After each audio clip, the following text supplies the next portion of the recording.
allowing AI to say that we use the Earth as flat.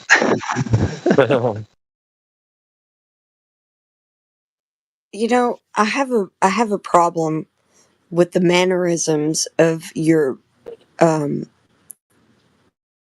what you do on the mic. So if you have some sort of mic like behavior, I identify it. Okay, so Orion, I've identified his mic behavior. He likes to do or whatever, and he likes to do the yeah. That's so he does the funny. a lot, and Orion also does the blah blah blah. Like Yeah, he'll do the or whatever. Like bro, you and gotta. I'm like, dude, you sound like you're from California, dude. He's a valley But girl. also, I would say that I've identified a lot of mic behaviors from a lot of you. So you don't want to know what I've.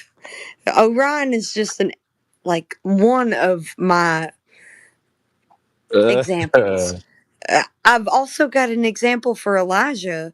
I know he's listening.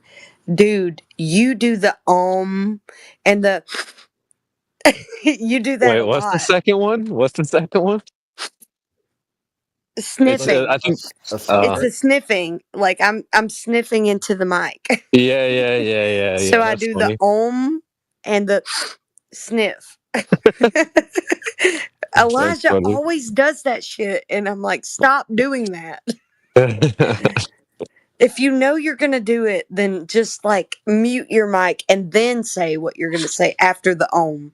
Like you go say that while the mic is muted, like and then don't sniff.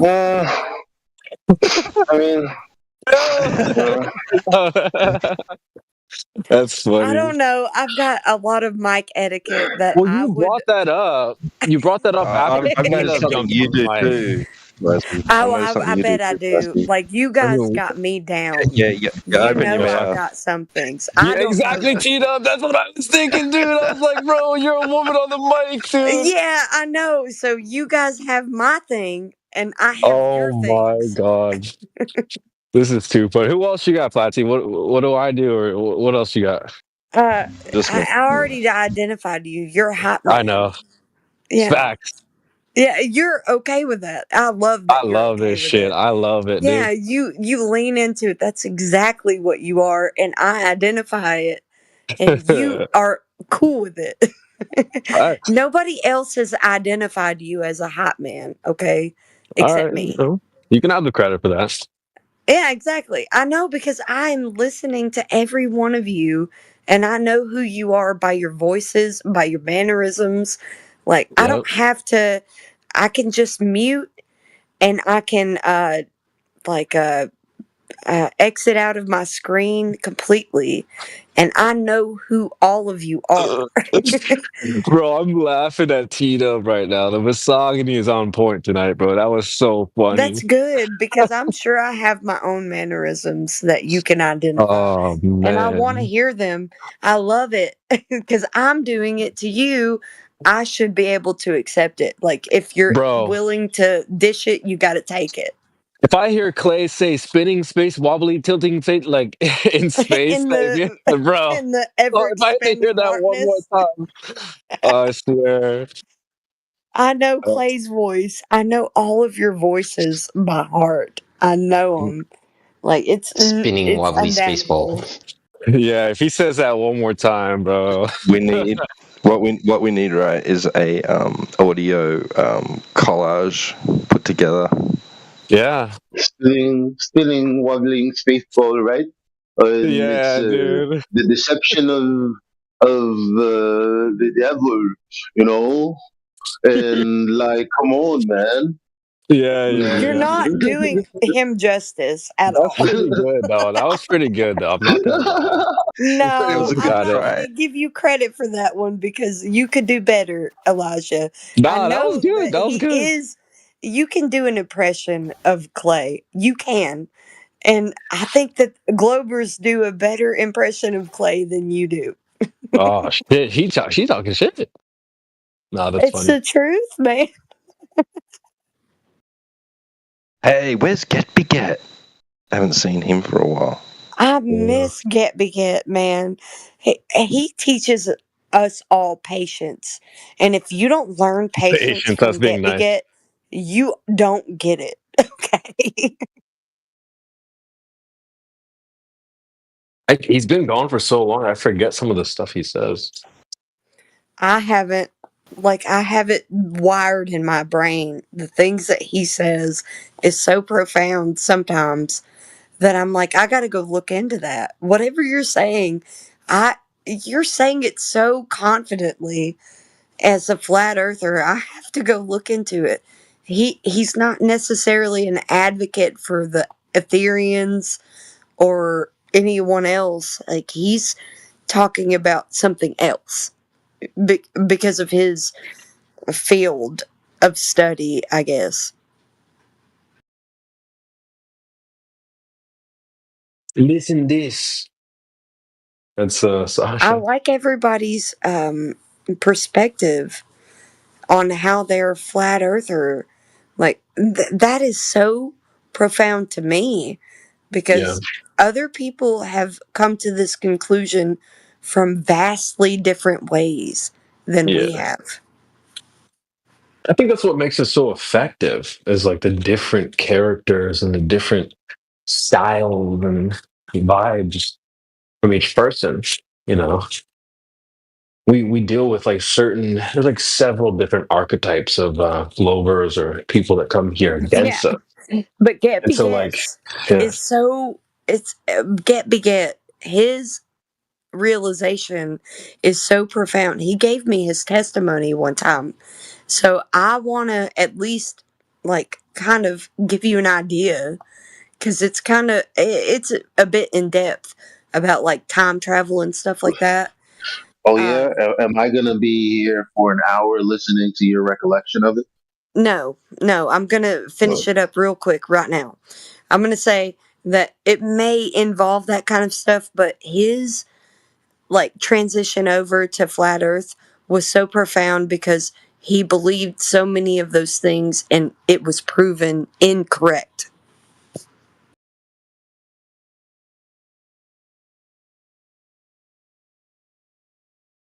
Like time travel. Time travel was a big thing for him. If you don't know Get Beget, you need to know that his testimony is because he was so big into time travel. He was figuring out the equations and stuff for that. And he figured out that the earth was flat because all of that was false. That's awesome. So if Earth is a globe, time travel is possible. Yeah. You get into that Einstein experiment with the twins, and one of I them mean, goes into everybody's space, and you're like, journey to this position is unique. I mean, kind of unique. Some of us, like me, it's not super like notable, and a lot of us aren't notable because you know maybe you heard of Eric Dubay and you heard his 200 proofs or whatever. Like, it's not necessarily unique. I consider mine a little bit different than everyone else's, but I'm not unique either. Like, other people have my experience also. But Get Beget is not one of those people that will fit into the category that his journey into this topic was, it was unique. It wasn't just simple like ours.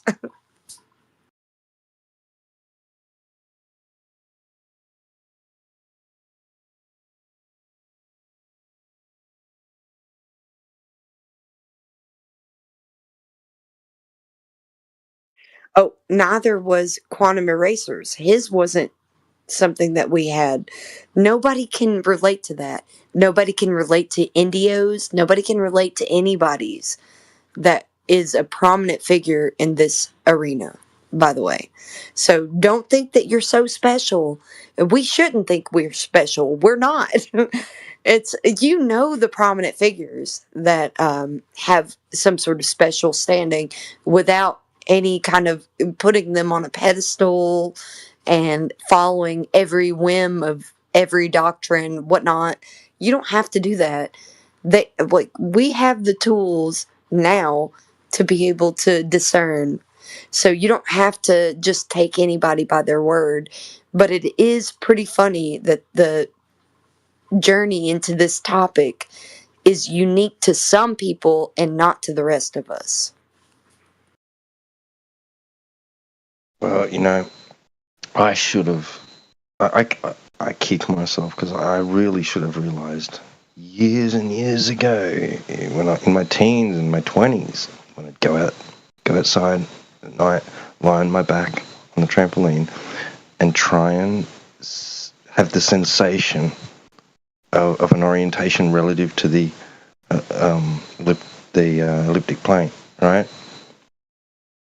And ignore my senses. And I was frustrated with myself that I couldn't ignore my senses. That I had this sense of orientation of being upright and or horizontal, right? I needed to get rid of that so that I could, because I was fascinated by this idea that we're, in outer space and all that.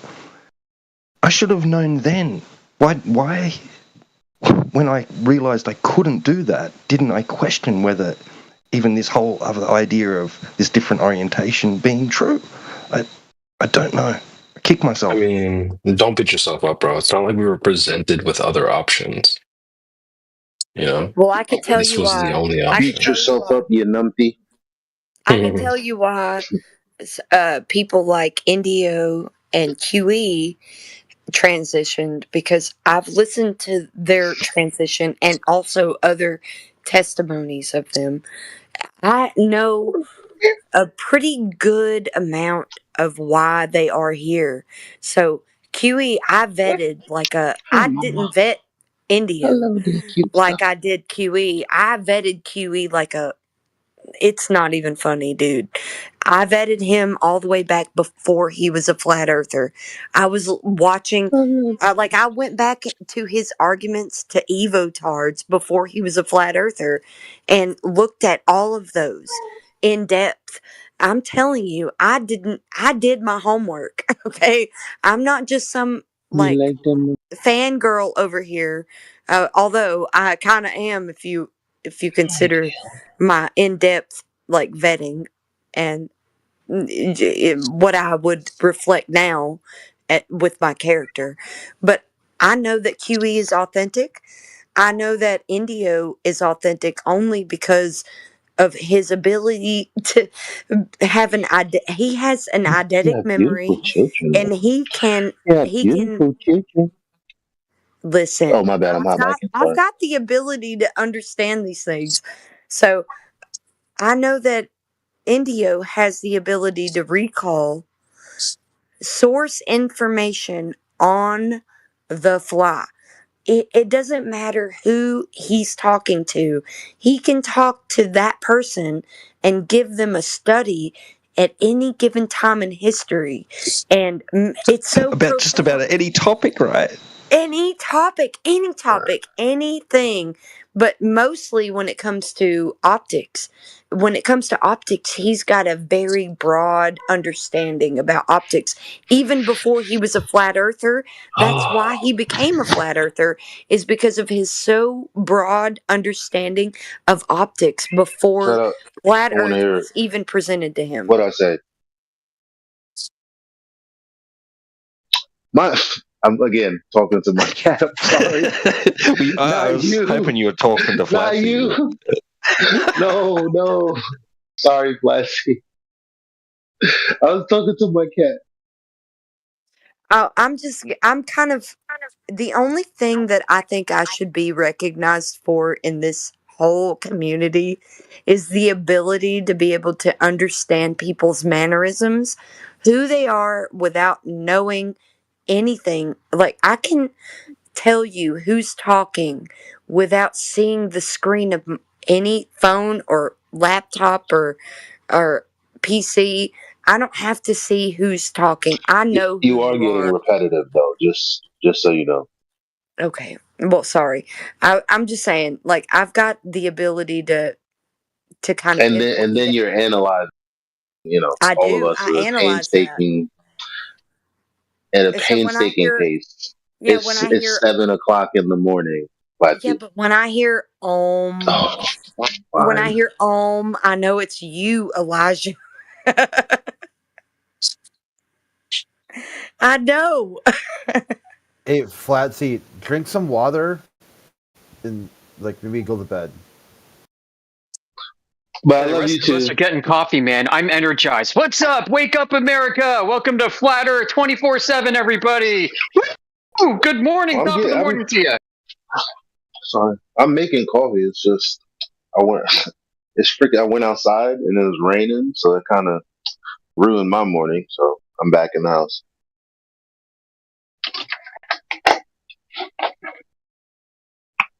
Hi, folks.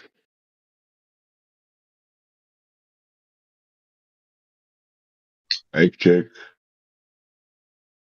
What's up, Zerka? God, Zerka. Uh, yeah, got loud and clear. Yeah. it's Well, interesting. I just jumped in. Was she talking so long that you had to stop her, Elijah? Mhm. Misogyny. Oh yeah, exactly. Am I Bad boy. unmuted? Oh, shit. Oh no. Oh, I heard you. Yeah, nice. Uh,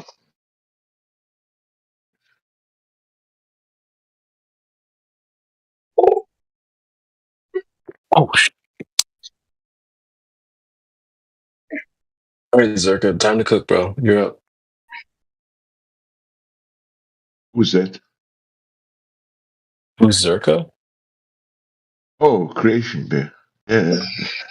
No, I just woke up after only sleeping 2 hours, mate. Back to I bed, was bro. awake for. Yeah, I have to. I will try to. Yeah. I thought maybe if I would listen a bit to you, you would tell me to go back to sleep. Mhm.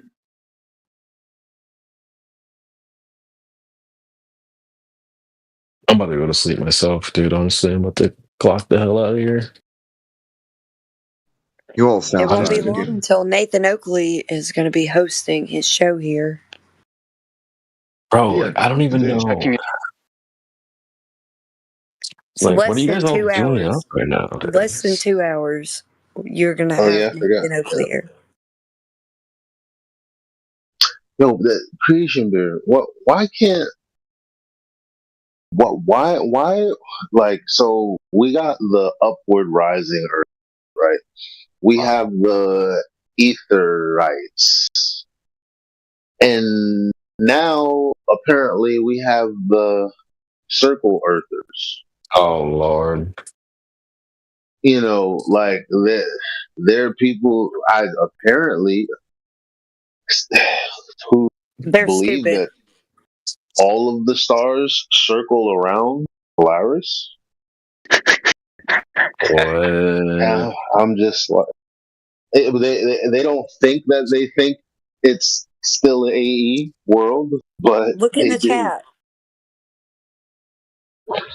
Like we got people like really having a role. Like, oh, these earthers that are saying there are two rotational points in the sky. Look at the sky. And, I mean, people have a hard time because they want to explain the Earth to their friends and family. Yeah, we tried to warn you not to be doing that. Now look at you, looking stupid. Mhm. Mhm. I heard that. There's a big crossover between the Aetherites and the Circle Earthers. Circle Earth. That's fucking crazy. I've actually never heard that. Circle jerkers. Circle jerkers. Wait, they're saying what is a circle? Post it in the chat. All right.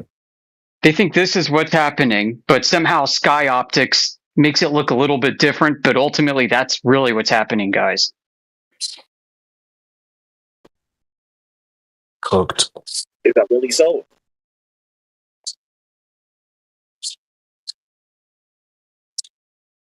Let's take a look. God damn, it's almost 5 a.m. The fuck? Oh, That is Lord. that's exactly what they think.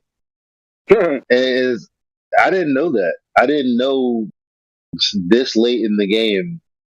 That's what Eat people their were still toilet. thinking. Oh, man.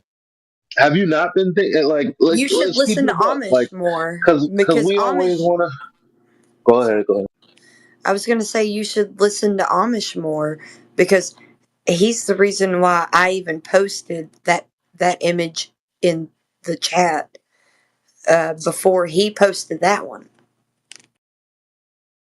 I could listen to Amish like that. There's Me like my too. I top. could listen to Amish for a while. You know, we've talked a bunch, and I like he's given me information that's just like, oh, I gotta go sit on this. Like, let me go sit on this information you just gave me. Thanks for your vote of confidence. I do try to put out original content, original research. Honestly, top 10 top 15 best flat earthers right now, like active. Amish is in there, bro. Easy. Just saying. You too, CB. Oh, Absolutely. shit. All right, I'm blushing, man.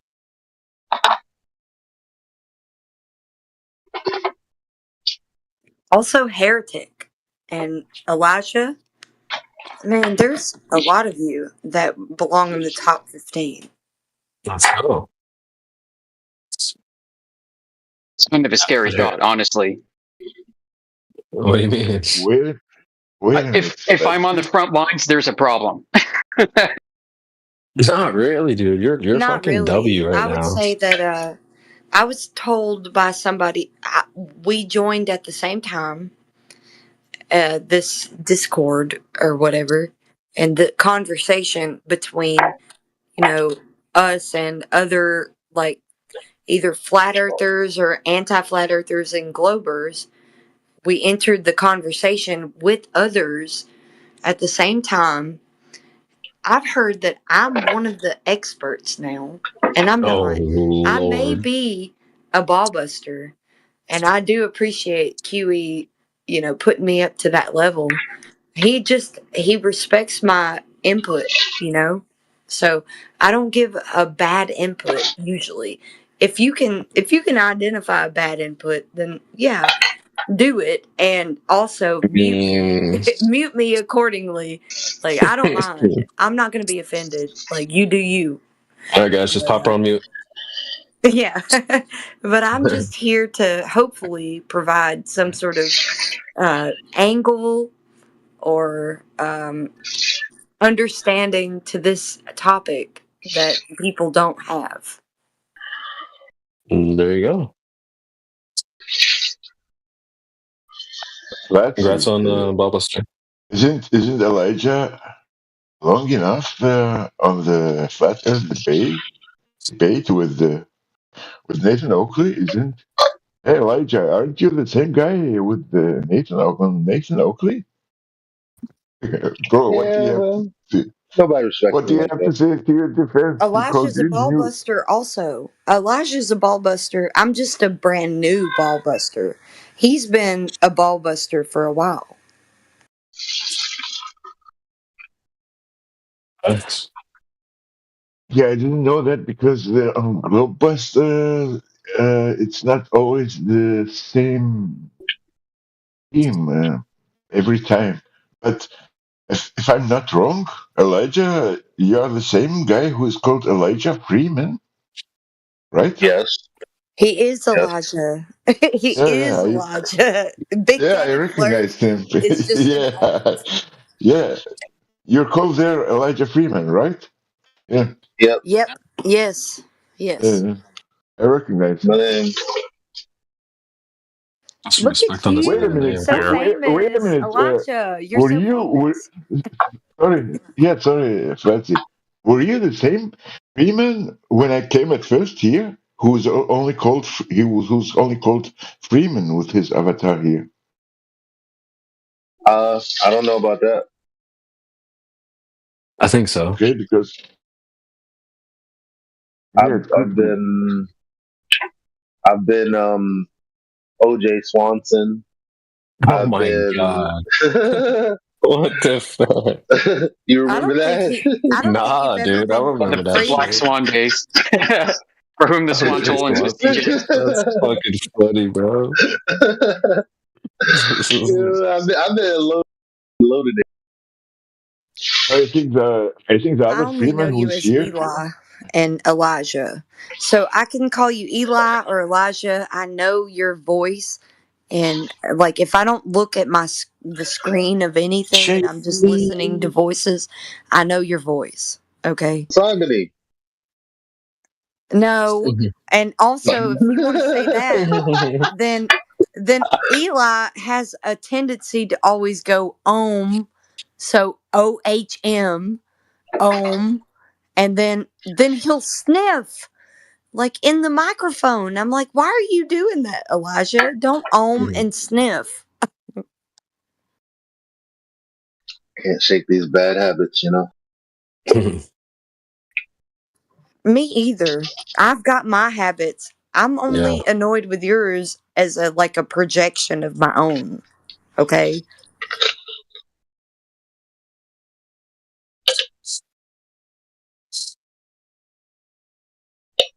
So you should absolutely like point out my flaws also, by the way. All of you. All right.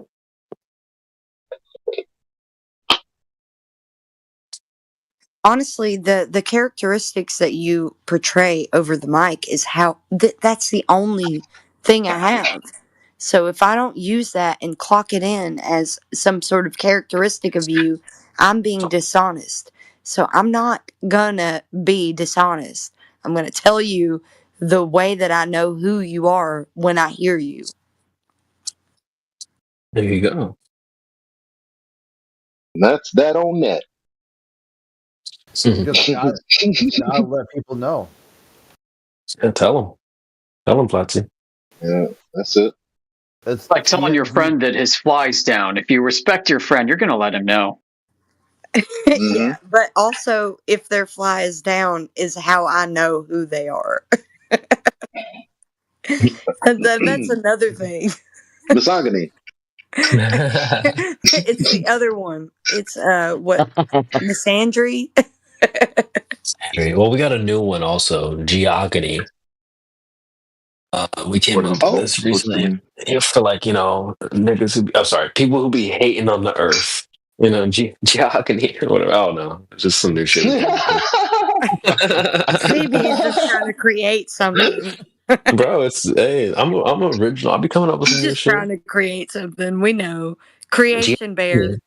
Exactly. Intensive Care Bear is just a sidestep. I can't figure out how much coffee to scoop into this freaking bowl. I know. So 1 scoop equals 2 cups. Okay, so Supposedly, 1 scoop Not all equals scoops 2 are cups. created So equal. do right, something. right. If you want it stronger, then do more than, if you're going to do 6 cups, do more than 4. Okay, but don't do much more than 4 because you'll be having the shits. So you need to kind of gauge it between 1 scoop per 2 cups. Okay. Well, shit. Yeah, I got this Barissimo whack ass Arabic coffee caramel, and I put like 1 scoop in it, and it was like diarrhea water. I was like, that's not it. I was like, yo, where's the coffee in this? I know I put a heaping tablespoon of this motherfucker in here. You got to be careful. You got to be careful because you got to know how much the coffee water ratio is. Nah, So but I'm then, telling you, but then I use my 2 real scoops. coffee, and it's like, fam, why did I put half a freaking bottle of coffee made in this. Like I can't even. Why isn't the milk working? Man, my thing is That's also funny. to Bear Pellegic's coffee because I get Bear Pellegic's coffee a lot, and I have my coffee freshly ground every day that I make a pot of coffee. I don't make it I every gotta day. get a coffee grinder. That's what it Yeah, but is. I don't make Yeah, coffee bro. every day. But when I do make coffee, I use Bear Pelagic. Okay, Absolutely. W plug. I see. And also if I can't use Bear Pelagic, I do want some sort of donut coffee. If I'm gonna Ew. do something that's stupid, I want to do it right. So donut coffee, whether it's the off-brand or the on-brand, whatever, With I will Toroidal take Earth that. coffee? Are you serious? Ether coffee? She's the donut earther, guys. Yeah, You still, You know what? yeah, you I still guess I nonsense am coffee. serious about that. Donut. Do not do that. Donut do I'm that. sorry, I do. If my coffee's not been twice percolated through the toroidal field, I'm not drinking it. Oh my god. It ain't going in my mouth. I love you guys. Oh That's my. so funny. You guys have the best jokes. You got the centrifugal divergence blend. Listen, if you're not having the, you gotta get the chugga chugga blend. Honestly, like I don't know what you guys are talking Centrifugal about. convergence blend. Don't petite chugga chugga. Yeah, you gotta get that chugga chugga, bro. Bear Pelagic by far has the best coffee that I've ever tasted. I ground that stuff daily. Oh, well, I don't do it every day, so I've got a lot of coffee. Okay, but given the fact that Bear Pelagic will send me some coffee, and I've got other coffee, I don't even use the other coffee.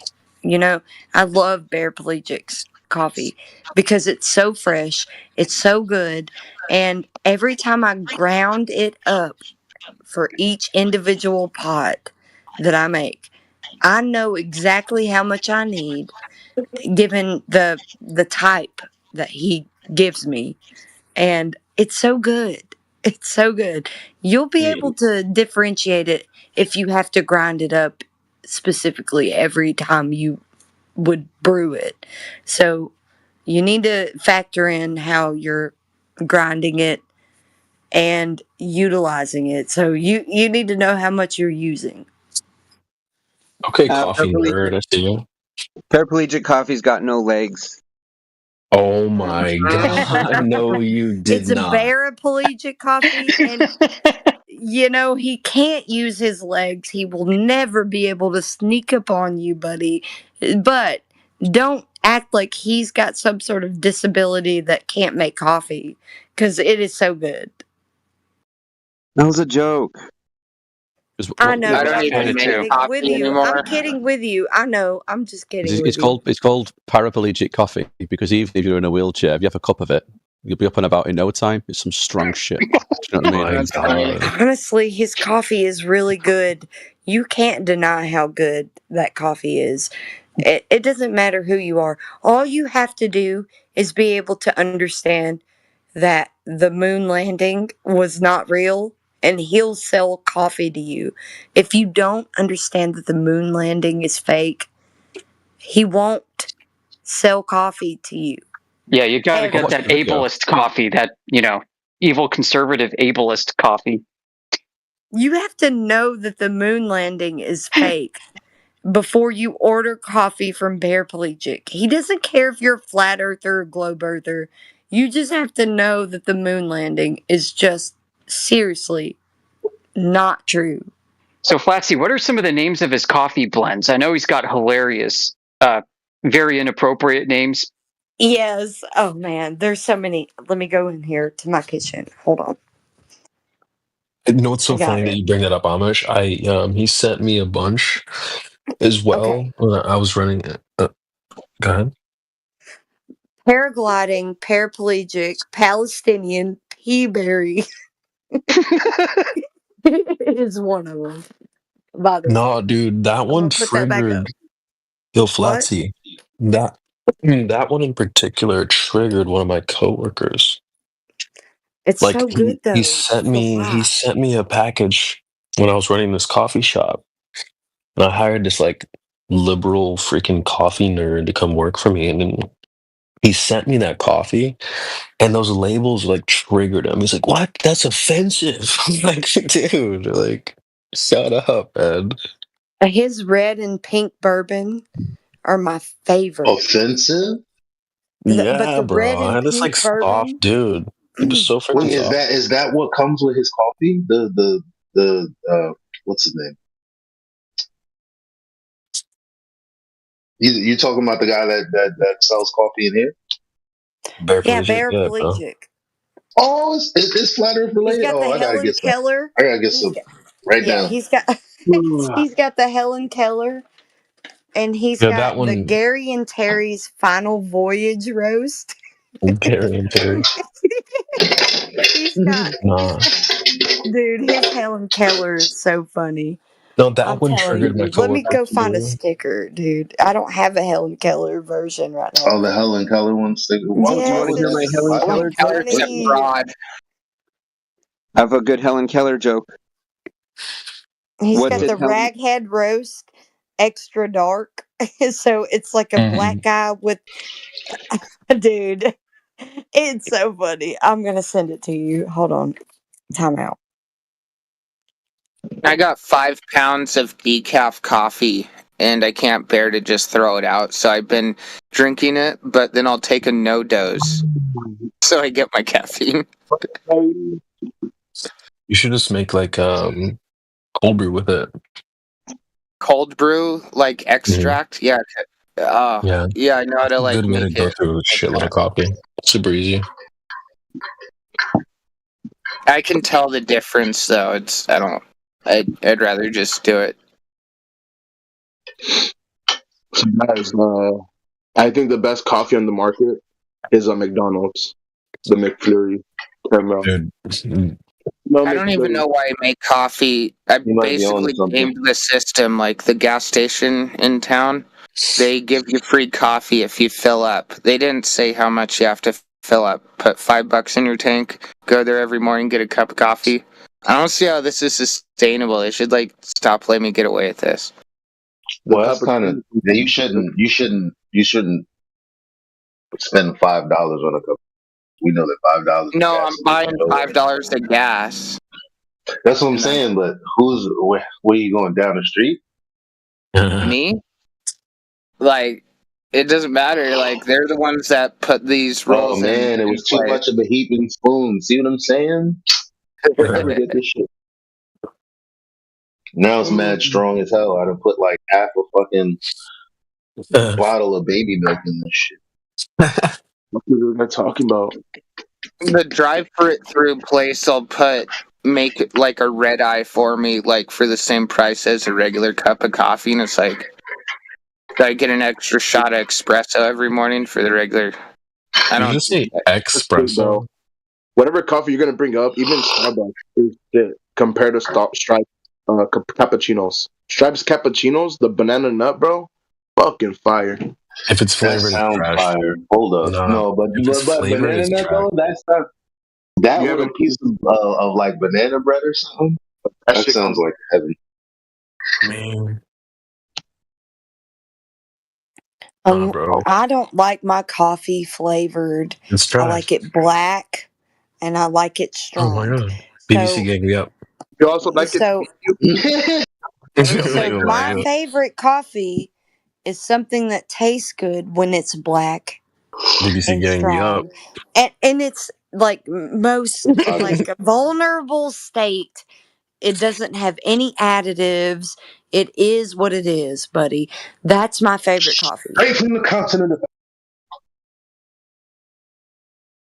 Wait, what? Huh? What was that? What were you screaming? Huh? Did anybody hear him?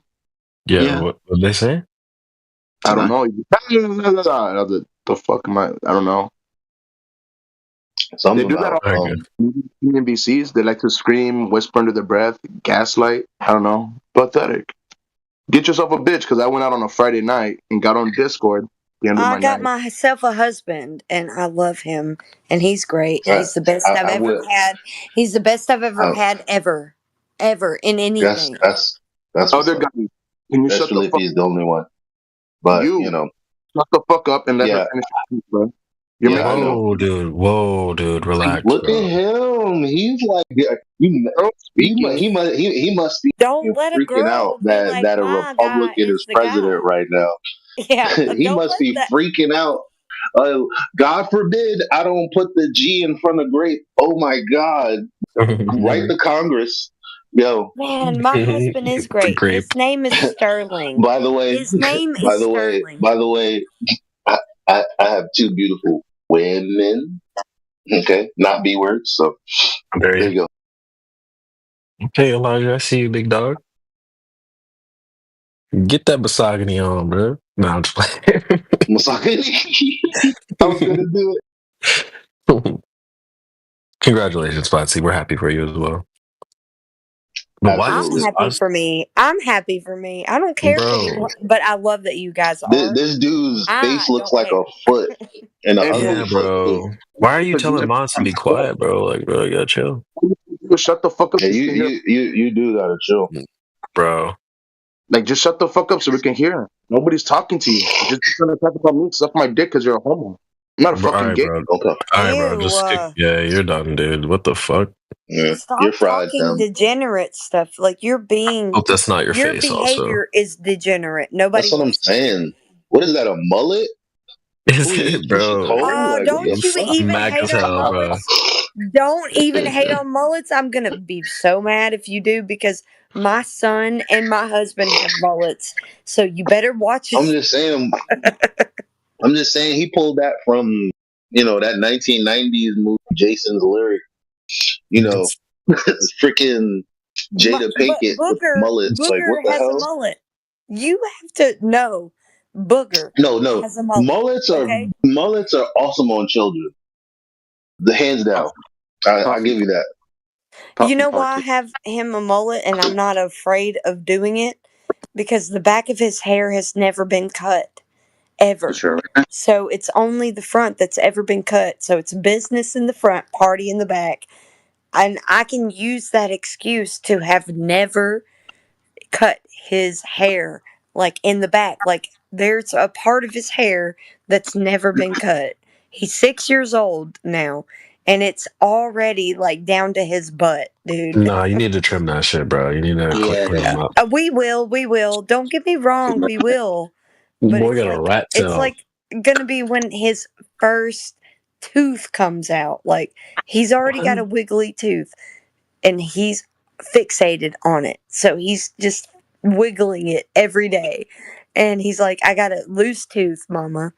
And every time I brush his teeth, because I brush his teeth, I don't trust him. Okay. He's 6 years old, guys.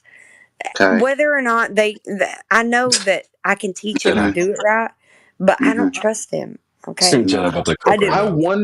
I wonder what the children that only the ones that have been so close to the real one, like here, FED, like listening to the hardcore argument.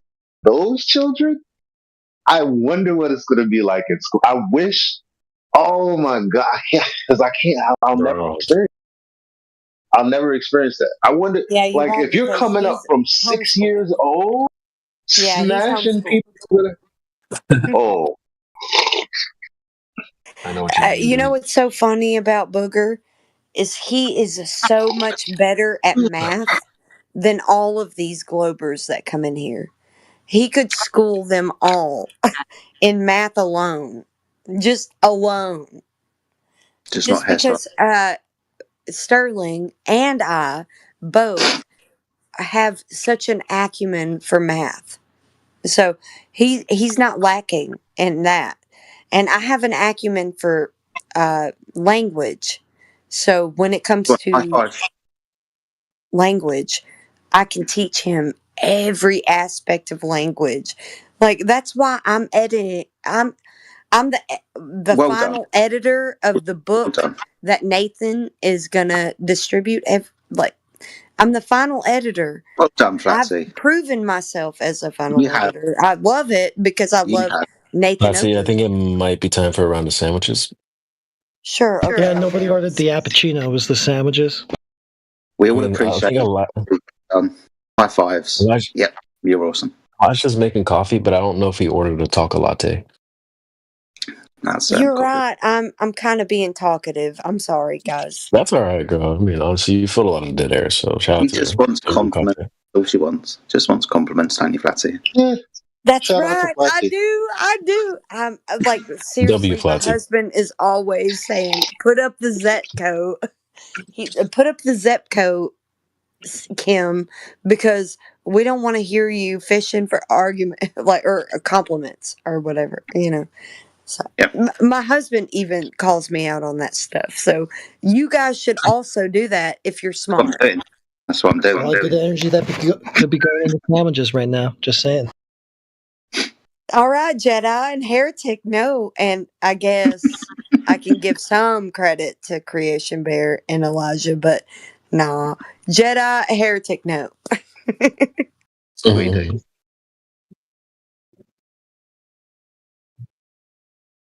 All right, guys. With that, I'm gonna take my leave. I hope you guys have a You good are rest of your not morning. going to like that. Yep. You shouldn't do We that. got the CB morning crew checking in. Yeah, morning crew, you Nathan are up. Oakley is Morning about to crew, come you in. are up. Nathan's Yeah. going to be here pretty quick, I think. Yeah, Nah, you're bro, going I to gotta miss go to sleep. Nathan Oakley, you asshole. It's 5 a.m. I haven't gone to sleep yet. I'm Keep tired. rocking on the morning train with Nathan. Hell no. I You wish though. better. W Nathan. Oh Nah, my bro, I'm going to gosh, sleep, you're dude. such a flake. Blake, bro, we've been cooking all day, bro. I gotta You're a sleep flake, and cook Creation tomorrow. Bear. Everybody knows it. That's not gonna work, Flatsy. I'm not gonna stay up. Oh, you don't think it's going to work, but it is the case. Do I look like pulling an all-nighter? Like, no thanks. I'm just kidding. You go to sleep. I'm just kidding. Honestly, I don't know how these panels stay that's so true. fucking lit during the middle of the night, dude. Like, this is incredible. But yeah, my guys, keep cooking. W Heretic, W Jedi, W Zerka, W Flatsy. Amish, W Flatsy. Who else am I I got missing? my sleep in earlier, so I'm gonna cook. Oh yeah, W Elijah as well. W Elijah. I see what you did there, Flatsy. Very nice. All right. All right, I think, See you, CB. all right, boys. I'm out. Peace out. Good night. Peace out, brother. All right. Take care.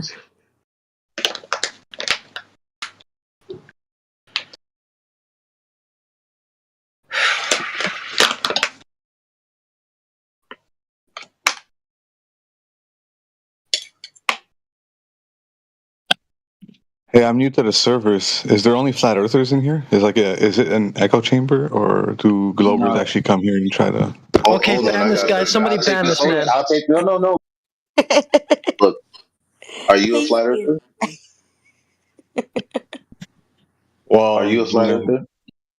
I'd say I consider myself a true earther. I am trying to get down to the truth. Oh, bro. I believe I have it. I mean, So then, it's not an echo chamber. So then it's not an echo chamber. Yeah, just by you being here, it's not an echo chamber, dude. But welcome to the show anyway. Appreciate you being here. we all agree on the key points of flat Earth. Yeah, like Water water's flat level. atmospheric pressure. Yeah, it covers down most of the bad, surface of Earth. Yeah. Yeah. So Hey, as a litmus test, you want to read something? Oh, okay, I get it.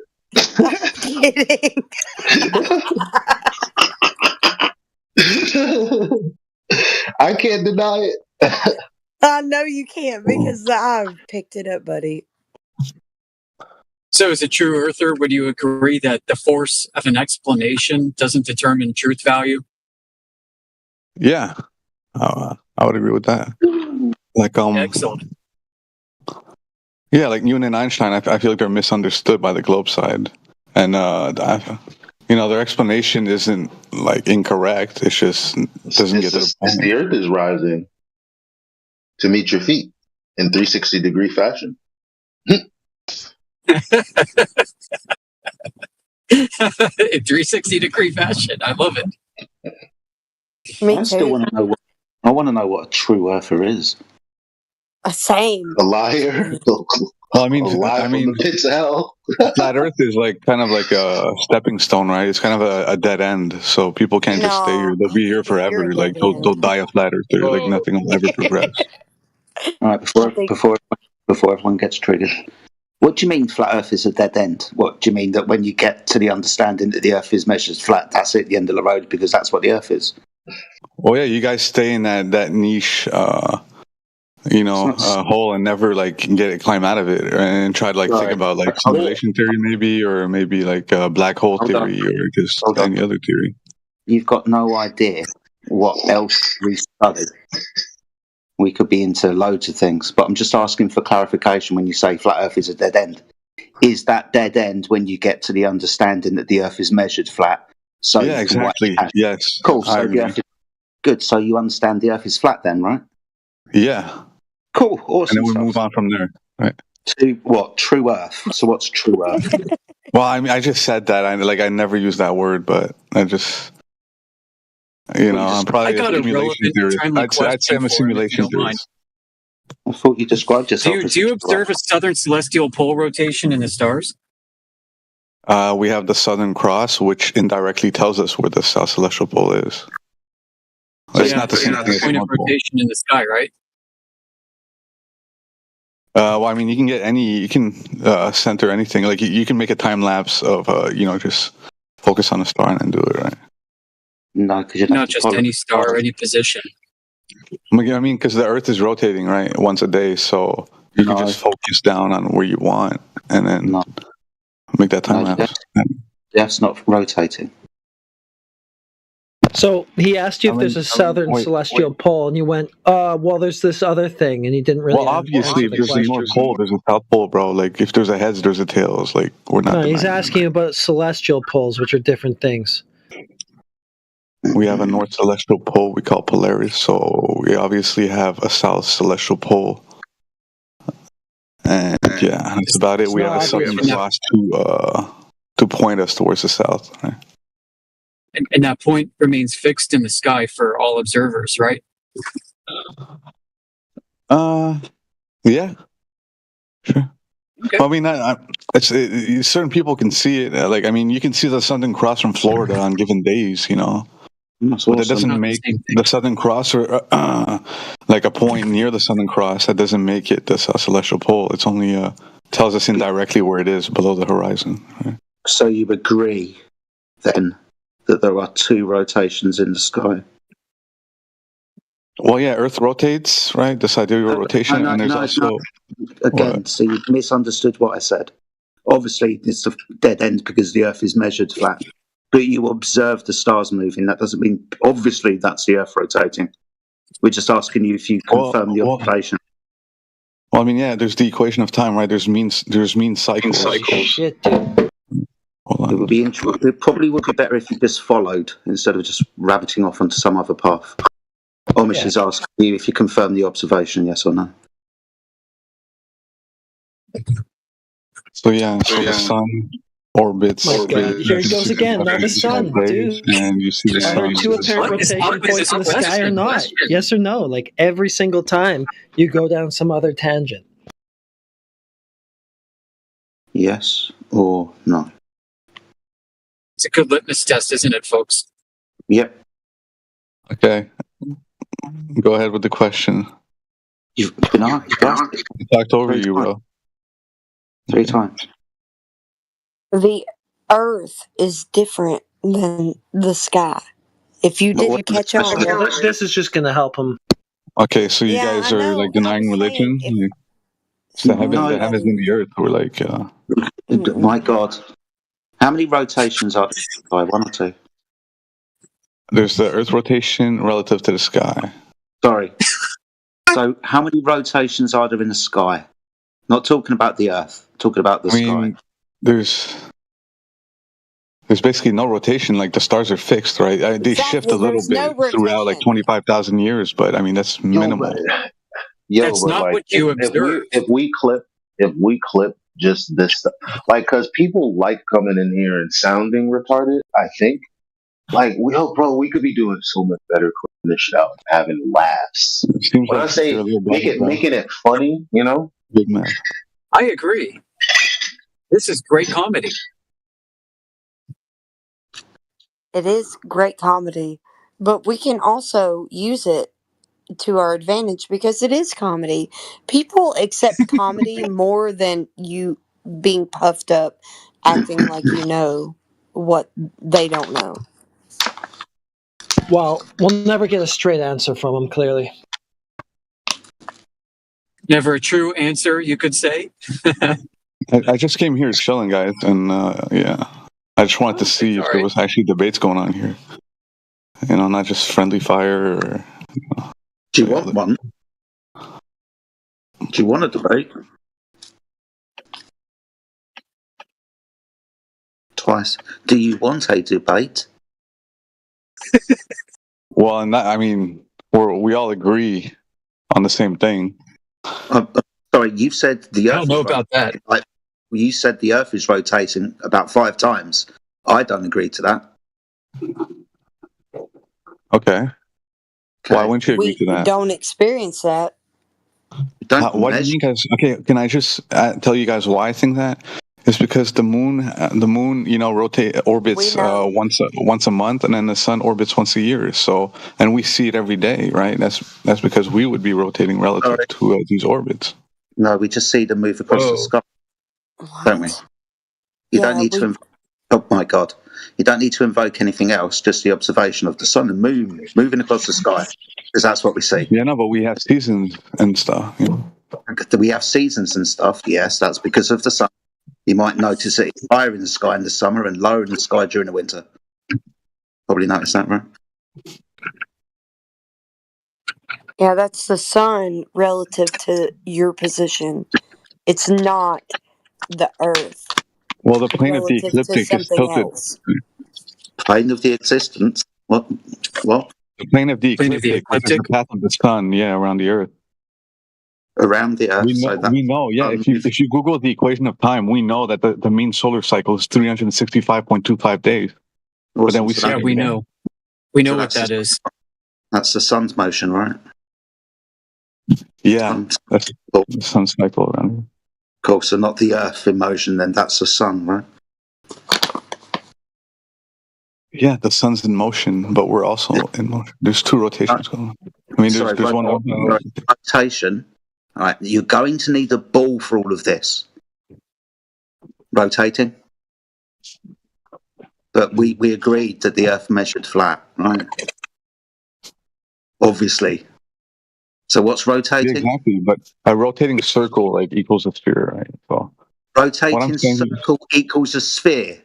Are you spinning coins on your table or something? What are you on about? But like, if we go towards the edge of the world, right?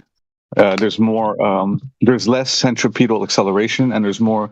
Like you can feel the centrifugal force more. So that would. You can feel an acceleration a de-acceleration as you move north or south from the equator. You can feel the de-acceleration, can you? Well, I guess we always feel the acceleration. That's why we have weight. What are you talking about? Like, it's a serious question. What are you talking about, True Earther? Yeah, because the equation of time would only invoke the actual sun's position over the Earth, not a globe, by the way. So you need to be privy to that knowledge before you invoke it. Well, you said you just said globe, like as if I believe that the Earth was a blue marble. I mean, I don't believe the way that you invoked the position of the sun being something prominent, you need to also validate the argument that we hold, that we take elevation angles or elevation angle measurements to the sun for longitude. That's a Latitude. problem for globe Earth. It's latitude. No, it's longitude for the sun. No, it's longitude, like I said. Yeah, do you expect me to steal man for the globe or? Okay, go. No, you can do what you want, but it's longitude. She's correct. Yeah, you didn't do such a Lines good of job. longitude and circles of latitude. Yeah, I'm aware of the reticule. I just. Yeah, but you didn't. You just were totally wrong, and I was correct with the longitude being your elevation angle measurement to the sun, and But it's nobody's talking about that though. solar noon.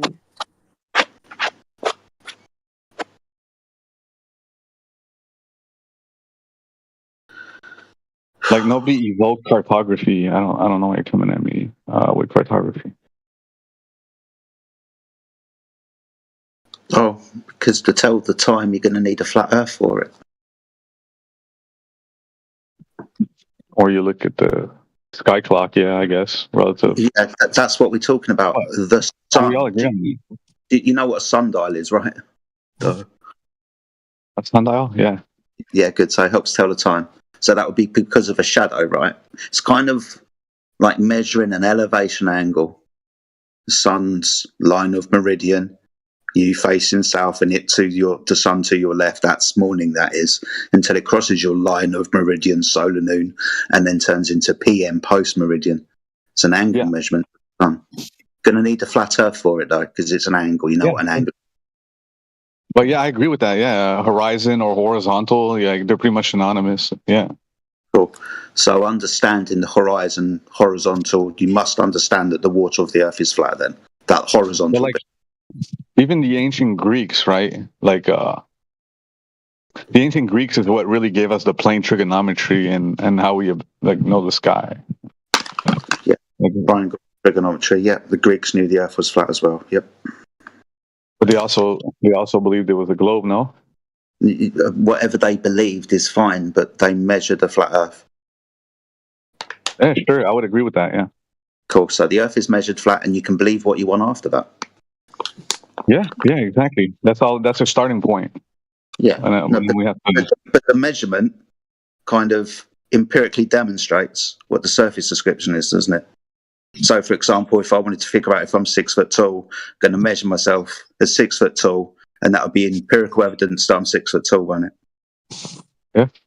Cool. So when we measure the Earth to be flat, then that's empirical evidence that the Earth is flat, then, right? Oh yeah, I'm a flat earther at base. Right? We all, like I said, I don't disagree with the, like you said, angle measurements, atmospheric pressure without a container, and like water seeks its level. Like I'm okay with all that. Like that's what got me into flat Earth, and believing the Earth was flat to begin with. But then I also got to understand why they think it's a globe, and why theoretical physics is giving us. What a larper! Oh my god. Yeah, we know. You think we forgot that you just said that the Earth is rotating? Like, get the fuck out of here. Yeah, I believe Your linguistic behavior betrayed you, dude. Yeah, you're like completely like switching your position mid conversation. That is not okay. Flip flop, flip flop, flip flop. Tape like plastic bag in the wind. You're just driven by any wind of doctrine. That's not a good position to take, buddy. You need some sort of foundation. Well, I just told you my foundation is flat Earth, but I mean, You think once you that figure it that out, is, but you gotta you continue. also are What's not ultimate that reality? way. Sorry, why have you got to continue? I don't understand. Don't need to continue. We measured the Earth to be flat. End of conversation. Don't need to continue to anything else. Okay. And why are you guys all in an echo chamber? If you guys, no, because not you're here, aren't you? That's evidence enough that it's not an echo chamber.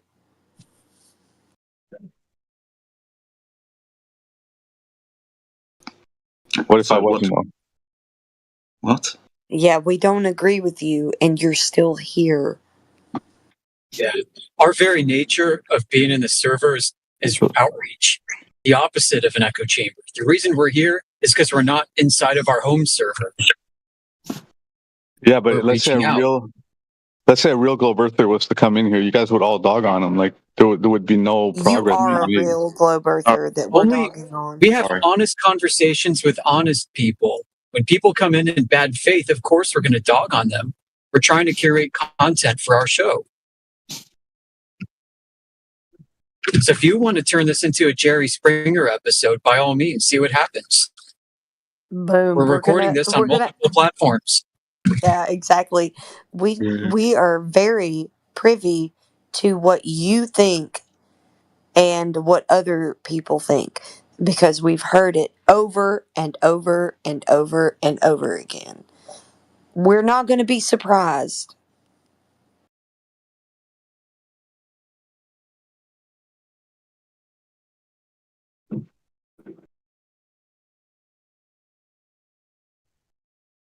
Give me a second.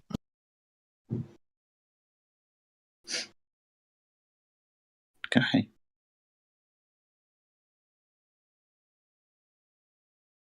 He didn't want to be on a Jerry Springer episode. He shut down after that.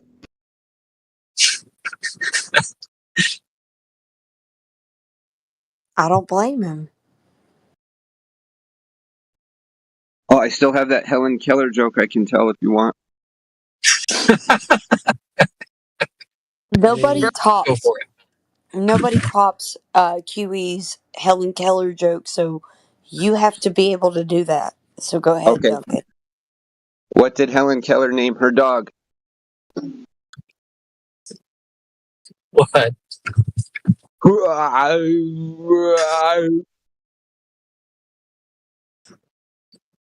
That's true. Okay, that passes. That's why it's funny. Okay, I got another one. Why is Helen Keller a bad driver? Because she's a woman. Not because she can't see or hear, but No. because she's a woman. Yeah.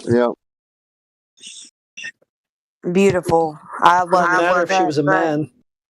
I think that Quantum Eraser has the best Helen Keller jokes. And also, I cannot forget that Bear Pelagic has a Helen Keller, like, a version of coffee that he sells. So that's also What's it called? Coffee? it's a Helen Keller themed coffee, and it's so funny because what would Helen Keller call coffee? You know?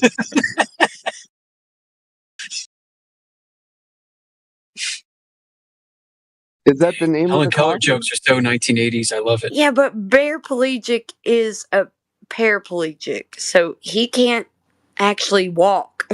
He got shot in the back. He can't walk. So he's got coffee that he brews for people. Well, he roasts coffee beans. He would hope that you will brew it the correct way.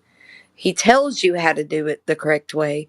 And also, he tells you that you need a grinder so you can have fresh coffee, fresh ground coffee every time you brew any of his coffee. So I've gone out of my way to make sure that I can brew his coffee fresh. Shout out to Bear Pelagic.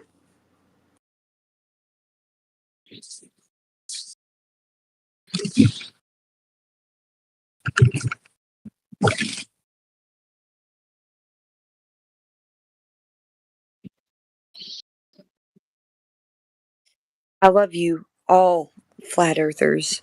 You all give me some sort of, I don't know, like a sense of hope. Hey, Flatsy, what do you call a paraplegic swimmer? A drowner. Yeah, Bob.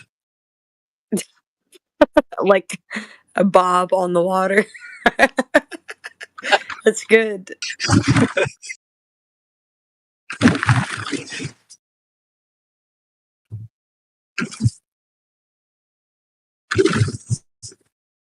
What do you call a power lifter with one leg? Female power lifter, one leg. Eileen. That's good.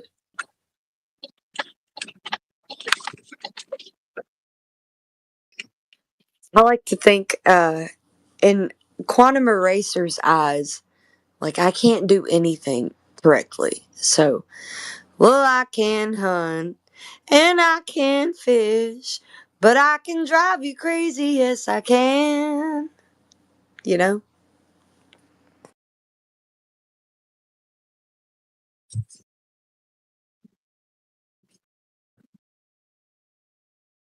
If I need to go more in depth, I'd be like, well, I can't even make a dish, but I can drive you crazy. Yes, I can. What do you call an author who writes in his journal with his teeth? And sorry, I screwed that up. What do you call an author with no arms who writes with his teeth? Yeah, I don't know. Mark. That's good. You even messed up the joke, but still preserved the punchline. Good job. Well, it helps you're drunk. It makes it easier to laugh at these. Yeah, but you preserved the punchline. That's all that matters. Oh, well, thank you. And I got to go on listening mode. Otherwise, my coworkers are going to get pissed.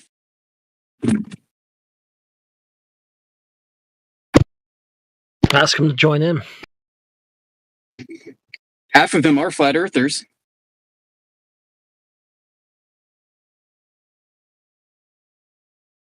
No doubt that's because of you, Amish.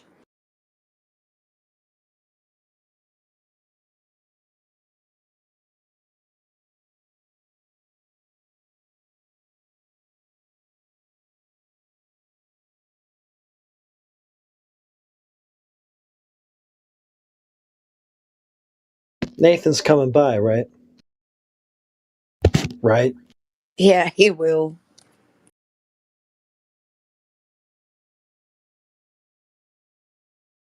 I liked all of those jokes. I was just muted.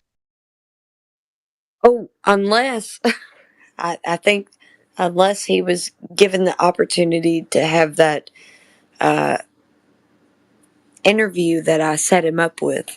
I did set him up with an interview with it's one of those internet radio shows. Is that supposed to be at the same time as this? I don't know when it's going to happen. I'm trying to keep in touch with both of them, but also trying to back off and let them do their thing, you know? So I don't want to be privy to everything that they know behind the scenes. Let that be known to the public. But it'd be good at least if we know if he's going to be here. He's probably going to be here because I don't think he's going to tell George that he can be on his radio show on a Friday where he's here, if that makes sense. Yeah, true, fair. Yeah, that checks out. Yeah.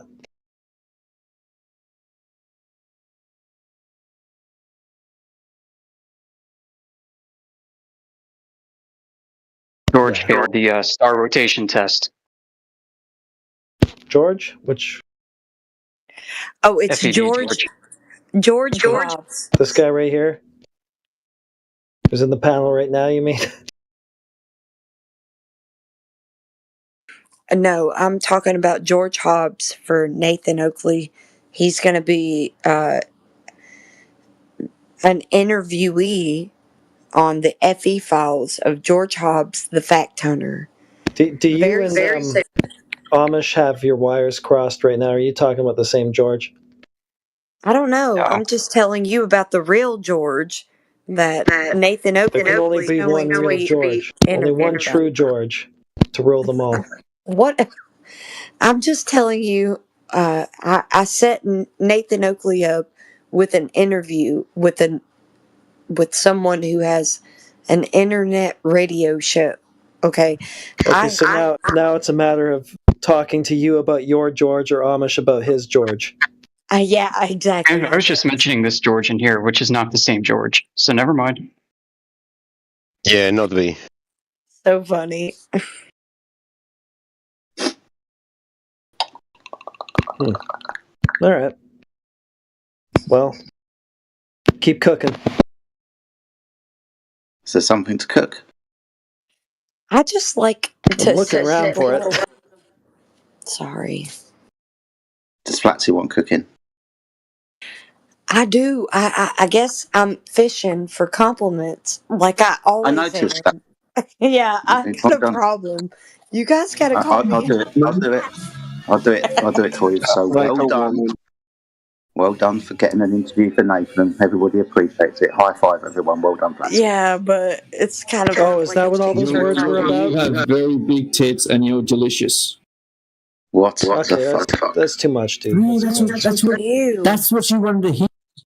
Yeah, Shut just No, I did not. I did not want to hear anything disgusting. I wanted to hear compliments. obviously thirsty. You don't get any. Whatever. It's cringe. Go away.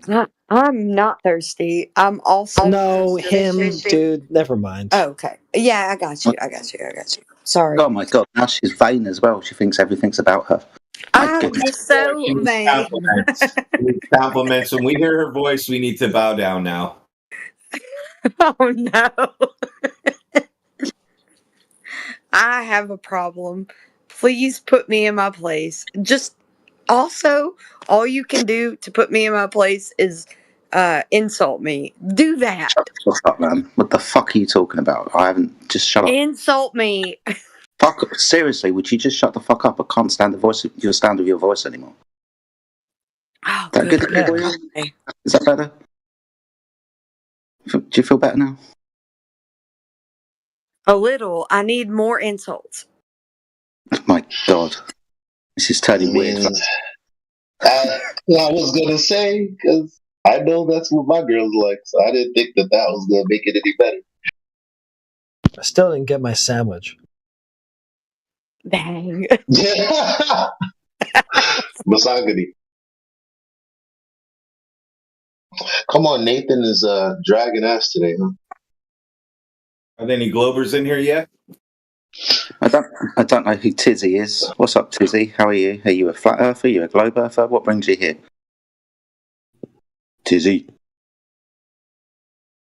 What about Splash? What brings you to our channel, Splash? I just want to figure out who the fucking psychos are. Sorry, because And your I- music in the background, didn't understand what you just said. No, I'm not muted, mate. You unmuted me 2 seconds ago. Well, me, okay. Yeah, so I just want to know who the psychos are, and you're one of them. Well done, you. If you wanted to insult me clearer, if you turn the music down in the background, then I could understand you.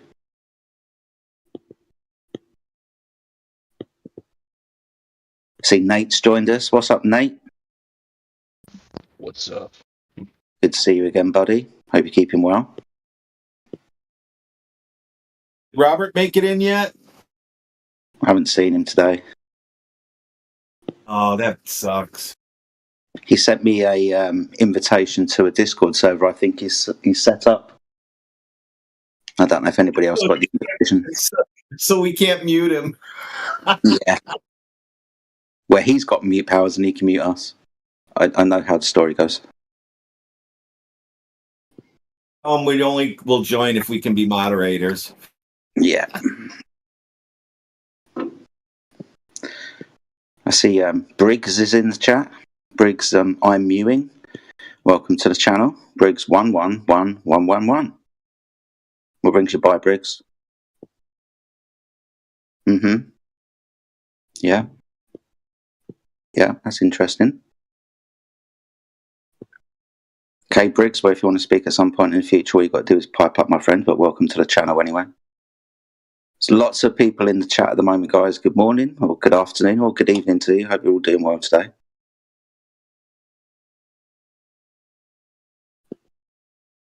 That's also interesting. Yep.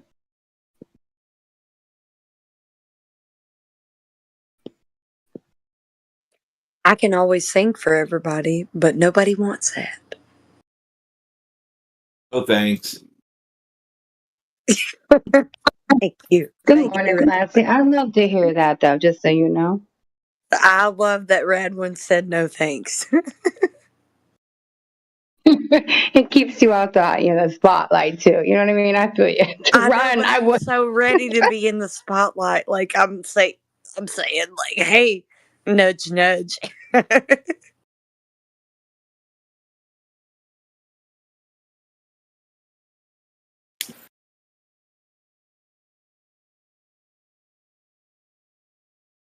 Besides that, thank you and good morning, everybody.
He didn't even make it into the show. He spiraled out beforehand. That's great. Any other Globers want to try spiraling out first? No, I think that I could have sang something and it would have been relevant.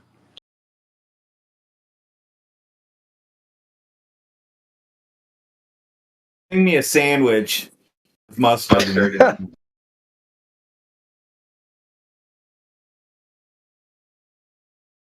I had to hear that in Radwin voice. It is pretty funny in Radwin's voice. Also, I take it on principle too. But you're missing out, okay? You're missing out on my singing, buddy. No, we're not. Yeah, okay. Whatever you say, Jedi. Should I say Jetty? No, Should I say don't. Jetty? No, don't. Please don't. Okay, well, then you're not missing out if you say so, Jetty. Thank God. Oh, for fuck's sake. I can just about tolerate that from QE. Just about on a good day. That's why I said it. I just wrote my note on Flatsy, so we'll see how long this goes. Just kidding. I have a pretty good singing voice. You don't have somebody on here that's just like, I got a good singing voice. I've got one. I can Yeah, sing we do. something. Yeah, we do. And I We can got sing something relevant too. Castle Queen thinks he can sing too. Castle Queen. But he isn't doing something relevant.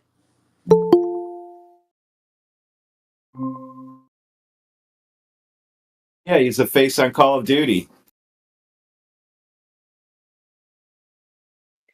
Although I did love his entry to the singing contest. The only reason why I know who Castle King is because he beat me in the singing competition, guys. Like, I didn't win because he beat me. And I'm okay with him beating me. I'm cool with that. Yeah, it sounds like Shout out to Elijah Freeman. Boy, you got a voice and a half. I hope he starts using it more because that man can sing and he can flow. He didn't enter the He's got rhythm. contest. Is all. Thank you. You're Thank you, welcome, Stacy. honey. Hey, Much Stacy. love, my bro. Flatsy, don't compete with men.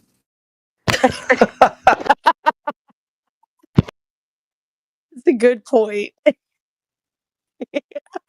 It's a good point because I got second place to Castle King. Did you have a dance? It's like you're trying to fly a helicopter. But Castle King was kind of precious, man. The whole time we were competing, he had the most precious attitude. Like, I couldn't compete, like, with his attitude. So when it came to singing, it didn't matter who sang best. His attitude was awesome. Being as Castle King beat you in a singing competition, does that mean that the Earth is a globe now, Flatsy? Did you let us down? No. I didn't say that. Came second. Flat Earther versus Globe Earther, and you lost. Nah, it's okay that I didn't win the Not good whole enough. thing. We're So all I really didn't win. We could have benefited from me winning, but what Yeah, we didn't. chances? We But didn't. what chances did I have of winning? We didn't. Well, Really? that's down to you. You came second. You've let us all down, Yeah, but Flatsy. I said that I was Just be representing Flat ashamed. Earth. Be I ashamed. said that, by the way. I was representing 24/7 Flat Earth Discord. And you we have came a channel. second. And before I ever sang a note, You they came knew that. second. You came second. Yeah, I did. I totally did. It was bad. For me, not for Castle King. He came first. Castle King's been in and said because he won the competition that the Earth is obviously Yeah, a globe. he won, and I'm not mad about it. He was kind of precious, man. He was stinking precious. I am mad about it. The Earth's a globe. He proved it by I mean, I know the Earth is a sphere, or not a sphere.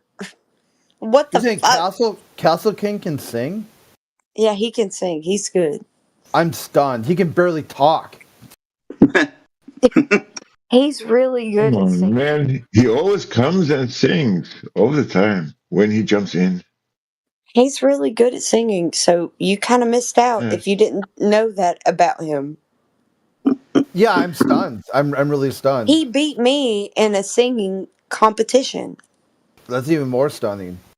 Do Americans get sarcasm? I feel like I'm in an absolute alternate reality, like something just time shifted into another plane of existence. Well, I would like to say that he is pretty popular on this app or this channel. We must be talking about the wrong person.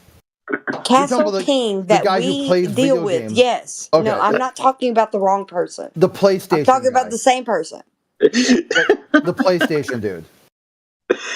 Yeah, he's the same person. He Yeah, I'm beat stunned. me in a singing competition, and also he was thinking precious because he was telling people you should go out there and you should sing, get your confidence up. He was like motivating people to get out there and do it. And I wasn't doing that. I was just like kind of like coattailing off of him doing it because he beat me to it, you know? You know how to sing Over the Hills and Far Away, Flotsy? You guys should have been there. If you weren't there, you don't know. And I did a good job. I actually could have gotten first, You but didn't know. he beat me. You didn't. Did you? You came second, didn't you? Do you want to hear it? Do you want to hear the two songs that I sang? Why would I want to listen to second grade singing? You came second, Flatsy. It's not good You're an enough. asshole. Yes. You competed against a man and lost, and you're I now was you. the second. Yeah, I was second place. Yeah, you got me. It's not good enough. We're all very disappointed. with you, Yeah, but Flatsy. I shouted out 24/7 Flat Earth Discord when I performed. Before I even performed my first song, Oh, I great. So shouted the out, runner-up shouted us out. "You're welcome. You're welcome," by the way. What do you? You're welcome. What does that mean? I'm just kidding. Some kind of I'm sabotage trying to thing? be relevant. I guess I'm just trying to be relevant.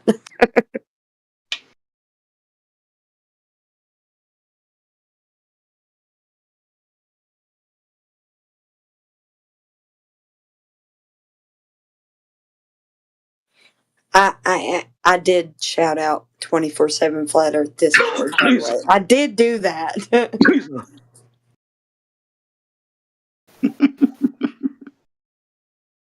That's why you lost. No, I got second place, buddy. Lost. What was the timeline of the shout out? Was that before or after the winner was declared? It doesn't really. I don't know. You're talking about to the server. I shouted it out before I even sang the first song. Okay, Duncan's onto something. No, I shouted 24/7 Flat Earth Discord before I sang the first song. Immediately, they're like, "Well, she's not going to win." I did I shouted it out, buddy, because I sang Patsy Cline, the first song, and I sang Crazy. We get it. So you shouted out 24/7 Flat Earth, and then you sung Crazy, and you came second. Well done. I got no. Well, I mean, you're already disgruntled. You're constantly in first. I'm not going to give you another first place. No, that's not what happened. Okay, I got a recall, so I got to go back and sing again for this competition. So they gave me a second try, along with Castle King. He was one of the 3 that got a call back. And I got to go back and sing again, and I sang Jeremiah by Sierra Farrell. You came second. Yeah, I came second. Maybe try singing in E flat next time. You might come first. Dude, I did a good job. Do you want to hear me sing the songs that I submitted? No. You don't. You act like you don't, but the server did. You sound like you're on pain meds. This is now. Take a breather. Nobody wants to hear you sing. Yeah, but the server did want to hear what I said. Flatsy, remember where you are. Remember what's going on. No, we're not going to listen. You're right. Yeah. Not going to listen to you sing. Yeah, I got to calm down. Chateau de Torquelot, 1976.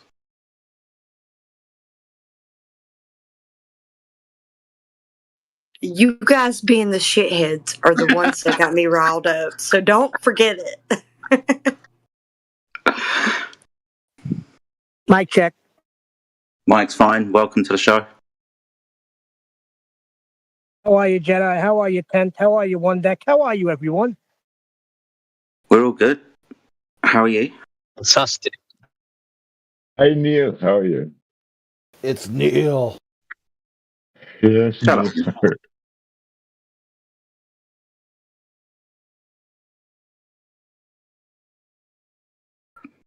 I love these awkward silences.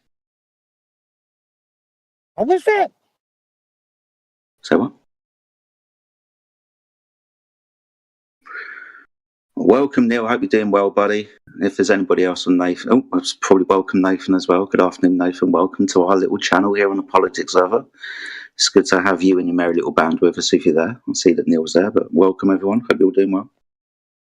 Having this. We're just berating Flatsy.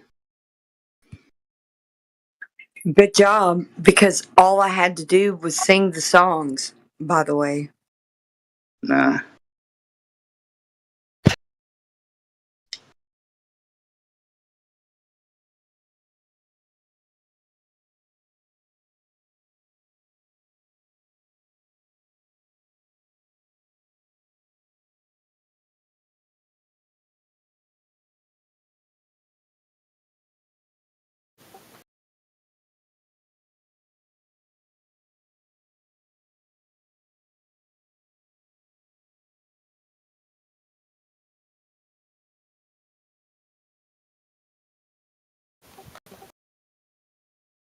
Yeah, don't you think it's pretty prominent that the only thing I had to do was sing the songs?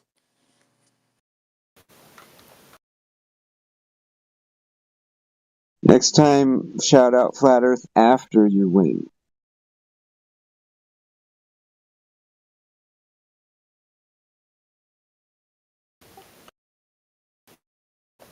Yeah, they're sick of us winning around here, you know. Yeah, but I got plenty of time to It was sing a politics songs server that before we turned Nathan into a flat Oakley's. Earth server. They're salty about it, you know. Yeah, but Nathan Oakley's show doesn't start for like 7 minutes. I could sing both songs No, right not now singing. that got me Nobody second wants place. that. Hold on a second. We got 50 people now in the room, 2 streams running. How many does Nathan have? Even better, I could definitely do it in front of all these Hold on. people. Yeah, we're just going to try to YouTubers and all that. You know, get your Globers in here. Today's the day. Today's the day what? For them to finally prove that they live on a ball. Today is Or the day. Flatsick can prove she got second place. I've heard you sing on the other server. You're wonderful. Oh, you're precious.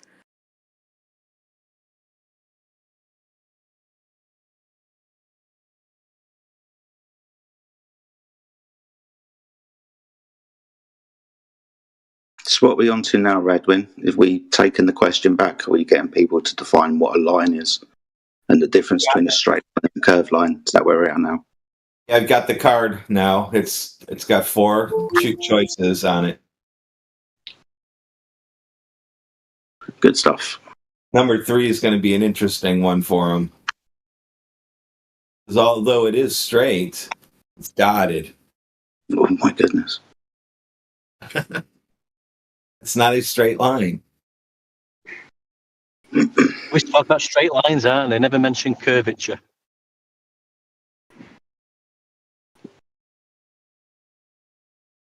The curve is always just out of view. You can never actually see it. It's usually flat. A curve measured that way. Maybe you need to take a test then. Let's see if you can. No, I'm not going to spoil it. I will. No, we got to save it for the right time. It's got to be right at the right time. And everything falls into place. Immediately following these tests, people usually call us names and they quit the server or do something else. I know, I'm not a spoiler. I don't want to spoil it. Just want to see if anybody You mean with something else? Answer one. My husband is a spoiler. Man, my husband is a spoiler. He will happily be a spoiler to like a movie that everybody's looking forward to. He'll do it. So be careful.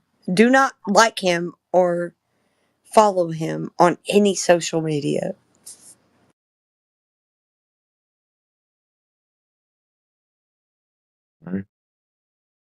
Well, that was a close call for me, huh?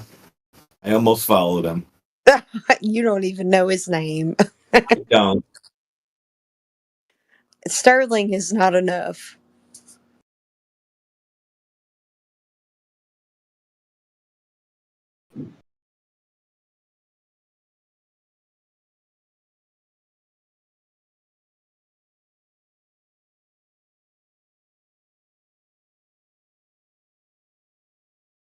Actually, all of you flat earthers could know who Sterling is if you paid attention.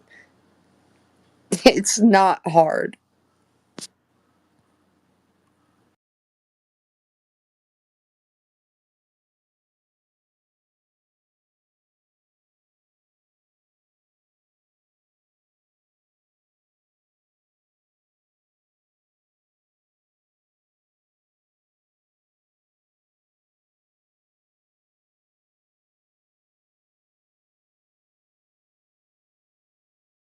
Nathan, what do you got on the docket today? In politics, so tend to roll with that. No, I mean, do you have any videos you're going to cover? We're in politics, so we tend to just roll with how they deliver stuff to us. Oh, gotcha. See what they've got for us. So, gotcha. Who was the guy that said straight? What was that all about? They're just taking the mickey out of the globe position in their server. I've had to boil it right back down to basics by the sounds of things. Yeah, Find out exactly that. Yeah, exactly that. It's just a little bit of mockery, trying to define what lines are, being as they have trouble understanding what triangles are, which is 3 lines. So we've dialed it all the way back because 2 lines being an angle, straight lines, that's too hard for them. So we've now gone to the difference between a straight line and a curved line. That's where we're at now. Yep. Well, where do you take them to embarrass them? Well, in 2015, they had all kinds of stuff, and they've gone all the way backwards to a straight line now. They don't know the difference between a straight line and a curved line. It's getting bad.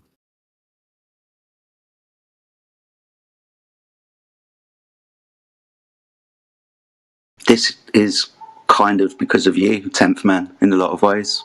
Right, celestial navigation, elevation angles.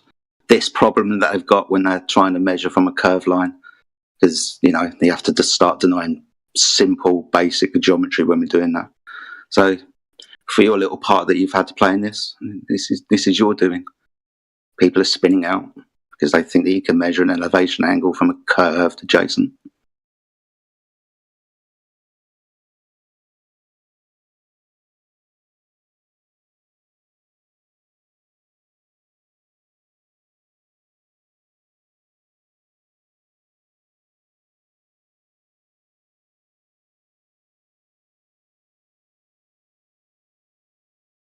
Welcome to Flat Earth Debate Live.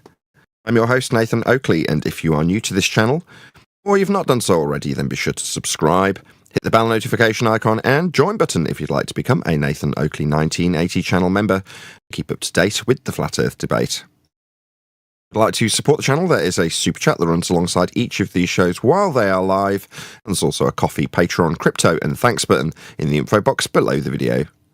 Most importantly, if you'd like to join the discussion, simply mute the page you are currently watching, then click the link in the info box below this video to join the panel and express your views on the nature of Earth. If you do join, please don't swear. If you do, you'll be ejected, and if you are, please don't try to rejoin the stream using sock accounts. You'll be warmly welcome back on the next stream. Please also share the show on social media. Sharing the show obviously increases the live audience, but this in turn increases the chances of a more diverse panel, so please share the show on Facebook and X.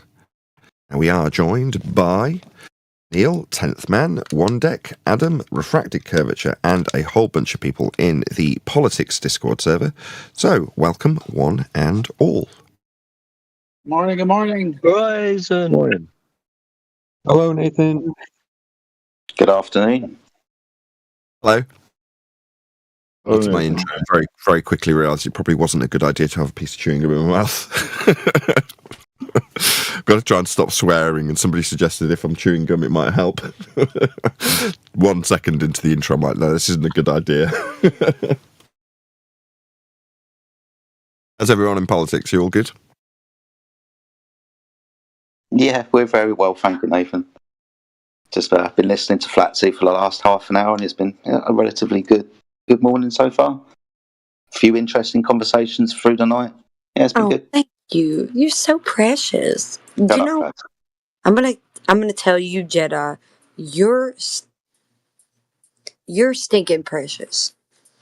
Thanks, Everybody that listens to you, like, flat smack all of these globetards, it's so good. I mean, it's one of those things where you're just like, that tastes so good in my mouth, and other people don't have that. Family show. I guess Flatsy, they flat smack themselves, mate, when they're explaining, how curvature is measured, because they will referencing angles, elevation angles, horizontal, horizons, sea levels, altitude above sea level. These are the things and terminology they use when they're trying to explain how they live on a globe. It's hilarious. I mean, I get that. I know what you're saying, One Deck. But I'm saying that Jedi has a way. Like, he's got a way of getting through to these people. And you can either tell if they're, receptive to the information, or they're just willing retards. Let's ask the One question. Hold on, one deck. Any evidence you can acquire an elevation angle measurement from a curved baseline? No. That's why they go to the center of the earth. They don't live on the circle or globe. It's hard to unsee that once you know that. All the diagrammatical examples of orbital motion depicted from within the centre of Earth, the equatorial plane. For you to visualise this as an audience member or if you're in politics, if you imagine the sun-centric system being drawn out on a drawing, you've got like a line that shows the orbital path that is claimed to be the mathematics of the Earth's movement around the sun. That line will bisect Earth. In other words, Earth's sitting with the line going through it. That's how the motion's described, from the centre of hell. That's how it's mathematically originating a measurement of a flat Earth to translate it into those maths of orbital motion. You're always in hell. You can't unsee it once you know it.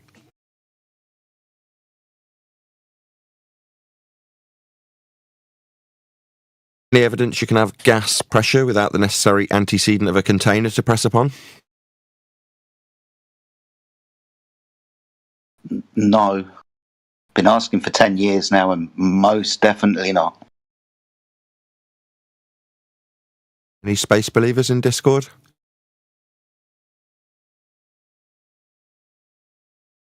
People moaning about Candace Owens, saying essentially during her interview with Bart Sibrel, he covered the fake moon landing, but really didn't get to the nub of any of the actual issues at hand with the consequences therein, or fake space in general, or what they might be faking going forward. Anybody see her discuss it? I didn't actually see her talking with Bart Sibrel. Did anybody see Candace Owens talking with Bart Sibrel? Nope. Props to Bart Sibrel for getting in front of her. To catch up with that. Like I say, I've had several people talking about it.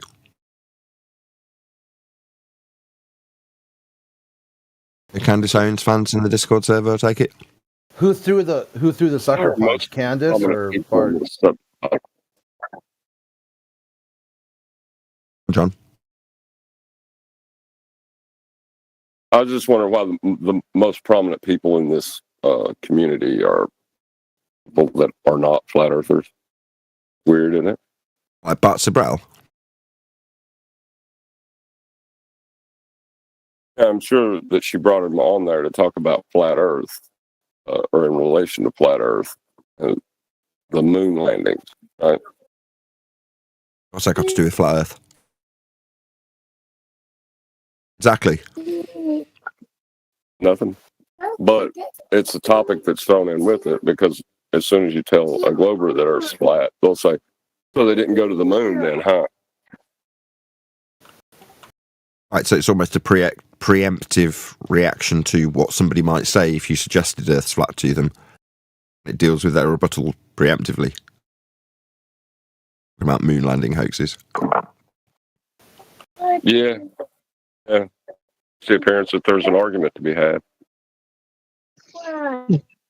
We talk about a lot of things, don't they, the Globers? That's got nothing to do with the measurement of Earth, like lights in the sky, things like that. But they never actually try and explain. Well, they do actually try and explain how Earth curve is measured, and they end up telling you how it's measured horizontal, with angles, elevation angles using sea level, which is, I know I keep saying it, but I just find it hilarious. Yeah, there's something else you can't unsee or unhear. Once you know that, every time one of your opponents on the globe side starts rattling off their claim to be measurements of Earth, who suggest they've got a proof of a spherical claim, they rattle off a few flat Earth measurements to you, telling you about how high they are off surface level and things like that.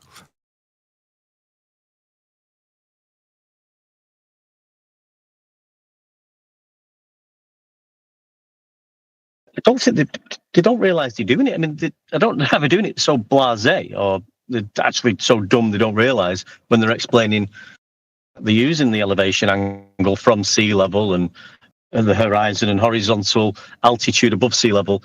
They're using all this terminology, and in their mind, they really do think they're explaining how they're measuring curvature. Yeah, we should really put it out as a request. If you're a globe believer, can you stop using flat Earth measurements to assert that either Earth's spherical or Earth is not flat? Really irritating.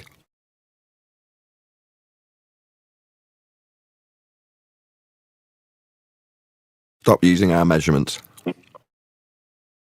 Who was that Glover that's come in and said these angle measurements aren't from a plane, aren't from a plane?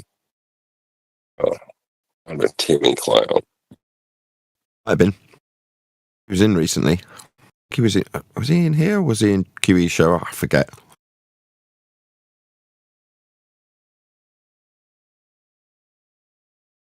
Is everybody in this server now flat then? Or giving it up? Ball nonsense.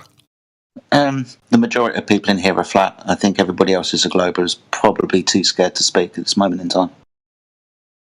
You can tell them about what happened with Embo, Jedi. Oh, Embo, yeah, he retired. In actual fact, he came in and split up with us. Yeah, that was a bit weird, but Embo has decided not to be a part of the Globe Earth, Flat Earth community anymore. So there's a few of them that are taking a bow, which has been quite good. That's because it's mentally hard to deal with if you're a globe believer. Yep. Very hard. Painful even. What, even after the final hashtag experiment? Bowing down and leaving? Yeah.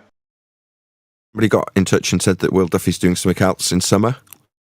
And then they pointed out that, so the final experiment isn't an experiment and it wasn't final then.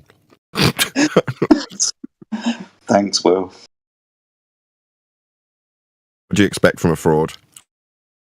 More fraud. Well, the experiment was, I think, to observe if there were any guns in Antarctica, right?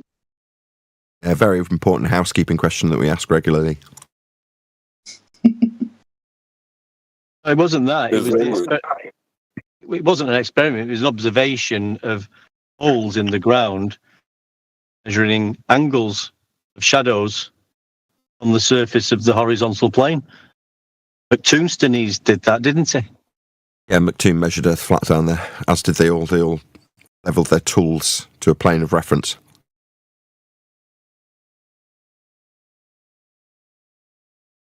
I think that the hypothesis is if no guns, Earth ball. What I think the hypothesis would be, what causes there to be no guns?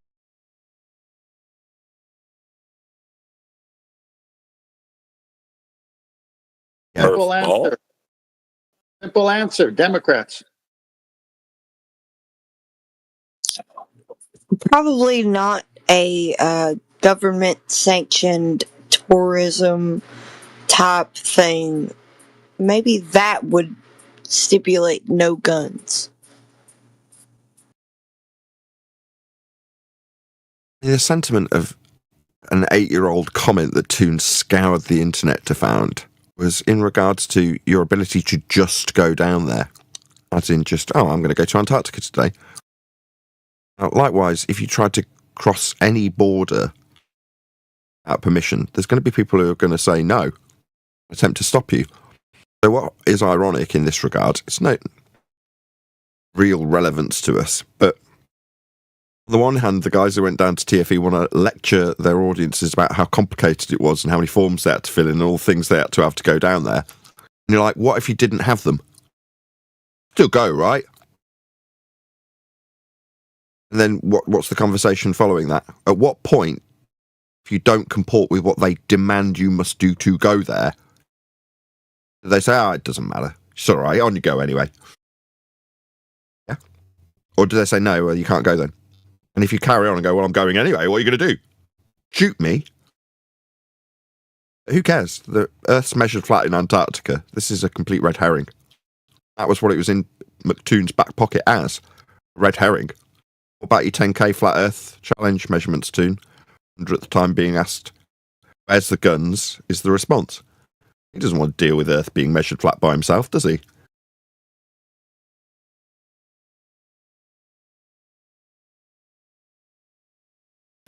they've explained it away that he was kind of in a mental break with reality because the sun 24 hours had affected his state of mind. Like he was like seriously sleep deprived. Like all his theta waves had just depleted. So he just started like incoherent babbling. Those are lyrics for a new song now. His theta waves were bumbling. What did you say about that? What did you say about reality in McToon? Yeah, a complete break with reality. He was delusional. He was basically in a dream state. Well, hang on. So he measures the Earth flat, which causes the condition because he thinks he lives on the globe.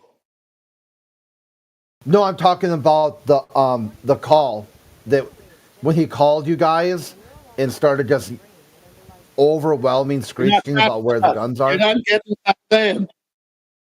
You're not getting what I'm saying. Underlying. He is in a complete break of reality because he has a show where he measures the Earth flat and he says, "Oh, it is triangulation." Like he's shocked to find out that's not curved at all. It's obvious you have to shut down. Yeah, shut your channel, shut your. Oh, yeah. God, it's so eloquent, like dude's Shakespearean with his typing.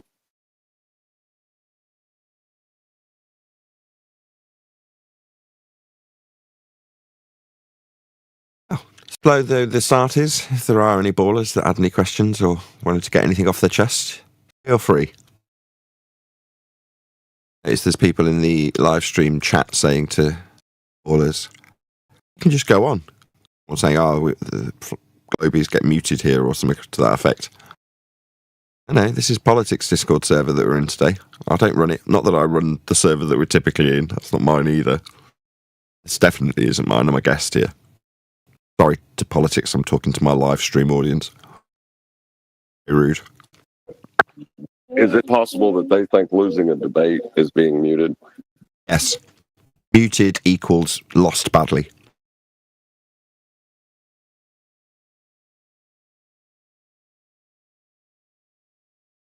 Happened yesterday. I came into Politics yesterday. Hank Hill was in here winning. And obviously he's a very patient man, taking his time as the person chants through each attempt to get his point across. At the point of conclusion, hand wave begins. I stepped in and was like, well done, Hank Hill. Excellent job. Because the opponent doesn't want to acknowledge it. In fact, they want to steal his victory on the spot. That is for Glurfs. If you don't allow them to completely steal your victory, you muted them. Oh, he only won because he muted what? During the conclusion of my victory? And you wouldn't shut up? Yeah. Muted equals lost debate. So whenever they say muted, just think of that. And it's lovely. Tell you what, it's not like they'd invite you on their platform, let somebody speak for 25 minutes, and when you go to rebut them, you get 2 sentences out before you're muted. That'd be weird, wouldn't it? Or talk straight through. So yesterday I summarised Hank Hill's victory and started to correct some of the incorrect assertions made by his opponent about gravity being a force. Obviously, I started getting spoken through. And I started to tell the guy off, and you know what he did? Put himself on server deafen. In other words, stuck his fingers in his ears. Everybody had to tolerate his utter garbage that was wrong for 20 straight minutes, while Hank Hill was patient with him, interrupting him constantly.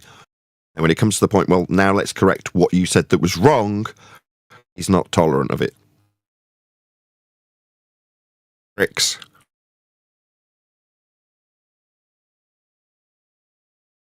They don't like being wrong. They especially don't like being told how wrong they are by a flurf about their own bloody religion.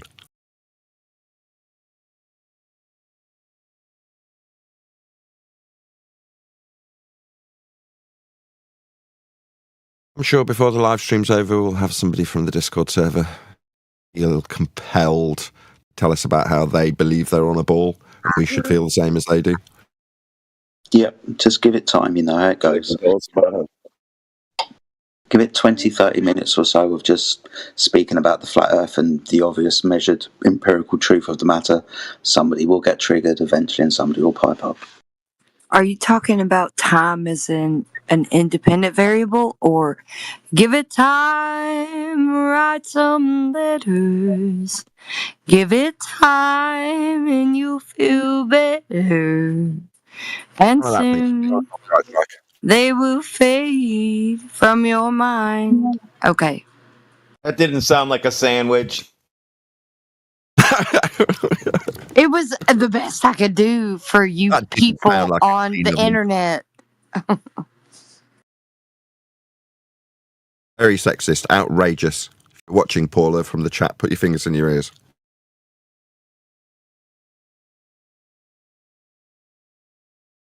Ah.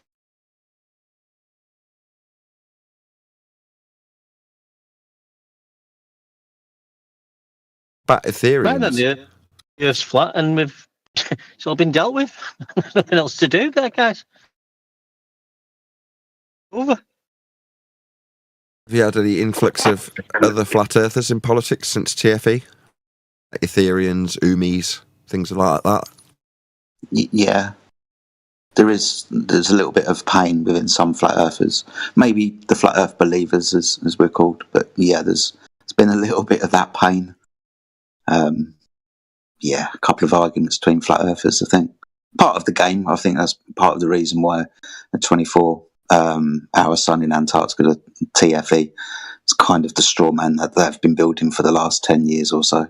So there's going to be a bit of a fallout for some people seeing what they believed, even though it was a straw man, their reality being kind of demolished.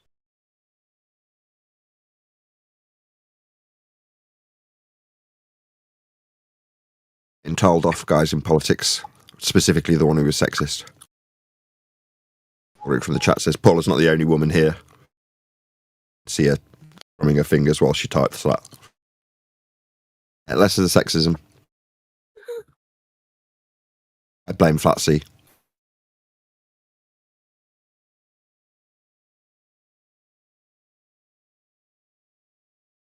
was part of a different conversation. See, you don't have to blame Flatsy. It doesn't have to be Flatsy's fault. I can actually sing these songs, okay? You're all right. It doesn't have to be Flatsy's fault. However, But just let it be Flatsy's fault. It's Flatsy's fault. Good morning, guys. Morning. Good morning. Very, very laid back. Yes, There's no fighting. There's nothing. This is the most relaxed I've been all week on the show. And also no bad mic. Oh, is Bad Mike in jail now? Yes. Bad Mike in jail. What's up? Guy? Standard. Mic standards. Right, although it is very slow here today in my live stream, there's 86 people watching. Please share the show. I'm sure it'll pick up shortly. We shall see. When I want to get my blood pressure rising, whatever the term is. I try to egg them out a little bit. Yes, to rise. Get my blood pressure to rise. That was the word. Go ahead, John. What does 20 degrees Immediately rumpused by Eli. Absolutely outrageous. And I hear is a crap singer. Go ahead, John. I was going to invite any globe believer to talk about the locally flat plane that we measure. If you would like to expand on that, we're all ears. Anybody in politics familiar with measuring Earth locally flat? ... because it's a ball. Feel free. I like the way you said and expand on that, because they will be expanding on that locally flat Earth also.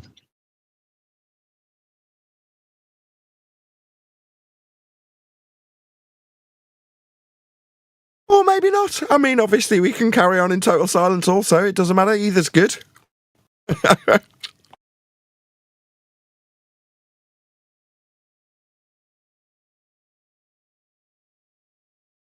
Gonna start coming in on random days. Yes, that might be a good idea. Yesterday when I came in, it was all kicking off. And to be perfectly blunt, yesterday's pre-show in politics is better than today's live show. No offence. Oh, yeah, no. Just sent you some slides. Let's pick it up. I'd like to, if you want to show it in Master B on this platform. And do you want to do a slideshow? Okay. I just sent it. Sent it to you. Let's pick it up. Yeah, go on then. It's up. Absolutely trustworthy. You can trust God's science, right? Yeah, let's start with that one. Once I see it on screen, I could go. Just bear in mind, politics can't see this, so try and keep it brief. Oh. Good. So this is a Bible teacher, John Barnett. He's a very good Bible teacher, but when it comes to something like this, he makes awful mistakes. And so he's got a series on science in the Bible. I thought, okay, I'll go listen to it. And he said something, and I responded, and I said, can you please share which verse in the Bible you are referencing that specifically states the earth is rotating, ? I have trouble referencing it. Thank you.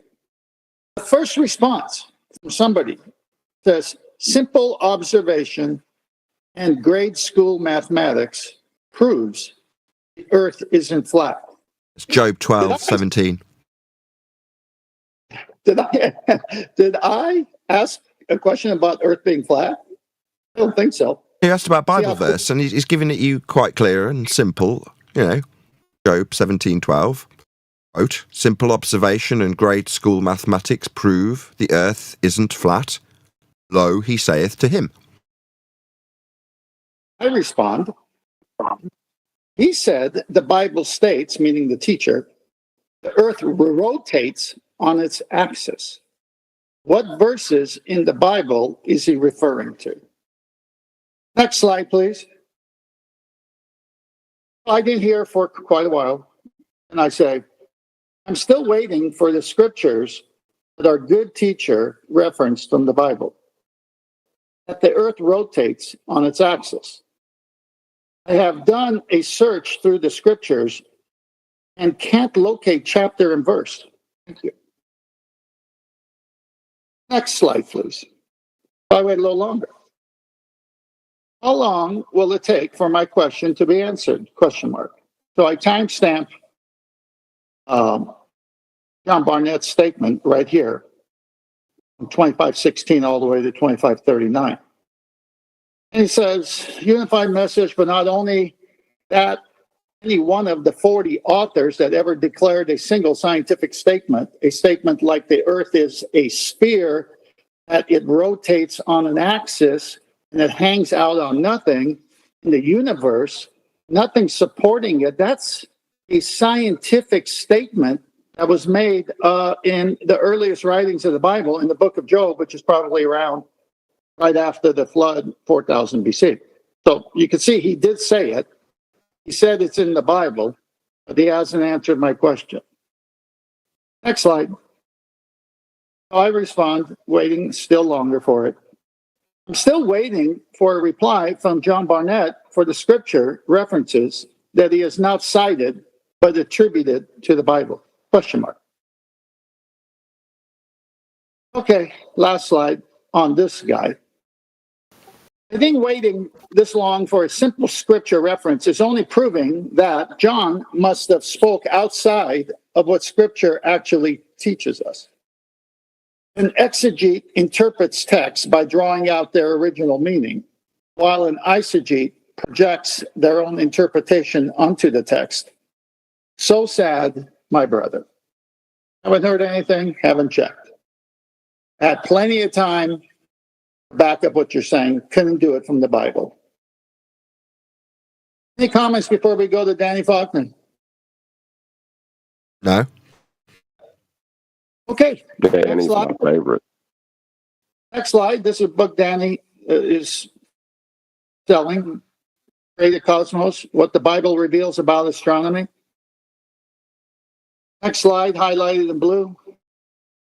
That on at least 2 occasions in recorded history, the Lord miraculously intervened in the movement of heavenly bodies in order to accomplish his purposes.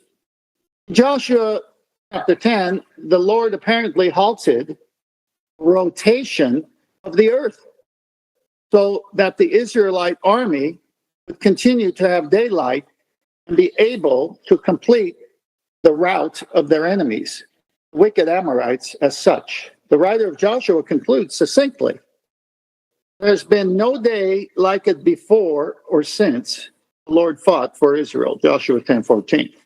Notice Danny Faulkner said that the Lord apparently halted the rotation of the earth. Apparently, does he mean he made that up and superimposed it on top of what the text actually said?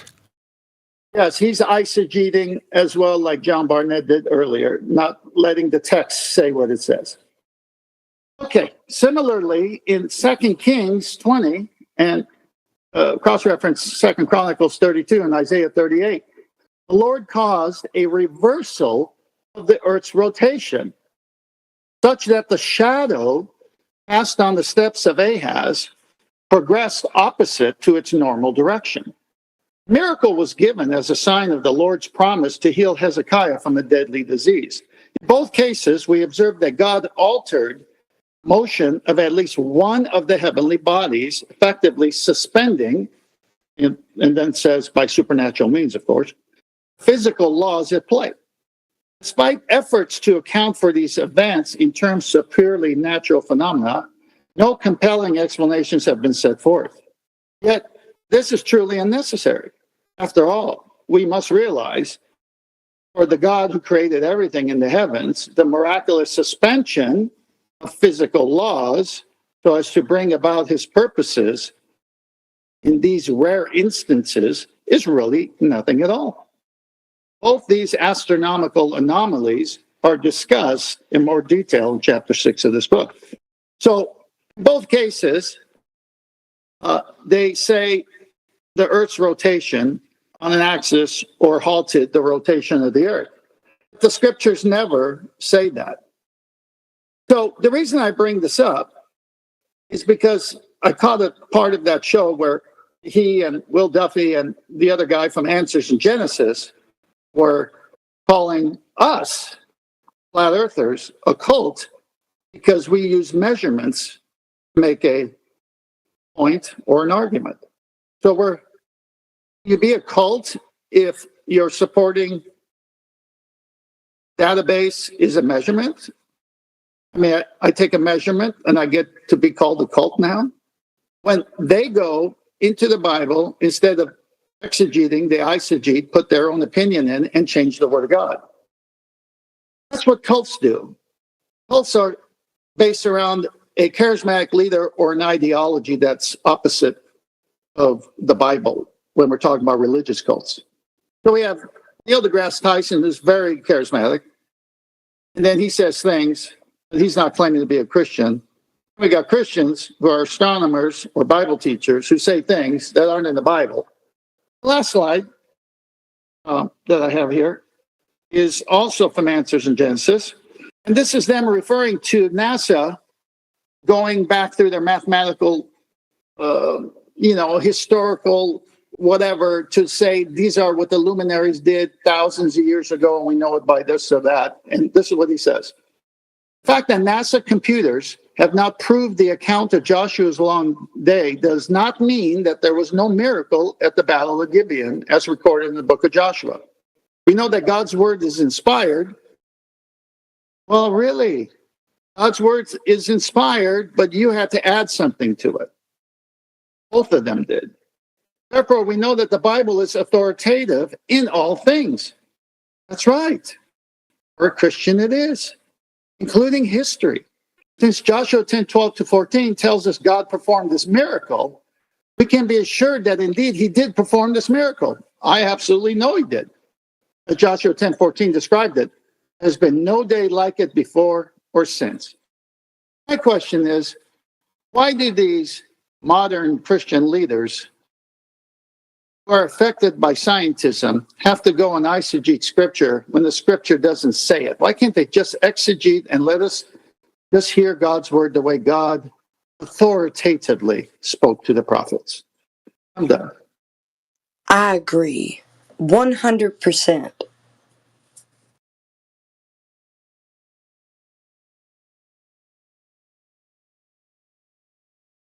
Tent, did you call that pseudoscientism or scientism?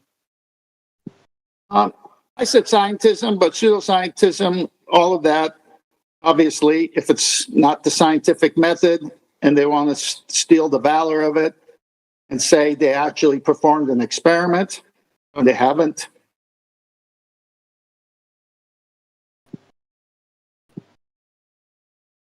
What's up, brother? Good to hear you, bro.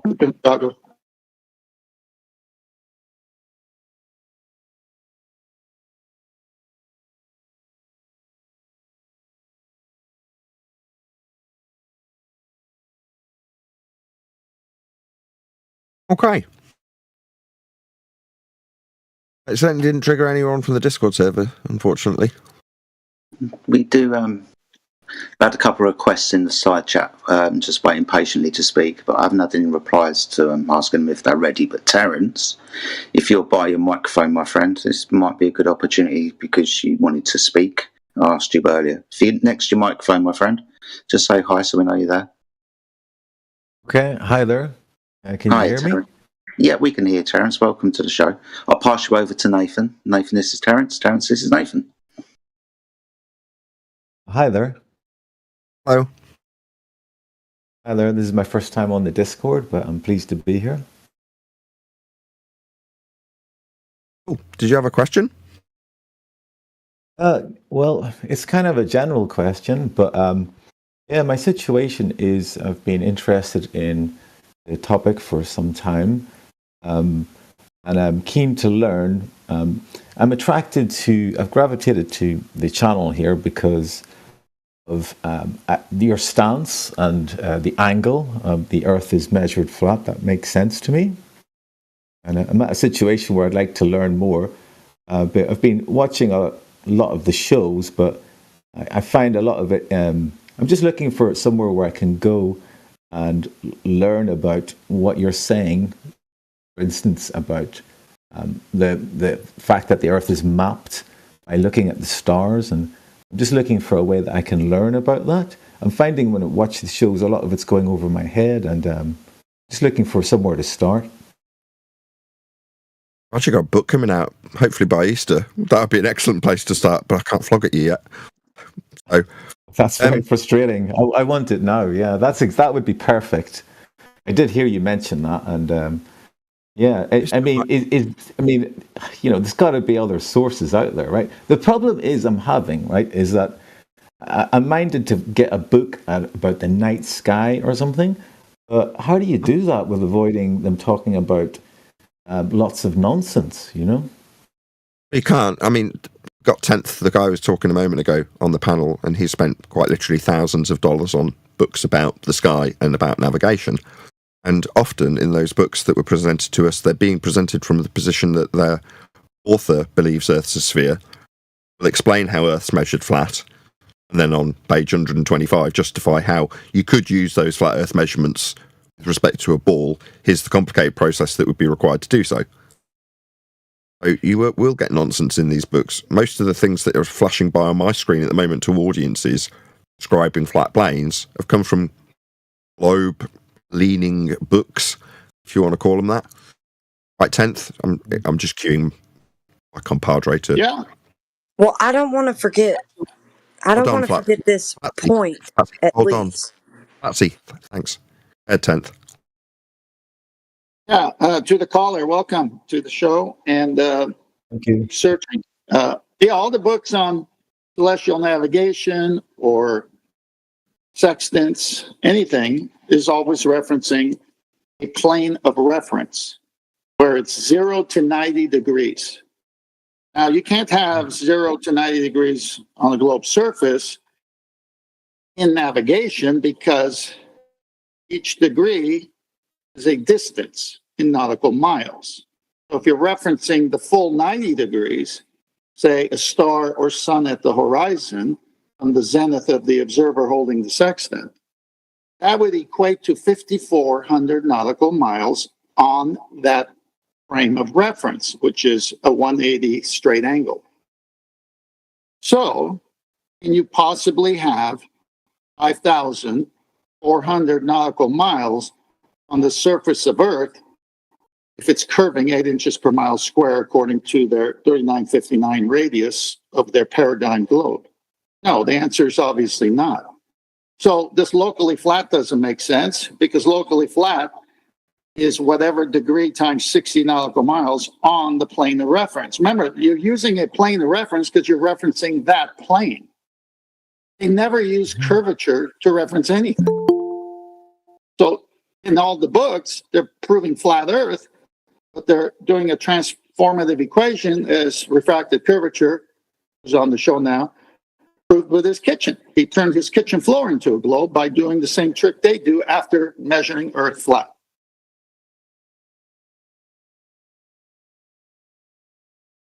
Well, that sounds like a very succinct explanation.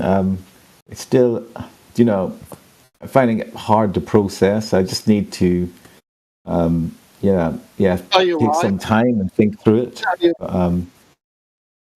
I'll tell you why if you give me a minute. You're new to the subject. Okay. You want the full answer right away. It's not going to be that way. You have to put time, some sweat equity into it. So, yes, it's hard to process now. I'm almost done. It's hard to process now, just like it was when I went through my first navigation book.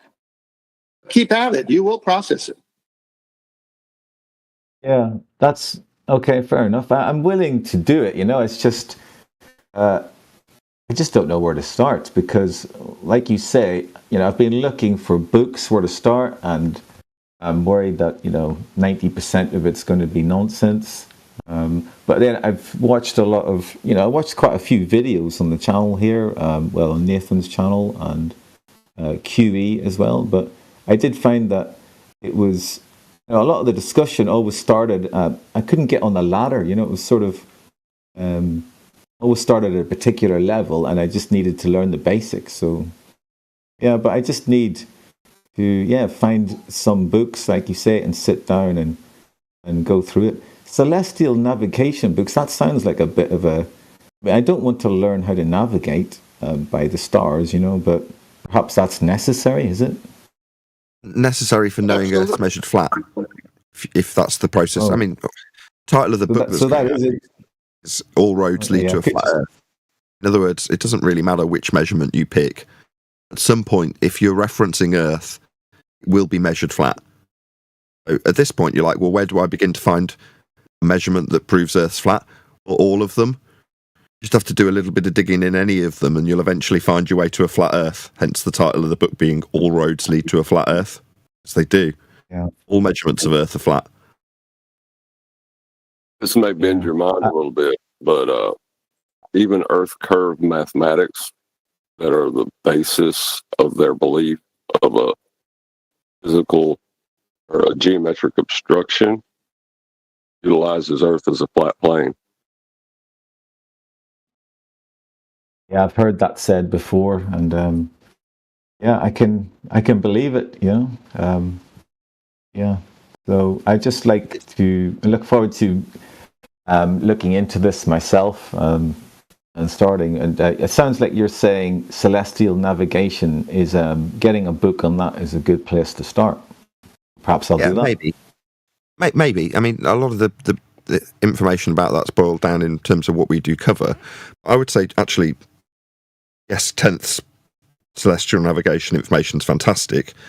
And it's taken me personally a long time to take it in from 10th, who's got, as I say, about $5,000 worth of books or $5,000 worth of investment in celestial navigation books to be able to give us some of that information. So maybe not from that point of view. However, what John just said, or refracted curvature just said to you, is probably more pertinent because it's a relation to what I said, which is if you look close enough, you'll see a flat Earth measurement, and Earth curve as a measurement from surface level, your height, the difference between the parallel eye level and surface level. All of the things I've just said exist in Earth curve mathematics and require Earth be a flat plane. Your height above surface level,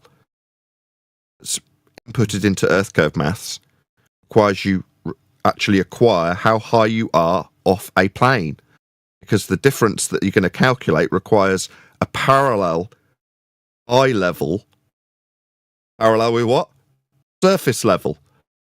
There's several flat Earth measurements that have to take place for you to assert that you can see curve below surface level in their maths. So I would say the best place to start is actually looking at how Earth is measured flat in Earth curve mathematics. Their extrapolation of Earth curve comes from measuring the surface flat. That would be where I would begin. That's really helpful. Is this to do with the fact that it's a triangle and it's necessary to measure an angle, and an angle has to be two straight lines? Is that it? Not exactly. I mean, it's unlike the elevation angle. This is a depression angle.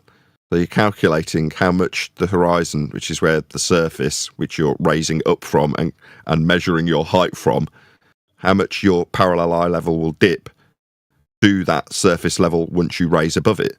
That's how the mathematics of Earth curve, claimed to be the end result of this maths, works. You're calculating a dip or depression angle to the surface level. Yeah, you need a flat Earth to claim this Earth curve. Sorry, but are you talking about the effort? Hold on. Go ahead. Are you talking about the Earth curve maths, about curvature? Are you talking about the mathematics, which is about trying to calculate how much curve there is? And are you talking about? Yeah, is that it? Yes. It's called Earth curve maths. Exists in several formats. All of them are exactly the same in essence. Yes, that requires it calculates the degree of curve. Or, yeah, the degree of curvature. It's a turn of phrase, yeah. Curve that they're asserting in that maths exists below a surface level that's measured. It's even labelled in their maths. If there's a diagrammatical example next to the maths, it'll show you surface level and eye level. Then there'll be a point below surface level marked with an X labelled horizon, claimed to be Earth curve, existing mathematically below a flat measured surface level.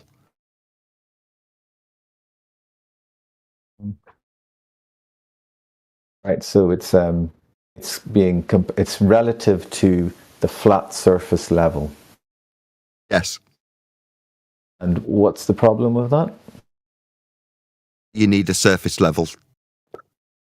And so what? Level's a horizontal plane in that mathematics. That's the problem. Do they assert that mean sea level is a horizontal plane, or does level curve around a ball? They're measuring a surface level to claim that surface level bends. Surface level's level. And they measure it level, then say that there's a point below the surface level that they measured level, that they've calculated based on raising to a height, that's reference to a surface level, to say how much Earth curve will be below the surface level in the calculation. You need multiple measurements of a surface level in order to assert that you've got a curve below it, orthographically in mathematics. Oh, so the first thing is you need a measurement of the level thing in order to begin. That's what you're saying. It's not that you need to. It's part of the axiomatic principle that you're utilising to claim there's a curve, deriving it from a surface level. If you want to say, well, what are you measuring with respect to surface level? Your height above it in their maths is something that you'd have to suggest if you were going to aim to be worthwhile values into those maths. You'd measure your height above sea level. You need a sea level to measure a height from, because you're going to be utilizing your eye level parallel with surface level once you've measured your height above sea level. You hear all these level. These are all things that you must measure. Then punch those values into Earth curve maths, show a curve below the level that you measured. I don't see a problem if it's mathematical and like just drawing a mathematical line. If it requires a horizontal line, if it's a concept, I don't see the problem with that. What do you mean? That's the problem. The problem is that Earth curve itself is the concept. Right? Go back and forth long enough with a Glover, and what they'll tell you, curve, aka the geometric horizon, only exists in the math. It's actually a Globe quote. Yeah. So the point. Understand the problem.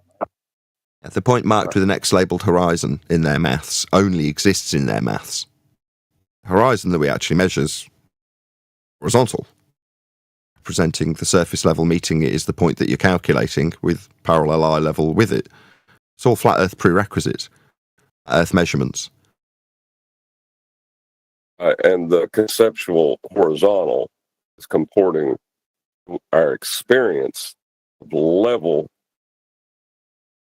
being axiomatically tied to horizontal. So that's what makes it a measurement, is because you have your conceptual unit horizontal, that you experience. Earth has to be flat for you to believe you're on a globe. And on top of that, once you got a measurement, it's no longer about belief, right? Because if you take a tape measure your table 10 feet long, you don't have to believe your table's 10 feet long. You've measured it. You know it because you used an established reference, right? There's no belief involved anymore. That's why we just say it's measured flat. That's it. Wrap after that. What's the name of the caller? What's your name again? It's Perry. Perry. Nathan, walk them through the black swan, because that's essential, because their claim is Earth curves at a certain point based on the observer's height and feet. And when that is not reality, you tie that knowledge to a concept that's only mathematical. Then you say, well, how do you measure anything? And they need a equatorial plane, so they take you to the middle of the Earth, which is not the surface that they're saying you're on. So they transpose a tangent plane on the surface. That's not the surface. If you're saying I live on a curved Earth, then why aren't you measuring the curvature of the Earth? Oh, we did. It's 1.22 times the square root of the observer's height and feet. Yeah, but that's false according to Black Swan. That's not real. Okay, so what I'm being asked to do, Terry, is explain that the maths that I'm pointing out requires a flat Earth to be measured was debunked in 2020 with the following logical consistency. If Earth is a sphere with a radius of 3959 miles, every distance to that horizon I was describing below surface level, called Earth curve, must be no more than... Shut up, you nigger. Ahead. They need to mute that guy. He said, shut up, you, and you used the N-word. He's already gone. He's already gone, boss. You're fine. There is.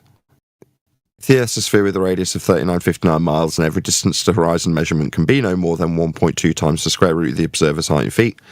Distance to horizon measurement in an image we call the Black Swan is beyond the geometric limitations of a sphere Earth radius 3959. Therefore, the horizon is not Earth curve. Earth's not a sphere.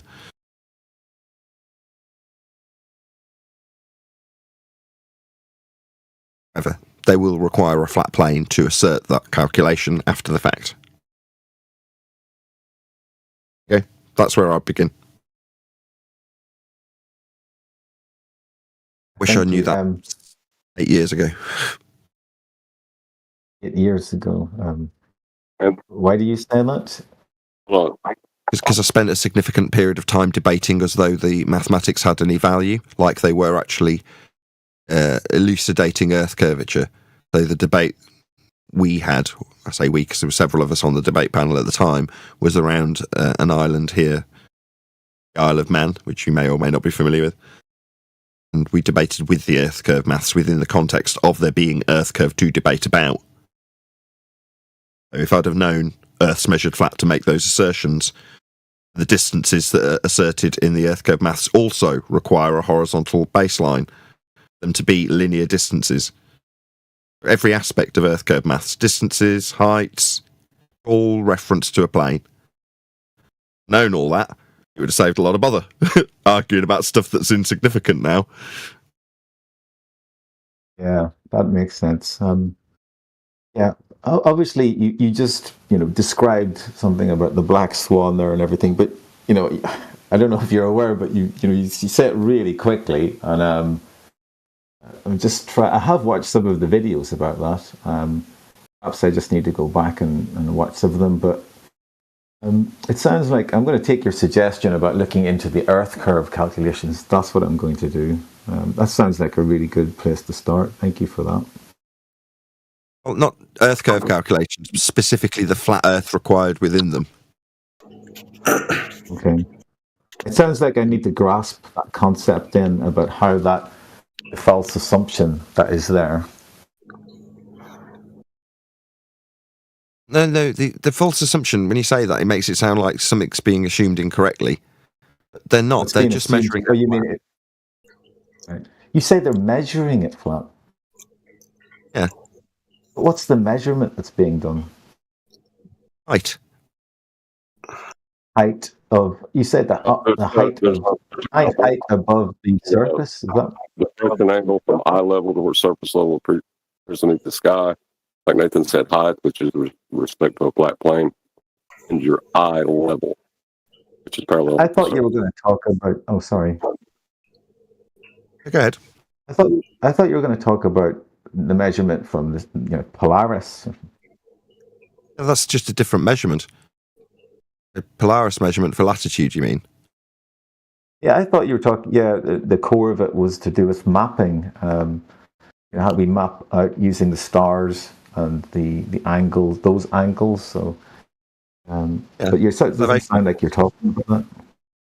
Yeah, I mean that again, you don't need to necessarily learn anything other than what an elevation angle measurement is. So you're like, well, should I go and get a celestial navigation book? Well, no, not necessarily. Just know what an elevation angle measurement is. If I define it for you, I've got lots, but I'll just read out one. Altitude angle, sometimes referred to as solar elevation angle, describes how high the sun appears in the sky. Angle is measured between an imaginary line between the observer and the sun and the horizontal plane the observer is standing on. Sustainable by design altitude angle. So if you know how an altitude angle is measured, you understand that there's a prerequisite for a flat plane for it to be an angle.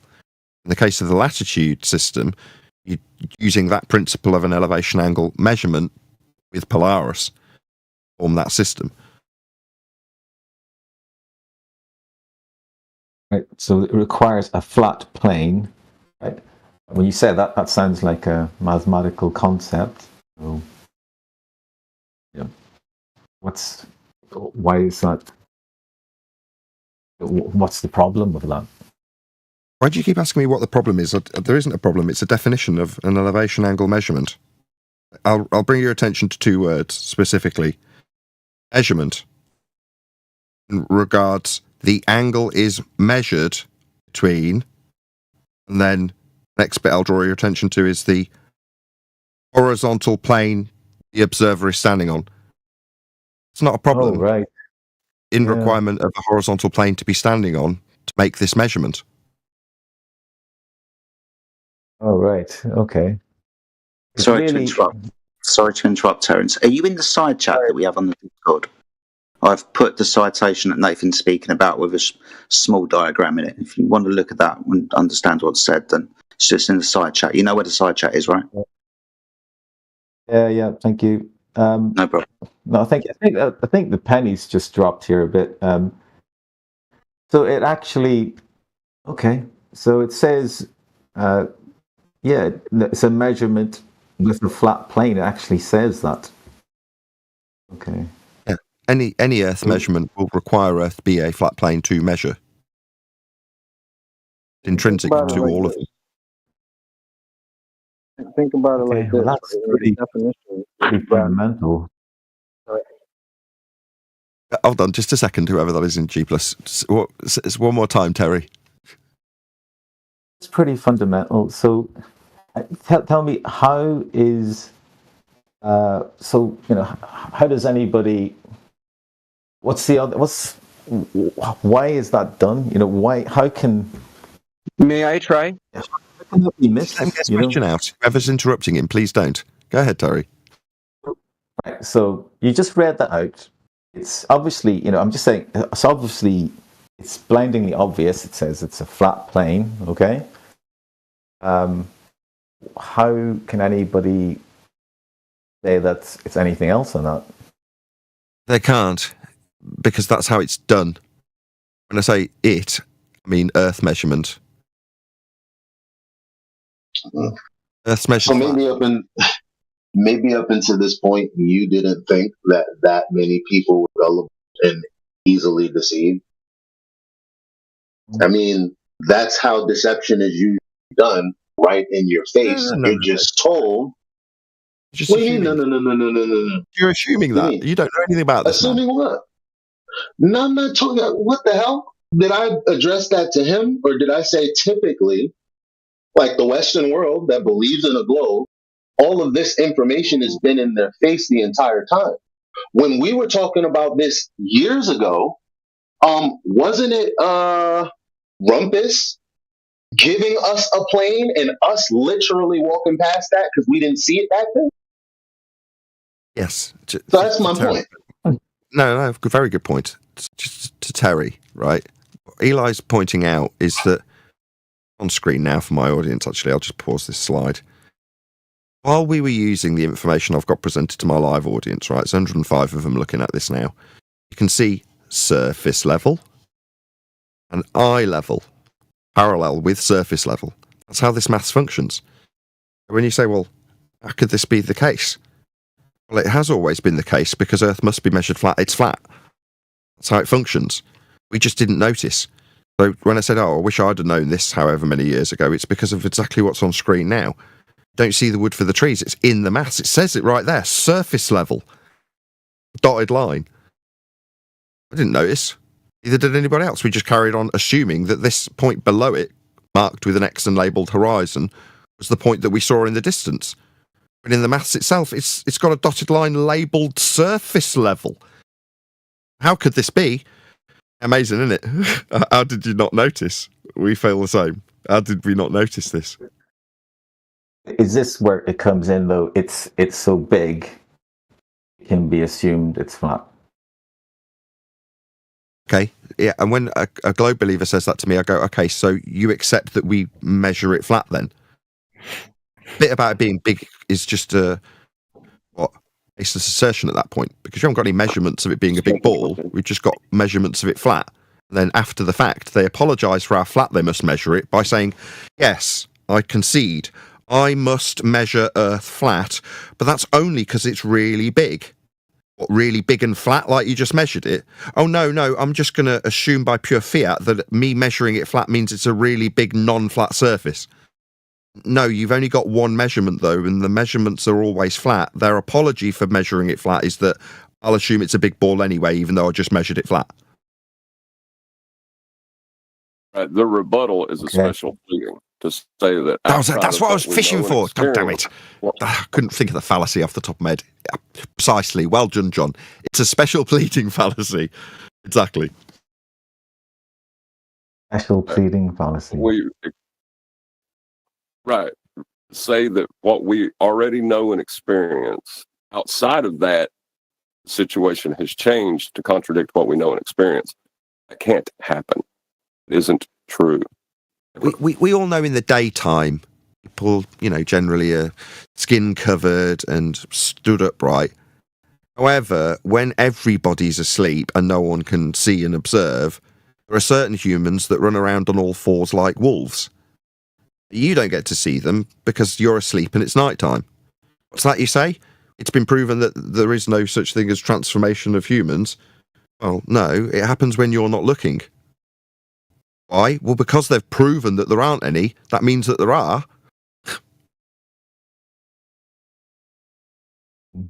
Proven it's measured flat, that means it must be really big and a ball. You just proved you measured it flat, and there's nothing beyond your measurement to assert that. It isn't flat. North curve is always everywhere you're not looking, measuring. Like the werewolves. Hey Nathan, would you agree that the only way to actually put a toy globe on your desk or even craft that thing, you gotta start with a flat map Earth and a projection based on celestial observation, which is based on flat Earth measurements, which shows that the dependency of a globe cult belief system is on flat Earth. Yeah, well, couldn't have put it better myself. Yes, globe belief is dependent on flat Earth measurements. The origin of the globe's creation are those flat Earth measurements. But for the flat Earth measurements, you wouldn't have a globe to believe in. Yes, you put it better than I could have. May I point something out as well? Just one sec, John. Later. Hold on, I think there was a further point to that. Go ahead.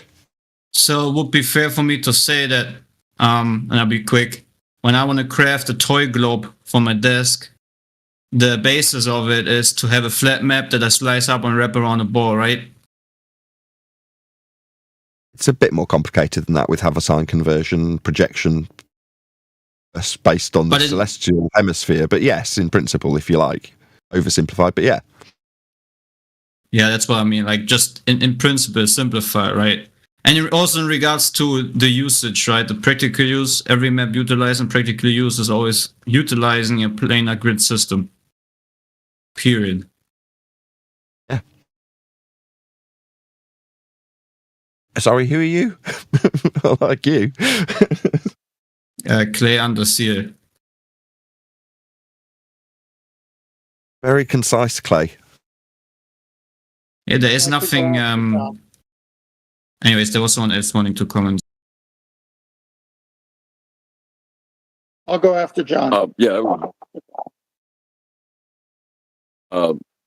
Remember, when you look at measurement, if someone shows you a calculation that contradicts the measurement, calculation's wrong, not the measurement. People have forgotten that. I especially like is when you point out the flat measurement in their globe example, and then they start to decry their own measurement. Like, well, it's not a measurement then. It's like you're using this to assert that you've got a ball beneath your feet. I'm pointing out that the bit you're using is a flat measurement, and now you don't want it to be a measurement, and you don't want it to be Earth, and you don't want it to be the ground. It's your example. It's on screen. Okay, right, so we've got 1.2 times the square root of the observer's height in feet, and the height's off surface level and parallel with it, right? Okay, gotcha. And that 1.2 times the observer's height in feet is the distance to this geometric physical limitation in this view in orthographic. Right, gotcha. Got to measure Earth flat for that. There's surface level, you need that. You need to measure your height above it. You need the eye level to be parallel with surface level for this maths to work. It's not the ground! We're not measuring anything! That's what you get. See, every time they want to invoke modern technology in reference to navigation as an example, the funny thing is what they don't understand is they simultaneously always invoke longitude, latitude, and meridian lines, which are fundamentally based on the principle of flat Earth measurements. And this is the absurd irony of it all. The only way you can have your imaginary things in your head working about a ball is by utilizing the Earth for what it in reality is, which is a flat topographical planar surface. This is what the globers gotta understand. This stuff is all based on the reality of what Earth actually truly is. So all your GPS, navigation, charts, everything as an inertial reference system within aircrafts is all based on planar surfaces. Nothing more, nothing less. Absolutely correct. That's why. That's why they use the equatorial plane, because that's what it is. So yes, raw data is from flat Earth angle measurements. what happens is they convert that through a transformation. It's a conversion to make it a globe. It's an afterthought afterwards. It's not from the raw measurements. Now they put you in the arc of the protractor rather than saying, oh, by the way, he was standing on the baseline when he held the sextant and measured the star's angle against a horizontal plane that has a maximum of 5,400 nautical miles of straight line, linear. I love this. I just caught this from, I don't know what the discussion's going on in my live stream chat, but Super Blaze, quote, because the geoid surface cannot be directly observed, heights above or below the geoid surface can't be directly measured and are inferred, end quote. Like, as soon as I read it, I thought, above or below? You'll need a flat plane for those. But I can only imagine that he's responding to some zealot in the chat. That's that to you, Super Blaze. Yeah, all descriptions of what we experience will be with respect to a plane of reference, whether it be your eye level, surface level. There will be a plane of reference that you use to describe up and down with. Now, that is not necessarily a horizontal plane. You can tilt your head sideways and describe things wrong to people, you know, but if your head's vertical, which is with respect to a horizontal plane, then you can give accurate descriptions to other people. That's why measurements are so important. It allows us to share knowledge with others. You can't even talk about this without a flat earth. Yes. DD. Well, see, the truth is self-evident. It's out there. It's undeniable. The only thing people can do is twist it, pervert it, mock it, or just furthermore in their own unrighteousness push it down. But the truth is, when you say sea level, the word itself is giving testimony of what it is describing. The same goes for the horizon, which refers to horizontal. The same goes for gas pressure, which means you have the word pressing in it. There's the requirement and the self-explanatory term in itself. It testifies of the very thing that it requires. Therefore, any other attempt to talk around it, pervert it, in unrighteousness, furthermore, is absolutely foolish and utterly giving testimony of your incapability of actually accepting reality for what it presents itself to be. That is the truth. Yeah, the truth is, Earth's a flat plane. That's exactly how it's measured. With that, I'm going to say, if you are watching this on either Nathan Oakley 1980 or Nathan Oakley premiering streams, then stay tuned, as there will be an after show to follow. Unfortunately, though, if you are watching this live, this is where we bid you farewell. So another massive thank you to all of you who liked, commented, shared, subscribed, joined as a Nathan Oakley 1980 channel member, maybe joined the Politics Discord server, and all that good stuff. Another massive thank you to my G Plus panel. I've been Nathan Oakley, and I will see you all in the next video.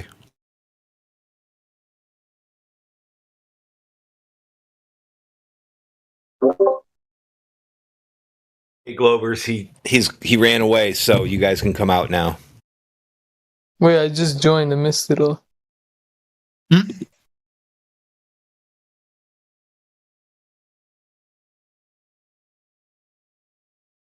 Well, not much more to miss, actually. The Earth just presents itself to be a topographical planar surface and is measured the same way, utilized the same way, and it's just what reality is. It's either on you to accept that fact or disregard it and move on, you know? Lie to yourself, watch television, so forth. You know, many ways of pushing that down. Hey, Clay, under seal, did we just move over to the other server now? Music hall. I don't know. Doing I'm all the still in the flooring. same channel. The Earth is flat. Neil from Central. Don't push yourself too hard, Neil. Hang on. You know you're wrong. I think I saw a green screen there. Are you really there? Neil Concento's faking it. That's the 19th gate. Okay, guys, we're still in the Discord server that we're a guest in, so you know. What, they don't have no humor over there? Oh. Yeah, what's wrong, Nathan? Is everything okay? Are you ashamed of us? Only yourself and Neil. Well, maybe there is someone out there as a Glober who can give us a demonstration of unrighteously perverting specific words that give self-testament of what they actually mean. Which is, can you maybe explain why it's called sea level or not sea bend or sea curve or sea curving? Or the horizon that is horizontal? Can you, anyone that wants to try to pervert this very truth? That's what I thought. One has a list of them. I was going to say, it's a shame he's not here. There's a whole list of axiomatic definitions and words that they can't use, like up and down. Know what they call these people? Sophists. The only way you can present the globe is by sophistry. That's the only way you can do it. That's all they have. That's correct. Any way they can make it seem like there's an argument is to create a different argument. Like the Earth isn't the azimuthal equidistant projection. Can't be bracing against the real argument, which is Earth's measured flat. You, me, and everyone. So they've got to make a new, different argument. So, Or they could pay off a prominent flat earther. And you know what the worst?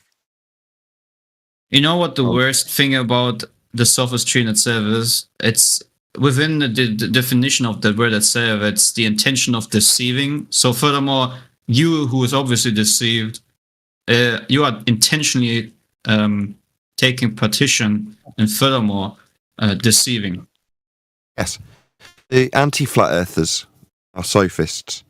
They're the ones who will brace against their own rhetoric to say that we're wrong, making them right in their mind, even though they're bracing against their own rhetoric.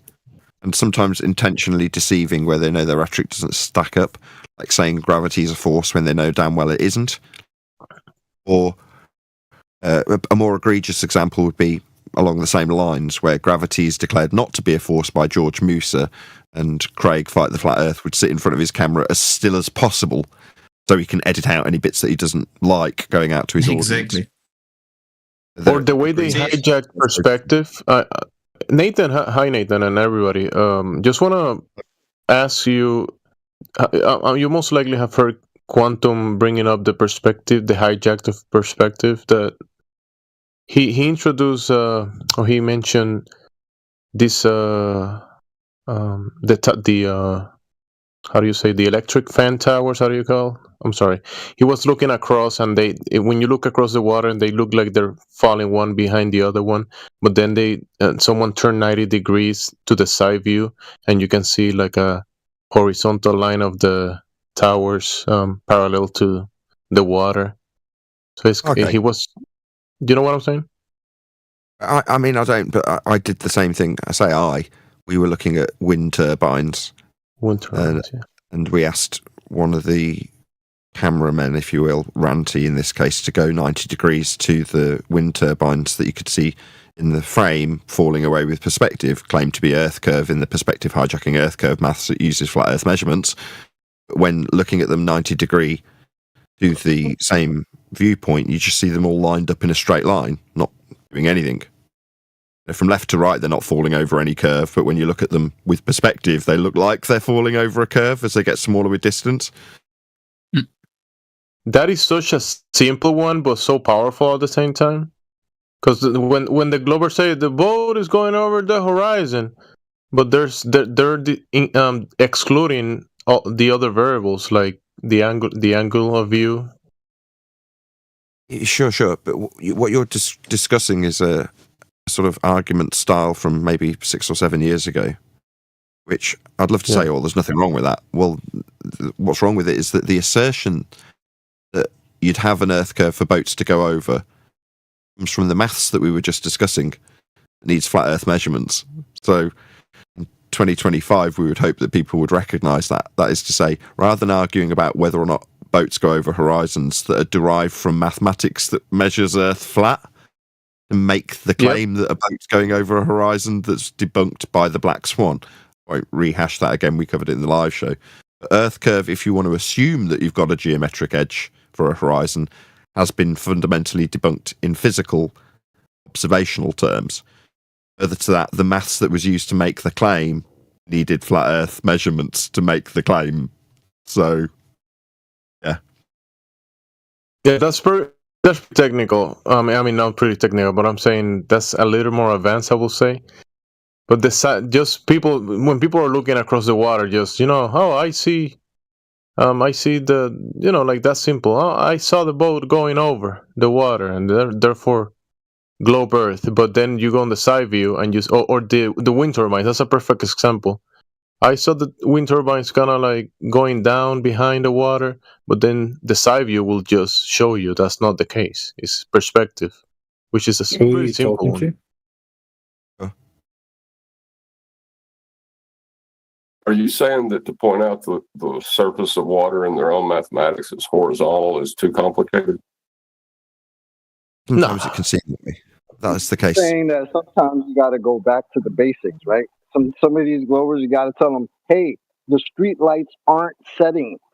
They just look like that. The street lights aren't setting. Did you just say fucking Globers, you degenerate cunt? Why did somebody have to do that? Yeah, someone wants to jump in the conversation. If you guys, I mean, do you have a question or? MZ, nice chatting with you. Yeah, the assertion that there's an Earth curve comes with a dose of flat Earth measurements. Okay, so the reason that guy did that might have been the same guy earlier is because he got triggered because someone's trying to show him what measurements are. Maybe he got triggered because I said the street lights aren't setting. Maybe that pissed him off. Brush your fucking teeth. Okay, get rid of this guy, please. When you feel so you could tell it's a religion. You offended their god of curve. Yeah. He needs pain relief by attacking us personally after the fact. Well, that pain relief won't last long for him. There is one common theme with sophists. As soon as they realize that the magic trick doesn't work, they just get emotional and cry about how much they cannot bring out their delusions. It's all you get, actually, most of the time. Crying, ad homs, so forth. They'll project their pain directly onto their opponent. Yeah. I experienced that yesterday. Someone in here called Redwin was accused of ad-homing the opponent while the opponent was the one beforehand, just minutes before he was saying that accusation, he himself was the very person ad-homing permanently. That just shows that, like, literally as if this person was talking to a mirror. Complete projection. It's very sad, actually. But on one hand, we gotta realize and also agree that, we have been through this indoctrination. So in a sense, I also understand the psychological reasons of why many people who defend this act this way, right? It's not like I wouldn't have any understanding. It is painful. It is painful to realize that maybe the whole field you have been indoctrinated with, you paid a lot of money for university, might be a complete lie and is based on fairy tales. I can understand why that is painful. If you had the term, I was like you once, like really condescend to them, I find that works quite nicely. Yeah, I was like you two once. We had the same education, you and I. I advanced beyond this pathetic understanding of Earth being a sphere because you were told so. Right. But in a sense, I mean, especially when you come out of the area of education like university, you should be able to have a constructive discussion without the use of sophistry and ad-homs. But as you can see, especially not taught logic. Yeah. People that is who the are issue. taught The logic logic is missing. to make games and stuff. 1 second, Clay. Go ahead, Chocolate. You were trying to get something in there. I would just say I wasn't like you because I was able to get new information and change my mind. That's what you do when you have intellectual honesty, as opposed to being in a cult where you reject new information wholeheartedly. So now I wasn't like them ever. And another thing you also observe many times is before globals would actually do the argument, right? And they argument that, well, before I'm gonna tell you this, I already know that you guys just gonna mute me, or that you guys gonna do this, and you're probably gonna say this about my argument, instead of actually bringing forth the great argument or any argument at all. They just talk about this matter of, but this is about to happen, and you might react this way, and you probably, how many times is that actually happening? Also in chat. The poisoning the well fallacy. Exactly. Hey QE, hey Adam, are you both free for a bit? Reckon we could do some scribbling? Negative. In politics? We are in politics. Nth in here? Nth is in here? Yeah, I'm here. I'm here. Still. Yeah, somebody was looking for the source of one of your documents last night, and I didn't have it. It's the one with the 3 elevation angles. Nathan has it on his slideshow. You know the one I'm talking about, where they all come together and they're circles. Yeah, I do. I've looked for it, but I can't find it. But I found it and I put it, and I went back to 2020 even. So yeah, I can't find it myself. Okay. But here's the thing. The initial person looking for that was a well-known baller, and kind of bugged someone to bug me about it. So this isn't the first time. So my response was this. It matches exactly the picture Nathan showed yesterday when they had 3 circles of equal altitudes with 90 degrees on the ball. There's nothing different. There's so many things like it that's exactly the same thing, especially in the navigation books. Nathan shows the slides going on his screen all the time. You got the baseline, you got the sun, you got the angle with the sextant, and you've got the degree time, 60 nautical miles.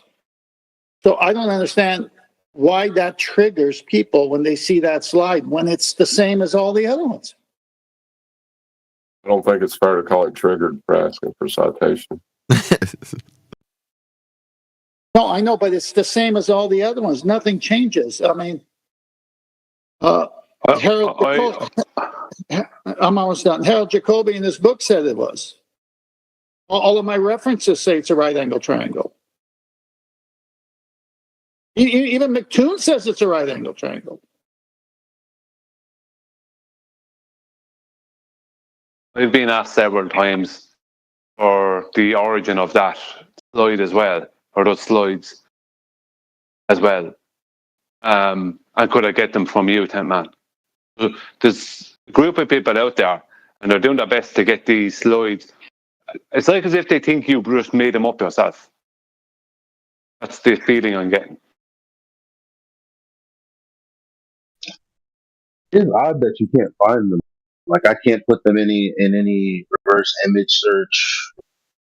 Now, granted, fundamentally, the slides are literally, like Ken said, showing the same thing that you get when you Google elevation, angle, circles of equal altitude. It's all the same thing. So, but it is annoying. You know what I think it could be? Just when you just said that they are Eli.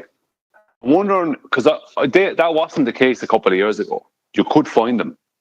Right? I could find those. I haven't looked for them for years because I didn't have a need to. But I remember seeing them and coming across. I wasn't searching for them, but I came across them in my searches. I recognized them because they're the same ones as Tent had presented to me. And there was a link to them and stuff like that. But I knew where they had come from. I remember seeing the source for that.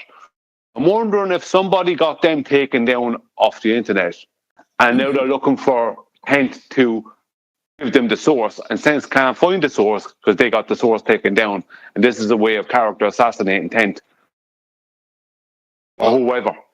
That's what they do. Yeah. Huey, are you there still before I ask Nathan to pull up the 2 slides and just send them in Master B? Yeah, I'm still here. Okay, remember that video that we both commented on where that Navy guy was showing how celestial navigation works, and you drew a triangle, and it was a video, and he was running $1 billion ship. Remember that one that you did? Yes. Okay. You follow what happened after your critique of that video, and that was one of many videos I watched. But you're the first one that covered it online. Ballers contacted that Navy guy, the retired Navy guy, and said, hey, the flat earthers are saying this. And the Navy guy had to go in there and put a disclaimer. That's not what he meant. Yes, I remember it. Yeah, so you see how triggered they get. But Nathan, go to the 2 slides I just sent you in Master B, please. Yeah, I have. Okay, so as you can see here, the slides that Keely is referencing are 3 circle of equal altitudes, and they want to know where I got it from. It's the same as these. Exactly the same as these. So if you had 3 of these, what would you have? The same thing that they want to know what I can't find anymore. I mean, can you believe the nonsense? Yeah, what's that guy? Professor Wolf's QE, is it? Is it that guy? Yeah, it's the same routine with the University of Rochester. I've had a lot of citations just disappear. Now, some universities, they will. Penn State is notorious for eliminating citations off their website. You can't find them ever again. Then Ryan brought up a good point with Professor Wolfs at the University of Rochester. Baller got in touch with him, and he took down the whole page on the scientific method. He just took it down. Like I said, he made a big mistake. A lot of people had cited that in their articles, books, and he got some whiplash, and they were up in another week. But yes, ballers get in touch with these institutions and organizations and say, hey, flat earthers here using your sources support their point, and they've all of a sudden disappeared. That's happened many, many times. And then you get idiots like Veach who'll openly declare it. Oh, well, I'll do something about that. Why would you be such a dumbass as to say it in public that you're actually going to do this? Yeah, what do you think is going to happen when we see that it has happened? Who do you think we're going to blame? It was on your channel, dude. Yeah.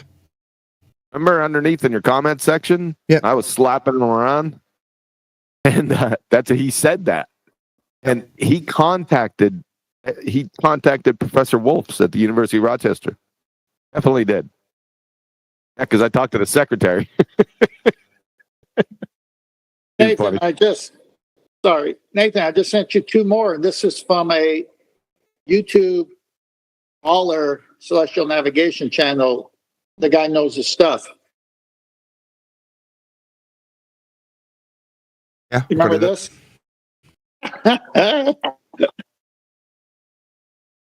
I'm looking back in our messages, 10th, just in case, because I've asked you for a lot of the sources.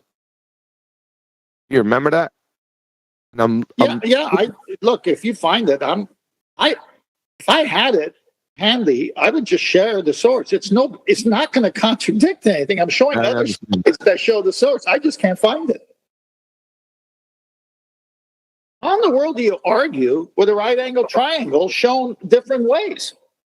don't think they were arguing with the right angle triangle part. They were just looking for the source. Well, they're everywhere. They're in all the navigation books. They're online. You say, what's an elevation angle? And that's what I did a search on, and I found it. So I shared it with Nathan and you or whoever else I shared it with. But now I go back, I can't find it.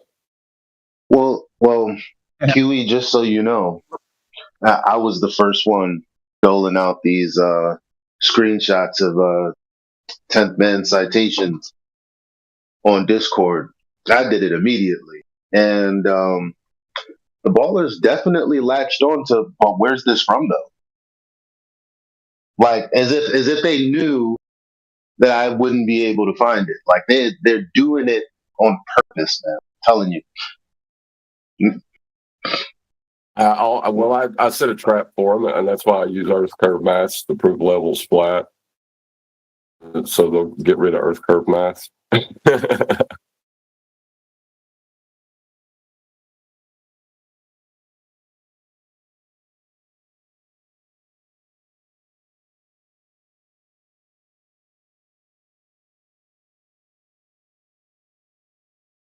That wouldn't be a bad idea for them to do, John. Considering the current state of the situation, the best thing they could do is remove those mats off of online and allow them to be just taught to particular people. You know, that kind of thing. That would probably be a good thing.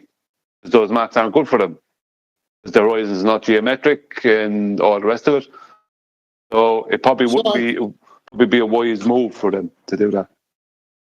All right, Brian. So, Nathan, I just sent you the picture that QE was asking for because that's all I got. I don't know this. I can't find the source anymore. S1, S2, S3. It's right there in Master Beat. Tell me if that's any different of a claim or statement or reference to anything of the other pictures I've sent. When you have three circle of equal altitudes and they cross at one point, that's where the observer is.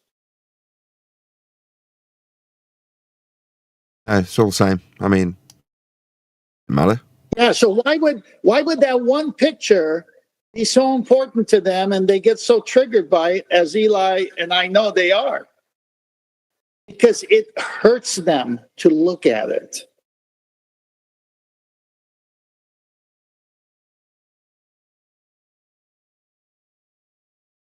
He must have made it up. Yeah, he drew that and said it was from a celestial navigation article or book or whatever. But that's not true. And then guess what? I go to YouTube videos, black and white, showing celestial navigation to show the same thing. In fact, I'll send you one of them.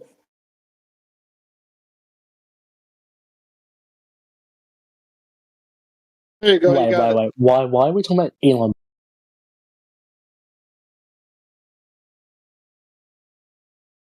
What's that? Why are we talking about Elon Musk? No. Eli.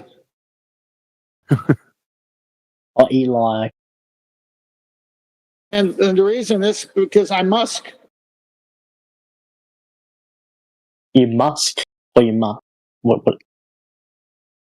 Musk talk about Eli. Oh, Elon Musk talk about Eli. No. Oh, we boy. have a panel member, Eli, and I Musk talk about him. Oh, you Musk. Okay. Musk. It's a pun. So we don't Forget waste it. another 15 minutes. Yeah, thank you, QE. Got somebody on the Yeah, Discord no. side that's failing a triangle test right now. I've posted it 3 times. He can't tell me what a triangle is. Oh, I was going to ask Nathan a question. Yeah, feel free. What do you think about the final experiment? What do I think about the final experiment? Very Yes. interesting. It's not an experiment, and it turns out it's apparently not going to be final. So, is there a particular aspect you wanted to get my opinion on? I mean, if it's not final, then why did you not go? At least you could have gone a step further in proving, if the Earth is, not spherical, or, And you say, why didn't I go? I had no intention of going. why have no intention? It's just not on my bucket list of things to do. Why would I? Don't you want to own, the Globers? I already do. The one that did Yeah, go but I down there mean- was screaming. The one that did go down there, McToon specifically, was screaming my name into the snow after calling me and hearing me mention that he measured Earth flat in his 10K challenge that he did. He then got quite stroppy, put the phone down on me and started screaming about guns and stuff, like screaming my name into the snow. I mean, I didn't need to be there. Anybody that was there within a 10-mile radius heard my name being screamed, though. So in spirit, I was kind of there. So I'm just curious what happened, because I mean, I've seen, like, I saw some old videos where you're talking about, like, the 24-hour sun, but now it doesn't really have an effect on if the globe or if the Earth is a globe or flat. Question in there? Well, my question is that, like, what happened? What made you change your mind on a 24-hour sun? I'll just try that again. What's your question? Why did you change your opinion on a 24-hour Videos sun? of Nathan claiming there wasn't a 24-hour sun in Antarctica. Are you saying that you saw videos of Nathan saying that there wasn't a 24-hour sun in Antarctica? Yes, he said that like years ago, and I'm asking what made him change. Like, did he No, research he was more? told that What was the by video? somebody who. It was from, like, I don't know, I don't remember the title, but I've seen it before. It was like a few years ago. I'm just asking what made you change your opinion. What was the subject of the video about? What were we generally talking about in the video? We're talking about, like, you're talking about Antarctica, and if Antarctica could be the key towards solving if the Earth was flat. Video is about if Antarctica could be the key to solving if Earth is flat or not. That was the video. I don't remember making a video or being involved in such a video. Could it be the video where I interviewed Robert Shortman about being in Antarctica? Could that be the video? It wasn't an interview video. I just know that you said in the past that a 24-hour sun could prove that the Earth is a globe. You said it before. I don't know why you're pretending you haven't said it before. What was the exact quote then? Dude, how do I remember the exact quotes? It's like asking me to. You saw me say it. Oh yeah, that's what you said. You said that the 24-hour sun could prove a globe, right? That's basically these words. Sorry, it just sounds like you're making this up because I don't remember saying those words. I'm not making this up. Do you want to give me an exact quote then? Exact quote from a video I saw, like, I don't know, a few months ago. Just to clear this up, if you can't give me an exact quote, there is no other alternative in terms of what's occurring here, which is you are ipso facto making these words I did not say up because it's not an exact quote. Therefore, it can only be words you're making up to paraphrase that which you think I've said. I'll just say that once more. You're just making this stuff up. I haven't said that, and you can't give me an exact quote. Therefore, you are making this stuff up that I haven't said. I did do an interview with a guy called Robert Shortman who spent a prolonged period in Antarctica and told me specifically he didn't see an Antarctic 24-hour sun whilst being down there, and being an antipodal assumption. We point out in present times, that's to say not almost 10 years ago, would be necessitated to make this into some sort of globe argument. That's to say when you travel south, you assume you're going to the bottom of a ball. In terms of the Antarctic sun and whether or not it's doing a 24-hour circle, is irrelevant to us and our position that Earth's measured flat. That was affirmed by all the people who went to Antarctica when they measured Earth flat. My sentiment from 10 years ago when interviewing a man who said there wasn't a 24-hour sun, when perhaps repeating that sentiment after just being told it, doesn't seem that unreasonable. It does kind of seem like a straw man when our argument in the present is that Earth's measured flat, and that was affirmed by everyone who went to Antarctica.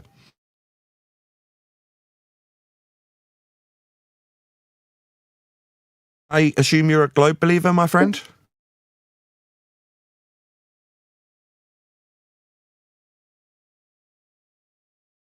Are you a globe believer, my friend?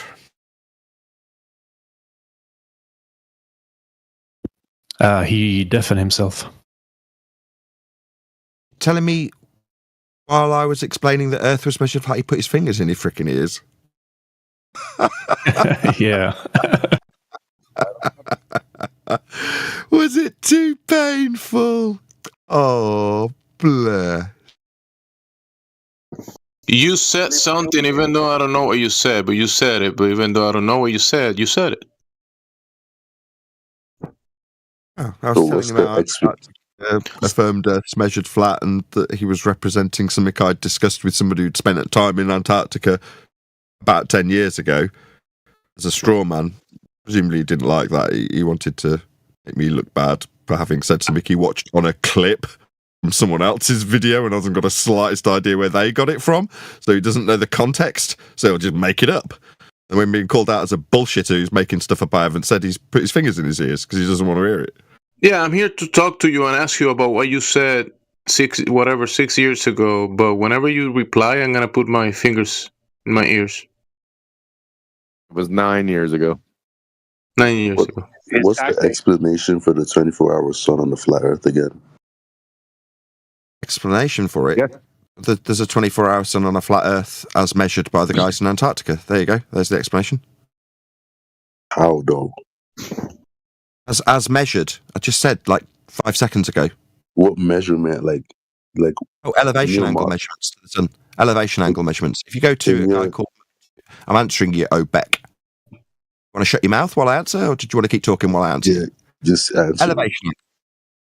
Elevation angle measurements. If you go to Obek, you talking while I tell you about how Earth's measured flat isn't going to change the flat Earth measurements I'm answering you with. Bro, I'm not talking. You like to stick your fingers in your ears, or just mute me while I'm explaining this to you. Mute me by talking through me, right? Obek, it'll make it easier if you just talk while I'm talking. Prick. Dumbass. Shut your mouth. I'm telling you, Earth's measured flat by all the participants of the people in Antarctica. Look at any of their measurements, Obek. They all measure a flat Earth. Do you understand? You managed to shut your mouth long enough to hear it that time. Right, so I'm talking about the sun, like how do you explain? Yes, stuttery. Repeat after me. They measured the sun with elevation angles. You need a flat Earth for that. You understand? I'll repeat it if you don't. Wait, how do you so how is the movement of this? Repeat after me, stuttering. Don't just stammer a question that you don't know how to form. Don't ask me something. You're trying to form a question. I can understand what you're doing. In your stuttering around a question you don't know how to ask. I know my question to you. Do you understand? They measured the sun with elevation angles. If the answer's no, I don't know what elevation angles are. I can define it for you. I'm clarifying what they measured in Antarctica. It was a flat Earth measuring the sun with elevation angles. Do you understand? Third time. Flat Earth, right? In your model, there shouldn't be a 24-hour sun. Why is he yammering? The server moderators are having to mute him because he doesn't want to listen. This is metaphorically him sticking his fingers in his ears because he's just talking while I'm talking, so he doesn't have to respond to me. I wasn't even talking. You're useless to us, Obek. You're going to be removed permanently from the conversation because you're not having a conversation with me. You're chanting about your questions after I've answered something. You can't respond to. You can't cope with what I've told you. You can't paraphrase it back and you can't even listen to it. And now you've run like a glurf bitch. Nathan, he strawmanned you by saying your model of Earth. We don't have a model. No, that was in between. No, that was in between server moderation because he was talking constantly whilst getting the answer. So eventually the server moderator stepped in and muted him. So at least my recording got to hear it because he weren't listening. And the moment he was taken off server mute, he started babbling about a model because he'd been talking incessantly. That's their only tactic. When we were talking about projection earlier, that's when they later go on to say that I'm muting them. They don't shut up till they get muted by, in this case, not me, completely neutral platform's moderator. After the fact, they still do this on Friday shows. They'll say, Nathan muted him, that's the only way he won. What, in a moderation team that I've got no control over? No. The guy just didn't shut up and didn't listen. It's happened twice. Let's see if we can make it a hat trick. Next. Sorry, Brian, or was it Chocolate? Both. It was me. 24-hour sun, guys. Go. Sorry. I was just going to say that I don't know about this second guy, but the first guy, he had the tactic of saying things kind of slightly underneath his breath or with a bad mic, so you wouldn't pick up on him. But because you then don't contest what he said, that means you agreed. So when he said that you had said years ago that there wasn't a 24-hour sun, you didn't hear him say that. And because you don't contest it, then they can then claim that because you didn't contest it, that means you go along with it and agree that you did say that. Well, I did. He also, yeah, but it wasn't specifically you. No, it was. It was that you were going off of information from someone else who worked there. But it's a quote. You can quote me if he did, which he didn't. Quote me verbatim. You can put quote marks around that sentiment. There is no 24-hour sun in Antarctica, which affirms the flat Earth model, or something like that. They can put quote marks around me saying said that. he didn't. He said, and that you said, Dane, that if there was a 24-hour sun in Antarctica, that would mean it's a globe. And I don't know if you heard him say that part. Yeah, I did. I heard this straw man. Did you? I did. I ignored it. It's like a new tactic they have or something where they say something and if someone doesn't reply to them or pull them on it or hear them say it, that means that they agree. Because all they have is an agreement ladder, these people. Either have abuse or agreement ladder most of the time, that's it. And they're trying to get you onto an agreement ladder, put you on an agreement ladder that you have nothing to do with. Yeah. Even, you know what I mean? Do you remember the previous example of that was me talking to Anthony Riley about the observation of a light from a lighthouse 30 miles away on an island. And when I was there at, where was it? St. Bees. It was Spurs Chemo, me, my wife, Anthony, and his missus at the time. We're all talking about it, and I'm taking the globe position, like as devil's advocate, and suggesting how they might combat the argument because it's one pixel flashing in a videography. Crap, basically. And I said they'd turn it into a perfect globe proof. Now, my argument actually sat in front of them at St. Bees was that they'd suggested it was like the Batman signal coming out to a certain point, and you're seeing it at that point, which is much, much closer to the island. You're not seeing it where you're seeing it. That was my argument. When Anthony wanted to release the footage, I'm like, don't release it. They'll just call it a perfect globe proof. This is back and forth in Skype or something. But Anthony Riley's got his screen shared, and some guy screen caps it, guy called Cat Earth, starts presenting it like Nathan said there's a perfect globe proof out there. Like, okay, well, that's literally what it says on the text. I'm there, Nathan, person writing the message. Or that's the perfect globe proof, I think is how I'd put it. Something like that. I can't remember exactly how it's phrased. They've taken that for cope. Gone, look, he said it. A bit like in Life of Brian when, don't start stoning him yet. All I said was Jehovah, and then they all start throwing stones. And then nobody's to stone anybody, even if they do say Jehovah, and then they all stone the guy who's in charge. Right? It's a bit like that. Yeah. How would you making an incorrect assertion 10 years ago have anything to do with recent history? It doesn't matter. They want that straw man. They went back 10 years to get it. The fact that they got it is all that mattered. I've seen recent critiques of people where they've been involved in various drama on YouTube, and people have critiqued others in similar circumstances for the same thing. You're seriously saying you've gone back 10 years to get this guy who was sponsored by a certain type of food company that he now stands against. And you're going to say that, look, you promoted it and endorsed it as a sponsor of your channel 10 years ago, therefore you're scum. Yeah, that's what people will do when they're reaching, basically. Well, in this instance, there's a context that I don't care. They want to use this for cope. 10 years ago, they've dug out a comment where I say, there will be people stopping you if you just try and go down to Antarctica. I'll stop you with guns. Again, I can't remember the exact quote. It's a long time ago. But the sentiment you can take out of context and put it up against them telling me in the Antarctic snow, look, there's no guns here. In their mind, that'll be a really glorious victory. Well, what does it turn into? It turns into a man walking around in circles, obviously stressed whilst yelling at me, putting the phone down when he, quote, tried to deflect with measurements, end quote, and then started screaming about no guns. You're like, no, this is pathetic people up till God knows what time in the morning, scouring videos to try and find a comment that I've left. They can use it as a straw man against me when in Antarctica. I mean, the lengths are astonishing. The glurfs, what was the word earlier used by blow fists. The lengths they'll go to are astonishing. So if you don't remember, how do you know you said people and not penguins with guns? Because it was flashed up on Toon's video, shut your channel, shut your. Right at the beginning, he had it up, and knowing what a shyster he is, didn't leave it up for more than 2 or 3 frames and zoomed in on it You're like, you don't really want anybody to see that this is very old and even the slightest bit of context.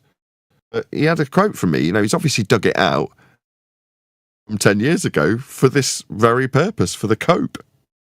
There aren't any guns, Shut haha. your channel shut. Again, shut your channel, shut your, yeah. Let's not forget the other things he did. I hate you, Nathan. You liar. I mean, his whole mission is to shut your channel down because you challenged his 10K challenge where he measured the earth flat and you got him. Yeah, that you can't really make that up, that on the 100th time of telling him that he measured Earth flat in his 10K challenge, he'd be in Antarctica screaming my name after the fact. You couldn't make that up, that it'd be exactly 100 times. Gotta think like the enemy thinks. You gotta get the biggest threat out of the way. Shut your channel shut, get him out. Then next is QE. If we could take them both out with one shot, we'll do it. Your channel, shut your. And he recently on Modern Day Debates, which is not a debating channel, by the way, he was on there with Brian, and he showed the flat Earth measurements right on screen. That McBugger Eater did. So go to Modern Day Debates, McBugger Eater, McToon, MC, whatever, against Brian's logic. It was just a couple weeks ago. I trimmed it out and titled it McToon Measures Earth Flat. And the thumbnail is him holding the flat Earth measurements that he made there. You lie, Nathan. There are no penguins with guns in Antarctica. No, but they're sunbathing at midnight. Ooh. I mean, That what means else can you something. name the video? If he's measuring Earth flat, that's the proper name for the video. Good job. You even had, what's his name? Fallacy guy. Saying, look, if we can all just rally ourselves to unsubscribe from Nathan, we can make his numbers go down. You're like, what? Yep. My God. That was Take Bob out the main pseudoscience- threat. It was Bob, the pseudoscience fallacy guy. Also, somebody asked for a summary of TFE. It was a pseudoscientific non-experiment with two affirming the consequent formological fallacies represented by each side, wrapped inside a false dichotomy. And the very best that they could have done, the uppermost best, is debunk a globe projection, the AE map. That's it. Two affirming And found the formological fallacies by each. From the globe head side, if the Earth is a globe, P, and we will observe a 24-hour sun in Antarctica, Q. We observe a 24-hour sun in Antarctica, Q. Therefore, the Earth is a globe, therefore, P. That's the globe head side. From the true Earth side, if the Earth is a true Earth, we will observe twilight in Antarctica, Q. We will observe twilight in Antarctica, Q. Therefore, the Earth is flat. Or true Earth. Therefore, P. To affirm the consequent formological fallacies. Before they even went, this was all identified 30 seconds after McDuffie came out with his idiot EFE. By the way, thanks.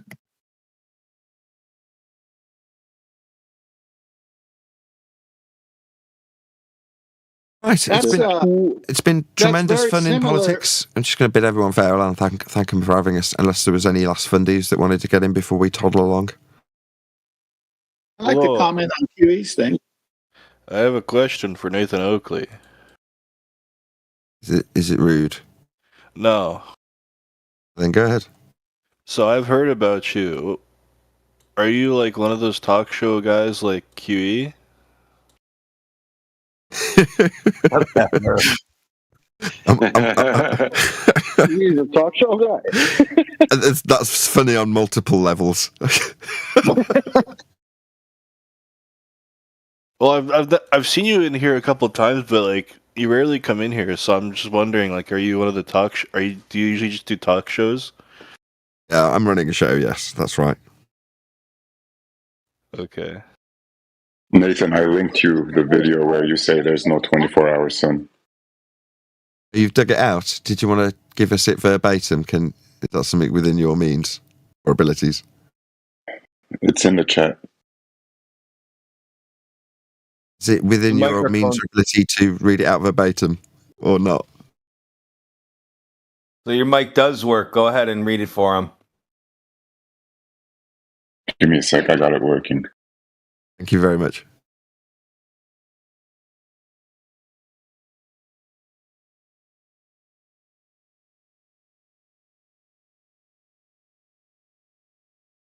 Might be some time. 10th, you go ahead while he's digging out my. But we know for certain.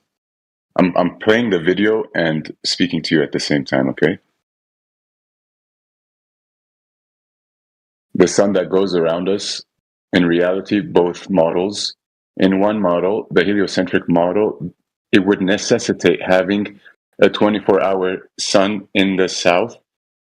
Further to the fact that we have a 24 hours, we have a 24-hour sun in the north. We do not have a 24-hour sun in the south.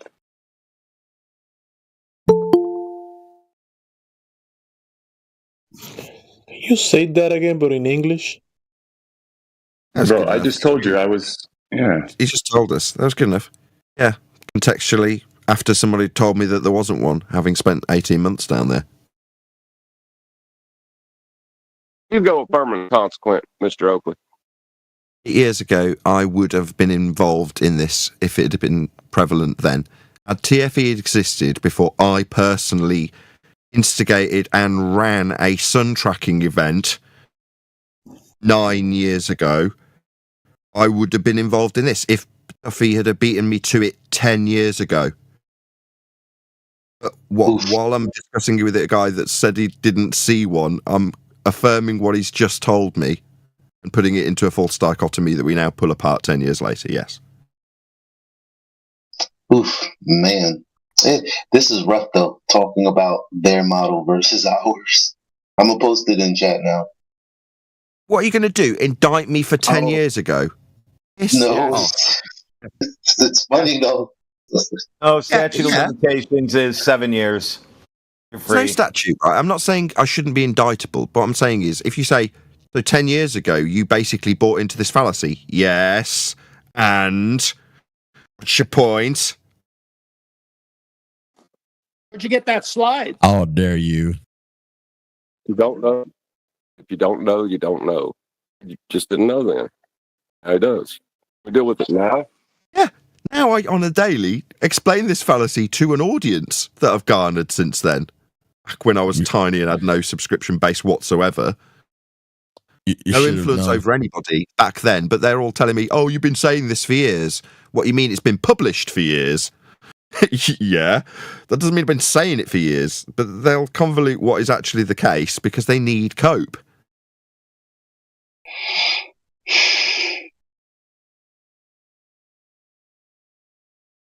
Fine, We're going to people- retroactively grandfather you back in with that model nonsense. Yeah, you should have I see. known. In other words, How dare you? once you get somebody to affirm that they understand their incorrect assertion about a globe projection, at the point that they concede, you then say, but retroactively, I can punish you for this forever, even though you concede how wrong you are at this moment. You will always be retroactively punishable for this offence. Correct? Yes. Yes. You mean, no, that's entirely unreasonable. You don't think that we're going to give you crap about this for the rest of your life? Because because obviously you'd need to do that because nobody else would be seeking this out from 8-year-old videos to do in some context that they need cope for. I think it'd be helpful if everybody did it. I'm gonna look it up, clip it, and start posting it everywhere. Near that. Hey, just As I recall, every time I heard you ever say it, you always brought up Robert Shortman's testimony. Yeah, In other words, if somebody Yeah. was to ask me about it, I'd lean into where I have my. I hesitate to use the word knowledge, but that's where I would cite it from. I've got first-hand testimony of a guy who spent 18 months down there, would normally be the words that came out my lips. He says there wasn't one. Something to that effect. Now, surely, will they get the context where it's inappropriate for me to reference him because he's there with me, having just told me? It's like, bloody hell. Look here, Nathan. If my mom can bring up for 45 years straight that she used to change my diapers, I can tease you about this. It's funny how Your mum's going to have to wipe your ass, John. I'm going to point that out every time you do it. it's funny how scripture strikes again. Damn is a man who trusts another man. And is the man what? Damn is the man that trusts in another man. That's profound. Did you guys hear about Nick? Go on, Tenth. I'll sneak my pun in again. I'll try it again. Hey, 10th is trying to get in here. I'd suggest to let him in. Thank Go you. ahead, Ted. Refractive curvature said something about diapers, and I said it depends. Oh, brother. Had to be a pun, right? Over talking everyone. It's too late. Well, you know what? 8 years ago, I said a pun, and now they're holding me to it. Oh, yeah, that's what I was trying to draw absurdity to it, but I don't know if that worked. I'm going to round out. I just feel like. Why? Because I'm at that point where I just feel that sense of slight despair. Huge, massive, enormous thank you to both Discord and G Plus Panels for making today's after show possible. Extra special thanks to Politics for making us so welcome as always, and for you for liking, commenting, sharing, subscribing, joining as an Nathan Oakley 1980 channel member, all that good stuff. I've been Nathan Oakley, and I will see you all in next video.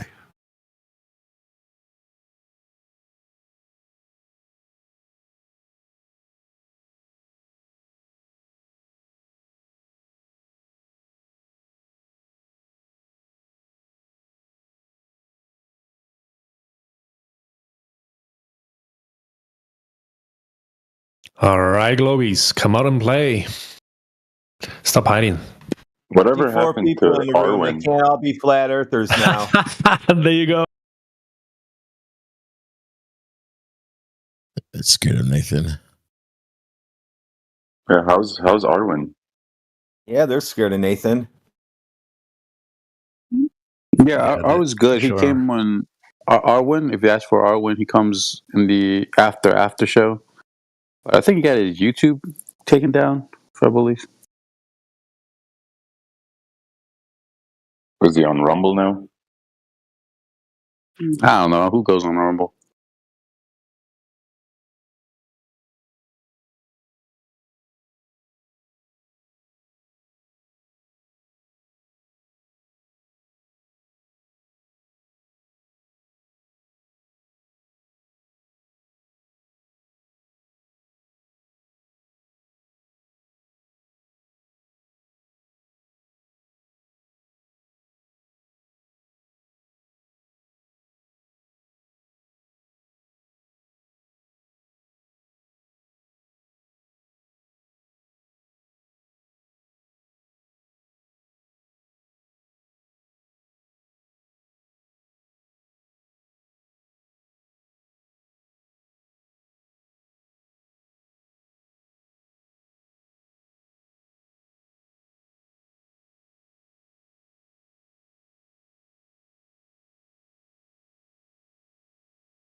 Well, I don't know what.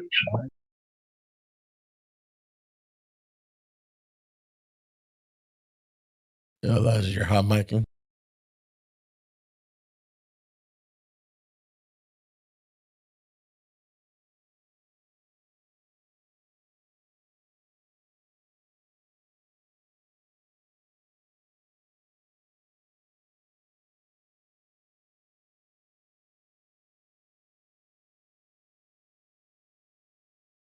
So, what do we have today?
for my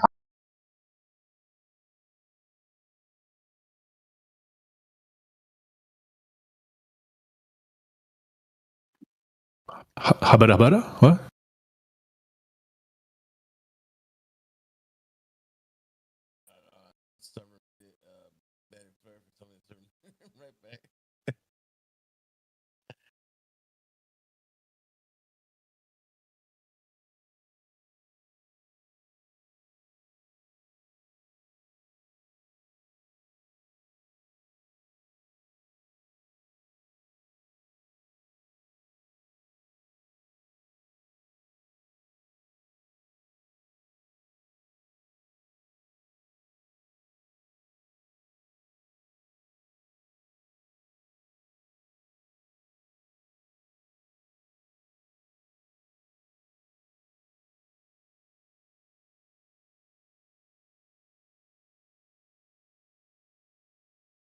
Oh shit! What's up, Viking? How you doing, brother?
Shit, I guess the week wore everybody out, huh?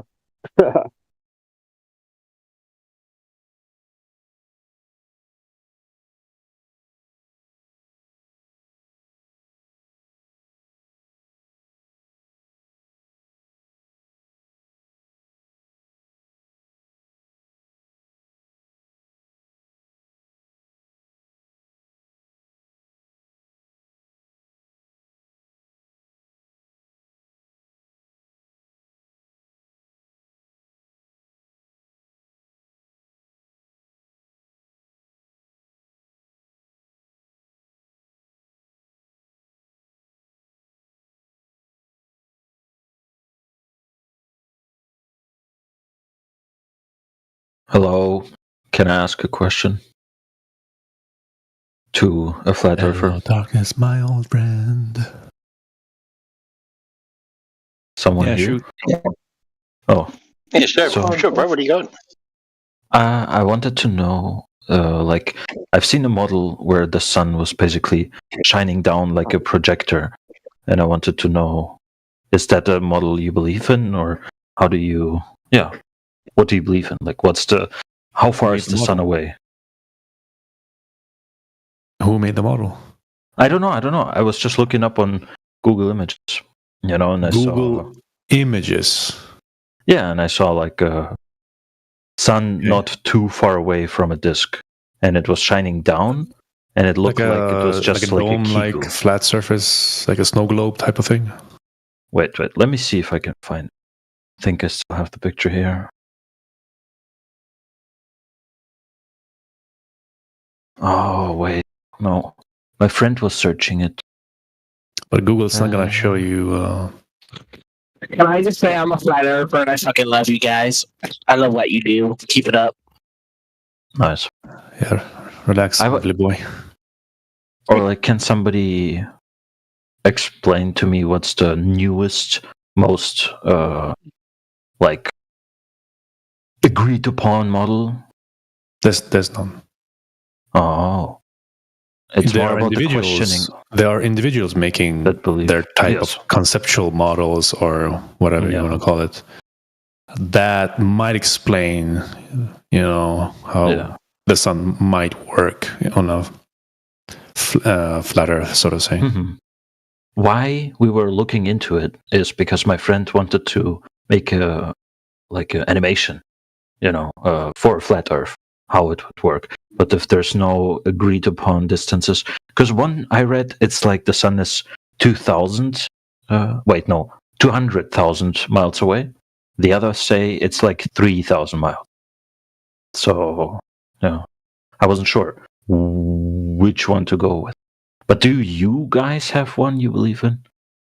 Not necessarily, no. Okay. Because you're talking about things in the sky. Yeah, that we it's just hard to measure, of course. Yeah, we just Exactly. observe them. We can't really get to them and see, are they actually there, or is it just an apparent position for it? Maybe it's not even a physical position for it. Who knows? If we're gonna be exploring it, you can't take a that measure way, stick and then measure how far. Obviously, yeah. You can triangulate the apparent position, but like I said, we don't know if that's the actual position. Nobody knows. We can't get there to verify.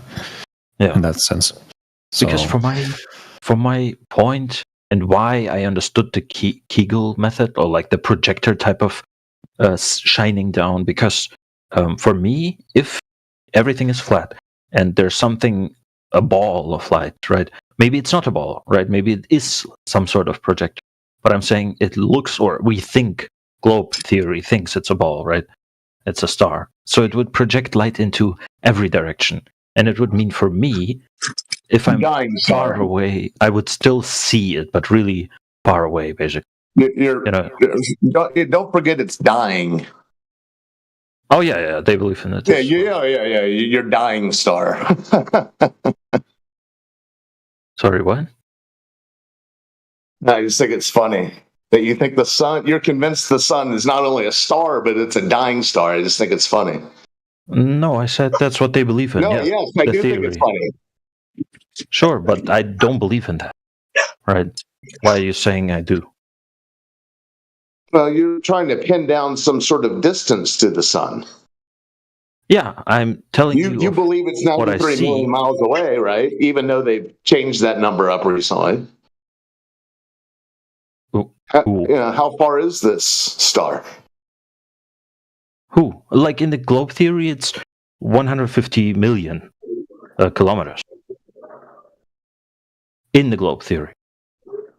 Yeah. I don't know. You just said you and your friend were going to make a model of Earth, and you're talking about a star. Yeah, a flat Earth simulation, right? How it would work in a It seems to be some sort of pro bono setup. Oh. Some sort of that seems to be the arrangement. I don't know. My friend just got interested into this because I showed him this channel. I was in here once. Tell him the son is working on some sort of pro bono arrangement. Can I talk? Sure. Okay. Can you relay that to your not friend? Listening. I don't know why you interrupt. You're not really listening, but all right, I guess I'll go back to listening. You seem to be chuckling about the idea of a near sun or this distant sun or that distant sun, but good. From what I understand, you basically say I have too much assumptions about the sun, and I'm going in with too much baggage. You seem to be demanding someone to have some sort of omniscient answer about I'm this. not. Of course not. Oh. But no. That's why I was asking if there's a consensus You've asked twice after you got I don't know, or no claim has been made. Anyways, go on. I think you feel attacked for some reason, and that's why you're intervening. No, no. I don't feel it. I was having a chuckle about the idea of the sun being a dying star. That wasn't even part of my question. Okay, just go on. What do you mean? Go on, bro. Thank you. So I think Quetzalcoatl. I was talking to you, right? Are you still there? Yes, I'm here. Wait. I was talking to you? Nice. Just kidding. I was listening, but Yeah, you were talking to all of us. Yeah. No, I think I was talking to one guy first. Yeah, you were having a conversation with one person specifically, but yeah, I was listening to you talking.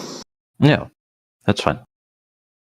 So Gemzi, yeah, I think also my friend had too much assumptions. That's why, going into this animation, it was just a weird idea we had once we joined this channel once. I was in here maybe like 3 weeks ago, and I was talking to, let me think, I don't think he's in here.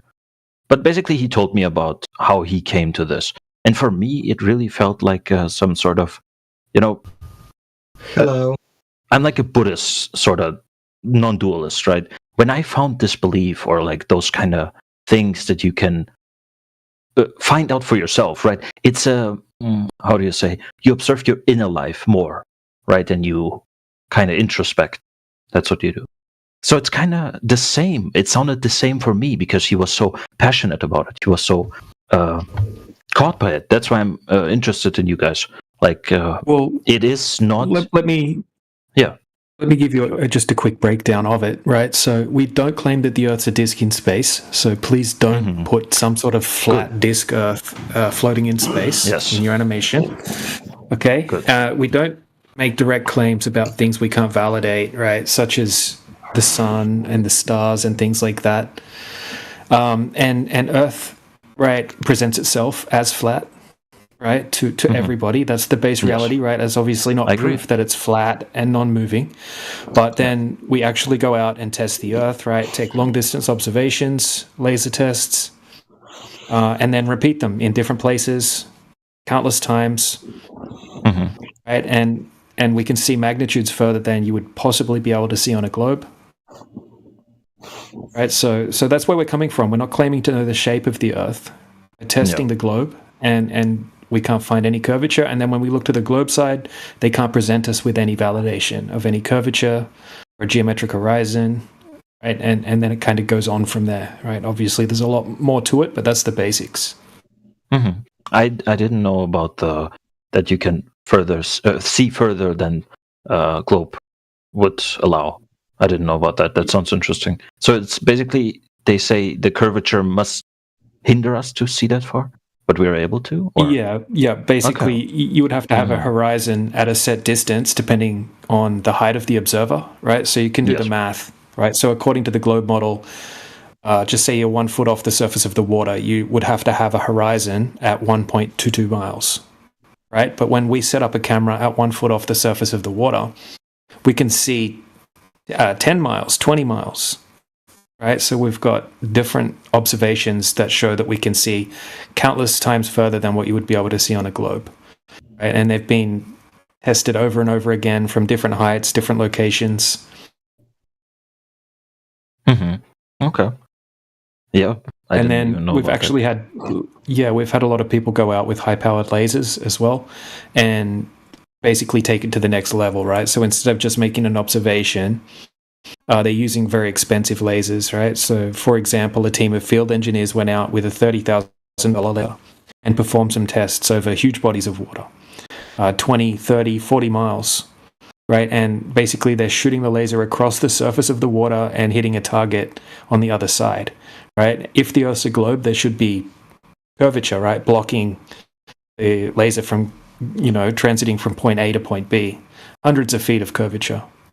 But we can consistently do these laser tests as well and hit the targets, right? This wouldn't be possible if the Earth was a globe with a radius of the size that they're telling us. Yeah. All right.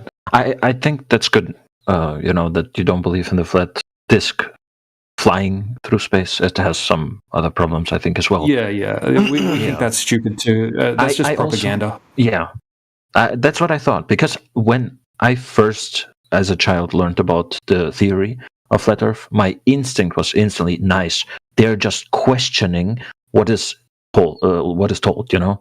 And if your questioning and test methods work and they, you know, function, and you can, how do you say, like, you don't stop to exist just because you believe something other people don't, right? But it's basically, that's how it feels for a lot of people. And what I'm saying is basically, I thought it is about questioning. It is about questioning authority mostly, but also just anything to be able to get past some things. You know, when you just absolutely. think there's like standards, and then only by questioning those you can have like inspiration.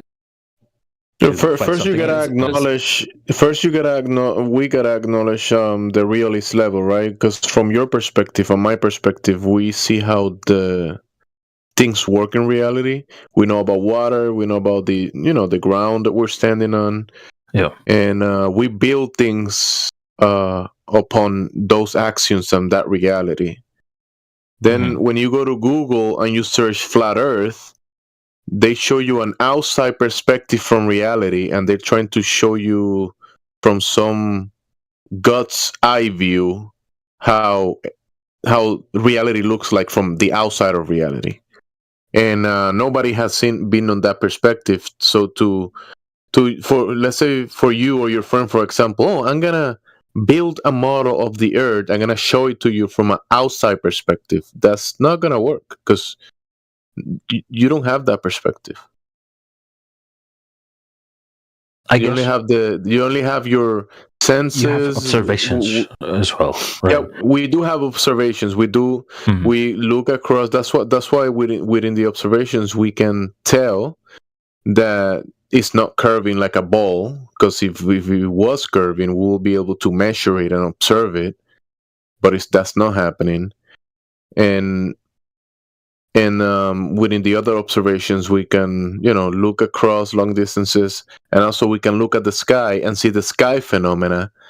But the thing about that phenomena up there is like, it's not the same thing as if you're looking at a clock, because the sky moves in cycles, and we can follow its movement. You know that at 5:30 in the morning, the sun is gonna rise from the east, and it's gonna the morning is gonna start. Right, it's the new day. When the sun comes up, you can day by day, in a timely manner, the sun is gonna be on its cycles, and it's gonna be a sunrise at a specific time every day. We can do those type of observations with many of the luminaries, moving like almost like gears of a clock, gears within gears, in a timely manner.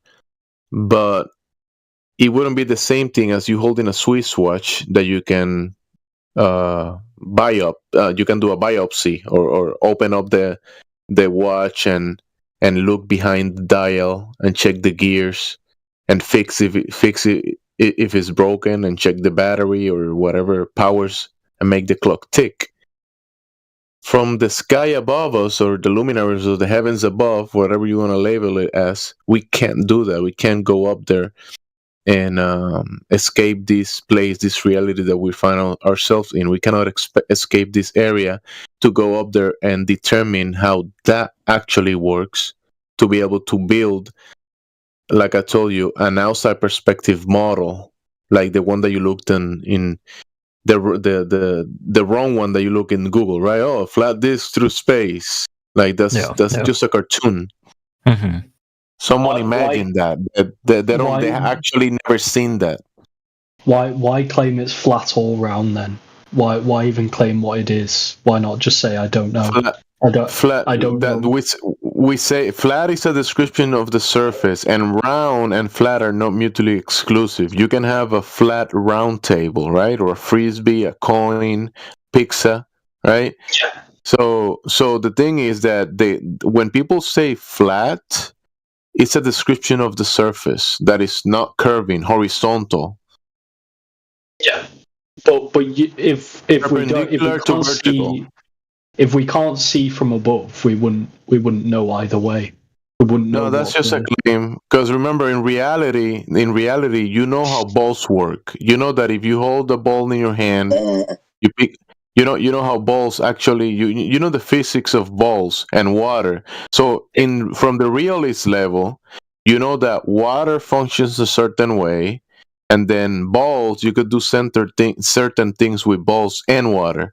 But if you combine that and make a cartoon about balls and water, and you make a physics in the cartoon, and you say that water can be attached to the ball that is spinning in the vacuum of space, you cannot demonstrate that in reality. Even though you can draw a cartoon of that, you can say, oh, the earth and the water that I'm experiencing in reality, when I draw the cartoon of that, in this cartoon, water and earth are doing something that they don't do in reality. And then you say, therefore, it has to be truth. Yeah, the same applies to claiming anything about massive things where you can't just demonstrate it right in front of you. Massive things? You can't. Yeah, if you're saying the Earth is some massive surface of unknown size, who's saying? like a flat plane. You're saying the Earth is how massive is the Earth? Well, are you maybe thousands of miles from me? Yeah. We might be thousands of miles from each other. So and there might be water between you and I, right? And water is not Earth. We have water. When we add water to a ball Earth, like let's say you grab dirt, you know the dirt that you're standing on, that dirt, and you make a ball out of it, and then you add water, the water is gonna go off it. It's not gonna stay attached to it. It's gonna go to the floor and go splash. But then you're saying that this water on this other place outside of reality behaves differently, and the Earth looks differently and behaves differently. Am I saying that? Well, you're the one saying that the ball Earth, that you don't have ball Earth in reality. When did I say that? When did I say that? So what are you saying? That you just interrupted another conversation to say nothing then? No, I'm saying following from what you've said, we can't know what the Earth is. We just can't know. Yeah, Oliver, look, Oliver's, one second, Jemsy. Oliver's a well-known anti-flat earther, right? He's obsessed. He comes into all our channels. He's asked all these questions a million times. He's not here in good faith. He's here to derail the conversation with the other guy. Okay, Oliver, thanks for not letting us know that you're here to derail, man. Oliver, next time you join the VC and we're talking to new people, just start your premises to say, hey, I'm trying to interrupt you guys just to derail the whole conversation and to bring your religion into our VC. Just start with that so I know next time. Okay, sorry. My first premise is that you're retarded. I can. Oh, that's what it is. That's why you're talking to me, because I'm retarded. Okay, I get it. Because you like talking to retarded people. That's what it is. Yeah, what the hell, dude? Seriously? Yeah.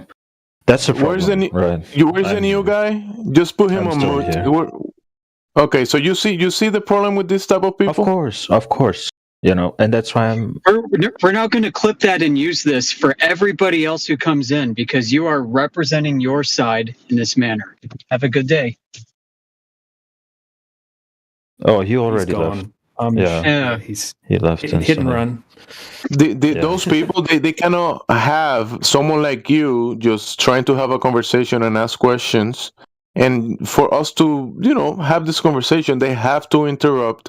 They have to jump in the middle and make everything just nonsense. Yep. It's problematic. Well, don't concentrate on that. Just go ahead and maybe reply to ask the questions and reply to what we were saying. Yeah.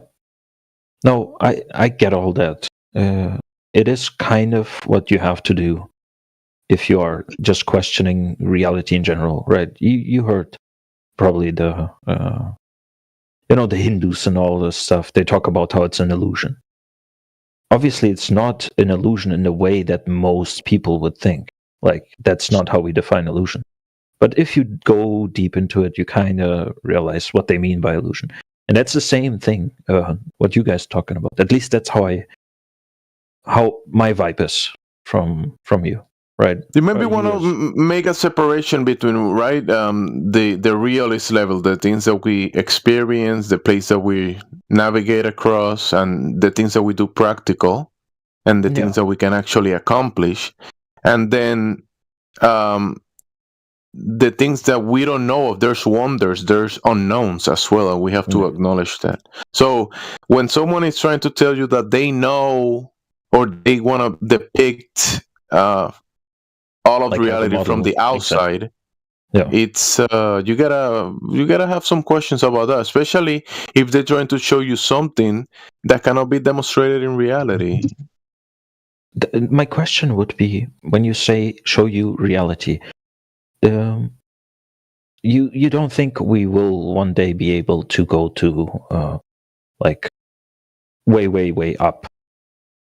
Or yes, we do go very high up. I mean, space. I haven't done it, but there's equipment, high altitude balloons, and you know, we're in the ground, and from the reports, they dug below the ground, and the claim is they were only able to dig 7 miles, right?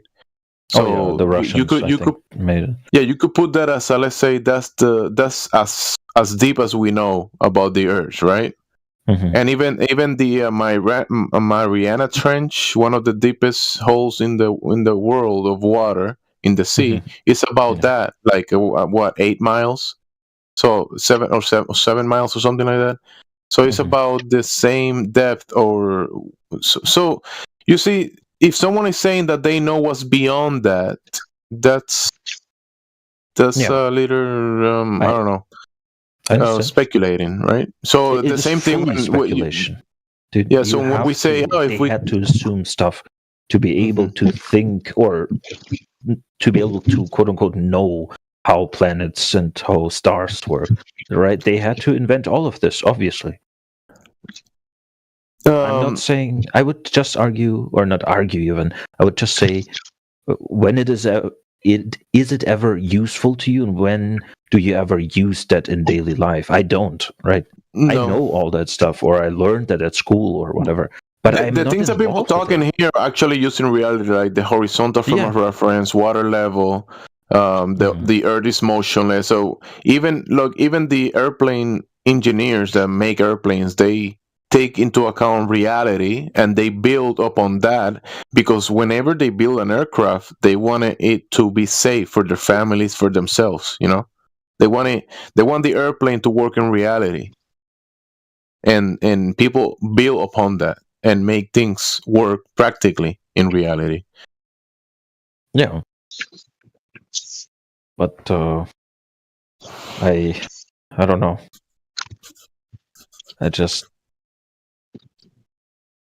You do know a lot of things. It's just that maybe the questions that you're trying to formulate, just if you want to know about reality, it's out there. You know, there's many topics, there's many things that you can learn about, and that stuff works. And then there is the fantasy side of things. You can go to Hollywood, cartoons, or if you want to search the cosmology of the globe that people claim, you can falsify the globe. And that's the topic that is brought up in these channels. Like, there is a claim on the table. We live in a spinning water ball in the vacuum of space, right? That's the claim. And then people go out there in reality and check if that claim is truth, and come to find out it's not true, has been falsified. Right, and that's not an illusion. That's not the Maya that you were talking about earlier. That's empirical reality. We can prove this.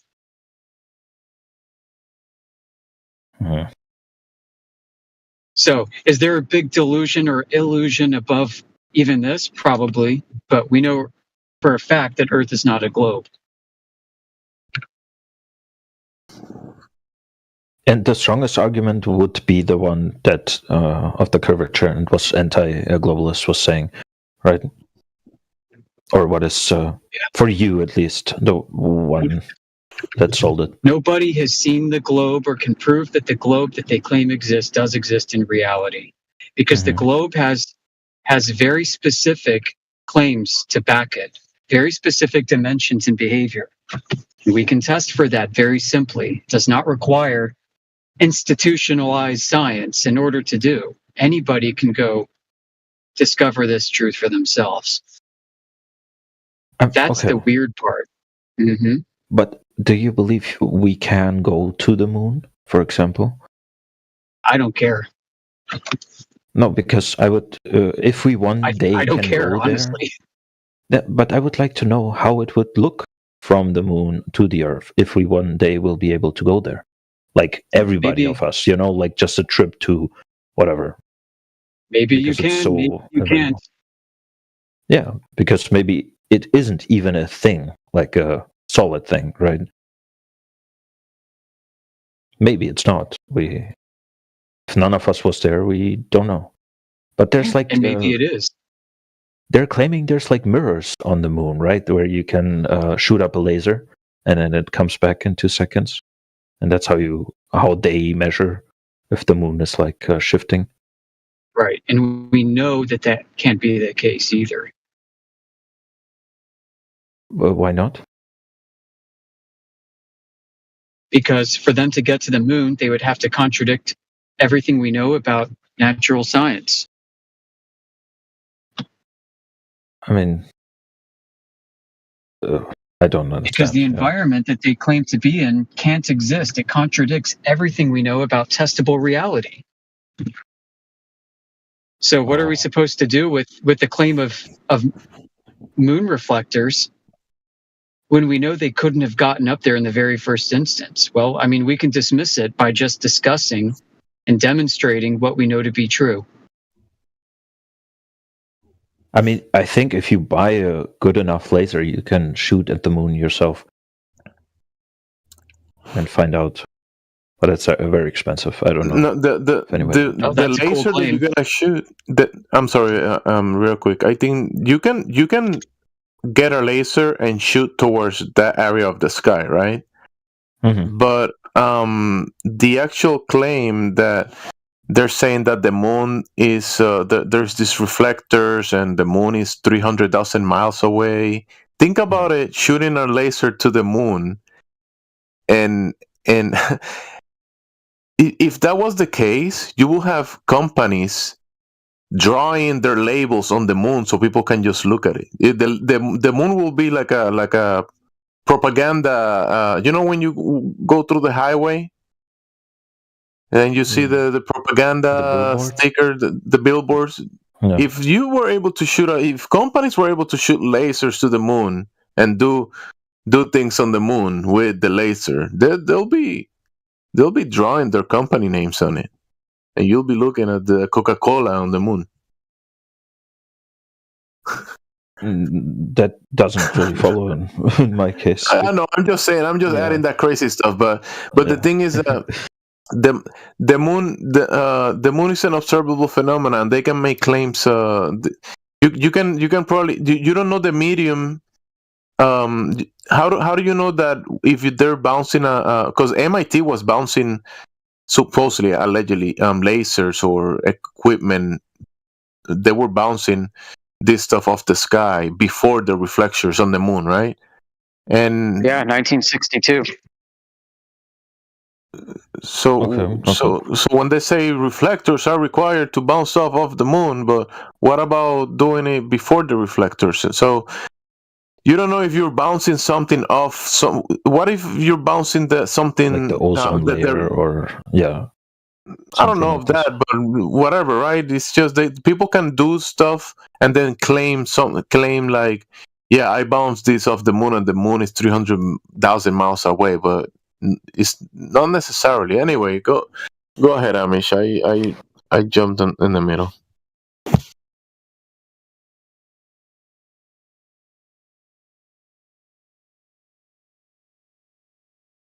I mean, that also, it's because it assumes that it's like 300,000 meters per second fast. I mean, the light, right? Or kilometers per second? I don't know. Right, that's also the thing that they supposedly measure.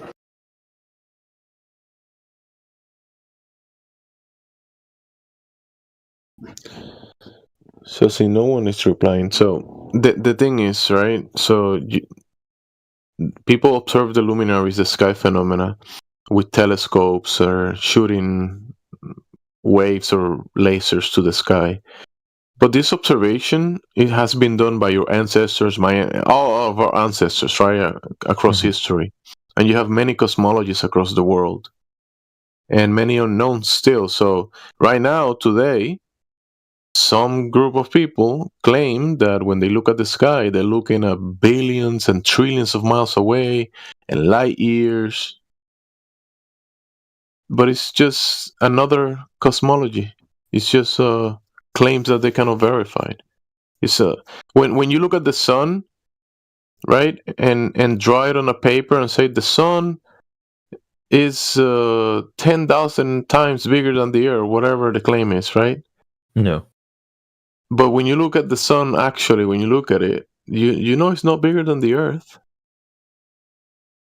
You look at it, it's not bigger than the Earth, but then in the drawing, it's this many times bigger than the Earth. But that's just a claim. That's just people saying that. I mean, true, but it would be the same if we're standing on a skyscraper and you're saying, "Look, all those humans are like ants." Sure, but that you can go to the skyscraper and verify that. But can you go to the sun and say, yet, "Hey, yeah, the sun is this big"? That's what I'm saying, bro. If we can really commercialize, no, is that the word? Like space travel, at least what we now think of space travel. That will be going into. That will be like going into outside of reality, like going to the movie Narnia, and the girl went through.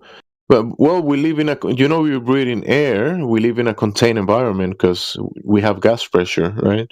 So gas pressure is the force that the gases exert on the walls of its container. And if space travel, like they claim it to be, if this outer space near vacuum place was next to our high pressure system, we wouldn't be able to breathe air because there wouldn't be air to breathe. The air will be escaping towards that huge volume up there that is unlimited. Yeah, I mean, it could be that the whole reality is just a container in a way with air, like we know it, right? And water on the It's ground. kind of obvious, though. There is some type of containment. I mean, it's like a necessary thing for us to be able to have the gas pressure and the gases pushing against a volume to be able to cause the pressure.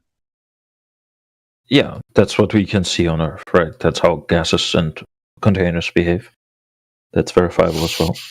But I want to ask you about why do you always say out of reality? That makes me even think more about. So because the sky is claimed to be a vacuum, and we've got gas pressure here, if they're traveling to this place in the sky, it's going to violate a natural law known as the second law of thermodynamics. You familiar with it? Mm-hmm. So you won't be able to go against a natural law. Because the second law of thermodynamics will dictate that high pressure will go to low pressure, so we'll have no gas to breathe. So that's why I say there must be containment. You wouldn't be able to travel out there without the gas following you. So let's say you're saying you want to go to the outer space, or you want to go to the place outside the container, and if you break the container, you're gonna kill us all, bro. Yeah, I'm saying the whole container is infinite. It's just air. It's just air. Yeah, dude, Nick, that's why I got on your case earlier when you were asking, how does this work? How does that work? Well, have you noticed that any time it has anything to do with the mainstream outer space narrative, there's this whole series of stories and explanations and what ifs of how it could work. You're asking about the sun. How would the sun work? Well, in reality, the sun moves across the sky. Well, they have a whole story for how that's occurring because the Earth's spinning. they're the ones explaining how it would work. They're the ones with the stack of ifs. If. Yeah, that's why it's reality versus the what ifs. How it could work. Yeah, and their explanations are actually going against natural laws, right? They go against what we can actually demonstrate, right? All practical demonstrations back up what we're claiming, right? And the definitions of gas pressure, the definition of gas particle movement, right? The fact that you would need a physical barrier separating a vacuum from a gas pressure system to stop the gas from filling the available space, right? All of this is backed up by practical demonstrations. Right, even the definition of gas pressure, right? It says the necessary antecedent to gas pressure is a container. Like, if you have a look in the side chat, you'll see the vacuum adjacent to the gas pressure system in the bottom. Can you see the side chat? Yeah. Where it's like just You'll see the vacuum at the top. You know, somewhat representing what they claim space is, right? A vacuum, and then in the bottom chamber, you've got a gas pressure system. And you'll see as soon as he releases the valve, the gas fills the available space, right? That's how gas behaves. Mm-hmm. But they're telling us we have. I don't even know. How do they? Well, they say that what to me? Well, they say gravity, right? Gravity is like a go-to word to explain all of these things that defy common sense, defy natural laws, right? They have like a band-aid word, basically gravity. All of these things that don't make sense, right? So when you start looking into that, you'll find there's no experiments, that go through the scientific method that prove the cause of an effect is gravity, right? Like Neil deGrasse Tyson and other scientists say, we don't know what gravity is. We have no idea. We have no idea where it comes from. It has to be there, right? Yeah. Basically, to have this model, they need something like gravity, right? And then that's just a later concept on, in physics that you use. Yeah. Yeah. But what does flat Earth then use as a way of explaining, like, if it's not gravity, what is it then? Relative density, right? So let's get out of space. Well, yeah, I'll explain. Right. So in a flat Earth, right, in a contained system, stationary flat contained system, okay, things will rise or sink due to relative density, right? So if you have a helium balloon, for example, it's going to rise because it's less dense than the medium of air, right? If it was more dense than the medium, then it's going to sink, right? Does that make sense, right? If you change the medium, the behavior of the object will change, right? So if you drop a tennis ball through the air, it's going to sink. But if you have a tennis ball in a different medium, like water, it's going to rise because it's less dense than the water. Yeah. And things don't just fall by themselves, right? Things like to find equilibrium due to their relative density, right? So if you have a rock, it's already sitting on the ground. It's never going to move. Right? If you want to exchange some of your energy to displace the rock and lift it up, and then you release it, it's just going to sink back down because it's more dense than the air. And then, wait a second, what about centrifugal force on objects that are denser, I guess, than air? What about that? How about the centrifugal, like, let's say a rock, right? And a centrifugal force that's going to put it down in a zero-G, quote-unquote, environment. What about that then? There is no zero-G environment. What do you mean? You're talking about like in a zero-G plane or something like that? Yes. Yeah, the plane's falling, right, at a certain speed, right? So the rock's going to simulate zero-G. It's not actually zero-G. It's just falling the same speed as the plane's falling, right? So it's going to act like it's weightless, right? But once that whole system stops, then it's going to sort itself out due to the relative density.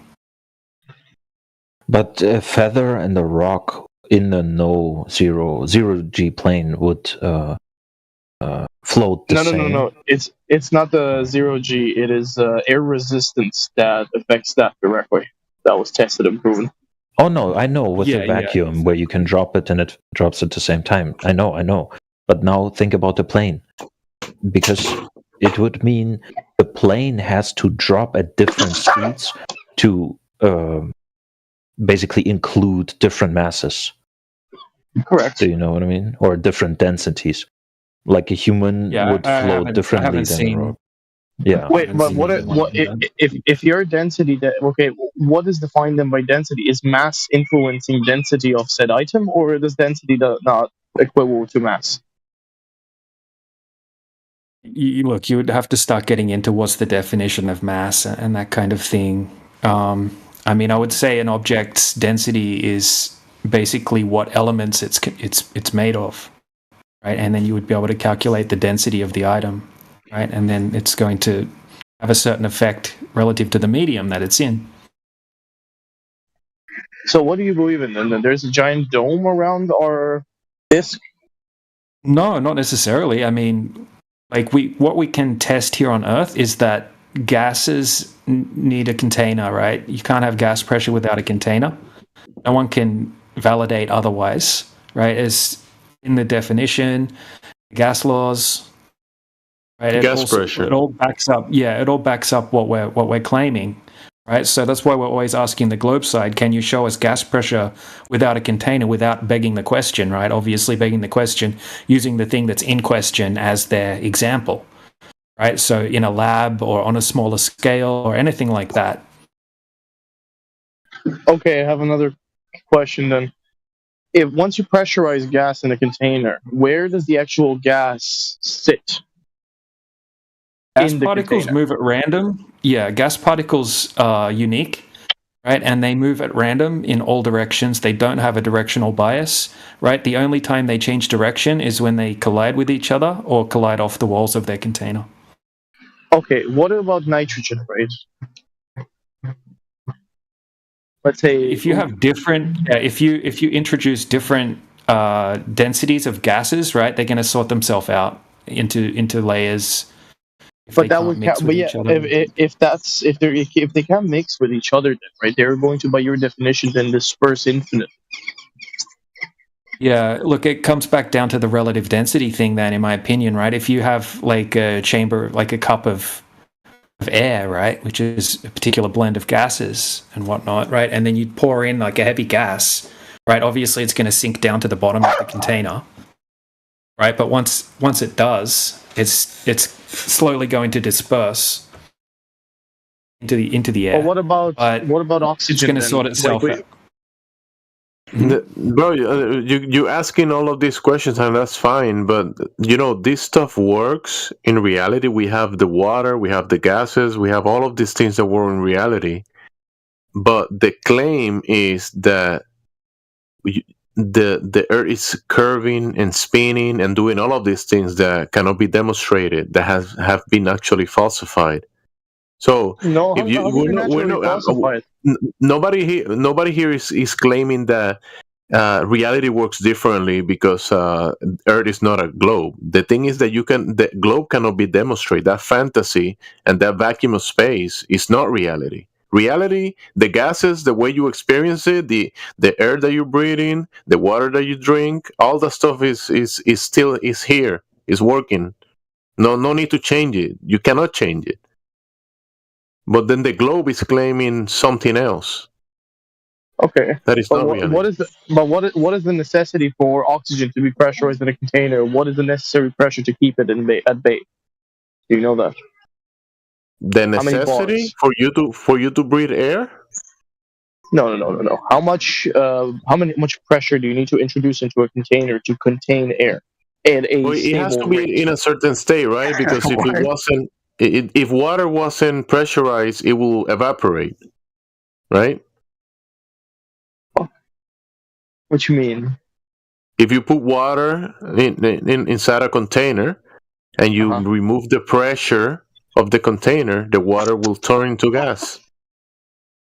That's not how that works. No? No. The water doesn't evaporate in a vacuum? Hold on, Jimsy. You missed one caveat. There has to be air pressure, not just water pressure. Water doesn't compress. But yes, Jimsy's saying if you remove that. Oh, wait, you kind of cut out. Yeah, I thought it was just me. My check. You're back. You're back. Okay, so if you have a container with water in it and also air, If you remove the air pressure, the relative pressure, the water's going to evaporate. That's how it works. Now, water doesn't compress, but yeah. So, whoa. Yo, feed Yeah, that sorry. dog. Nah, that little shit just barked whenever you don't give it the ball, or you hold the ball in its head for like a millennia or whatever. Also, you And see, then you there's- have a ball and can now attach water and the air pressure on the outside of the ball. Only if it's spinning. Only if if he's spinning, he's gonna hold the water and the pressure around it. If he's spinning. Yeah, but it has to be at an optimal rate, of course. he Otherwise, said, it's going yeah. to disperse itself. So far, I haven't proven you wrong, and you haven't proven me wrong, right? Let's No, you're not wrong, and I'm not wrong. In reality, is we cannot falsify reality, but reality is reality. We're not gonna change it. But the globe claim is the fantasy. How? Yeah, see, at the moment, though, you're doing it the wrong way because you're like, oh, you haven't proven me wrong, I haven't proven you wrong. The burden of proof lies with the globe, right? It's on the globe side to prove that there's curvature, to prove that there's motion. And if that's not presented, we don't have to say anything. It's just, it is what it is, which is a flat, motionless Earth to all observation and measurement. So if you want to contradict that and say it's not what it looks like, it's actually curved and in motion, that carries a burden of proof that you have yet to substantiate. So you asking, oh, how does gravity work? What does the pressure do? That's not getting you anywhere close to a ball. You understand?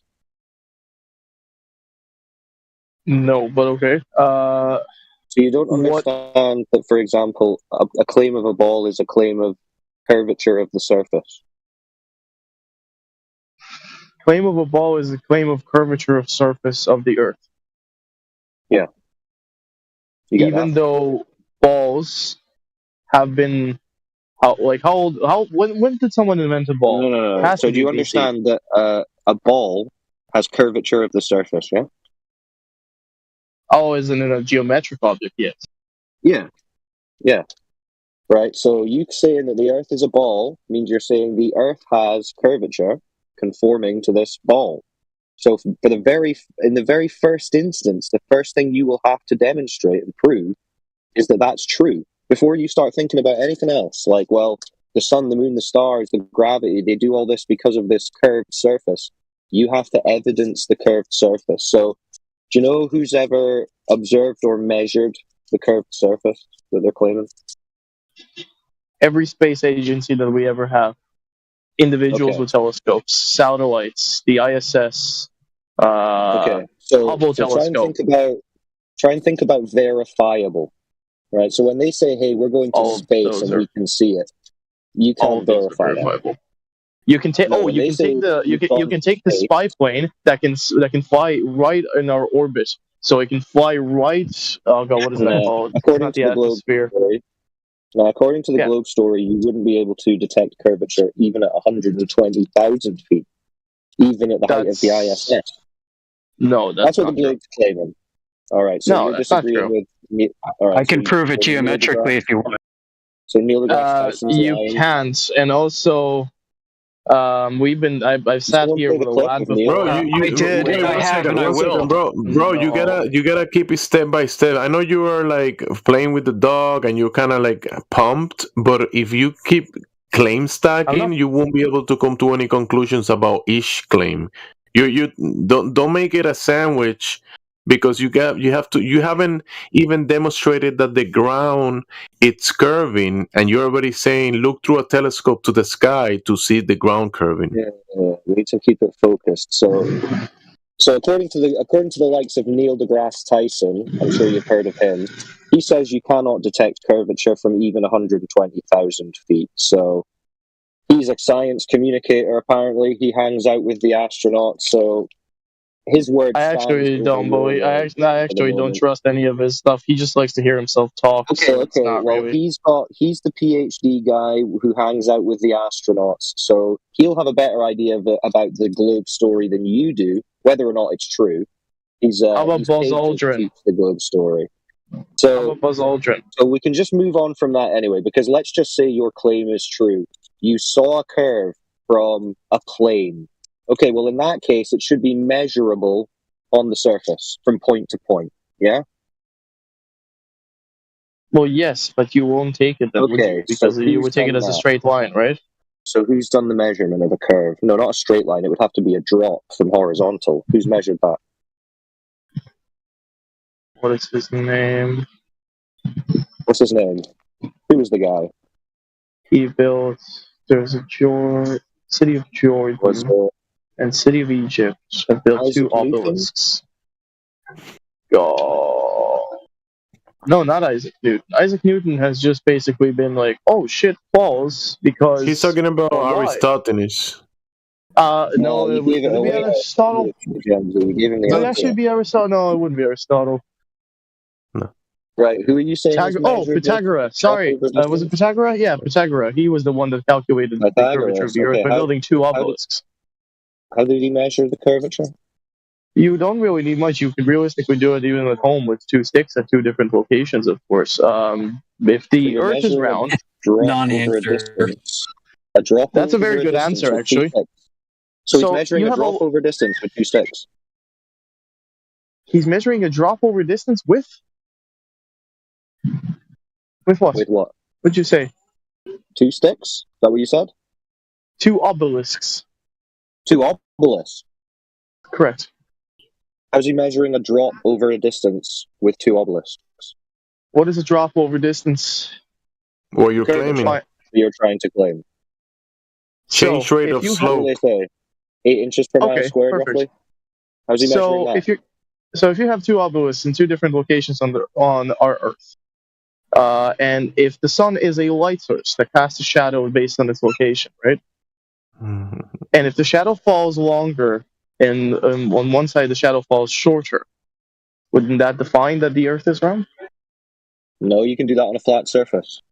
You can do that. You can draw a circle on your you can put 2 sticks and a lamp above your table. Put the 2 sticks, make shadows with the sticks, and your table is not curving, bro. But that would then definitively prove that either these... No, like, listen, please let me talk. That would either definitively define that either our planet is moving or the light source is moving. No, that's a different thing you're talking about now. No, that is one and the same. Now. No, you're talking about curvature. Now you've flipped to motion.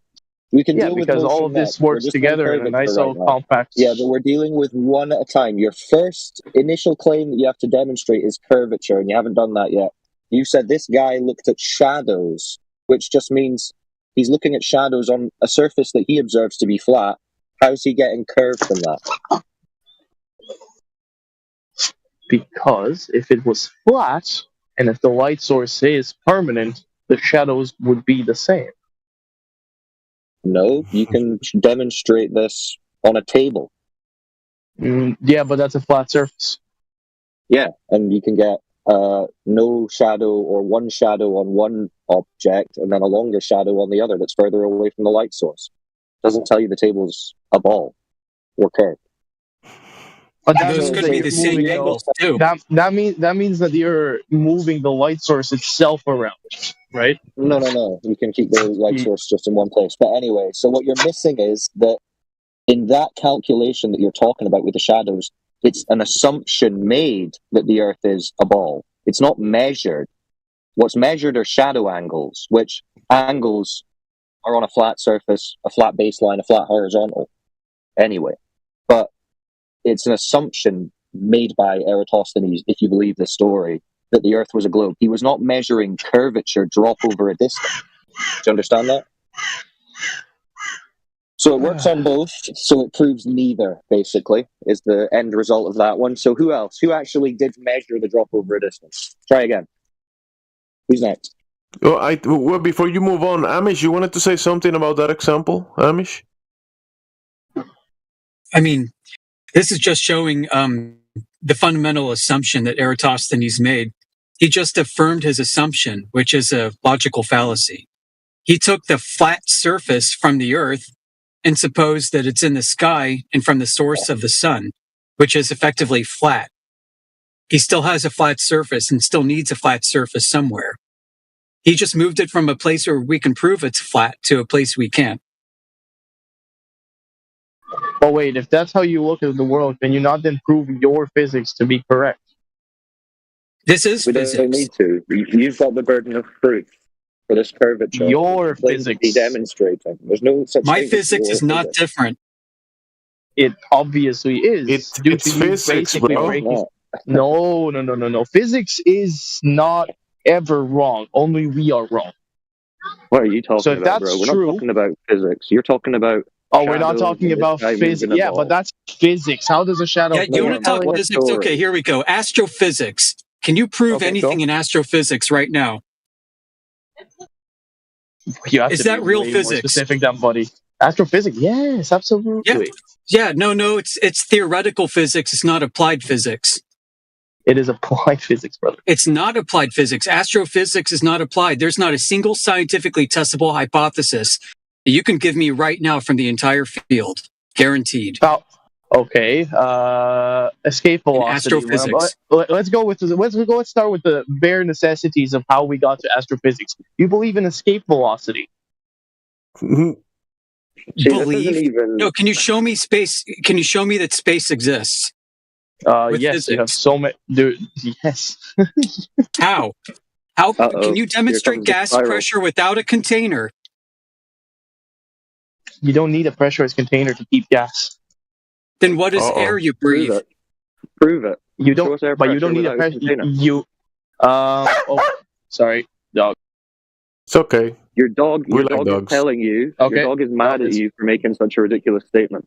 My dog is thankfully on 1.04 G at the moment, enjoying it.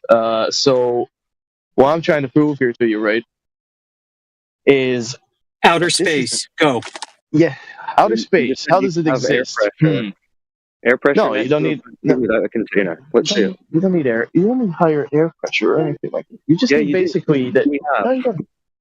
Yeah, but we have Yeah, air we've pressure got air- due to gravitational forces that Yeah, you next claim are to- okay, demonstrate that. non-existent. Next to okay, show us that. It's not a container. show You're me- using some kind of force. Okay, open a window and jump. No. You Nope, got to you're talking about validate. gas. Listen, you got to validate. That's validation. That's validation. You got to validate the claim that gravity's pulling gas down to give us the air we breathe. You can't just say use the example as proof of the claim. That's circular reasoning. That's not even what he did. It's even worse than that. So he's being challenged to show that air pressure can exist uncontained next to a vacuum, and his evidence is jump out a window. Oh, that's bad. Yeah, guys, it's kind of going a little bit ridiculous. I think we all just need a breather. Glober's just But I gone want to ask ridiculous. something. Like, what if Why are he's you in a interrupting? balloon? Yeah. Because I think you guys are just Why are you interrupting gonna me? start because to the yell at Glober's each other. spiraled. Why did he say jump out of a window as his evidence that Yeah. air pressure can exist uncontained next to a vacuum? No, Did you asked me proof of help us gravity. understand But that? that was the second. That was the second No, sentence that I no. asked. Yes. No, it Yes. was on gas pressure. Yes. I don't know. Then Show us take air fucking. pressure. What's the heavy? Yeah. Just show us where there. No, show us air pressure because it's air that we're breathing that you claim is uncontained next to a vacuum. Show us pressurized air next to a vacuum with no separation. Let's see it. Dude, gravity is cool. No, why would I so you can't concede? show I don't us. need to concede Because to you can't someone show that us. is a low. No, you can't. Show me You air literally pressure. don't have anything. Yeah, well, you're the one Until who's you got got the a claim. concession or proof, then our challenge remains open, and you've not risen No, to it. No, but there's no challenge due to there's your Yes, fallacy. there of is. virtual. No, you have quote unquote indisputable evidence, but you have guys. none to provide to me. All right, let's Yeah. start with this then. I got a What's the can of Coke. It's indisputable evidence that you need pressure. No, you need to prove to volume for me that pressure. I am wrong. So far, you've been All right, claiming. what's the definition of gas pressure? No, that's you that's making mad claims. What's the Ow. definition of gas pressure? Do you know? No, go. It's the force exerted by the gas on the walls of its container. Okay, what about methane gas? Okay, so you understand that's what gas pressure is defined as? What about volcanic gases? Let me just those let's don't require acknowledge containment? it. Before you spiral off, did you acknowledge No. that definition of gas pressure? But that's in a container. What's the definition of gas in free, non-contained situations? You understand that gas pressure is the force exerted by the gas on the walls of its container, yes or no? Are we speaking directly just for containers? Could you answer the question? Did you understand the definition? I'm asking you which. Why are you avoiding it? I'm not going to agree with something that's still not defined. So what's your Is it definition? just specifically? Okay. Well, if we can't agree the definition, what's the point in us talking about it? What's your definition then? My definition is that due to gases basically evaporating by your claim are going into vacuum, but if it's going into vacuum, right? The definition of gas pressure. The definition of gas pressure. What is it? Because what you just said is not a definition for gas pressure. You've said it's not the force exerted by the gas on the walls of its container. So what is it? But the gas pressure is basically force just put down in a certain area, not a container. No, just an area, not a container. That's the whole. That's the base definition. No, that's an area, not a container. That's the whole point of it. You got a citation for that? Give us a citation for that. The gas pressure is just kind of the area that gas is in. That's ridiculous. You forgot the surface area, the volume. What is the volume? What is the volume of what? Volume. Gravity. I'll accept volume. So you need a volume. What? I need to turn on the volume of my stereo or what? Or do you mean the actual volume of basically? All right, dude. You came in here claiming that we had some alternate view of physics. We're going with mainstream physics right now, and you are crumbling. You're denying physics right now, bro. No. Because none of your shit applies if you're not going to believe in gravity. Because without gravity, you won't have basically surface pressure going on a metric. Wait. Okay, so in order for us to get your argument, we have to believe in something. No, you don't need to believe. You can just go. You just said you guys have to. You don't believe in gravity. Yes, that's what you just said. Yeah, so it's a belief. Yes, because but it's not a belief. It's a fucking fact. So why would we have to believe it? A belief is not a belief. A belief is not a belief. That's not how it is. Not a belief. Listen, bro. Now, whenever you go to the tire guy, just tell him that you want the pressure around the rims, but you don't need the tires because you got gravity with you. Doesn't need a container, guys. So our problem is we've got observable, demonstrable evidence that gas pressure requires containment. We can demonstrate it in countless different ways in reality. You don't have a single demonstration of gas pressure without a container, let alone air pressure next to a vacuum. And you're saying the problem is we don't just believe a story you've been told. No, do you see how that doesn't add up? No. It's not a story I've been told. It's something that's been known for fucking millennia at this stage, to be quite honest. So how come you couldn't demonstrate it with a single example? I literally told you if you want to. No, you said jump out a window. Me. Yeah, or just throw something out of a window. Yeah, or throw something off your desk. How is that proving gas pressure doesn't require a container? Or that you can have air pressure next to a vacuum? Yeah, but that's proving gravity, which then basically proves my containerization of oxygen. Your method would be, so when we're challenging you with this, your method of inquiry would be, I will jump out my window, and then when you land and break your leg, you're going to say, and now I can imagine that gas doesn't require a container to pressurize. That's what you're going to do. Well, yeah, correct. You know why? Because if you are not going to accept, if you're going to accept that there is no gravity, none of your claims, none of the physics that we know are applied, and none of it's valid. Which means that what's gravity, bro? Just stop saying gravity like your dog is barking that word. What's gravity? I guarantee you don't even know what gravity is. Okay, you know what? I'm going to tell you, and then I want your definition. Greater mass attracts smaller mass, therefore creating a denser populated area of mass, creating a sinkhole of sorts, basically dragging objects into the same... That was debunked 110 years ago. Wait. No, yeah, holy shit, dude. Are you aware that light is claimed to bend in the presence of gravity and that light has no mass? Hold on, before you light do this, technically should have mass, but we can't prove it. You're cooked. We're missing a trick, though. Okay, so you're saying mass attracts mass. That's your argument. Yes. Okay, where do you observe this in reality? Your mother. So you don't. No, I presume that she's probably. See how you just failed straight away. That one question just made you crumble instantly. No, it didn't. Yep. I just like to come here because we spent here for 3 hours. I know you're getting upset now. I can tell. But just answer the question honestly and stop being a little melt. Where do you observe what you just claimed, mass attracting mass? Observable universe, but you don't believe in that. So it's another belief. It's another belief. No, that's for you a belief. For the entirety of the human race, a factual and non-disputable question. Anvil, you're the only one saying the word belief or believe. No one else. Have you noticed that? No, you the ones who don't believe in it. You said that. Yeah, we don't believe in it, so you're saying it's a belief. No, I'm saying it's factual evidence that you take it as a belief. I think he might be retarded, Cyclone, for real. We need to move on to somebody else in case this is a TOS violation for making fun of a retard. How much did you have in math? Is there anyone else then? Any other Globers who want to jump in on the gas pressure without a container discussion? There was someone trying to jump in earlier. Who's that? Well, I wanted to say something to him about what his claim that this gravity that he claims that contains the gases have been known for millennia. But if he looks through the millennia, the past civilizations and cosmologies show contained environments and horizontal frame of reference, like not a globe. So he's denying his own history and claiming something else. Like, doesn't even make any sense. Well, yeah, the guy's clearly already bricked, but I'm just waiting to see if there was someone else who wanted to chime in, so we'll give them a chance, and then if not, we can go and see where that math is attracting mass.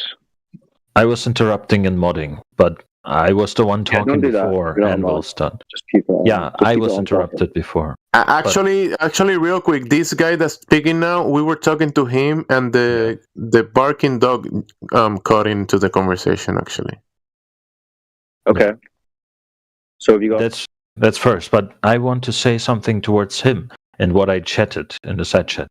Basically, I've seen you guys do this before, and this is all being streamed, right? I think all recorded. So if someone wants to reflect on themselves or you as a group, what I have witnessed multiple times is, yes, there's a lot of R-words, people coming in here and just saying dumb shit and provoking debate or scream and whatever. But there's also people like him who started off nice, but got triggered because several of you were jumping in.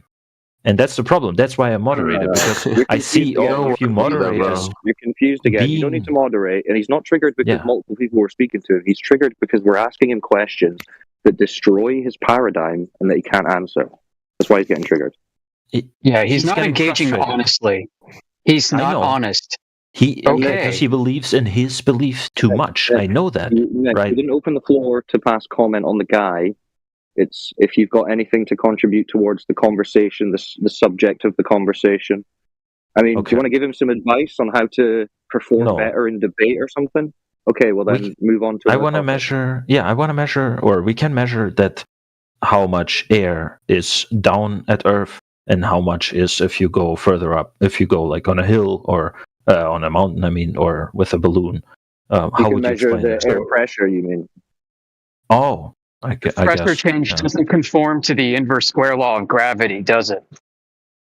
Well, just more simply as well, before you get into that, more simply, if we're measuring air pressure, we're measuring air pressure, and pressure would require containment. So again, even if it's a gradiated pressure, it's pressure, meaning containment. It's very so that still works for us. Stable gradient, though, right? No, it can fluctuate depending on the temperature. So what you're describing is actually, what you're describing is a pressure gradient according to a flat Earth. That's what you just described. No, I don't even know how I did it. I was just I was just thinking it's in gradient, right? It's like more pressure on the bottom, and is that at the top. Right? So that pressure would be in relation to a horizontal plane of reference. You're describing a flat plane when you're doing that. Is that on purpose? Yeah, because that's what I observe, right? I am trying to view it more from a non-biased side. That's why I'm including what I can personally observe. That's why I agree with most of what you say, guys. It's just that the whole world is not, Well, it's none of our concern. Everybody experiences it like you and I do, right? Like it's a gradation on a horizontal plane. That's all it can be. So even those people. And it goes with depth as well, because within the container you have this gradient, and at the bottom you have the heavier stuff, and at the top the lighter stuff. But that you can demonstrate that within a contained environment. But somebody said, I think anti-globalist, he said that gases move randomly. They do, and so that's why I'm confused why it's separated, or what separates them, like it is for us. Well, one guy mentioned temperature, so the temperature changes, and they're gonna, the gases get excited, and they move all over the place, and then the night comes or the colder, and it kind of change. It's a dynamic system, so it's not one thing happening. There's many things, and there's gases being produced with the gas cycles. There's many things happening. Yeah, you need to keep in mind it's a dynamic system. We've got the sun, for starters, moving across the Earth, which is meaning that the equilibrium of the gases and the pressures and the temperatures is always changing. There are unknown unknowns, right? We don't know the full complexity of this system, or how it's mitigated, how it works in its intricate details. I mean, we know the gas is being produced at surface level, so it makes sense that there's a more dense layer of gas towards the surface, and then as it spreads out, it gets thinner. I mean, that makes sense, but we don't even know the exact energies going in and out of the system, if at all, in their totality. We just discovered dark matter, so... No, you didn't discover dark matter. That was theorized because the Globe model was falling apart. I guess you need something like God to explain. It's a mathematical bandage. But dark matter. I will have to look there's into a difference between this. It wasn't discovered. It was invented. There's a difference between discovered and invented. I mean, you can say God was invented as well, or religion at least, not God.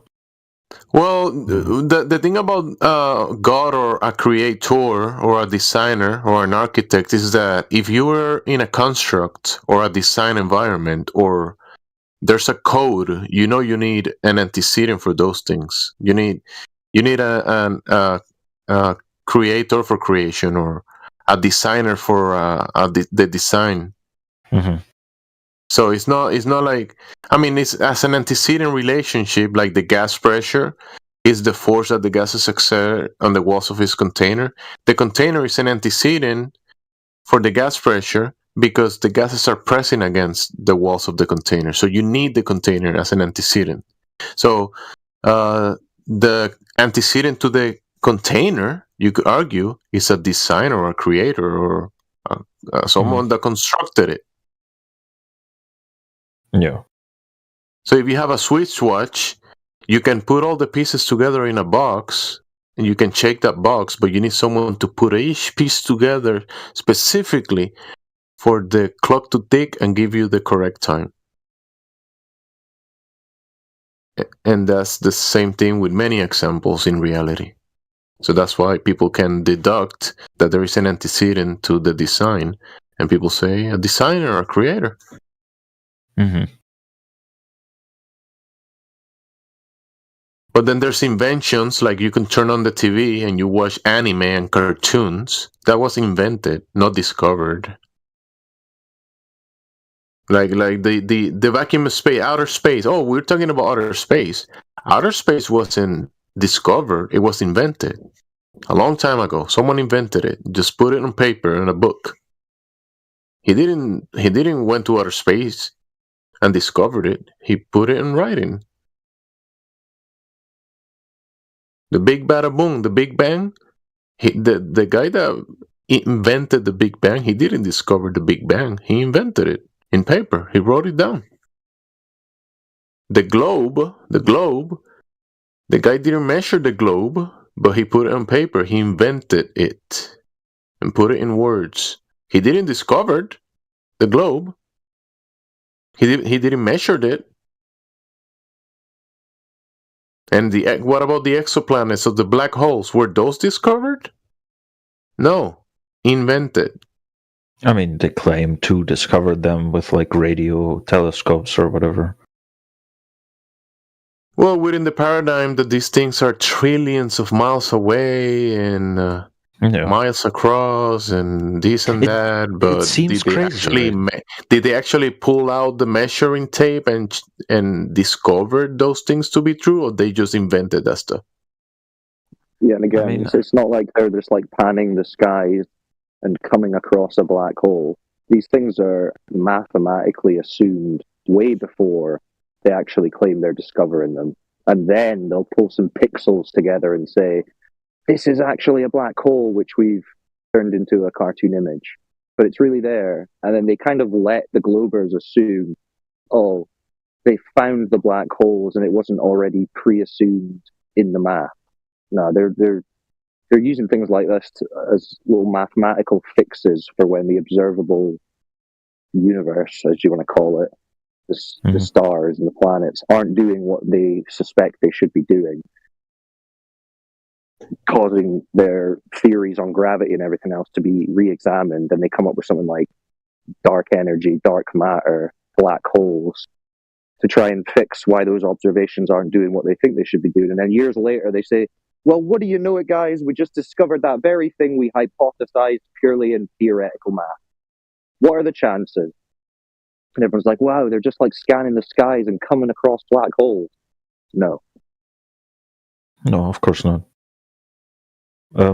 Is there a consensus on retrograde or retrogression? Wait, what is it called? When the stars move in weird circles, or the planets, sorry, like Mars. I think it was planet retrograde, right?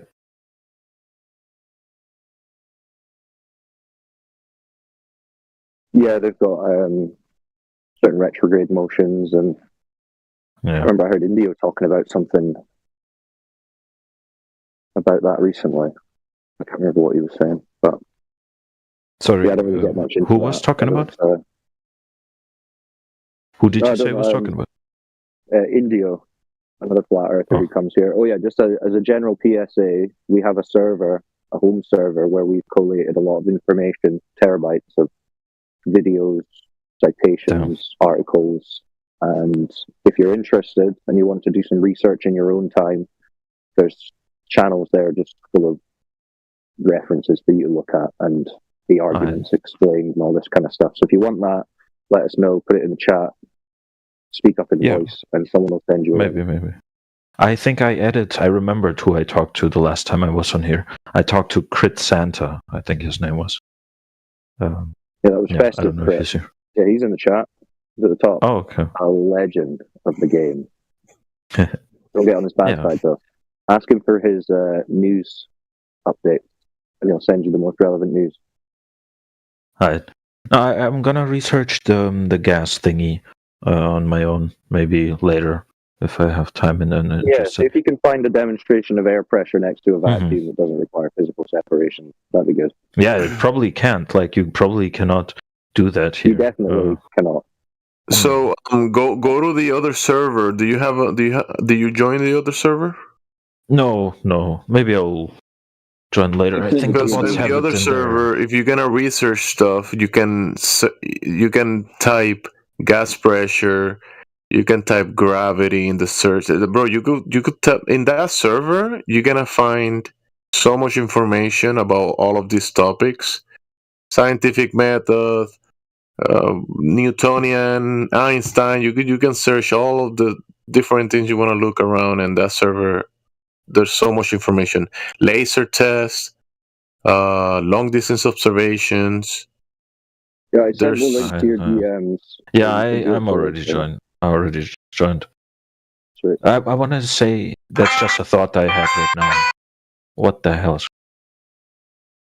I just had a thought right now. Like, you can probably go on a plane, right, and then just fly forward. I guess somebody did that before, right? Just straight. Or is there maybe something interfering with just going straight? Do you know what I mean? And like, what would happen if you just got on a plane and just... Yeah, no one's flying in this like hypothetical single direction. Flights are following flight corridors going from airport to airport. Oh yeah, I've seen the weird in the sky. Yeah. So no one's just doing this one single direction. When you're talking about circumnavigation, which is just circle traveling, you could travel in a circle or a general circle shape on a flat surface. So that's not a problem.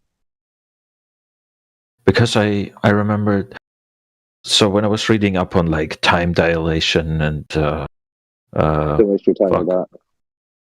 No, but I was looking into it, right? And they were basically saying they were testing it by putting like an atomic clock on a plane and just going around the world. That's and kind measuring of science they like to employ. I guess. But I'm saying somebody, but if somebody has like a private jet, he could just do it by himself. But they could just measure the 8 inches per mile squared of curvature that they claim is happening. They could just measure a curved lake. Very easy to do. 10-mile lake, there should be 66 foot of drop from the horizontal. Just measure that. You don't have to do all this nonsense with atomic clocks in planes. You have to travel the entire world. Just show us a curved lake. Simple. But they can't. Because lakes are flat. The water's flat. The earth's flat. The guy getting in the airplane already is debunking the globe, because the airplane itself is built for a motionless horizontal frame of reference to be practically used. And the pilot that is flying the airplane will never, ever take into account movement of the ground or curvature to operate the aircraft. Yeah, the pilots treat it as flat and motionless. And if they do, and all of the instruments in the airplane will show you what you already know. And if you pick up in the information in the black box about the airplane flying from point A to point B, you're gonna see that it's gonna show you the airplane is gonna go up to a level and fly horizontal to fly parallel to the horizontal frame of reference of the ground below it, from the starting point to its destination, and then it's gonna go down and land. It will never take into account any curvature or movement of the ground. Yeah, so planes are also our argument. So you have to find something that supports the globe rather than more flat Earth. That's the kind of the trick of it. You're only going to find things that support the flat Earth because the Earth is flat. And you're only going to come across conceptual ideas, assumptions, and logical fallacies for why you should believe it's a spinning ball in a vacuum. Ignore all of your senses, all your common sense, everything that experimental data shows us about gas pressure. Ignore all of that. Ignore the horizon. Ignore the physical Earth that you're trying to determine what it is. And just go with the images they've shown us on the TV. That's essentially it. I mean, I think Crit was talking about it, that he started off as somebody who was trying to prove flat Earth was wrong, and then he changed because he convinced himself. Starts. Yeah, really? Everyone starts believing in the globe and trying to prove it. Yeah. But eventually you have to accept that you can, or you just go into a deep state of denial for years, which many people choose to do for some reason. Like, I just didn't care, and I still don't care so much that I would dedicate my life, just because it's not, like, I don't... Yeah, because you're incentivized not to care about reality. We're all incentivized to detach from reality, because that makes the society as a whole easier to control. That's why they propagate the level of escapism they do in every area of life. And the globe is no different. You are trying to escape reality when you look at a flat, motionless Earth and say, nope, it's not that. That's the very most fundamental definition of escaping reality, to deny the one that's in front of your face because you've been told to. So, yeah, your feeling of, oh, I don't really care, it doesn't make a difference, is not surprising. We get a lot of people who say that, but yeah, I'm always here. Tell you that's because you've been very subtly trained to think and feel that way, and you should reflect on that. Anyway, good talk. Of course, bro. I'm here, right? I'm gonna go on mute. Oh, okay, so dude. But I'm just saying, I'm here, right? So obviously, I do care. It's just how much I care to do the necessary research on my own to prove it to myself, because like.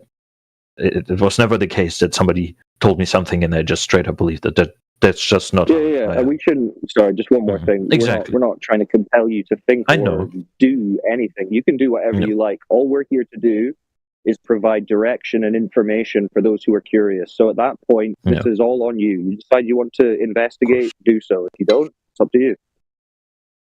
Yep. I get that. What do I want to say? Okay. Basically, in Taoism or Tao. Nick, didn't you say though that earlier you said, "Well, I don't think the Earth is a globe." Yeah. That was you. Yeah. Or what is it? It depends. I don't believe anything, right? How do I say it? I only believe what is right now, right here in the moment. No conceptions of anything. I do have them if they're necessary for something. So why would you be so torn then? If you're just silly putty, why pretend to be so torn over this? No, because what? Yeah. It sounds like you're starting from a blank state and trying to just discard. How do you say? Not just believe in the claims from the things that you actually don't know about.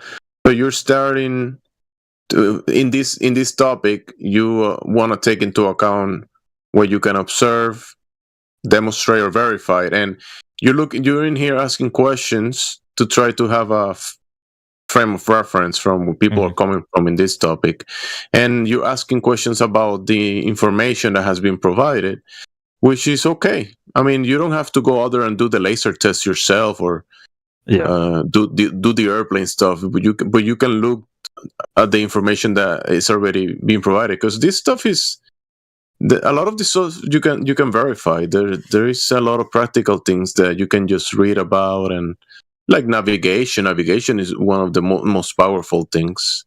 The angle to the that is used, the angles that are used to navigate and that kind of stuff. So the information is out there. So if you start trying to start from your own perspective to be able to come to a conclusion, you can do that. It's just that it's like you said, you're not gonna dedicate your life or whatever. It's not. Yeah. Of course. It's like a hobby. You can take it like a hobby. It's not really that serious if you don't want it to be, but it's something good to at least know that you live in reality and that you don't have to believe in the fantasies just because the experts in TV says so and they claim. You don't have to believe everything you see on the TV, like the globe and the outer space stuff. I was radically skeptic my whole life, and I still am in a way, but you exactly said it right. I am here to give or get different perspective and references to make up my mind, but I know that whatever I make it up to be, I never want it to be rigid, because as soon as I get rigid, there's the fallacies and stuff comes in, when you're not able to be malleable. You gotta accept certain things for what they are and acknowledge reality, and just take a look at water, look across the world, and see things that are practical and using reality, and you're just gonna come to find out that reality works.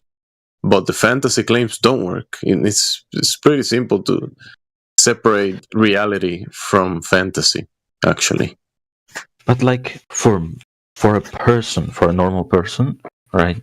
They never get into this normally, either pro or against it. It doesn't matter. You know, it's like you eat, you shit, you sleep. You don't need any knowledge of this.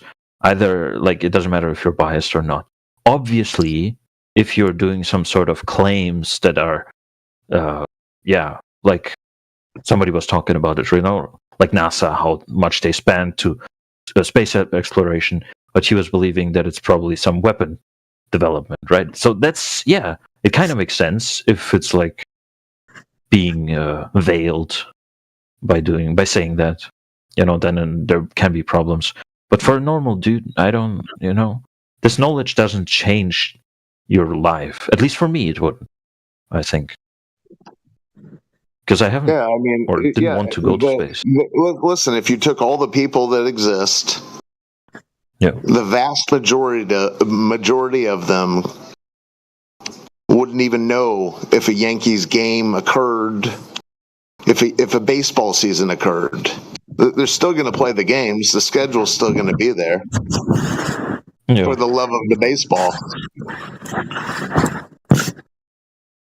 I mean, But somehow, though, everyone knows who Babe Ruth is.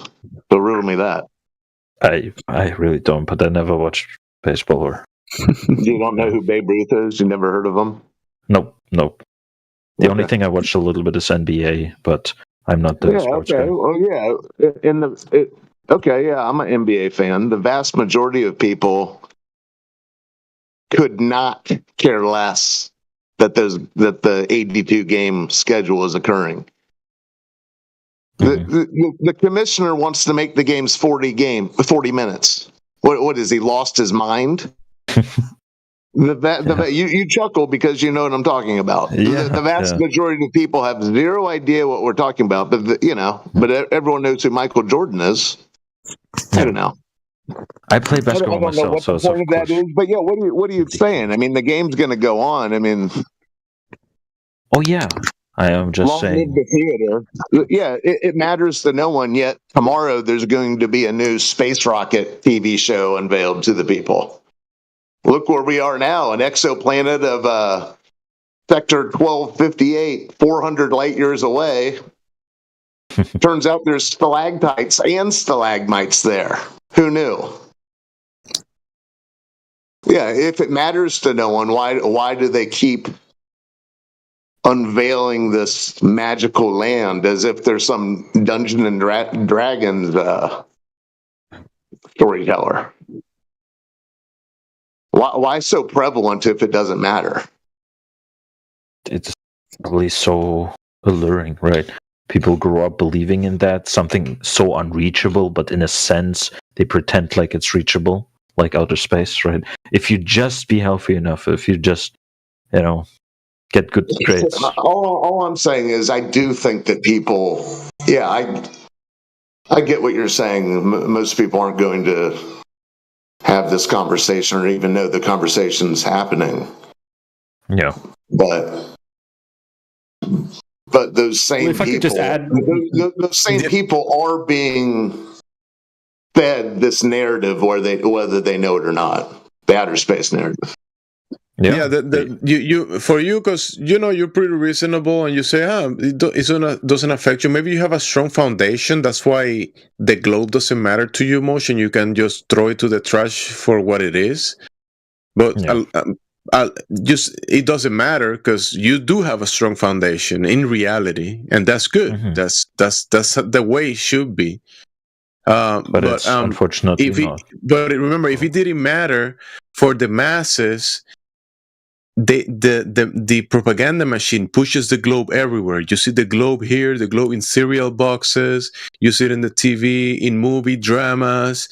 Emotional globe and the global war and the global climate.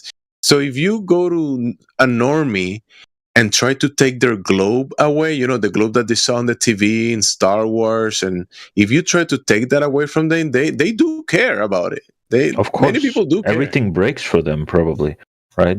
That is their life at some point. Not necessarily everything, though. It's just more like an emotional attachment. Yeah. And remember, it's also like a scarcity system because the global resources, and we're gonna run out of oil, and that's why oil's so expensive because gasoline or whatever. It's just like a scarcity. The globe comes with fear and scarcity and global politics that are selling a bunch of bullshit, and you need the globe to sell that bullshit. That's why people are being fed the globe so they can buy it. And whatever comes with it, like evolution and dinosaur toys and globes with painted water. Why doesn't the globes that they sell have actual water on the outside of it instead of they have to paint it? I'm just saying. The globe, people do care about the globe because it's like I don't know, some type of hero on a pedestal. That's why they put the globe on a pedestal. But it is like you are saying, it is an emotional attachment. It is a belief that they hold on to, right? You know the Marvel. You know the superheroes. The superheroes are always trying to save the planet, and people watch the movies of the superheroes, and they fall in love with the Thunder guy and Iron Man saving the globe, and there's these amazing people saving the globe. So if you go against the globe, you are an evil one. You are the bad guy. Because you are the bad guy if you go against the globe, because we have we have Thor saving the globe. But if you go against the globe, you're the bad guy, bro. Yeah, that is why you guys have so many haters that come in here and just stir up shit. That's exactly why. Can I just jump in for 1 second before I forget? Gemsy, sorry about that. I just wanted to mention, if you have a look in the side chat, right, you'll see how popular this channel actually is, right? This is about 100,000 people in this server, right? It's not a flat Earth server in general. It's just normal people. And you'll see that we nearly have 5 times the amount of attention, right, out of any other room in the entire server. And then if you have a look at polls that have been done recently on platforms that aren't flat Earth related, right? The results are astounding. How many people questioning the globe or that think it's flat? And it was actually becoming one of the most popular search terms on all of YouTube back in 2015, 2016, right? And then they got together with Congress and decided to actually censor the search results, right, from the correct flat Earth videos. So it is actually becoming more and more mainstream, more and more popular. People are very interested in the topic. I just wanted to add that in quickly. Yeah, it is impressive. Back to James. So you predict it will get even more popular and people will start recognizing the truth. You don't even know what that actually means, because remember, the truth might be given to you through the TV or through when you talk about this stuff in this server or this VC, people get let's say Quantum and many of these guys, like the guy that you spoke, anti-globalist, and they're pretty technical and they know a lot of this stuff. A lot of the people that might vote, I do believe in the flat Earth or whatever, they might be replacing the globe with the disc in space and whatever idea or whatever that means in their minds. Yeah. Even though you're gonna find when you have people questioning, when they actually throw away the globe fantasy, it might be for good reasons, like they think about water and horizontal and navigation, and that might bring them to a better conclusion about the place that we're in. But then you have you have other people that will actually visualize a replacement of the globe in their minds, and they will replace the globe with a flat disc or whatever other cosmology. And that might come with a bunch of other extra baggage that brought people to the issues that we're in with the globe. But I get your point. That is why I was like asking for some consensus on something, because there aren't really any.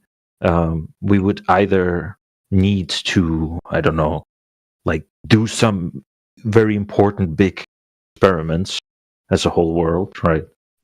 To kind of have consensus, or at least assumptions that are, going away from the globe. Or otherwise, I don't know how. Like, yeah. What is the truth? Let me ask it like this. It's hard to answer because we don't know. What is the truth about much?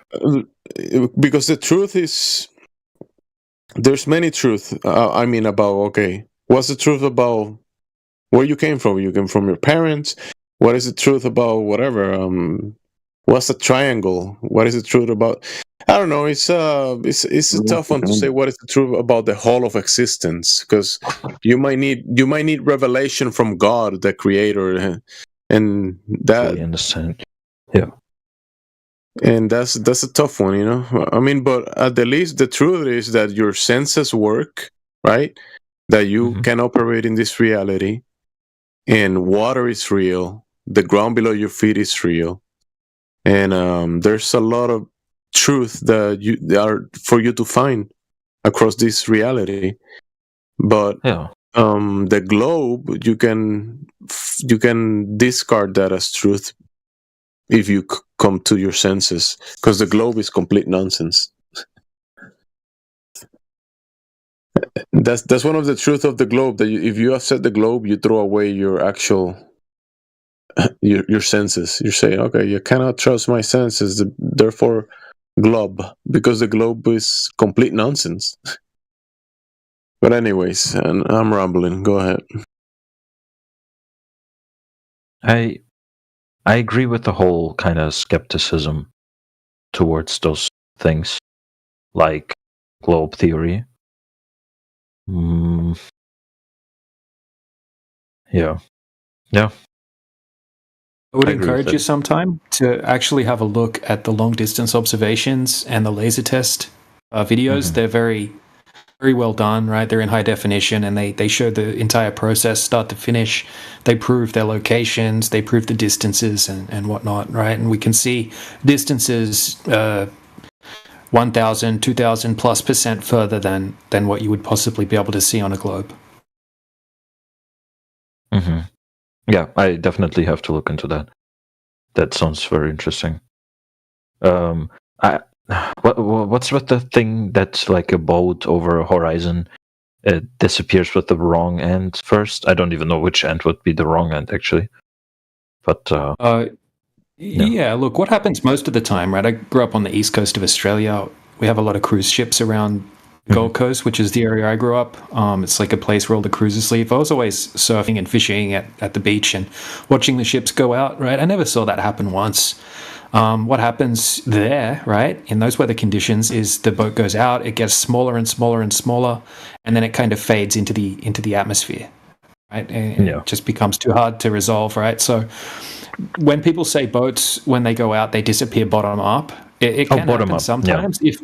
Bottom up, right? It can happen if you have particular weather conditions, or if you have like ocean swells and things like that, right? If you have like small waves in the foreground, it can block large objects in the background, right? So that's one way to explain when sometimes that appears to happen. But you can also have different types of effects, right? There's different types of effects in the atmosphere, basically. Right, where you have certain conditions and certain temperature gradients that, by definition, state that something that is should be visible on the horizon looks like it's sunk, beneath the horizon. Yeah. Right, so it's not like something that really would be globe proof, right? When we can easily demonstrate it on a smaller scale, and we can explain why it happens. Yeah, when the globers say the boat is going over the horizon, they're saying that the boat is going behind the curvature of the earth, and that's the horizon. But in reality, when the glober says that, did they check all of the other variables that the other gentleman pointed out, like perspective, angular resolution, the medium that you're looking across that will block your view, right? The visibility. So there's so many other variables that you can take into account that will cause you, the observer, to not see the boat anymore, right? But they're saying, no, it has to be because we live on a globe. It has to. That's the reason. What about all the other variables? No, there he sent something. Yeah, like even listen, you can see. Oh, sorry, Gemsy, go ahead. I was gonna say that you standing at the shore, you could be looking across the shore, and if you see a boat like that is being covered, between you and the boat, there could be a 1 or 2 feet wave, and that wave can block a huge amount of the view. You can put your finger in front of your eye, and you can block a building or the sun. Yep. So if you're looking across the water, you're standing in front of the water at the shore, and you're looking across that water, and just one wave of water between you and the boat will block the boat. Yeah. I can instinctively understand what you mean. Yeah. And then you add the medium of air that attenuates light, and it will cover your view. The boat is behind particles in the air, humidity, change of temperatures. Because the air might be colder than the water that is below, or vice versa. I'm not sure. That there is a pressure gradient between the water and the air, and if you're looking across that layer, that is going to create almost like an effect that it might cause visibility problems. When you hear the weather lady, and she said today the visibility is 2 miles. So whenever the boat goes beyond 2 miles, the lady told you in the TV that you cannot see beyond 2 miles today because there's stuff in the air. Mm-hmm. But then in many cases you can pull out like infrared equipment, or even if that boat has like a radar, and you have a radar that can connect to it, that boat can go dozens or I think over 100 miles, and you can, by line of sight, direct message that boat and connect with radar connection, or like microwaves or whatever. You can actually communicate with that boat across the water, even though you don't see it. You can still connect to it by line of sight. I mean, I don't know where you are, but I am in Germany. We're probably far away, and we can also communicate, right? So, yeah, of course. Yeah, people put huge towers on top of mountains and connect that tower to the other tower in the top of the mountain, and then the other tower, and by line of sight, we can... I mean, our communications are most likely done by... cables. But today there's internet service that are done by towers, and there's a guy in this channel. He joins sometimes. I don't know if he's here today, but he actually does this in the US, and he from a Wi-Fi, from a like a provider, he gets an internet connection on one location. From that connection, he connects it to a radio tower on that location, and with the radio tower he transmits the internet to another radio tower, line of sight, and that other radio tower, you can connect a Wi-Fi router, and you have internet on that location. Yeah, there's a Ukrainian guy. He built stuff from microwaves and shit. He kind of built a Wi-Fi antenna like that. He was like 2 miles away, right? And he just pinpointed his other antenna and was getting Wi-Fi from home with the antenna. So it's really cool. Anti-globalist, go ahead. I stopped you when you were gonna say something. Oh yeah, thanks, Jamesy. Yeah, I was just gonna just showing a couple of examples really quickly about the boats. If you're still interested, Nick, if you could see what I posted there, I think you saw it at 3 past the hour. Yep. Yeah, you can see, right? It's a very flat day, right? So there's not waves to block the bottom of the boat. Minimal And you can waves, see the cameraman, he's very close to the surface of the water. And yeah, this is how I would witness it, right? If you picture that boat, going out, it would just get smaller and smaller until its angular size gets too small for the human eye to resolve. And then it looks like it's gone, right? Beyond the apparent horizon. But you can zoom it back to view again, right? At no stage does it look like it's disappearing bottom up. So that's one example, right? And here's another example where we have the same thing happening, except we have some waves, right? And you'll see as he zooms away, you can see the boat looks like it starts to disappear bottom up, right? Because you've got the swells. Like it's sinking. Yeah, it looks like it's sinking. That one, it looks like very clear conditions as well. So yeah, that one is if you zoom in on it and you take screenshots, you can see like the waves actually blocking the bottom of the boat. Yeah. And then you can clearly see the waves are more like stronger, even a little bit. But we talked about it. It's like a little bit can mean so much, such a distance. Yeah, definitely. Right. And then there was the other effect I was talking about, which is it's actually called sinking, and it's a form of superior mirage. So the definition of that is, one second, I had it here. Okay. Right. It's an effect in which an object normally visible on the horizon apparently sinks beneath it. Right. And then you can go into the technical details. It explains how when you have a warmer layer of air closer to the surface, cooler layer of air above it, right, the light rays will bend up and it will make the object look like it's sunk beneath the horizon, but it won't be skewed, right, like you see in a superior mirage. Sinking, it will stay like it looks normal, right? So yeah, that explains it, right? And I have pictures here, right, where it shows a boat, right? It shows like a big cruise ship, and it looks like it's sunk behind the horizon, right? In the morning, right? So in the morning is when sinking is more common to occur, when you have those particular conditions, right? And at 9:30 a.m., it looks like the boat's like behind the horizon, but it's a time lapse, right? And you see later on in the day, you can see the entire boat again because the weather conditions change, right? And that sinking effect goes away. And then you can see the whole boat again, right? Showing that, there it is actually... Yeah, like the boat the position wasn't behind didn't change, anything. but yeah. Yeah, it's just like an optical illusion. Exactly, man. Yeah, that's all I wanted to mention anyway. No. Cheers.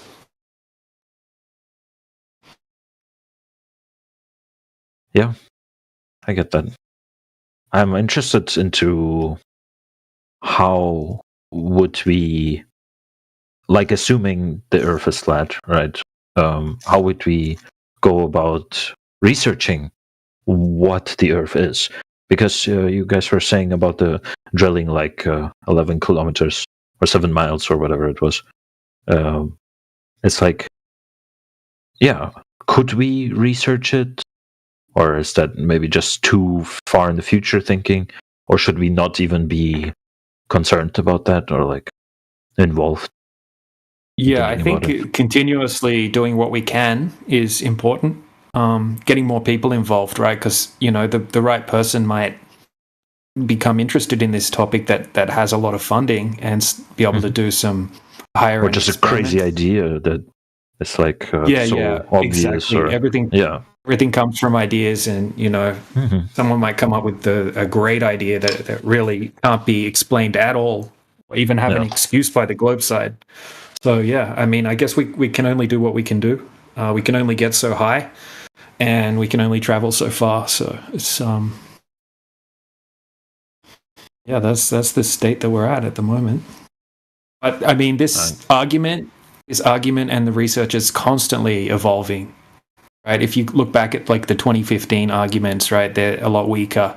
They just keep getting refined as more research gets done, more observations get made, and that sort of thing. So, I mean, it's a whole group of individuals. It's not like we're like an organization, right? So it's hard to build up like a big fund, right? Yeah. It's just smaller groups kind of believing or like agreeing with something, but having their own conceptions, explanations. And that's what I'm saying. Maybe it will grow, right? And that's why I was asking, do you predict the growth of it, or maybe it will be repressed again somehow?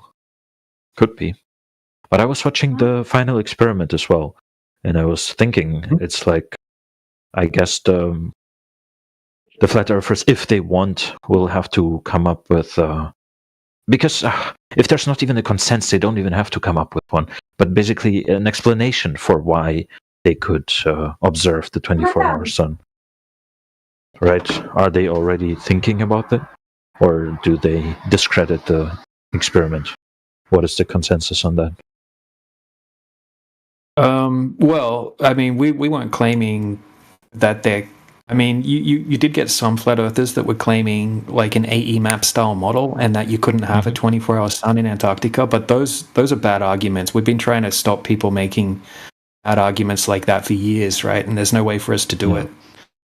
But this final experiment did put a stop to those bad arguments, right? Our standpoint, most flat earthers, right, for the standpoint is we don't know exactly what the sun is or how the sky works. It could be something beyond our comprehension.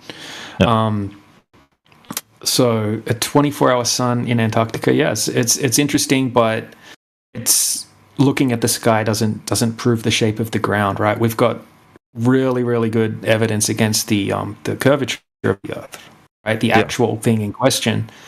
There are flat earthers that have some models where they try to explain it, right? But I'm sure those models have issues as well, so we're not going to jump on one of those, right? Because models aren't reality at the end of the day. But, especially if they're not funded big like the globe theory, right? So if we had big funds going towards some models, we would probably get really close, or maybe even closer than globe Earth. But that's what I'm kind of maybe like to choose something. I'm kind of waiting for proof. And like I said, I believe in reality in the moment, right? That's the important thing. So it would either be for me to be able to observe a claim, so basically go into that cold space and look at things, or basically have, like we talked about, like a perfect theory, or like a good argument that's like just too obvious, you know. But I'll look into the distance and curvature. Exactly. That's why I was encouraging you to look at the practical really demonstrations. Yeah, the thing is, what we're showing is actually testable, repeatable by anyone that can get access to, a really good zoom camera, telescope, and a large body of water. Right? You can perform these experiments or tests over and over again. Yeah. You can take it to the next level with the lasers, but the just the observations alone are pretty damning for the globe site. But yeah, that's why I encourage you to have a look into those. They're really well done. I will. I mean, I can show you one really quickly right now if you want to have a look. If you want, yeah. I'm just smoking weed. Yeah. Can you stream it? I don't have to. I can just post it in the side chat. Oh, okay. Yeah, if you have a good one. Yeah, this is a good one. Right, so the top is just a GIF. It's taken out of the video that's linked beneath it. I'm on the video. Right, so the video is high definition, but yeah, so don't worry about the video just for the moment. So yeah, you'll see in the GIF, right? This is taken off the coast of California in Santa Barbara. Okay, so this guy, he's looking out, and we can see the oil platforms, and we can see the horizon behind the oil platforms. Right, so the oil platforms are known distances away from the shoreline. Yeah. So we know that without the oil platforms there, we would have no idea how far away the horizon was. Exactly. Yeah. Because we have the distance markers, we can guarantee the horizon is actually far beyond the second oil platform, but we know it's definitely beyond 10.1 miles, which is platform habitat. Oh, okay. Yeah, the second one is platform habitat is the name of it, and it's 10.1 miles from where he's standing. and he shows on Google Maps in the video exactly where he's standing, and then he shows you on Google Maps the distance. He does like a distance marker. So yeah, on a globe, right, you have to have a geometric horizon, right? It's like a physical horizon, right? You know how they say boats go over the horizon and all that sort of thing, right? It's like the physical edge of the sphere, basically, right? It's like a line, and anything that goes beyond it will start to be obstructed behind it. Yeah. Right, so you can determine the distance to the geometric horizon based on the height of the observer. So this, in this video, he's 8 foot above the surface of the water. Right, so that means that on a globe, the horizon would have to be at 3.46 miles away. Right, so that closer oil rig's about 6 miles away. So it should be around 3 miles in front of that oil platform there. That's where the horizon has to be on a globe. It can't be anywhere else, right? Because it's a geometric horizon. Right? Yeah. We clearly see the horizon well beyond the second oil platform. Yeah. So he did this, not just this observation, but he did it from 1 foot off the surface, right? He did it from 1.5 foot off the surface. He did it on different days and all of that sort of thing, right? There's actually lots of these observations, but this is a good one because the one that I'm showing you now, it's late in the afternoon, right? There's not a lot of waves or anything like that, and it's very clear. Yeah. Right? We can even see the lights on the oil platforms reflecting off the water. So yeah, there's no geometric horizon. Whenever we go out to these locations and we perform these long-distance observations, we cannot find a geometric horizon, right? It's something that has to be there on a globe. Yeah. And over 10 miles, there should be 66 foot of drop. Is like there anything that the globe earthers say to that? Yeah. Like, what is Yeah, there? well, remember before we were talking about gravity as like the escape word, basically, right? The magic word to explain things that don't make sense, right? So for this type of thing, they'll say refraction, right? In most cases, they really have no idea what they're talking about when they say refraction. But what they're claiming is that refraction, well, technically refraction is when you... No, sorry. I thought reflection, and I thought, what are they saying? It's like reflecting off the water. Okay, refraction. Yeah, this is like what they'll claim. Well, refraction, they'll say that the lights, they'll say the oil platforms aren't really there, right? It's just making it appear like they're there because the light's bending up behind the curvature of the Earth, right? So they'll say that really the horizon is where it's supposed to be, at 3.46 miles, but everything behind it is just bending up due to refraction, right? And it's making it appear like it's flat.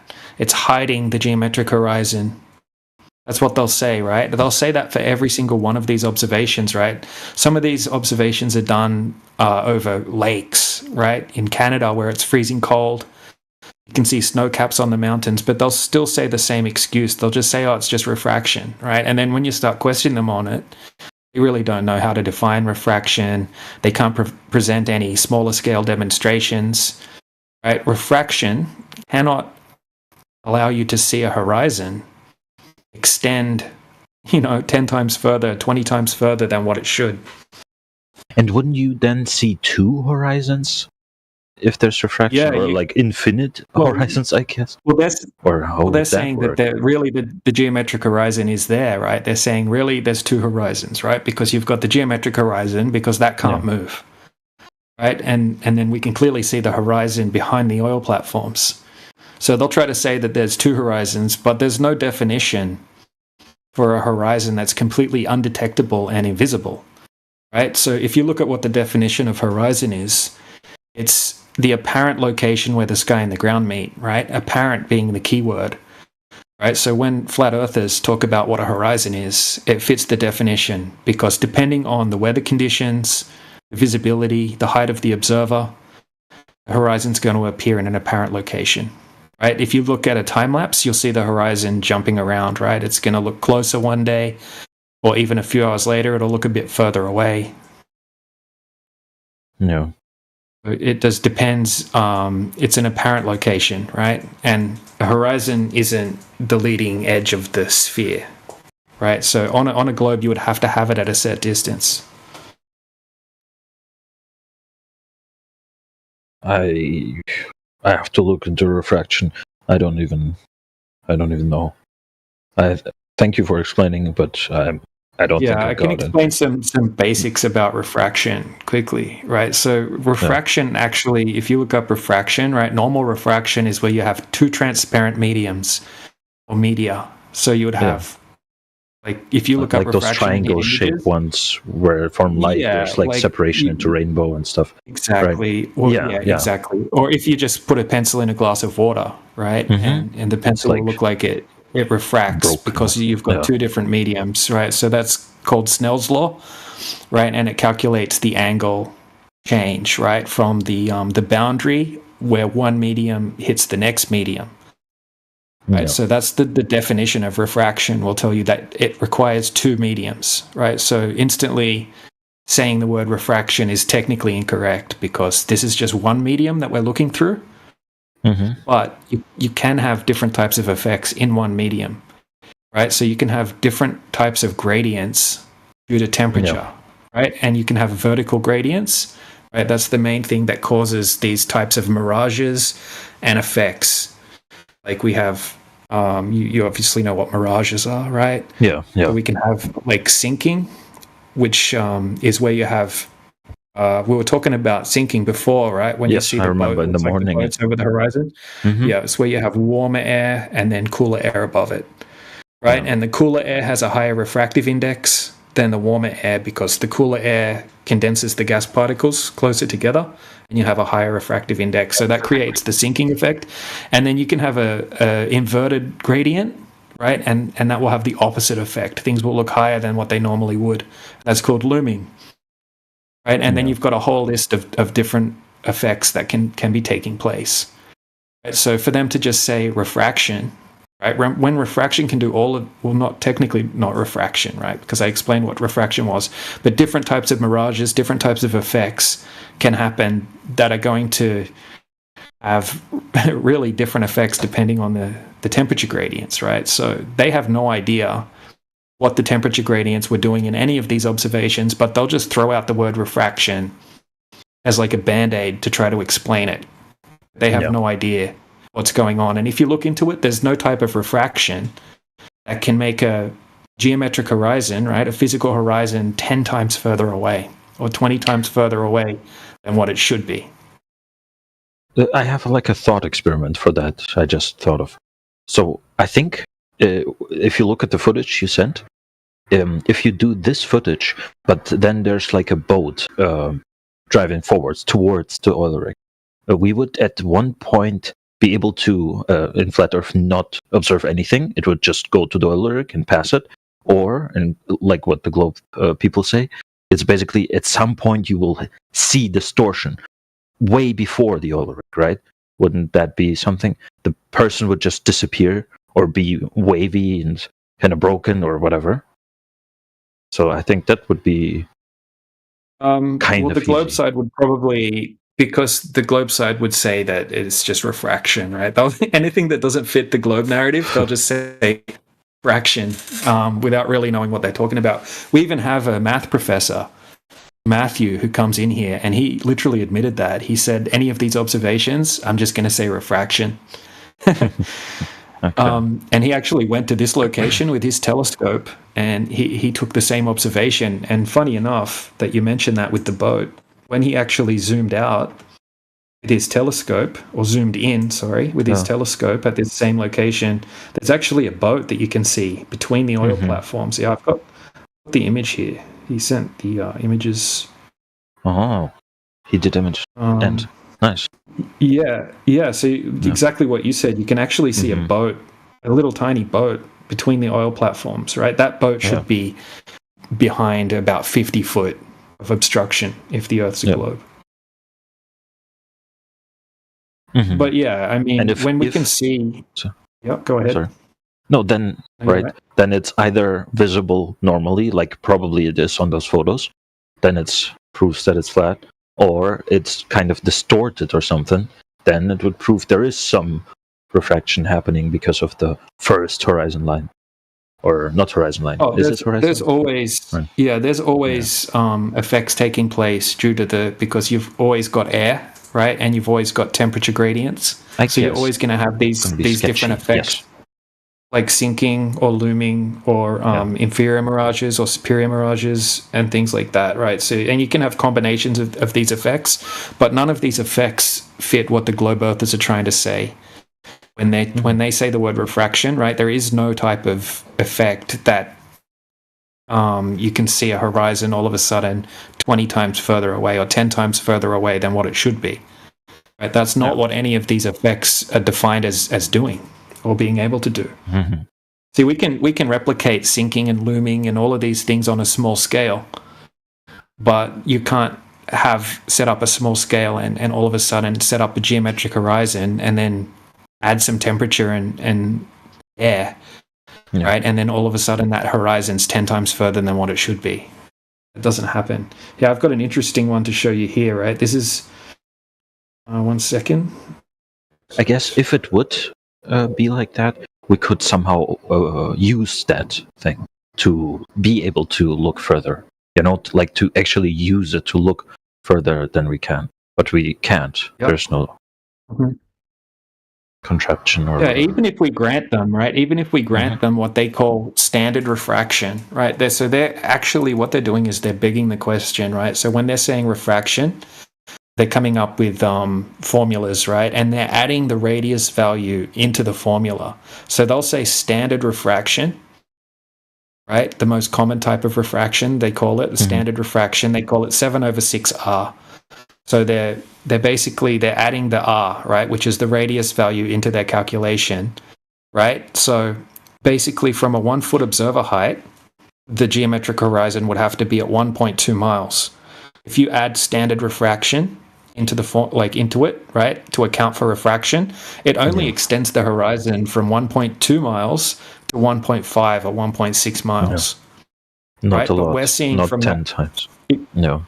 Exactly. Or at least 2 times. In the Ulrich, you said it would be at least 2 times. Or at almost 2 times, like 3.54 miles, right? And then 6 point something miles it was. Yeah. Well, from when he did the 1 foot height observation from this same location, you can see the horizon behind the oil platforms.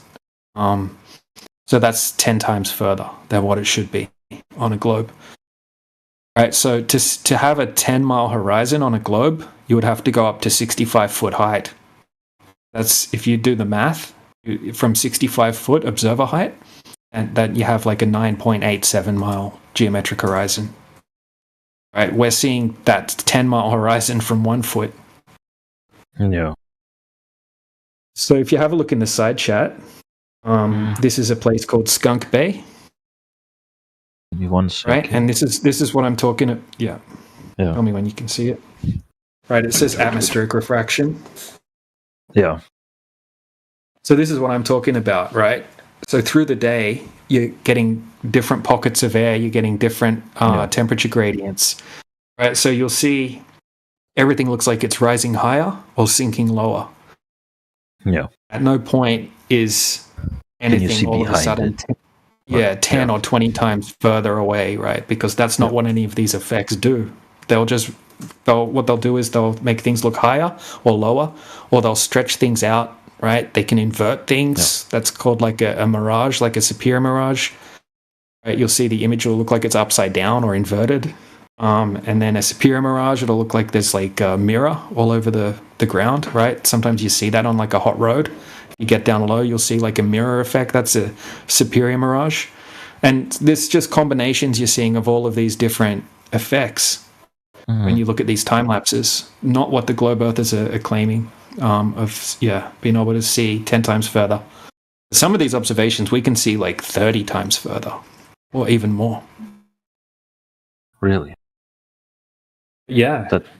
That's crazy. I mean... I'll show you this one really quickly. I've got it ready here. So this is a lake in Canada.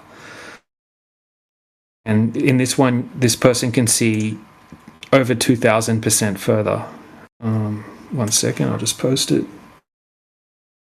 Right, so in this one, there's a full video that goes along with this as well that confirms all of the variables and shows the location and everything. But basically, what he's doing, he's putting the camera down 3 inches, approximately 3 inches off the surface of the lake, and he's zooming out.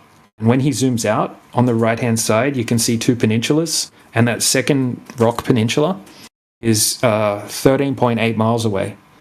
Right, so on a globe, the geometric horizon should be at just over half a mile away, 0.6 miles. Right, but we can see that little peninsula 13.8 miles away. It should be hidden behind over 120 foot of obstruction if the Earth is a globe. Mm-hmm. But yeah, there's laser tests that are a lot better than this, right, in terms of documenting all of the weather conditions and just going to, like, some of them have big PDFs that go along with the hour-long videos where they do all the observations. But yeah, you can have a look at all of that stuff on the home server if you want. Oh.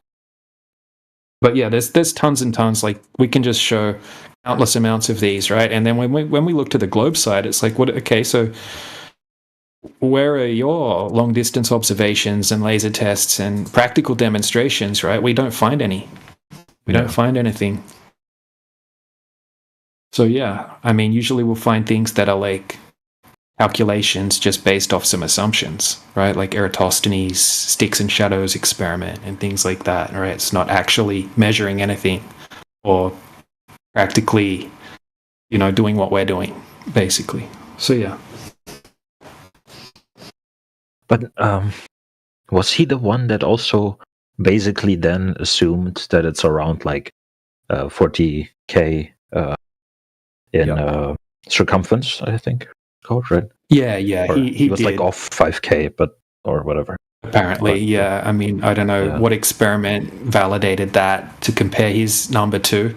But yeah, firstly, we can't even validate that he ever even existed, right? There's no primary... Yeah.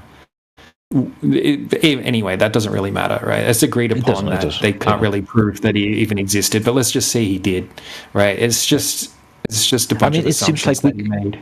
We could do the experiment, like you and I. We could do the experiment if we want. At least it seems it because it's so primitive, right?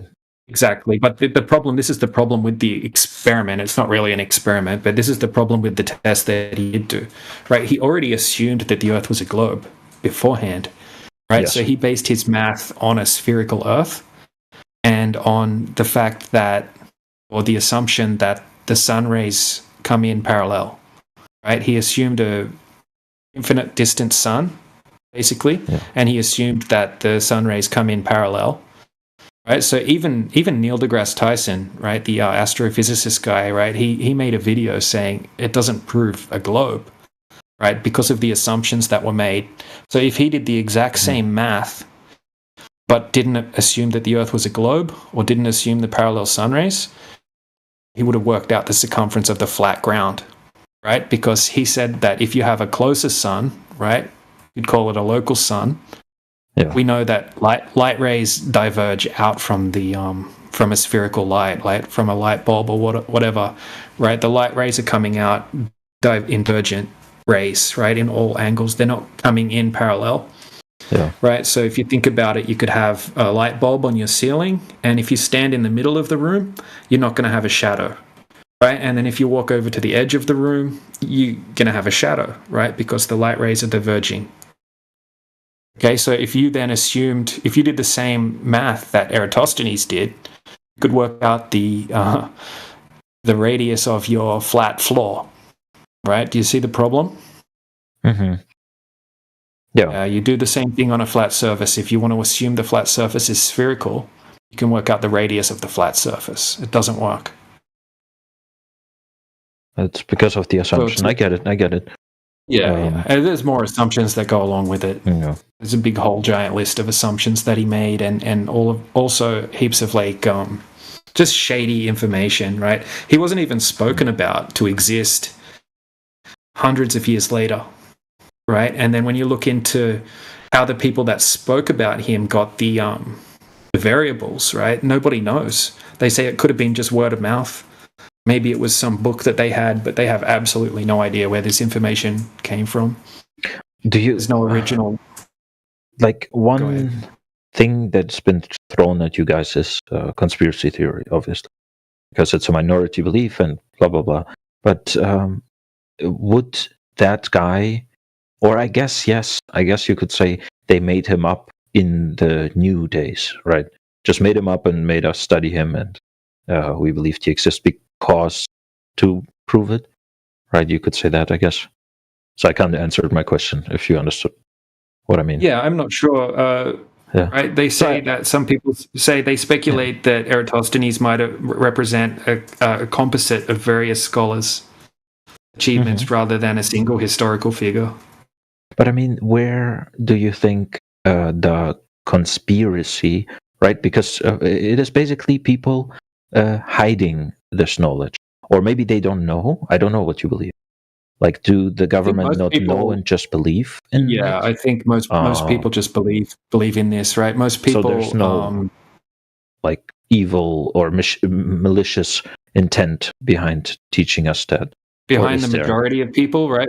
Professors, teachers, and most scientists and things like that, right? They're just regurgitating the information from the textbooks. That's how they got their jobs. Mm-hmm. So yeah, definitely no malice, right? Of course, there would have to be people that are in on it, but you have to remember this was like incorporated into the mainstream education system by the Jesuits, by the Roman Catholic Church, back when they went all around the world, basically incorporating it into most countries, right? And it just became the mainstream. Yeah, but it's like by those people would have to have something from knowing it and not telling us. And I'm basically saying, what am I saying actually? No, but it's like they could have, like, imagine 200 years ago, right? They just decided, okay, if we know it's false, but we can hide some truth, right? That we can abuse somehow, whatever it is. I don't know. I don't claim to know. And then they implemented Aristotle. Sorry? Yeah, exactly. It starts to get into speculations, or maybe they just made a bunch of mistakes, right? Because this probably started off with people seeing ships going over the horizon, things like that, right? And then people in power are like, okay, well, the Earth has to be a globe, but they didn't know about sinking and they weren't big on these things back then. Maybe it drifted off that way, but we are speculating at the moment. Or maybe they knew the truth, right? Because back then, like the churches and the governments, right, knowledge was power, right? So maybe when, like, most people apparently couldn't even read or write back then. It was like the churches that had all the books, and they kept the power and the knowledge to themselves. That's how they stayed in control. Right? Maybe once it started to become more mainstream, now I'm just speculating, obviously. Once it started to become more mainstream, right, information was starting to get shared around, books were becoming common. Maybe they wanted to keep that, what they considered divine knowledge, to themselves, and to have other people, hide that divine knowledge from themselves. But I don't know. Yeah, I'm not sure. Yeah. We can't know. And that is why I think when I was a child, I properly understood that it is about not knowing. It is about believing. Because you can't, you don't even have the time to check everything. It's just so much that we just assume and take for granted. Yeah.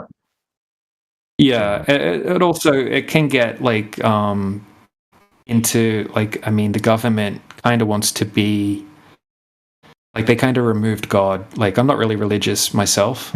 I don't deny the religions or anything like that, but I don't use that to debate this topic. But a lot of people do speculate that, this might have been used to hide God, right? And to have the government basically as people's primary authority that they look up to, right? I don't know if you've seen The Truman Show. Yeah, I just watched it yesterday again. Oh, it's a great movie. I just rewatched it. He wants to be an explorer, right? So he had all this hope and wonder. He's like, I want to be an explorer, right? And they're just shutting him down. They're like, well, don't worry about it, Truman. Everything's already been discovered. Exactly. It's all the same. It's like, yeah. Mm-hmm. Yeah, so they make us think that, Exactly. They give us these ridiculous distances that things are away. They give us these giant pages and pages of formulas, right? That most people just turn a blind eye at, right? Because it's so complicated, right? And they tell you that they basically know everything, right? It's raining diamonds on Uranus and Neptune, and it's raining sideways glass rain on this exoplanet that's countless light years away. They'll tell people they know basically everything, right? About everything. Everything's been discovered. Don't worry about it. Appeal to authority. You know, what are you, a science denier, a conspiracy theorist? You know, all this sort of thing, right? They don't want people to think for themselves because they want to be in control. They want to be, you know, quote unquote God. Like God, like. Yeah. It's just me speculating, though. No, I feel, and I now relate more to how and why it's coming from. You know, it makes sense. Yeah.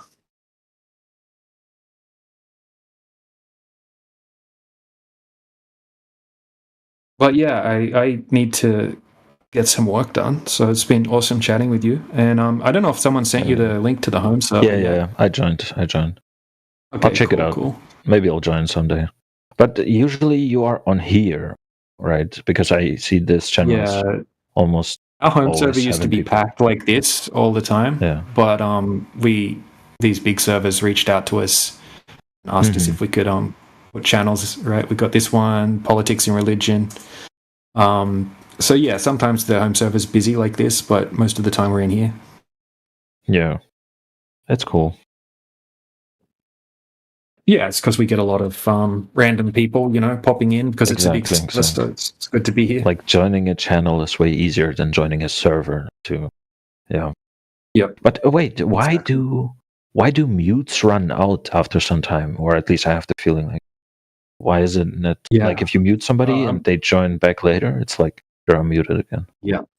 I guess these servers, they want as much traction as they can get. So yeah, they makes sense. put a limit on the mutes. I think 40 minutes or something like that. Oh. It used to only be 20 minutes, or maybe I'm wrong. Maybe it was 2 hours. Now it's 4 hours. I'm not sure. Yep, they have a limit. No. Makes sense. Everything for content and traffic. Yep. Yeah, they have other servers to compete with, so I guess they want people to stay here rather than find somewhere else as their home base. When I joined, sorry to distract you any further, I also have to go soon. But there was like Nathan Oakley or something, but he was just ending the convo. He is known or something, right? Because the server had like a announcement that he was speaking. Is he like a public figure? He runs a YouTube channel. He's been running it for many years, very consistently. It's a show called Flat Earth Debate on YouTube. And yeah, once a week on Fridays he comes in here and he does his show from this channel. Yeah. Cool. Hell yeah. Hi, bro. Don't want to stop you from work. It was nice talking to you all. Have a nice time. Yeah, you too. Bye. All right, have a good one, Nick. See you.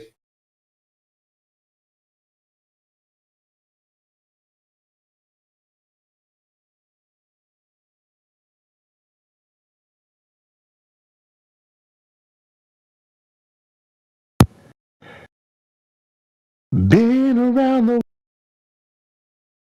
I can't find the edge. I don't know when, I don't know what is going through your head, and I don't know where that edge could be, my baby.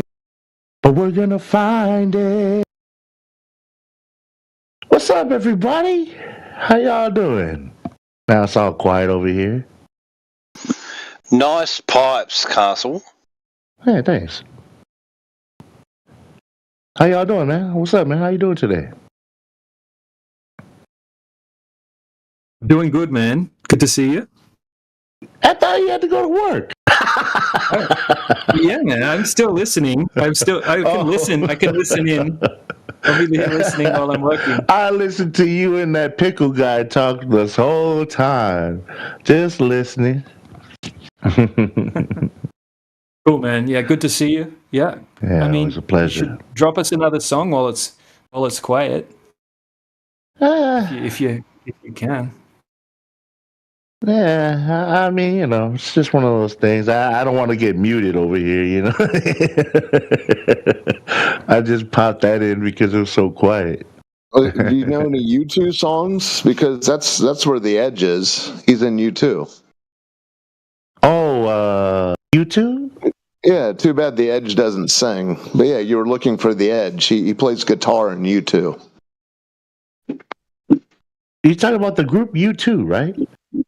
I'm talking about the Edge. Oh, the Edge. Is that a song? I don't know what you're talking Guitar about. player. Oh. Anyways, how about UB40? I'm sure you know some UB40 songs. Yeah, of course. I know UB40. Yeah. I have a lot of songs, actually. I know a lot of different genres. Except for U2. I do know U2. Well, the Edge. With or without you. Then the Edge joke should have registered then. No, I don't necessarily know the members. You still haven't found what you're looking for. Oh, okay. Yeah. Good job. Yeah, he's the guitarist. A guy named The Edge is the guitarist of U2. Oh, okay. See, I didn't know that. I just know their songs. That song and that other one, With or Without You. Those are the only songs I know. Yeah. Mm. Yeah, but as far as knowing all the band members, no, I don't know that. It's just The Edge. The Edge. Yeah, that's funny.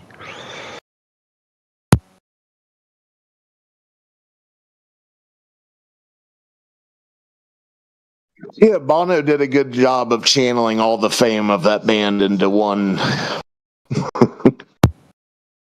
Yeah.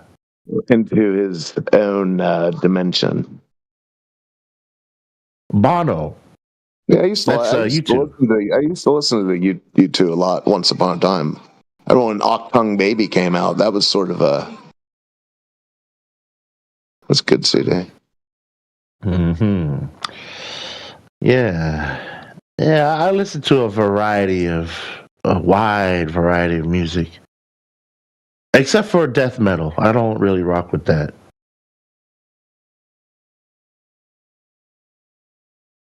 But pretty much every other genre.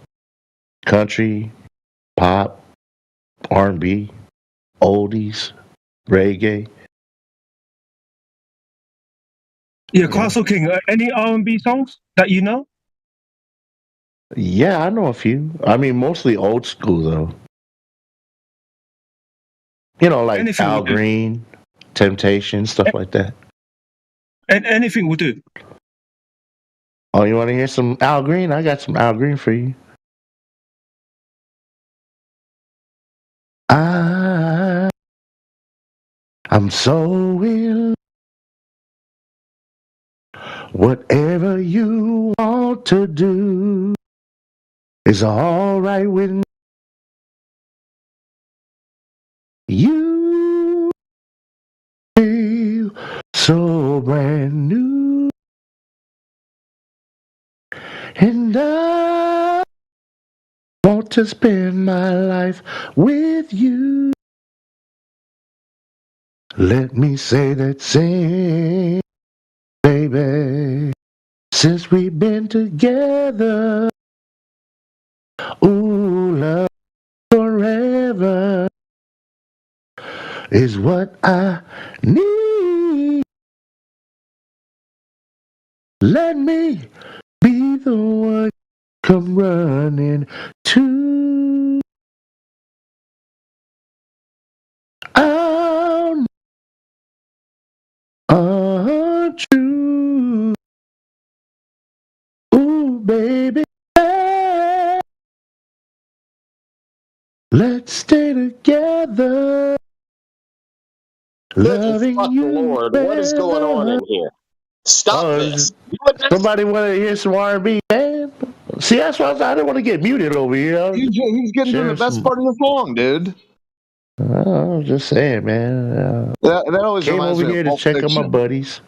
Yeah, of course. The Pulp Fiction song. That's beautiful. Yeah, right before the best part of the song. I know. You want to hear it, and this guy wants to interrupt you. Come on, what's going on? So, hey, like I said, I don't want to get muted in here, man. I'm just trying to hang out with my buddies. The good, the bad, the happy, the sad.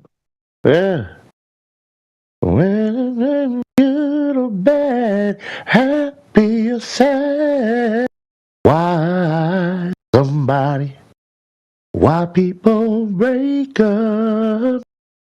Whoa, turn around and make up. I just can't see you never do that. Hey man, you're chopping really bad. Oh, is it chopping up? My bad. Yeah, are you pushing it? Are you like turning your mic on and off as you're singing? No, I'm not. It's just that I think the mic can only pick up so many notes before it chops out.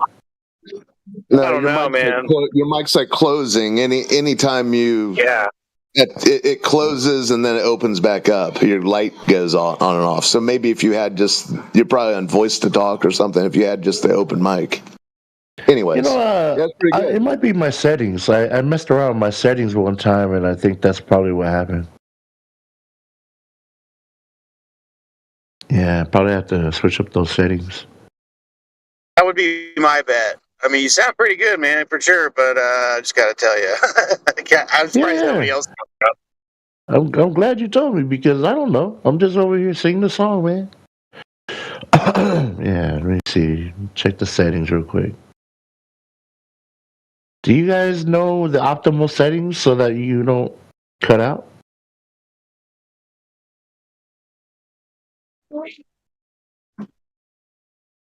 Well, I have the option where I just push the button, I open my mic, and it stays open until I close it. I think you can have it on a setting where it only opens when you can have it. Oh, I don't know. That's the setting I have it on. I don't think you have it on that setting because your green light flashes. Yeah, your green light flashes anytime a sound comes out of your end.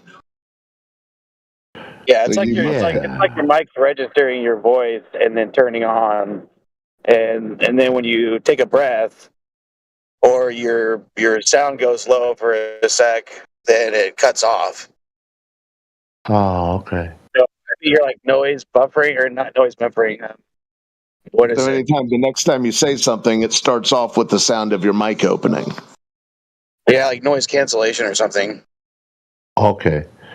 Yeah, well, I'm in the voice setting right now. It's fine when you're speaking. It's just, and I hadn't even noticed it when you were doing your Lisa Stansfield renditions, but the Al Green chopping up smoothness kind of made it choppy for some reason. Well, because there's pauses. Mm-hmm. Were you reading those lyrics, or do you have those in mind? Do you have those memorized? Oh, that's all in memory. Yeah, that's a good song.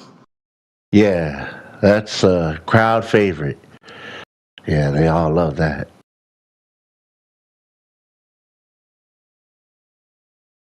I had the noise suppression off. There's crisp, standard, and then there's none. Noise suppression. Okay. See, I don't know. Someone was helping me with the settings one time, and I think that's what happened. It wasn't a problem. Well, I think it's what the other guy was saying. I think it is like the way your microphone turns on or off. That's interesting. I'm using a headset. I don't know what it's called, speak to talk or something like that. I do not. I don't know. Yeah, I don't know either, man. I'm like Nick Nolte in Tropic Thunder. I don't know what it's called. Before you go into the karaoke server, I guess sort it out. But yeah, it's fine when you're speaking. Yeah. It sounds like a limiter, right? So when it gets over a certain decibel, it cuts off the audio. So maybe if you turn down your mic volume or something, it wouldn't reach that limit and cut off. Yeah. That's a good idea. Maybe you could just turn it down for when you're singing. In the Discord settings, turn your mic volume down, sing the song, and then turn it back up again when you're done. Something like that. If that works. Well, I'm also on my PlayStation. That might be the thing. Yeah. Let me try joining the actual on my phone.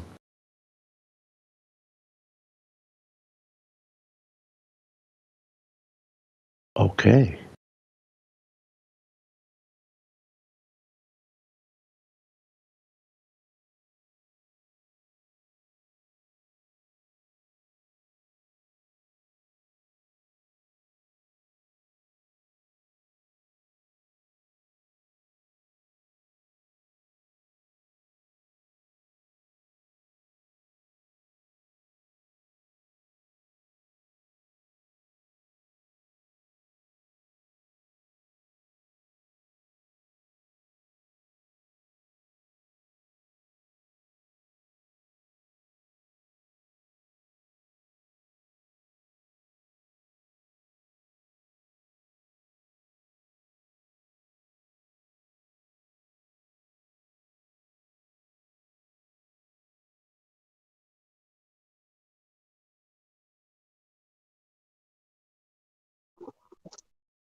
Anybody talking? Is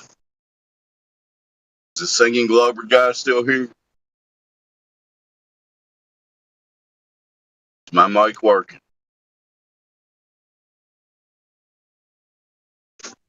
Yes, sir. What's up? I was going to put in a karaoke request for the singer Glover guy if he's here. Oh yeah, Castle King. Is he still there? Are you there, Castle King? Did you spin away? He stepped away from the mic. The glove must have spun the other way and he went a little bit further away or something. What was your request anyway? I wanted to hear Full on the Hill by the Beatles. Okay.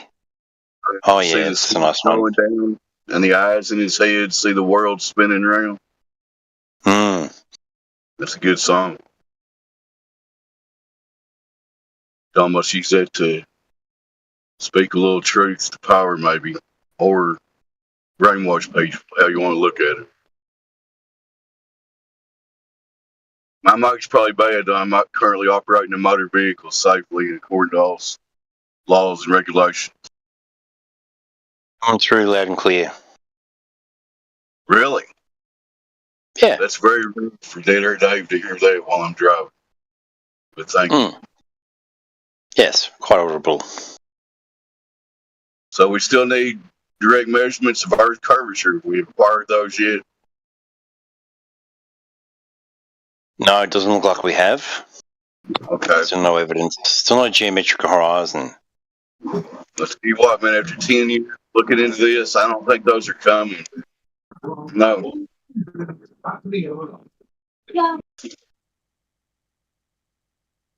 Yeah, I don't know.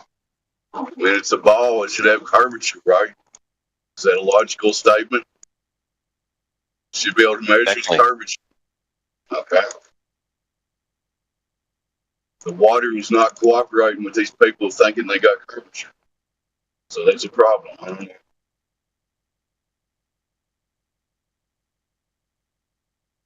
Yeah, making water curve around a ball.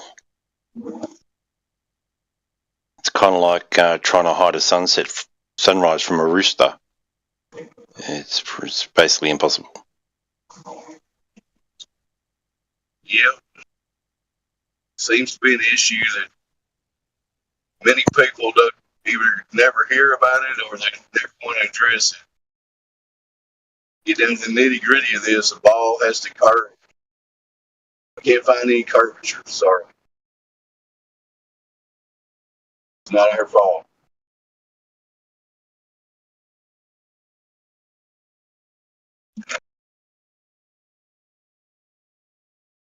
No other new people or bloggers in here right now.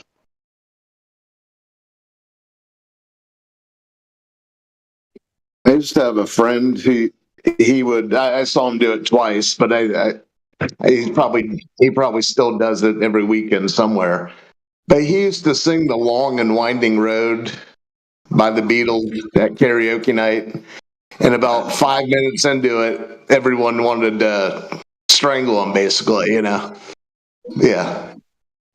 So I don't know if Castleside will be up to Full on a Hill. I can hear him. He'll probably have to look up the lyrics, and I can hear him saying "what" in between verses. But yeah, you never know. I don't know where he went, but you know how singers are. You have to let them drift off and do their thing. He's probably. He got himself permabanned, Holdhouse. Oh, he did. I didn't even. I thought he was just being quiet. No, there he is. Oh. He's here? Hey, King, we want to hear "Full on the Hill" by the Beatles. Can you do that one? Yeah. I don't know that song. Look it up. You got Google in front of you. I mean, I actually haven't even heard it. I'll give you a butchered version real quick. The fool on the hill sees the sun going down, but the eyes in his head see the world spinning round. Does that ring a bell? No. Dun, dun, dun, dun. Dun, dun, Is that a Paul McCartney song? I think it's classified as a Beatles song, but yeah, it sounds like something. I think McCartney got the writing credits, but who knows which McCartney that was or whatever, right? They're a bunch of fucking communists anyway. Yeah.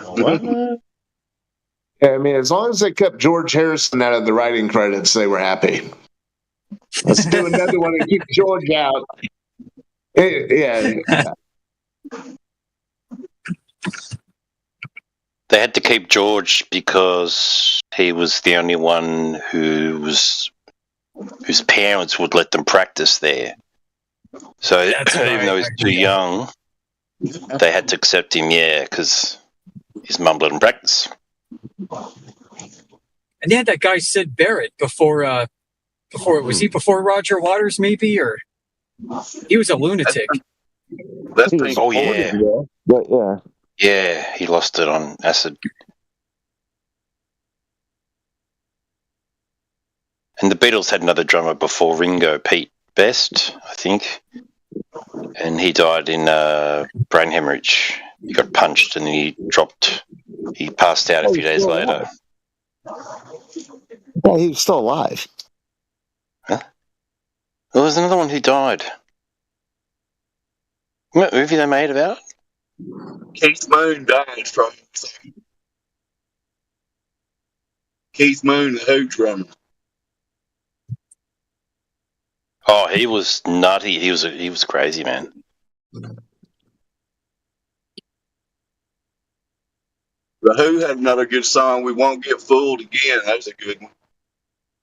Anyway. I can see for miles. Maybe we can get Castle Sing to sing. I can see for miles. The Who? Yeah, that's a good one for you, Kath. Or you can see for miles and miles and.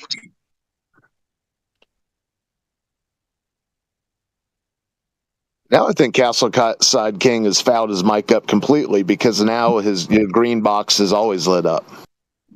Yeah, we can't hear you if you're talking, Castle King. Yeah, I don't know what happened, man. I was messing around with the settings and now it's perma-green. Can you hear me still or no? We hear you. Loud and clear. Oh, wow. This is crazy, man. I don't know. I don't think you can hear us. I can hear you guys. Oh, yeah, he's there. Yeah, the requests are piling up, dude. You have to get to them. Yeah. Sounds like you were taken off the band roster, Castle King. You must have made a great impression on someone. Yeah. I don't know. Yeah. Just go with it, man. You're unbanned. Woohoo! Yeah. Yeah, that's funny. Well, I don't know. I'm gonna have to go and figure out this permagreen thing, and I'll be back later, guys. It's been a pleasure. Peace. Catch you later, brother. Okay. Hey, how do you get them to quit singing? Ask them to sing more songs, I guess. Discord stuff. That's how good there. Freebird.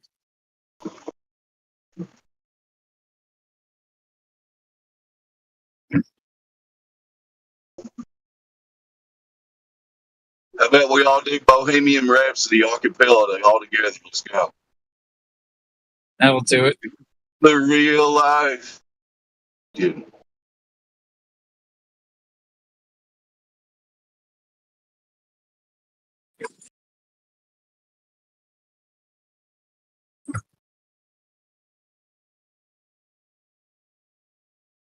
We have wide open airways. If anybody wants to come in here and prove their fantasy globe, go for it.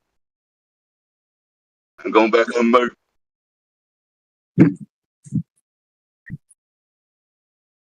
was going to ask Dead Air Dave, how did that hurricane hit you all? Were you guys totally rocked by it, or were you too far away?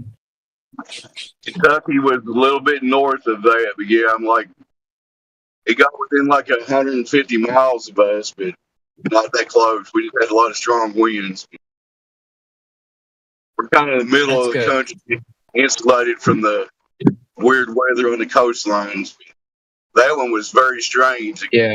The mountains of North Carolina, crazy.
See the Dead Air Dave effect is hit again.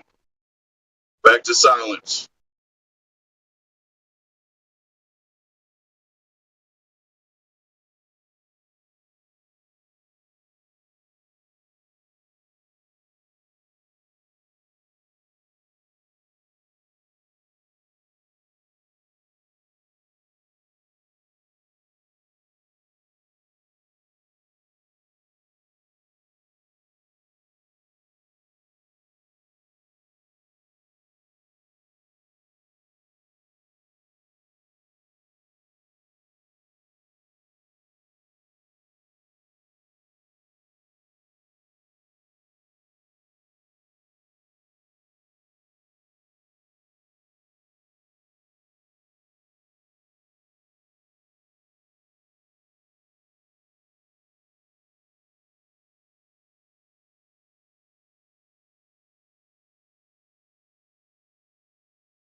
I guess while it's silent, my mic's still working. I've got a question for everyone. The sun in the sky just came out from behind a cloud here in Kentucky. So, you know, this sun thing, what is that? Who wants to answer? Go ahead.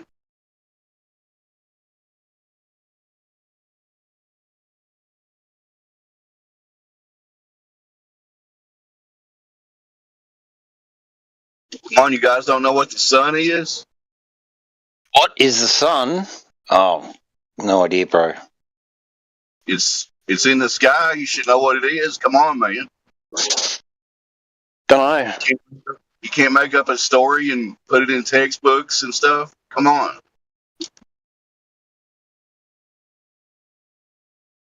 Like a perpetuating nuclear fusion ball in a vacuum? Yeah, that would be a good one. That's a good start. People And would it's believe that. thousands of times massive, so massive it would just swallow Earth. And it's really far away. But it happens to look like it's the same angular size as the moon. That's just a coincidence. But go ahead. It is from eclipses, it is the exact size of the moon. It's completely so coincidence, man. I'll say go ahead with your story, man. Yeah, that's a pretty big coincidence. I used to believe the sun story, you know, until I actually realized it was all just a story. Everything in the sky, they may have some information and stuff. I'm not saying they have telescopes, they look at stuff, but the rest of it they might have stories. So maybe I'm wrong.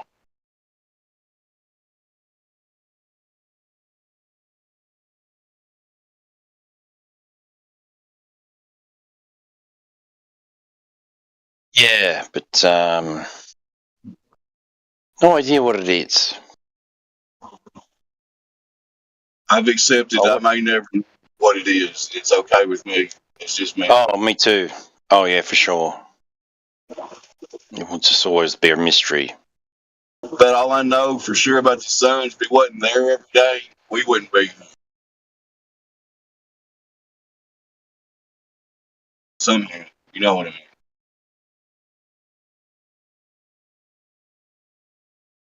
It's for whatever reason, how it does it, I don't know. It creates energy and keeps everything vitalized and moving, right? And it's incredibly consistent for something that's random in a vacuum. There's a dying star. I mean, how long has this thing been dying for? Yeah, it's taken quite a while. Yeah. It's like an old dude star. It's like he's about to kick it, or what?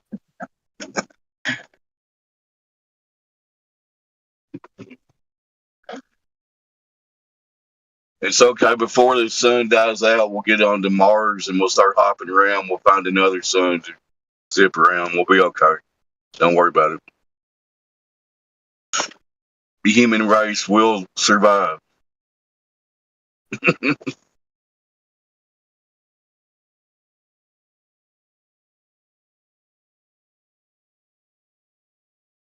Maybe this sort of paradox. I remember someone telling me it's so they send a spaceship full of people to go and find a planet to colonize or to. So anyway, so they send them on this journey, and it takes them whatever, a couple hundred years to get there. But when they get there, the technology from Earth over that few hundred years, the technology is caught up so much. When they get there, it's already colonized. I'm like, what the hell? I don't know if that came out right, but.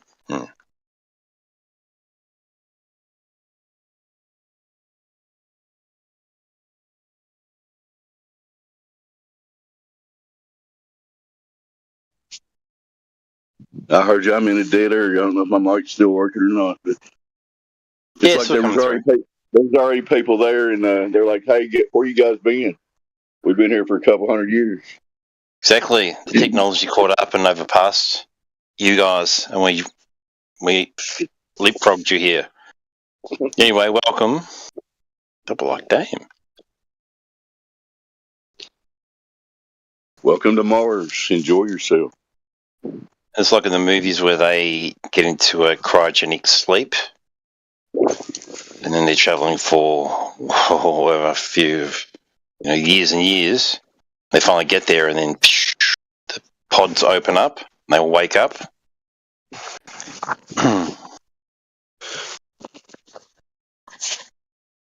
Could be like any place, water with Gatorade because it's got electrolytes. Remember that?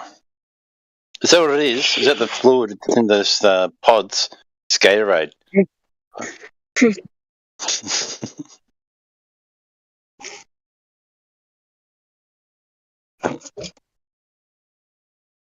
Idiocracy is a foretelling documentary, unfortunately.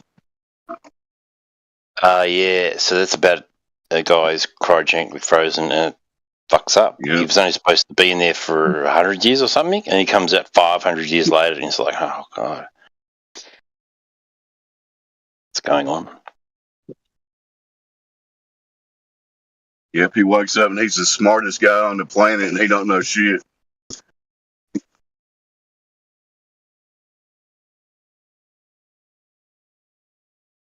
President's a wrestler. Yeah.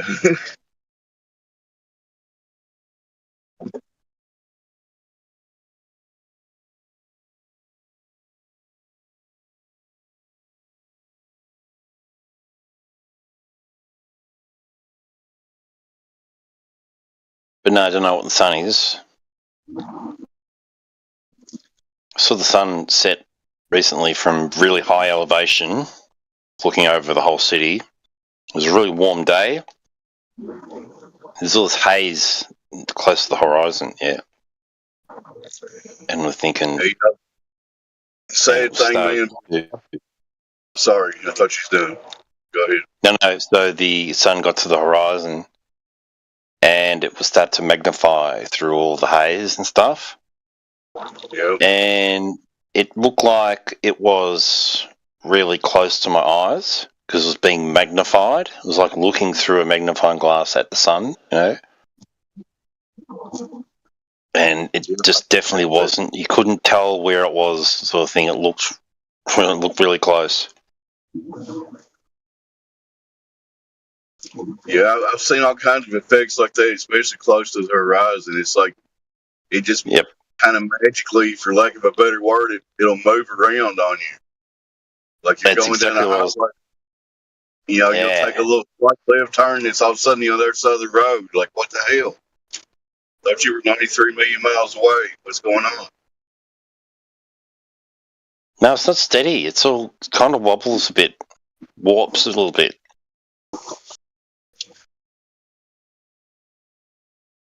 To me, the saddest part about when we can admit we don't know what the sun is, we may figure out a few things. There's actually many humans on this earth that think men have figured out what the sun is. They think we actually know what it is, how it works, and everything. Distance, size, what's it made of, how it works, how old it is, how long it's got to go. Many people think smart scientists have all that figured out. They went to school for 15 years and figured it all out. Yeah, they figured it all out for us, so we don't have to. We just trust these people, what they say, because they're, they're scientists. They got big ass telescopes that take up my whole room and stuff. So they have to know what the sun is. Yep.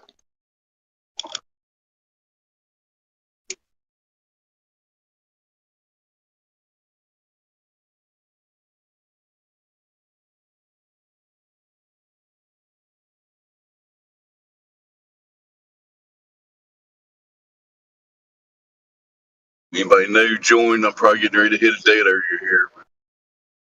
Maybe somebody else will start up here in a second. Been dead air Dave from Kentucky.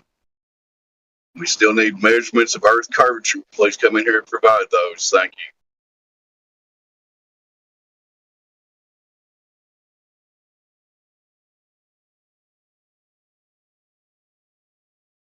you. We can see the Earth curve from space.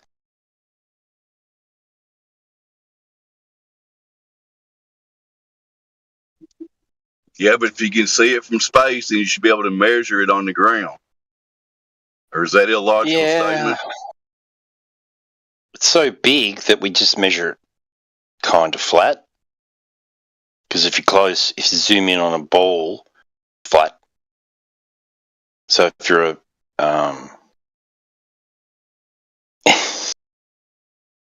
So the massive oceans are curving, but they look flat because they're so big. I got you. Thanks. So if you're an ant on a basketball, it would just seem flat, I guess. Maybe not.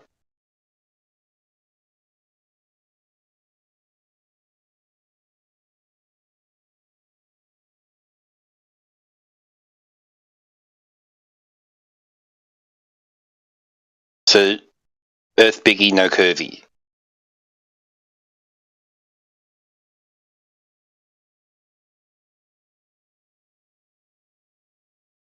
And sea level means curved. So when they say level, sea level, or when planes fly level, it just means curved. Yeah, that makes total sense if you actually don't think about it. You know what I mean? So like an ant flying around a basketball, he's just going to fly horizontally around the ball. Gravity is just going to keep him stuck to the ball like a totem tennis. You ever played totem tennis? You know, you got the tennis ball on the string on a pole, and you got one person either end, you whack it around. Just like that. It just goes around and around, and it's stuck to the center of gravity. So the pilot just doesn't, he just flies straight, and then the string, if you like, does the rest. Or gravity.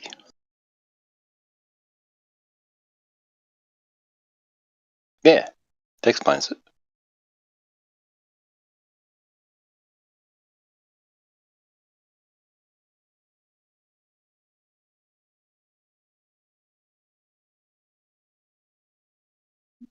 Unfortunately, that's a pretty good steel man of the Glober position, but now we need evidence to go back any of that up. You got any of that? No. Well, you can see curvature from space, though. But you can't see it from the ground. It's too big. But you can see ships going over the curve at a couple of miles.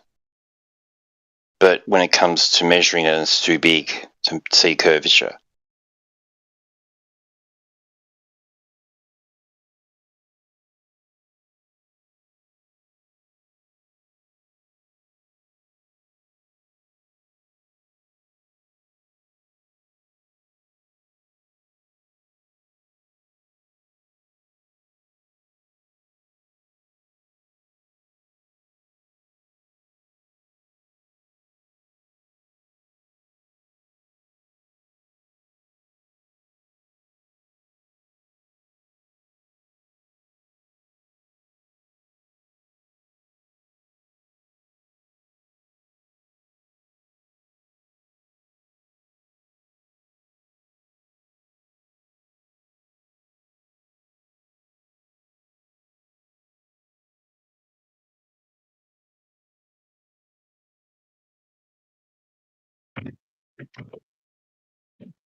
Any Globies in here want to be a flat earther?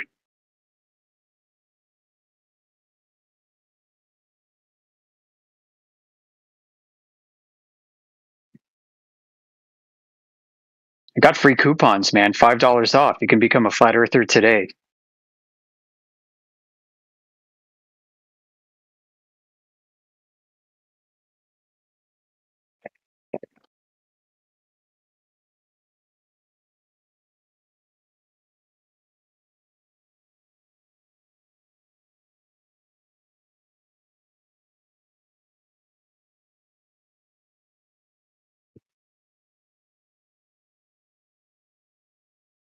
Pretty much everybody in the chat now is somebody I've spoken with or somebody that I know about. So we don't have any brand new people, unless you are new and want to correct me if I'm wrong.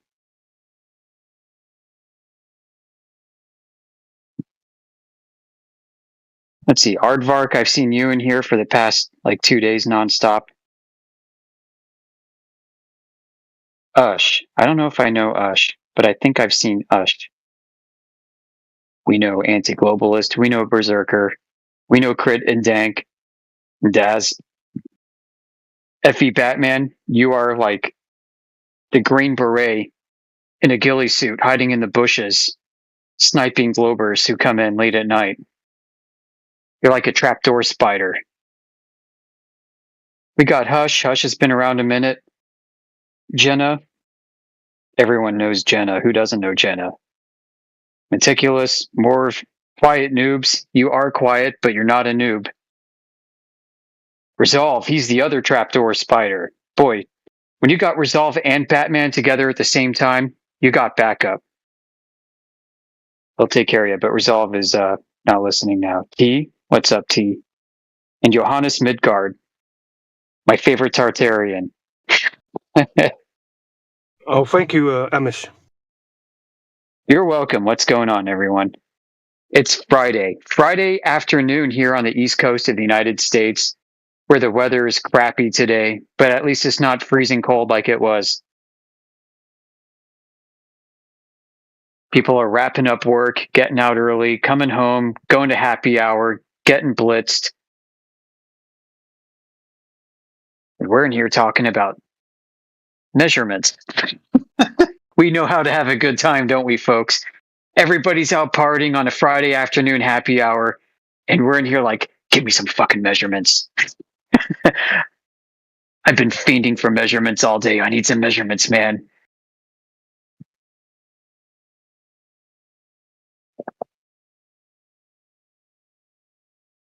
Yep. 4:30 a.m. in Japan. Wow. Hello, Freeman. Hello to you in Japan. We haven't had too many people from Japan coming through our Flat Earth spaces, so it's good to see you. Glad you're here. What's going on, brother? Oh, sorry. Go ahead. No, I just said what's going on. Just saying what's up, bro. Oh, hey. You're either Japanese with a really cool, like, urban American accent, or you're a cool American with an urban accent who went to Japan. But the last one. Matter of fact, I'm on my way home. Just did a little partying out in Tokyo, so just headed home, man. Listening to y'all. How is Japan? Yeah, it's cool, man. It's cool. I want to go so badly. It's cool. Yeah, this would be a good time. That the yen rate is in our favor if you have dollars. So this would be a good time to go. Yeah. Yep. Is it true that Japanese dudes like get smashed really quickly and easily? I wouldn't say quickly and easily, but they get, man, it's definitely a difference.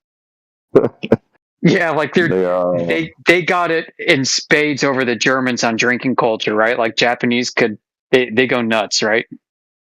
Yeah, it's like it affects them a little differently. I can't really explain it, but I'm like, it's just it affects them a lot different than us for the most part. So. I guess you could say that they kind of get smashed a little quickly. I had a good friend in college who was Japanese. he used to live there, and also in Maldives, all kinds of really crazy cool places. And yeah, man, like he liked beer and sake. That was his thing, and crazy parties in the storm. It's good to travel, man. I've been to Germany also, and yeah, Japan is definitely, man. It's a spot y'all need to go. Definitely, if you can get the chance to. Yeah, it's a beautiful place. Yeah. I raised my family over here. Oh, good. Yeah, it's a beautiful culture. Yep. Yeah, a real proper genteel society with manners, right? Yeah. Yep. Yeah. And it was an experience, man. I kind of live in the countryside a little bit, so me being a American a Black American living out here, it was a good experience. I bet. Yep. I bet you're probably super exotic. Yeah, some could say that. To me, it's not. It's normal to me. I've been over here for a while. I was in the military over here, so. Okay. Yeah, it's kind of I'll say about 15 years on and off. But yeah, I'm just wrapping up my little night. I don't really go out too much, but decided to step outside tonight. Going back, it's 4:30 a.m. Waiting on the first train. Headed back to my house. Can you hear that? Yeah, I can hear you. I heard something in the background, some clicking too. You hear the Japanese speaking? No, I heard a shout before. They're speaking English now. Oh, okay. I'm in Yokosuka right now. It's like in the Tokyo area, but it's like where the big naval base is at, where I served at. And a lot of Americans get together and party and drink and get together, chill. Yep. What time is it in the States? About 6 o'clock? So it's about 6 p.m.? It's 2:30 in the afternoon where I live. Where you at, in Cali? No, I'm on the East Coast. I'm near East Coast, Philadelphia. okay. Yeah. Oh, okay. Right. Yeah, it's 14 hours, yep. That's a crazy difference. Halfway around the globe. Ooh. Halfway over. Man, what the fuck is a globe?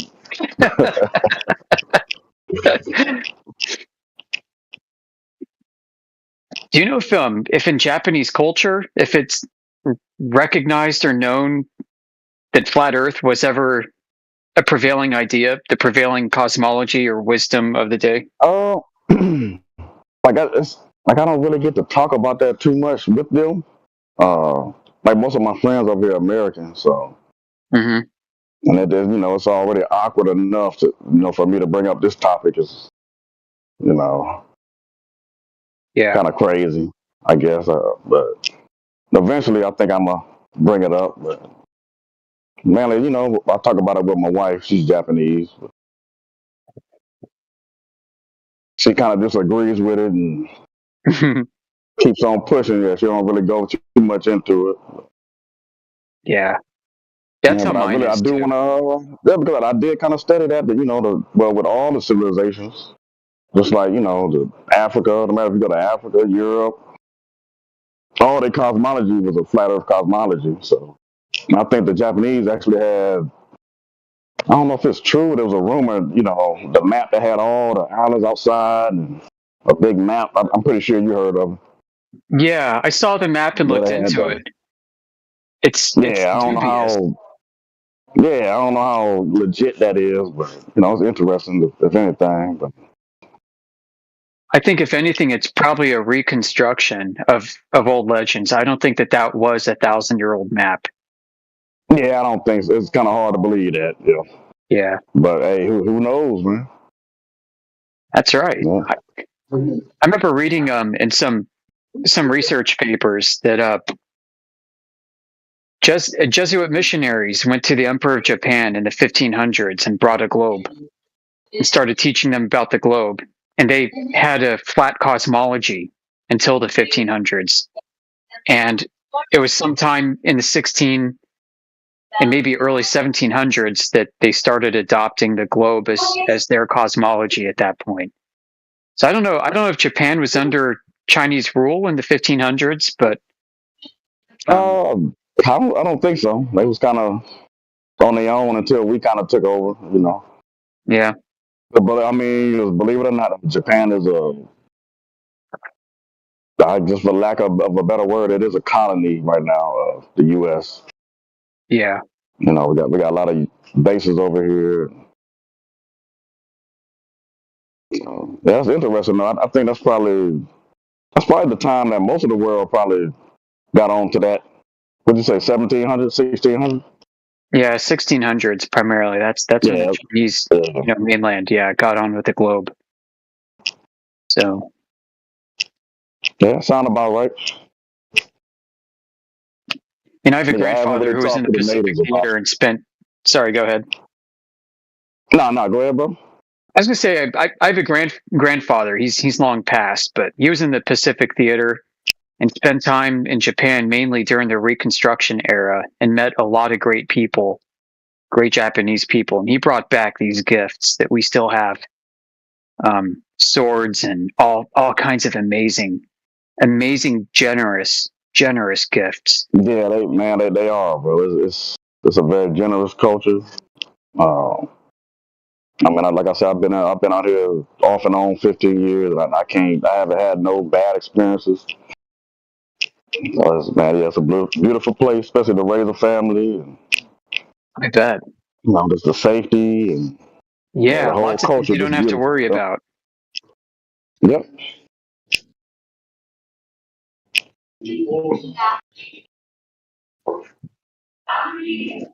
I think I have some robes that he brought back just hanging up in a closet over here. I'm going to take a peek. From over here? Yeah, my grandpa brought back from Japan. Everybody like the male. I think the female version is called a kimono. Yeah, I don't know if the male version is called that too, but I got two sets of them. They're little shorts and a robe. Yeah, man, it's cool over here. Yeah, a nice spot to check out, man. If you can, I definitely recommend it. Yeah, it's on my list of places to go before I check out. Yeah, I would say most definitely. It's a beautiful place.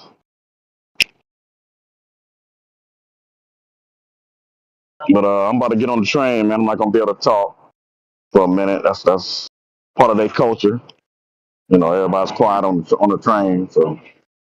Right. All right. Well, take care. Good checking in. Yep. I'll holler at you, man. I'll be listening though. All right. See you later. Yep. All right, brother.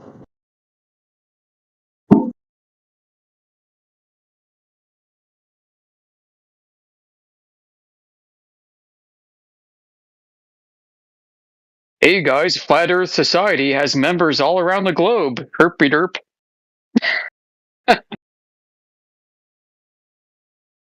If there's one thing I'm really terrible at, it's small talk. You definitely don't want me on during dead hours when small talk is needed to fill the void. And guess what? That's what you got right now. You got me right now. So I love debates. I love arguments. I love giving lectures, but chit chat. I don't watch sports. I don't watch pop culture on TV or social media. I don't know anything that's going on that the cultural milieu has firmly affixed in their brains and are preoccupied with all the time. I'm thinking about everything else but that. So now if it comes to talking about flat Earth, I mean, geez, where do you want to start? It's so simple and basic. You go outside, it's flat, it's stationary. You go up as high as you want, it's flat and stationary. You look as far as you can, it's flat and stationary. It's just flat and stationary everywhere. No, you can't experience a globe no matter what you do. It's that simple.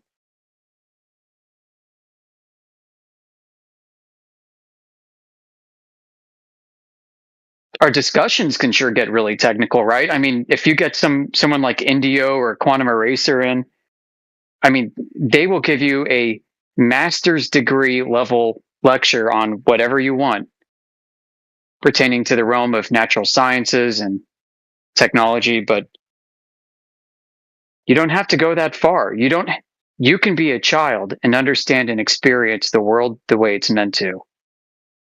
And I think that beauty and simplicity is lost on folks.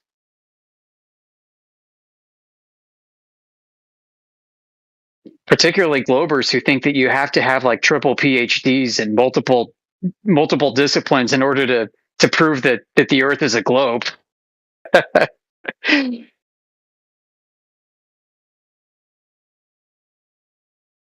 No.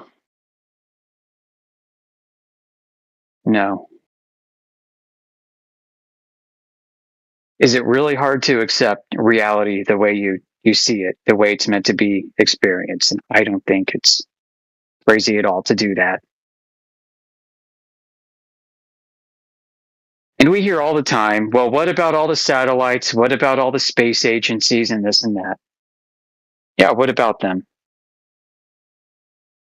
What about them? We can talk about that. What about the space agencies? So if you do some history, if you look at some history of the space race, right? The space race kind of kicked off formally in what, maybe 1958, 59, somewhere around there. What triggered the space race? Was it Sputnik or did it happen before Sputnik? Space race was actually triggered before Sputnik. You see, after World War II, President Truman, Eisenhower, they set up a couple organizations. I think one of them went by the name of the Operations Coordinating Board, the OCB, right after World War II. This was in the late 1940s.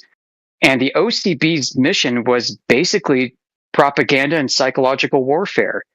It was charged with the duty of executing the president's will in a post-World War II environment and making sure that they can take America's dominance and firmly ingrain it into the minds of everybody on Earth. We won the war. We're the best country on Earth. America first. And since America had dropped a couple nukes on Japan, yada, yada, whether you want to believe that they were nukes or not, it's beside the point. America had this technology and also stolen technology and kidnapped Nazis, they're scientists. And we're launching rockets left and right, trying to do meteorological studies of the Earth.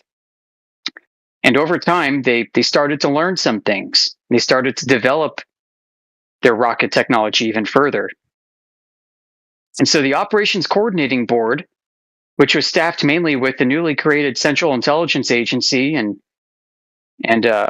old OSS, the Office of Strategic Services folks from World War II, they started to put together a plan, a big propaganda plan to help cement the president's policies around the world and to thrust America into positive light and into technical dominance. So they said, we need to basically spin up the media. We need to let everybody know how awesome we are.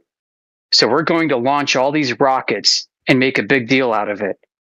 And we're going to freaking space. Because if we don't go to space first, the Russians will. So we're going to get to space and we're going to make sure that nobody can touch us. Nobody can come close to our advances.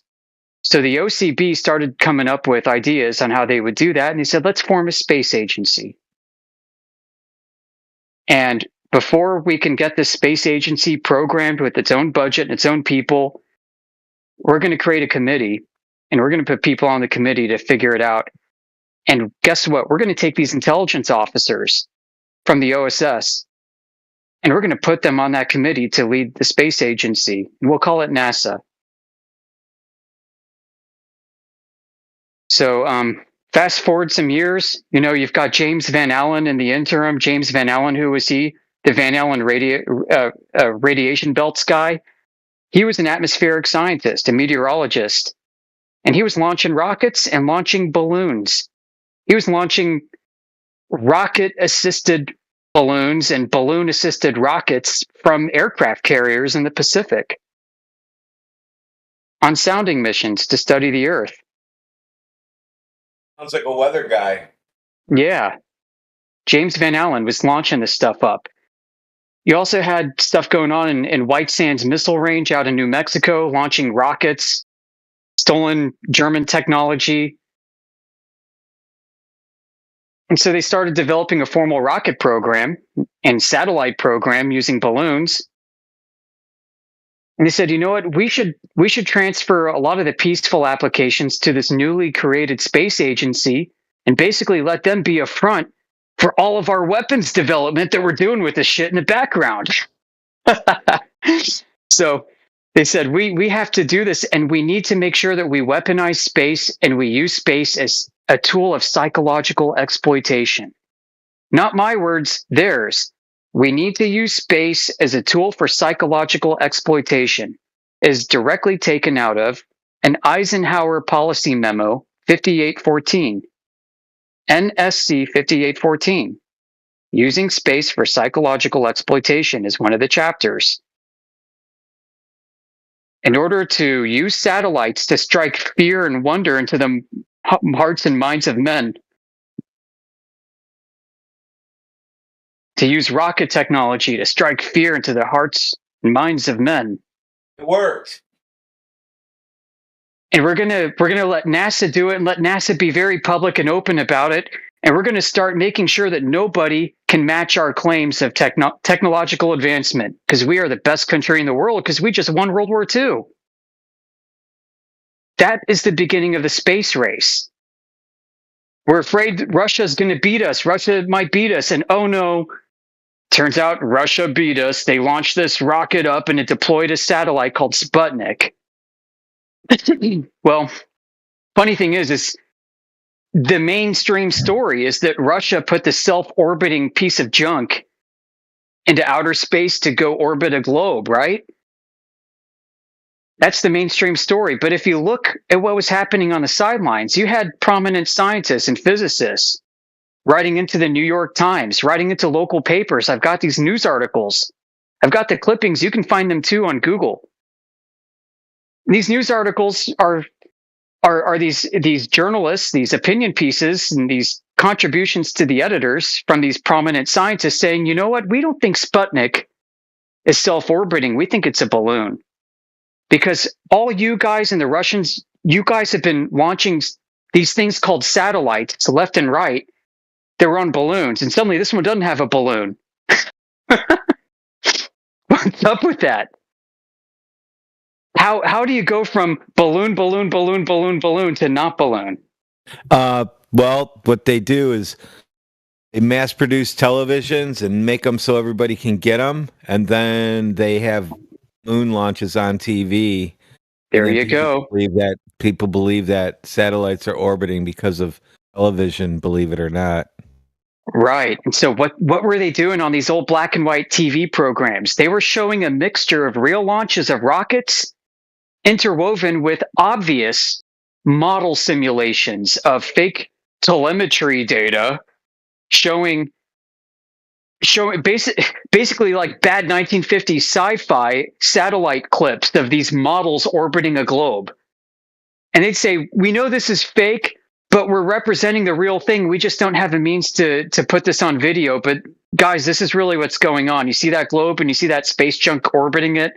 Yeah, that little thing doing that, going bloop, bloop, bloop, bloop, bloop, bloop with the Doppler effect and everything. That little piece of space junk is a satellite, and it's orbiting the Earth right now, guys. Totally. Yep. Amazing. So people see this on TV, and then it spins up with the moon missions, right? And they do the same thing. They show rocket launches, real rocket launch failures, and then they cut away to a simulation. Astronaut hanging from wires in a warehouse because he's training, right? He's doing zero-G space training. No, it's funny now. What? Right now, they do the exact same Nothing has changed. Dang, Radwin, you're like from the future. I was going to say that, and it's like you time traveled back to tell me what I was going to say. That's exactly right. You got in your fucking DeLorean, 88 miles per hour, and you're here right now to say, Eric, this is what you're going to say in the future. That's right. Well, what's funny is we already, all of us kind of know this. I mean, a lot of us know this Just for sure. for the audience. Yeah. And what happens is I already know that that's what happened. And so when I'm predicting the future, like he said, it's because it's just a fact. You can put this together in your head all by yourself, people, all by yourself. If you think about it, you'll say, you know what? That's right, because they show a rocket, then they cut away, then they show numbers on the screen, and they say, look, the numbers are moving. So that means things in the air are going around the ball. And people associate that. Then they show a ball on TV with a line around it, how it's moving. They say, well, this is a simulation, and we'll cut to the rocket in a minute. And they show they take a shot into a studio and they flash a light and they say, see that light off in the distance? That's it reflecting back at you. Yep. And they did this through the 60s and the 70s and the 80s and the 90s. It never stopped. It just got more advanced. And I think what happened, Radwin, they got in too deep. Probably around the 1970s, they realized, oh crap, the moon mission. We didn't mean to be this successful with it. Oh crap. How do we keep up the lie? How do we keep going with this? Because we're never going to be able to pull this off again. Yeah, they screwed up by sending memos out to towns to the mayors for maybe the people who sell televisions. Please try to have as many TVs available for people on the street who don't have them so they can see it too. Well, that backfired because now you had people believing in it, and then they can't get away from it now. They can't backpedal.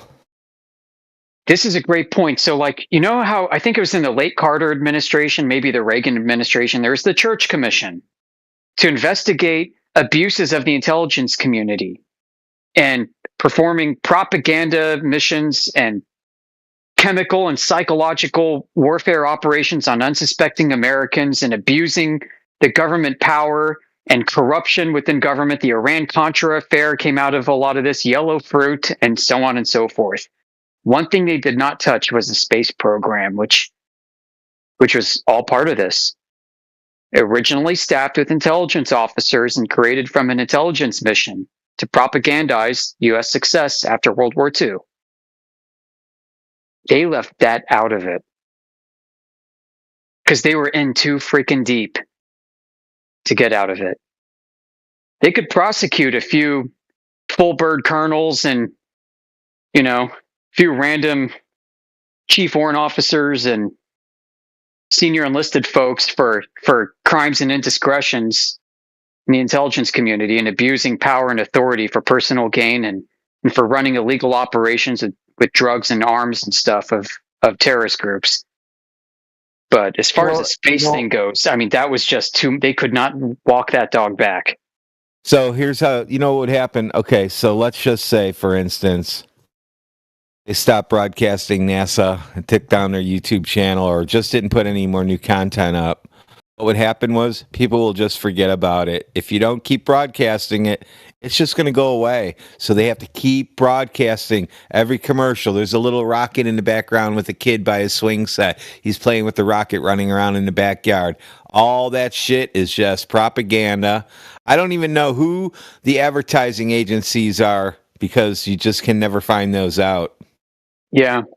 And if they're real, then they buy into it too. They think that they're on a government contract to help promote U.S. interests.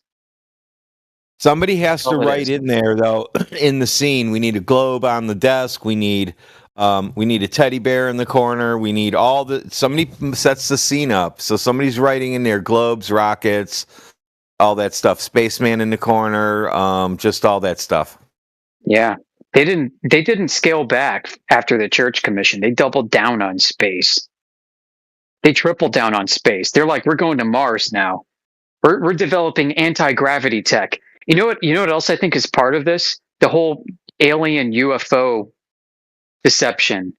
Absolutely. That's That's how they're absolutely that's part of the space deception. Yep. Yeah, they can stop advertising space as long as people keep looking at they don't not want you looking at the ground. I can tell you that because if you look at the ground, you're going to end up in this room. What better fits the post-World War II narrative than something like a Roswell incident, right?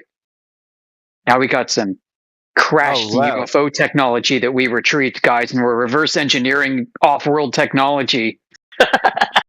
And people buy this crap up. So still going on. If people want to go back to that story for a second, the original story came out that it was a weather balloon crashed. Then they said, and they leaked it was a UFO. Then they came back and put in the paper it was just a weather balloon. Remember? Yeah. Yeah, I do. Because it actually was a weather balloon. It was Mylar. That was the magical aluminum that you could crinkle up and it would open up in your hand and it didn't weigh anything.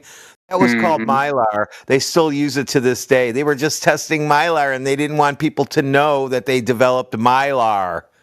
You know what's even funnier, Radwin? Who was responsible for mass producing the Mylar balloons in the 1940s that they were launching up all the time? By the way, I think Roswell really was Project Mogul, a balloon operation to launch surveillance satellites to detect ICBMs. I think, anyway, who was producing Mylar? General Mills, America's favorite cereal company, breakfast cereal. That's right. Yep, that's right.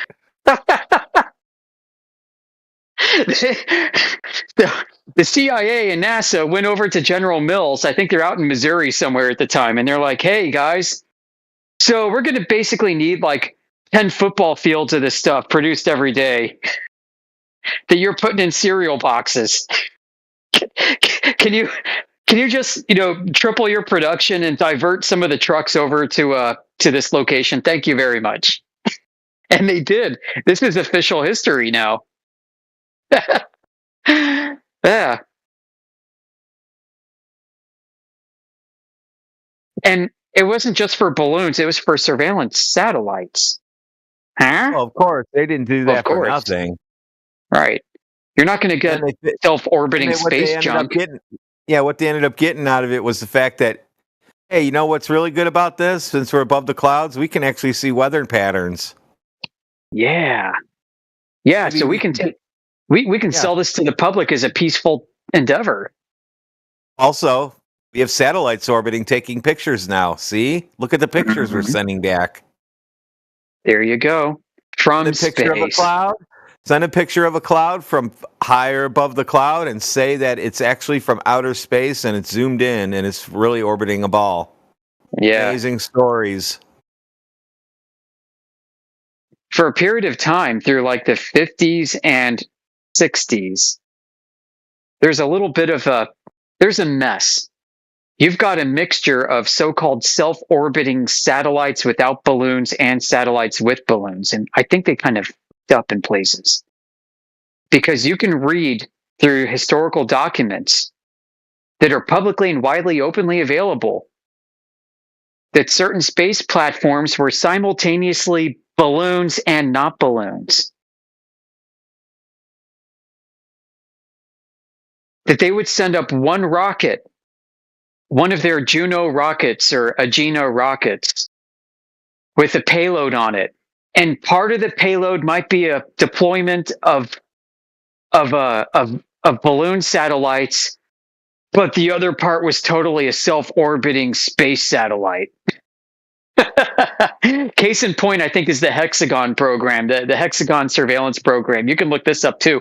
I got a great article. I think it was on Vox or something else about the Hexagon program. What was it? It was basically a school bus that they shot up on a rocket. And shooting off the sides of the school bus were these canisters with cameras and balloons on them that would take pictures. So they said it was like a balloon satellite, but a part of it was also some self-orbiting space junk. I mean, they had a real issue with trying to figure out this transition from balloons to not balloons. And it took them, I think, probably a few decades to try and separate the balloon program from the fake not balloon program in the minds of the public. So they started talking about weather balloon satellites, weather balloons, and they kept that part more civilian. And the rest of it went military. Yeah, they always show people just standing out in the field launching a little balloon up in the air, and they say that's a weatherman launching a weather balloon. Yeah, that's a picture for people to think that that's what a weather balloon is, when it's actually the size of a house that goes up in the air, stays up there for a week taking pictures. We've got hundreds of examples of these rocket launches that shoot balloons off of them. That's most likely how most of them are done, besides the launches that we see with the cranes. A lot of them, they want to get higher up in the air. They launch them that way. Yep. And then they expand the helium into them, and then they'll stay up there. Yeah. Yeah, it's probably better that way. I mean, those balloons expand out to like 3 times the size of a stadium. They've got multiple layers with different pressure zones in each layer for ballast control. And the outer layers, some of these are low visibility. A good example of the ballast one is that image you show where one satellite is basically next to the other satellite balloon up in the air. And those things are pumpkins. Those two are making sure they stay within range of each other. Right. Oh, and what do we hear satellites do? They fly in these constellations called trains. And today they use laser range finding and orbital. How do they actually orbitally maneuver? Right? You start digging into the patents. There's some exotic technology going into these damn balloons. Those satellite panels, those solar panels you see on the satellites, I don't think those are just collecting solar radiation. I think they serve multiple purposes. You start digging into the literature, and these things are actually electrodynamic propulsion devices. I was going to say they're probably an electron emitter device. Yeah. They were developed after the transistor, so what do you expect? They take advantage of high frequency. They take advantage of the energy up there. Electromagnetic. There's Earth's electromagnetic field, right? This big magnetic field, I should say. They fly perpendicular to the Earth's magnetic field by changing the charge differential from one side to the other, and they're able to basically move through and move across the Earth. And they can brake, they can stop, they can go up, they can go down, they can go left, they can go right. I don't think it's very good. But I mean, you can read some really interesting patents on how they're manipulating Earth's magnetic field to move around within it, using these panels, using the tether. So some of these platforms have tethers that are long. I'm not talking like hundreds of feet long. We're talking miles long, folks. Because they say that they can put balloons up 1,000 miles high. 1,000-mile high balloon with tethers. You know how high 1,000 miles is? That's 4 times as high as the International Space Station. We have on Wikipedia right now balloons that have gone 4 times as high as the International Space Station. And we've got claims of tether technology that they use the tether to control the trajectory of these satellites, to course correct for atmospheric drag and all kinds of other factors. There's some crazy exotic stuff happening. If you go to the NASA Goddard webpage, Goddard Space Flight Center. Are you talking about like a balloon kite? Like a balloon kite? Basically a kite. Payload dangling below. With a balloon. Yeah, I'm talking about a balloon that's like 1,000 miles up, whether it's Echo 1 or Echo 2 or OV-1-1 through OV-1-8. Those were Air Force surveillance balloons from the 1960s. You can read about them on Wikipedia. These are freaking balloons at 1,000 miles in altitude. Supposedly, you can't send a balloon that high today because they're going to burst, right? They're going to expand and pop. But I've got this documentary about the Echo program in the 1960s. And the Echo balloon was rocket launched with powdered helium inside, which when interacting with solar radiation at that altitude would turn into gas and expand the balloon. And you got a video of this balloon expanding out to the size of a freaking stadium. And they think it's 1,000 miles up. They think you can't carry payloads on those.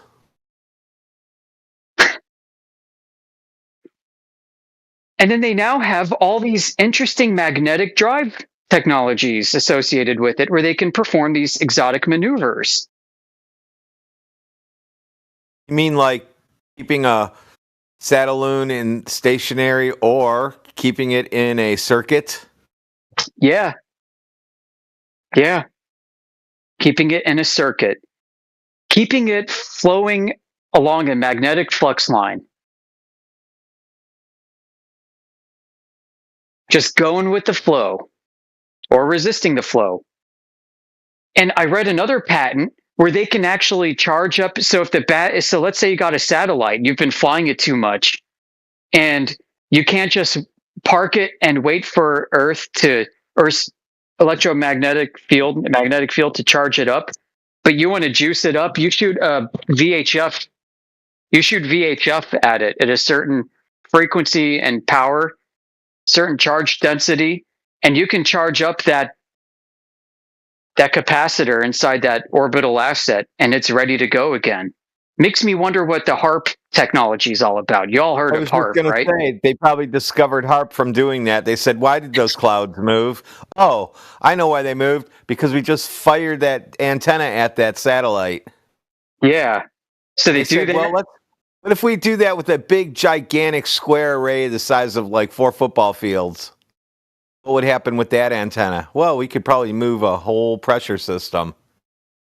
Yeah, they do. They change the pressure systems using that too. You can, gosh, they create low pressure and high pressure systems to push and pull these satellites around that are balloons, folks. It's balloons, people, like Robert Pisano likes to repeat. If you don't know him, Planete Veritas.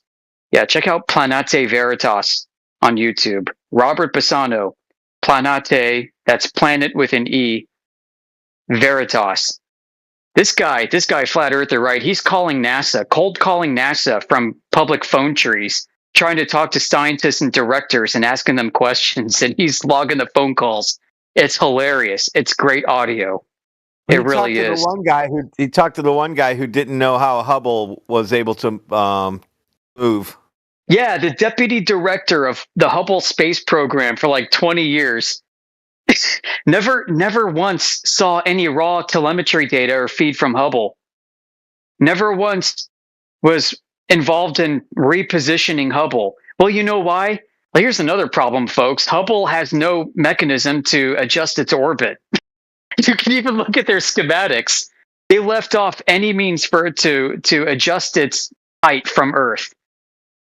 And yet it's in a claimed orbital position. It's subject to atmospheric drag. That thing should have burned up in Earth's atmosphere from all the drag like 20 years ago. It's got no means to adjust its orbital height. It does have gyros to adjust its attitude, but not its position. It can't do any position translation. Uh-oh, they really messed up with Hubble. There's also no record of Hubble's initial launch. And there's like a database run by some international organization of space assets that are launched. The first initial Hubble mission isn't up there, but some of the service missions are. You still got that paperwork? Because I don't know where it's at. Buried deep, man. And I'm on a phone right now. I know. I don't need it right now. Just sometime post that in our other room. Yeah. No, something else I found out recently. Let's save those.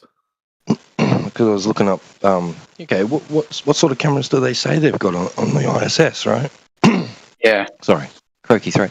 And they're wide angle.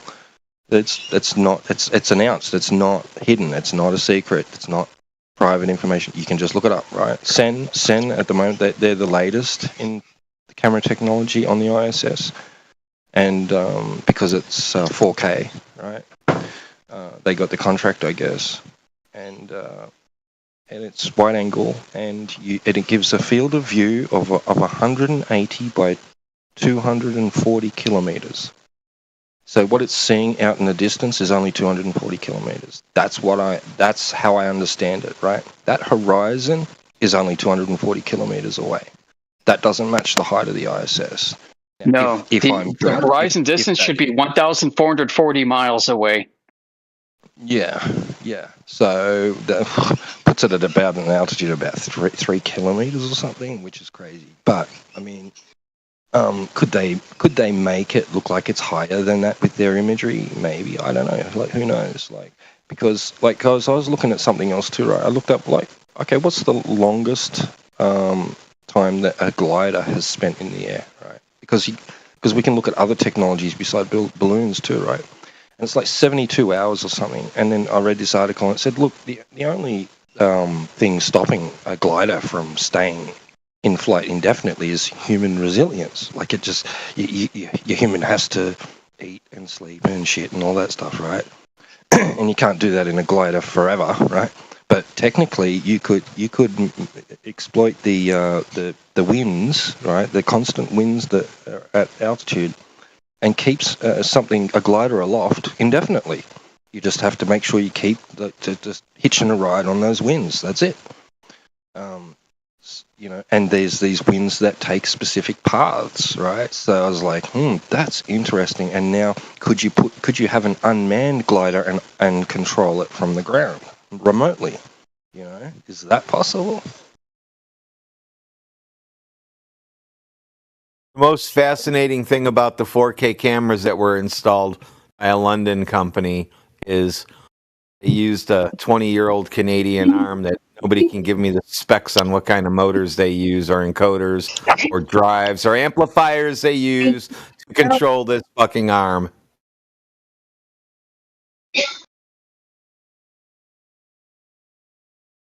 So they have a camera, they hand it to the arm, and it drills precision holes and taps them, and then mounts this camera to the side of it.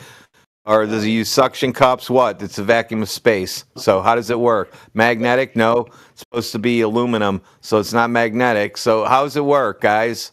Velcro? Does NASA develop Velcro? Got all kinds of crazy stuff. So, well, apparently the older cameras were encased in a box filled with nitrogen to protect it from like the elements. Right, but now this new one, I think, has got some sort of different technology. Like, it doesn't need it as much because they figured that out before they sent it up, right? So that was one of the problems, that they didn't want the casing distorting imagery and all that. So apparently, it doesn't have it now. They've got some sort of other protective thing to it. Maybe it's the type of lens they use or something. But yeah, I've got all the articles there. Just look up Sen.com. Sen is the company that. Apparently, we're going to send you a new microphone. So yeah, similar vein with all this crazy technology. I just posted here in chat. 16 minutes past the hour. Screen snap from Goddard Space Flight Center's page. If you want to query a satellite, figure out where it is, what it's doing.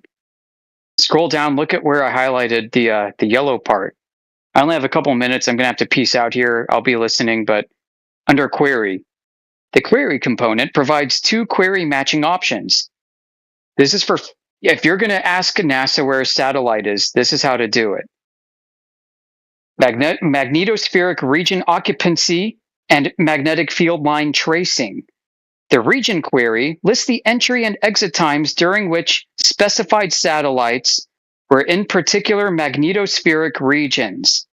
The trace query identifies periods when one or more spacecraft are on the same magnetic flux tube of force, or periods when one or more spacecraft occupy a field line which traces down to a specified ground station. A magnetic field line traces down to a specified ground station? Magnetic field line going down to a field station on Earth? Doesn't From sound much space? like orbital mechanics.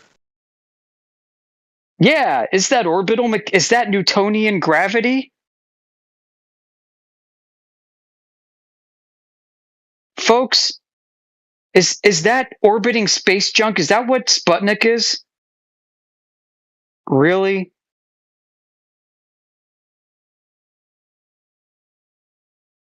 Go read that again. What is a magnetic flux tube of force?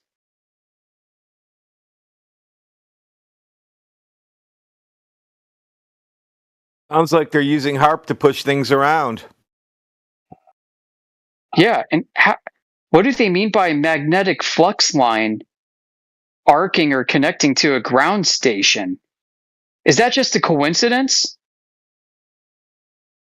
Or could they be playing Earth's magnetic field like a harp? Interesting. What the heck does that mean, folks? I'm not saying this because I know the answer. I really don't know the answer. I have no idea what that means. But it's on the front page. It sounds like Star Trek. Is it fake? Is it just bollocks? Maybe it is. But it's definitely not what people think. This has nothing to do with self-orbiting space junk falling in a gravity field. What is that? Well, we can pull up this other paper I've got here on double layers of plasma physics by NASA, where they talk about the Hubble Space Program. And the author's like, we cannot entrust these stupid astrophysicists with this billion-dollar space telescope data because they think that it's in a calm, peaceful environment above the Earth that's orbiting in this gravity well. No. We need scientists and engineers who understand magnetospheric physics, plasma physics, electric circuit theory, people that know actual applied physics and can manipulate the environment, because the environment is 97% plasma. Check this out. Check it out. Oh, you know how everything is the opposite with these guys? No matter what, it's always the opposite of really what it is. That's why they constantly push gravity down people's throats. They want you to pretend there's something pulling you to the ground. They don't want you to investigate everything you just said. Bummer. Always the opposite. They say gravity, just now you know there is no such thing as gravity. You better investigate something else. Basically manipulating. So I guess the argument for that would be that they are using orbital mechanics, right? But they're using the magnetospheric aspect to trace and track the paths, like, and so that to put it on a screen for people on the ground. I don't know, maybe. No, orbital mechanics is like gravity.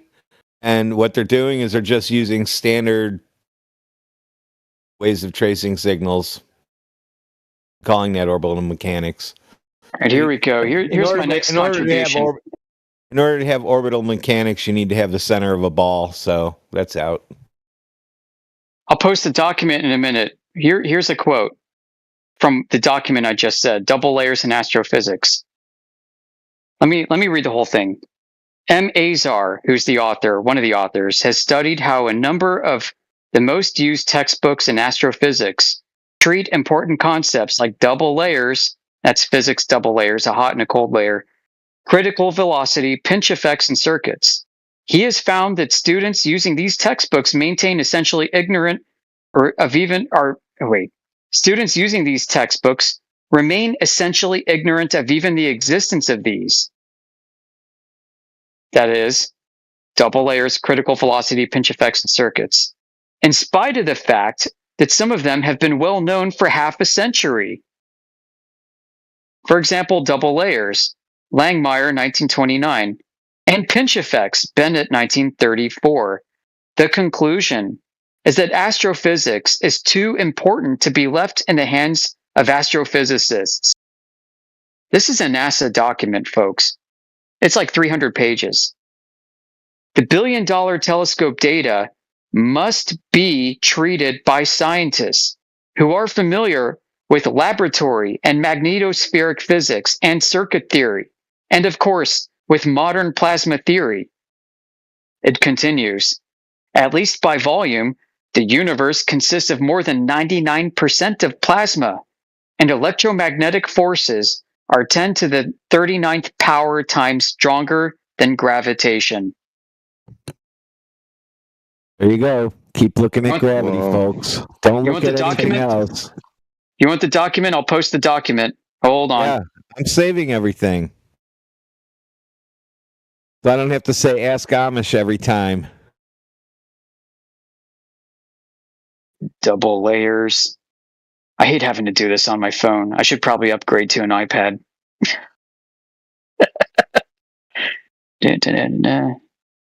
Double layers. Whoop, I just had it. Double layers. So, by the way, this double layers document, they built a plasma sphere model of the Earth using flat plates.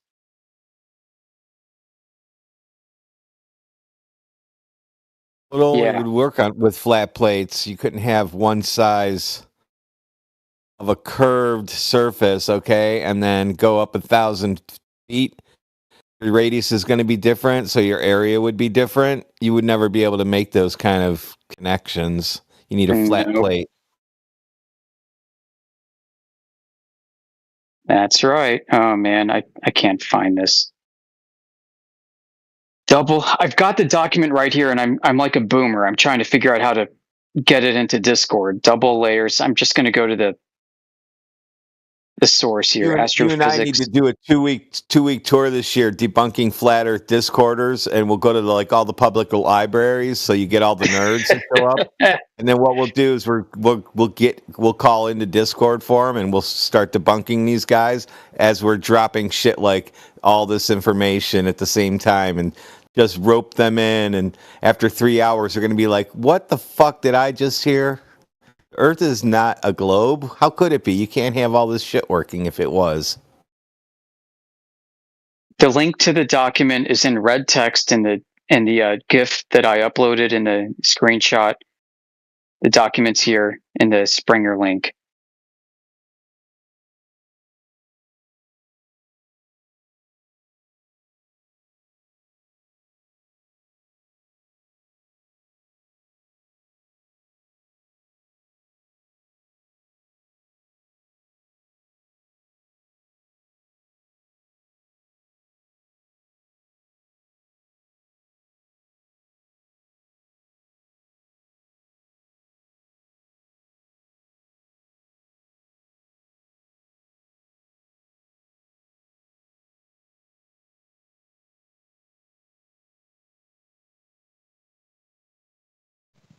Something else that adds to all this, right, is up until the 80s, around the time of the Challenger explosion, right?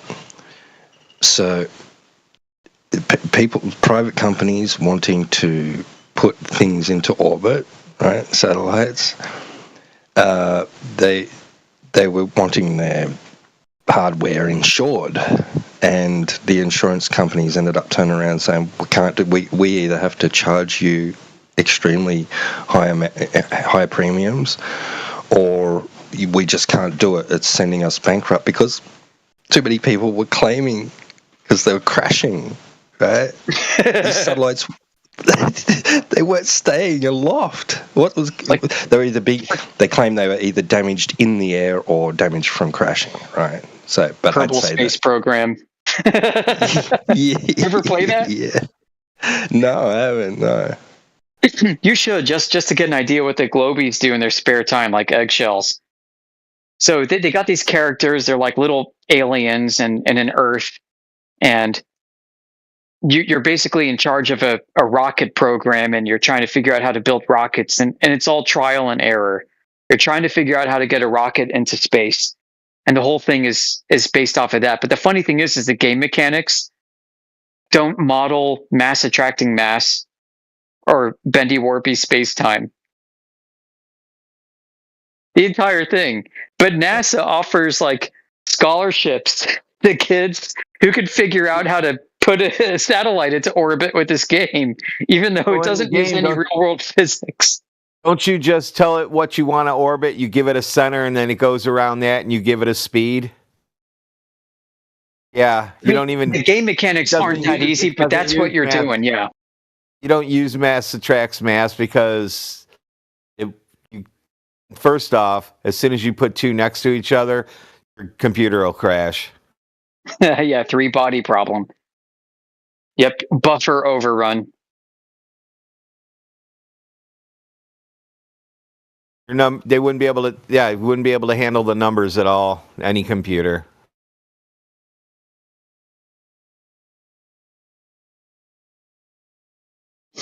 Yeah. So I remember I was talking with a Globie a few years ago who told me how they figured out the radius of the Earth was from trying to launch satellites and put them into orbit. Just trial and error, man. Until you got one that finally came around all the way. Yeah. And they're like, oh, that must be Earth's radius. We'll use that as the baseline, and we'll just start shooting from that point. Yeah. So I'm like, okay, cool. Can you show me the data? That's some sci-fi movie shit right there. Yeah, I think Joe, that the Jamaican guy, he was saying when I was like, you need the radius for that, and he's like, no, you just gotta overcome gravity, and then you send it up there, and then you're good. Just shoot it fast enough. You have to, which means if you got the velocity and like the mass and weight and everything correctly, then you could back into the radius. So he was even wrong about that. Oh, we exposed him. He's not a physics of anything or a scientist of anything. So I don't know why he comes on here and says that. He can't answer simple questions.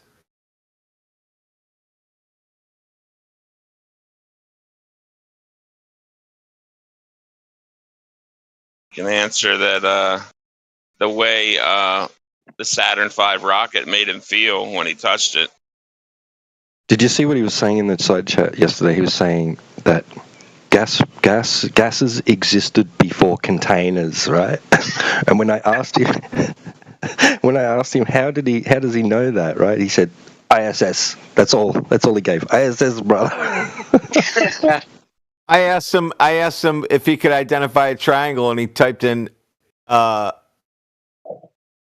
force formula. What? So yeah. Holy shit. The chat scrolled away today, but yeah, it was during Nathan, and I said, tell me which one of these is a triangle. F whatever that formula is. He typed it in, and I said, is that your answer? And then he said something completely different, and he would not answer what a fucking triangle is. That's worse than an area enclosed in a bivector. Well, what was he talking about when he said ISS? How does that prove gases were around before a container? Like they're literally in a container to avoid, well, not gas, but... How does F over MA equal a fucking triangle? So weird. You know what's funny? It's like, so weird. you know how in the ISS astronauts do these experiments with the liquids and free fall? Because they are in free fall, right? I mean, that's the whole point of the ISS, is they're in free fall. So, which, by the way, you wouldn't be able to distinguish between a scientist in the ISS that's orbiting and a scientist that's in a vomit comet that's falling, because both are free fall. Anyway, I'll leave that with you. But what's funny is they show these liquids floating around in zero gravity. They're like, look, this is just like a water planet. We got a water planet right here. It's like a big ball of amorphous water. It's just like doing this. And meanwhile, I'm thinking, okay, first you got a container. And then you've got a pressurized system of air.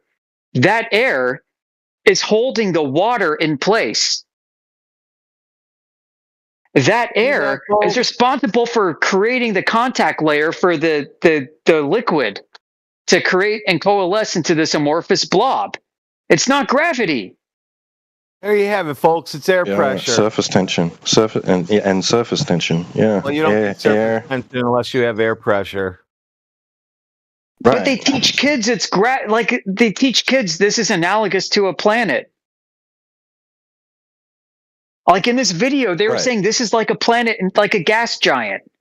And this is in a zero G environment. Okay. Right, so it's floating, right? So it's like in space, guys. Yeah, it's in space. It's floating, zero G. Yeah. Right. But it's contained with air containing the water. Yeah. Surface tension is just a water pressure pressing on it. Yeah, you don't got gravity creating a thermodynamic boundary layer for the exchange of, electrons and crap between one medium and another. No. So where you see water meeting a glass and it curls up, that meniscus, how that works, it's because the water is sticky and it likes to stick to solid objects. So when air presses down on it, it wants to press out, but it's also stuck to the side, so it forms a little bubble. Or if it's down in the glass, it's concave. You either get concave or convex, depending on where the air is pressing on it. There's another lesson for you physics professors. And the reason why the blob of water is not a perfect sphere in the ISS is due to turbulence of the air. The astronaut moves his arm, it's going to move the air, which moves the blob. Or whatever cycling the air through the system is creating turbulence.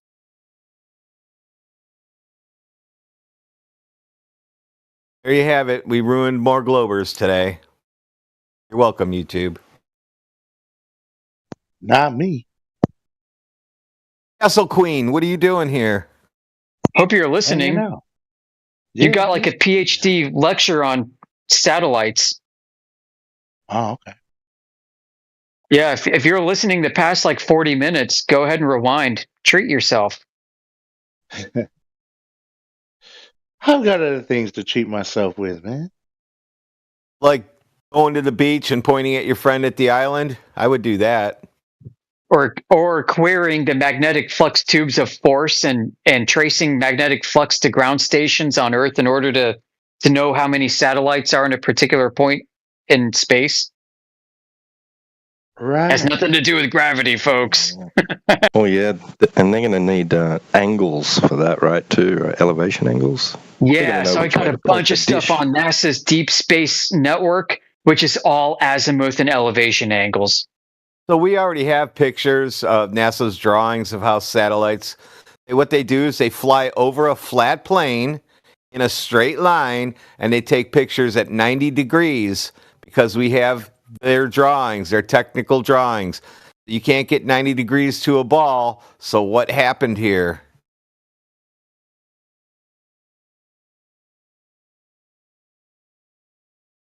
Yeah, well, that's another interesting thing. How exactly does the ISS maintain tidal locking? How did it achieve tidal locking? It does magnetic flux tubes of force. Right. There you go. Because, you would think that, once it's in orbit, okay, so it's going to continue on around the Earth in a particular path, its orbit's slowly decaying, but why wouldn't its orientation remain fixed? And then rotate, relative to the Earth, but with one side of it has an underneath which points towards the ground constantly, That's why they're able to give you that ground view, apparently. So how are they doing that again? Is that just something that happens naturally when you're in orbit, tidal locking? I don't know. I don't know what they posted a say about picture that. of satellites in there for you. You can see the 90-degree angle, but they curved a line going away from it as if it's going. That's the ball. But if you look at its path, that's not a ball path. That's a straight line. Yeah. So they're just trying to deceive you. Yeah, what's really weird is when they take ECEF coordinates and project it out over the entire surface of Earth, it becomes a Pac-Man Earth model. I'm not joking, and I hate to bring that up. But they've got satellites going from one end of the map and appearing on the other, which means that there's wrapping involved. But the satellites themselves don't experience a rotation. I got a question for you. Yeah. You know the sunset? If the Earth was flat, why does it appear to even set? Shouldn't it just turn into a little small dot way off in the distance, like a star at night? Well, it does do that. It does both. And it also does other things like flatten and disappear without touching the horizon. So there are three phenomena that you can watch. You can watch the sun shrink to a point and disappear. You can watch the sun appear to set, so it's like halfway up and halfway down and disappear. And you can watch it shrink and flatten like a football and flatten into a line and disappear, depending on the conditions of the day. I posted the dot for him. I'll post the football next.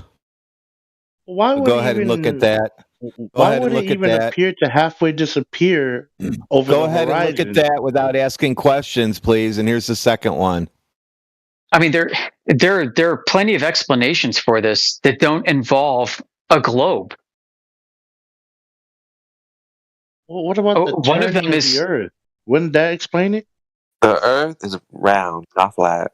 You can explain it without that. You can explain it by talking about. You can explain it by talking about refraction. Well, call it refraction. It's really more of a miraging and reflection effect in the far distant horizon, which is causing the ocean or the water to lift up and the sun to stretch down and meet a focal point or focal vanishing line across the center of your vision.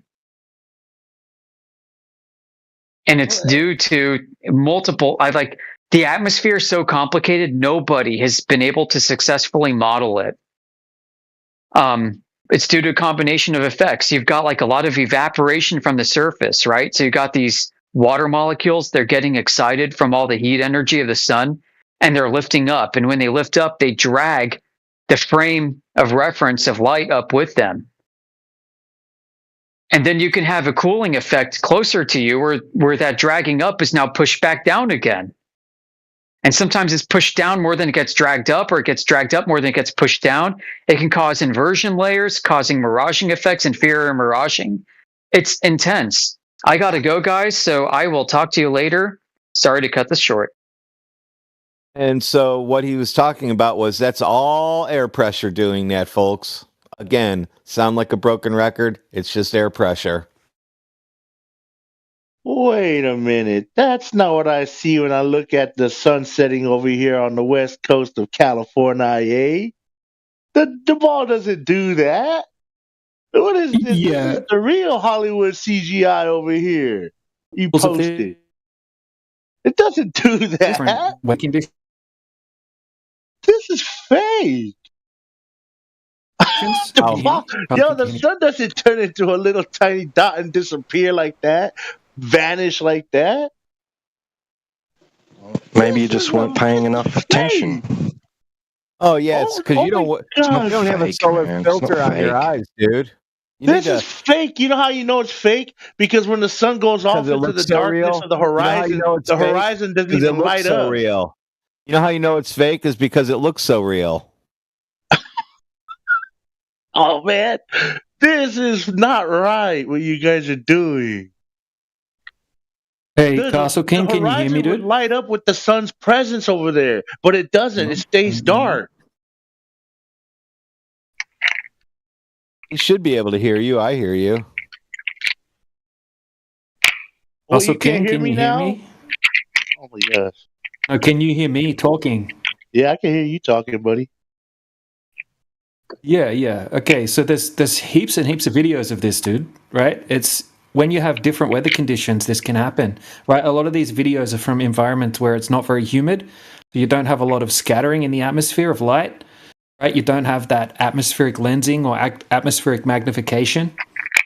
Right, so where I'm from as well, right, on the east coast of Australia, sometimes the sun looks huge on the horizon because sometimes we have like extreme humidity and high temperatures, right? So it kind of magnifies, right? It looks like a big giant sun setting. If you look at some of these time lapses from really dry places like Africa or Afghanistan, right, or in the desert, places where there's not a lot of atmosphere, like humidity in the atmosphere, right? You see this effect happening, right? There's even, we can show you footage from David Attenborough documentaries where you see the same thing happening, right?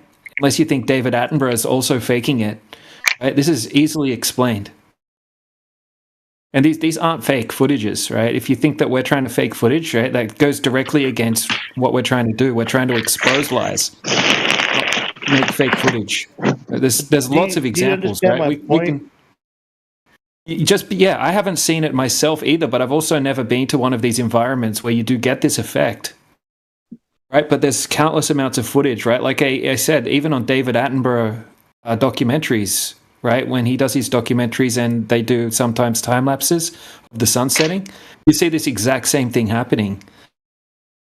I can dig these up for you. Why doesn't the sun illuminate the darkness of that horizon if it's over there?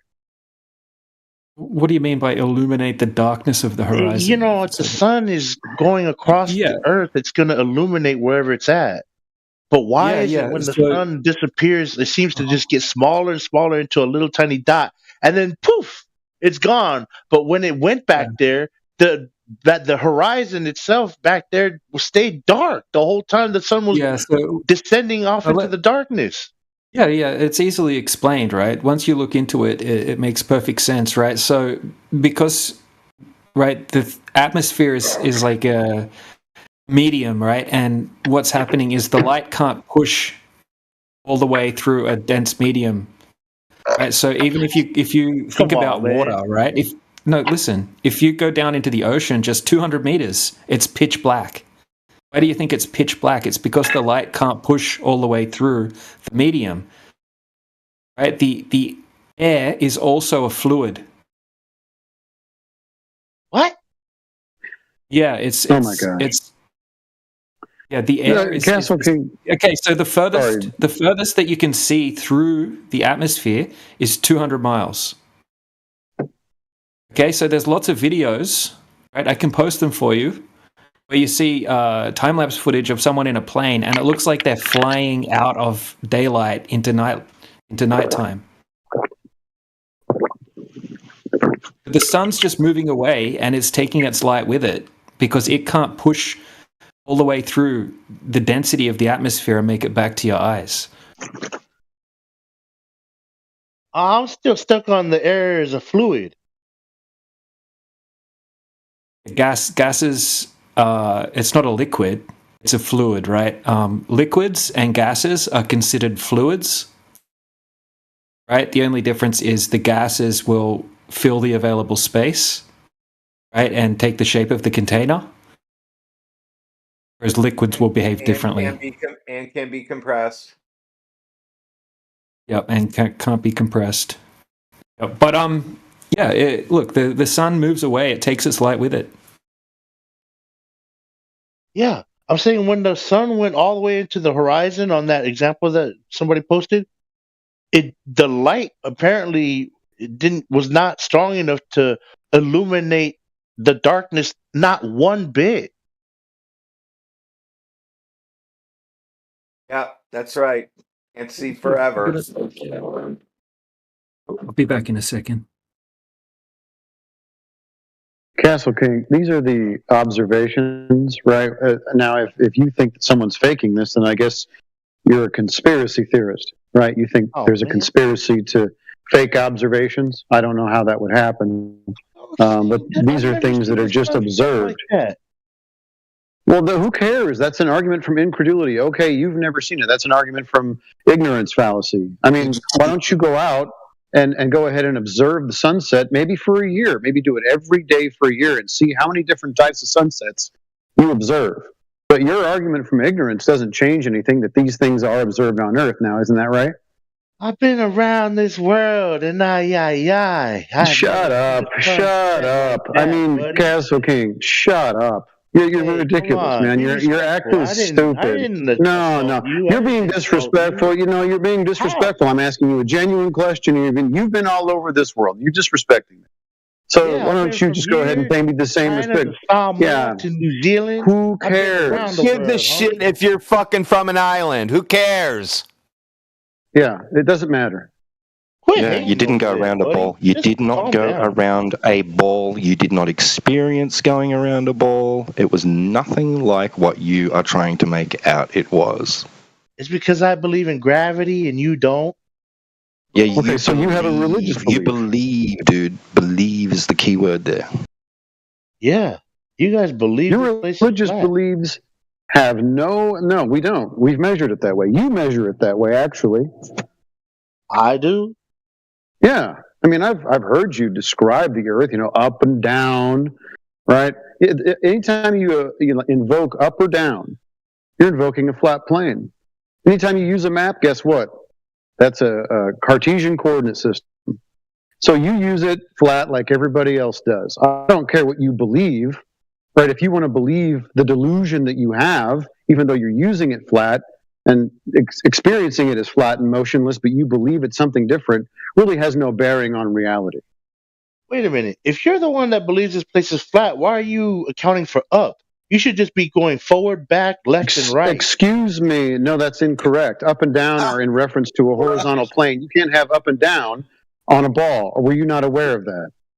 Yeah, you can have up and down on a ball. Okay. So you have up and down on a sphere. Can you show that to me, please? Yeah, you take the basketball, look at it right there in front of your face, and then just go up and down that ball. No, I'm sorry. That up and down is in reference to horizontal. You're hanging off the side of the ball. In your belief system, you're on the side of the ball. Excuse me, friend. You believe you live on a ball, and according to the globe, you're hanging off the side of that sumbitch. Is that up and down? I'm saying up and down is vertical. Left to right. Yeah, vertical. What is vertical? Is it in reference to horizontal? Vertical is up and down. Yeah, and it's in reference to what? In reference to the ground. And what is the ground? Horizontal? Yeah. Okay, there you go. So welcome to Flat Earth. That's how you guys explain it? No, that's how you explained it. You just explained to me that you live on a horizontal plane. Did you not realize that?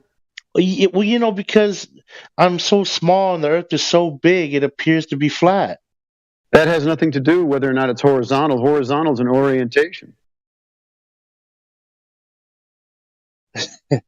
Have you ever seen The Little Prince? It's a little cartoon with a little No, dude we don't who want to lives on talk a about planet. cartoons. Out No, in bro. space. Either it's curved or it's horizontal. Pick one. Pick one. Don't pick a cartoon. Why do I have to pick one? Why Because it two can't things be true at both the same time? curving and horizontal. Yeah, it curves That's when a you get. You have to be far enough out to see No, that it curves. it's either permanently curved. I don't care about your perception of it. Is it curved or is it horizontal, Castle? Which one? Listen, obviously, when we're looking at the horizon, it looks flat. What is it? I'm not talking about perception. I'm talking about what it objectively is. Oh, is it horizontal or is it curved? Right. So it's not. Yeah. Don't call it horizontal then. Oh, excuse me. It just appears to be because we're so small. That's how it looks from our point of view. Who told you that? Oh, did you say who told me that? Yes, who told you that? Well, this is what we observe when we see the space shuttles. Oh, who told you that you're too small to see that? This is a matter of fact. I don't need to be told about You that. already said the Earth is horizontal. Oh, God. So We're too small to see curvature, so I guess all of the Earth curve calculators are just bullshit then? No, we could just see it if we get high up enough. No, the Earth Get curve higher. calculators they work at ground level, my friend. I don't even know what those are, man. I'm saying we have to get higher. Well, why are you into the sky. contradicting? So you're contradicting a claim, especially because we have Earth curve calculators. Apparently, you can see it from a 6-foot observer height. So now you're saying you can't see any curvature. So all of the Earth curve calculators are bullshit, according to you. I'm saying I can't see it when I'm standing there at the beach looking off into the horizon. Oh, I see. So you don't see any curvature. Actually, you do say you see it when the boat goes over the curve. So Right. you can't see it unless you get high enough, but you can see it when the boat goes over it. I'm talking about the curves on the sides. You know, left No, to you're right. saying the boat you're saying the boat goes over Yeah. the horizon. Yes, it does. It goes over the curve straight ahead. The edge. Castle Queen, listen. So you can Castle see it Queen. there, but you got to go up that high to see it. Castle Queen, you're saying 4 miles in front of you, a boat goes over a curve. But if you look 4 miles left and right, you don't see a curve. Yeah. That's impossible. No, it's not. It is impossible. No, it's not, because my point of view is gonna be it's gonna reset when I turn to the left and look that way, and turn to the right and look that way. Reset, dude. You're wasting everybody's I time. don't have a wide enough view on my eyes to see the whole curve of the Earth. Think about what you're saying. You can see it in front of you, but you can't see the curve left and right. It's a ball. It's equally curving in all ways. So why can you see it 4 miles in front of you but not left or right? It's curving in equal. No, because obviously, like if you were to take a basketball and put it in front of your face, and you look over the basketball, it's going to appear to be flat at that point. There's a point where it looks flat. I can't see over the basketball to see what went down below it. I can only see that plane right there where my eye sees the basketball and whatever is behind it. That's all I can see. Once that object travels over that basketball, I can no longer see it. I'd have to turn the basketball towards me, rotate it towards me to see that object again. So you live on a toilet paper roll. Is that what you're telling me? You can't see left to right paper roll curvature. You can't basketball. measure it. Yeah. That's what we're dealing with. No, It's got you a know, toilet when you paper describe roll your north shaped when basketball. you describe, listen, man, when you guys describe north and then you say east and west travels around north, that's what I imagine you guys are living on, some kind of cylindrical world. A cylinder. Bro, you don't even. What the I don't heck? even know what a cylinder Like is. cylinder Earth Yeah, series. a cylinder is like that Holy cow. roll of toilet paper. That's a cylinder. No, what we're saying is if you go around your neighborhood, you can go in a circle. You can drive around your neighborhood. That's a circle on a relatively flat area. Circumnavigate your neighborhood. You'd be going in a circle.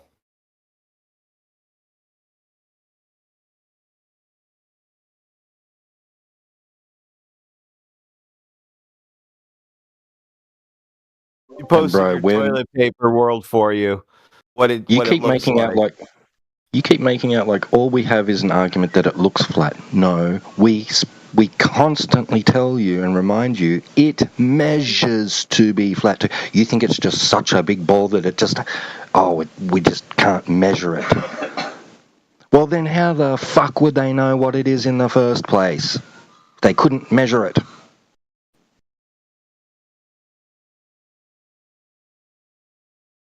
Well, listen, I'm not a scientist here, man. Yeah, that's obvious. Plus, this isn't a scientific topic. So once again, see, you've already heard all this. Are you just here to waste time again, Castle King? Oh God, here we go. I'm not here to waste time. Yeah, I'm asking you. Okay, well then stop repeating the same arguments that have already been refuted. Time is way too precious to waste, man. So why are you wasting our time with the same rebuttals that have already been taken care of? Yes, you are. You came in here to waste our time. That's how you think of this time that we're spending? A waste? Yep. Yes, because we've already go had to this the beach. conversation with you about 1,000 times. I asked you to go to the beach 1,000 and have your times. friend go to the beach and point at each other, and you won't do it. Oh, please. Yeah, because you won't concede that you don't know what you live I on. already said I don't know. I believe the place is round. Yeah, so stop appealing to belief. We're not interested in your religion. And we told you why your belief is wrong, because it's measured flat. So your belief is wrong, and that's it. Hey, Castle, there's a question in the chat. How high do we have to go to see the curve? Gotta go high, up into the sky, all the Yeah, way so into you're not even space. thinking about it. You're just thinking about telling us poetry. How high do you have to go?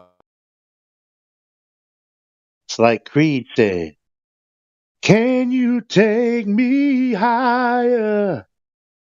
See? You gotta listen to that song, then you understand.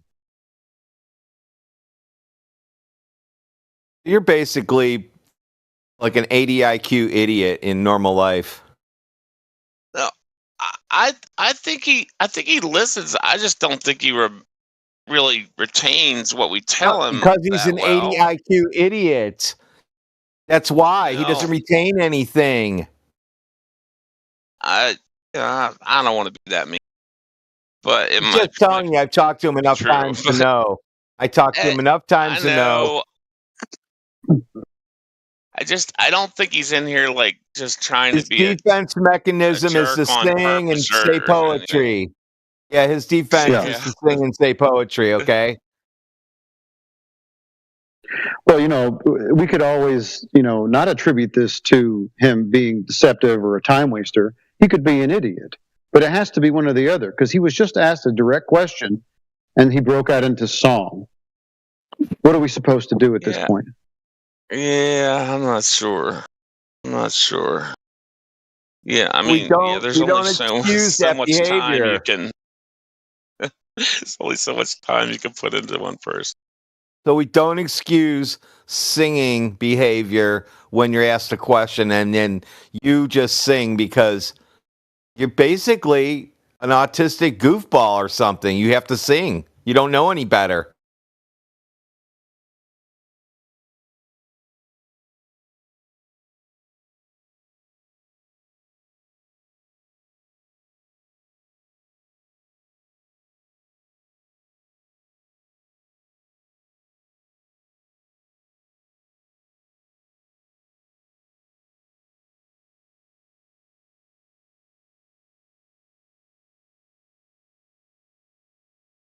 You need people like that still, so I guess it's all right. He can stay that way. We still need people to be deceived.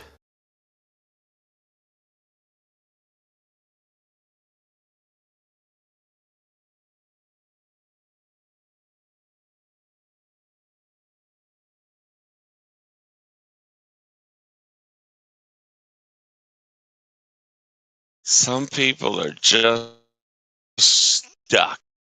They're just so stuck in that damn spinning space monkey frickin' religion.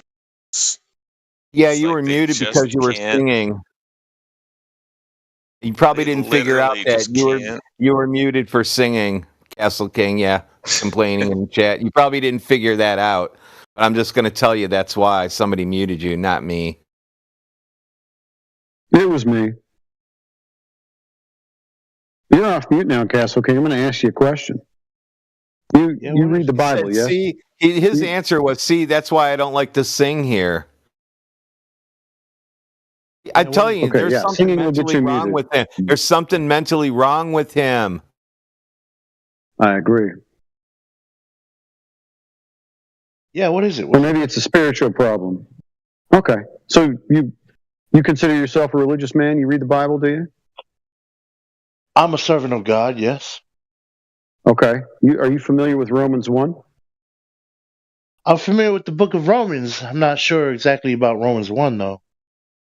All right, well, Romans 1, verse 18, for the wrath of God is revealed from heaven against all ungodliness and unrighteousness of men, who by their unrighteousness suppress the truth.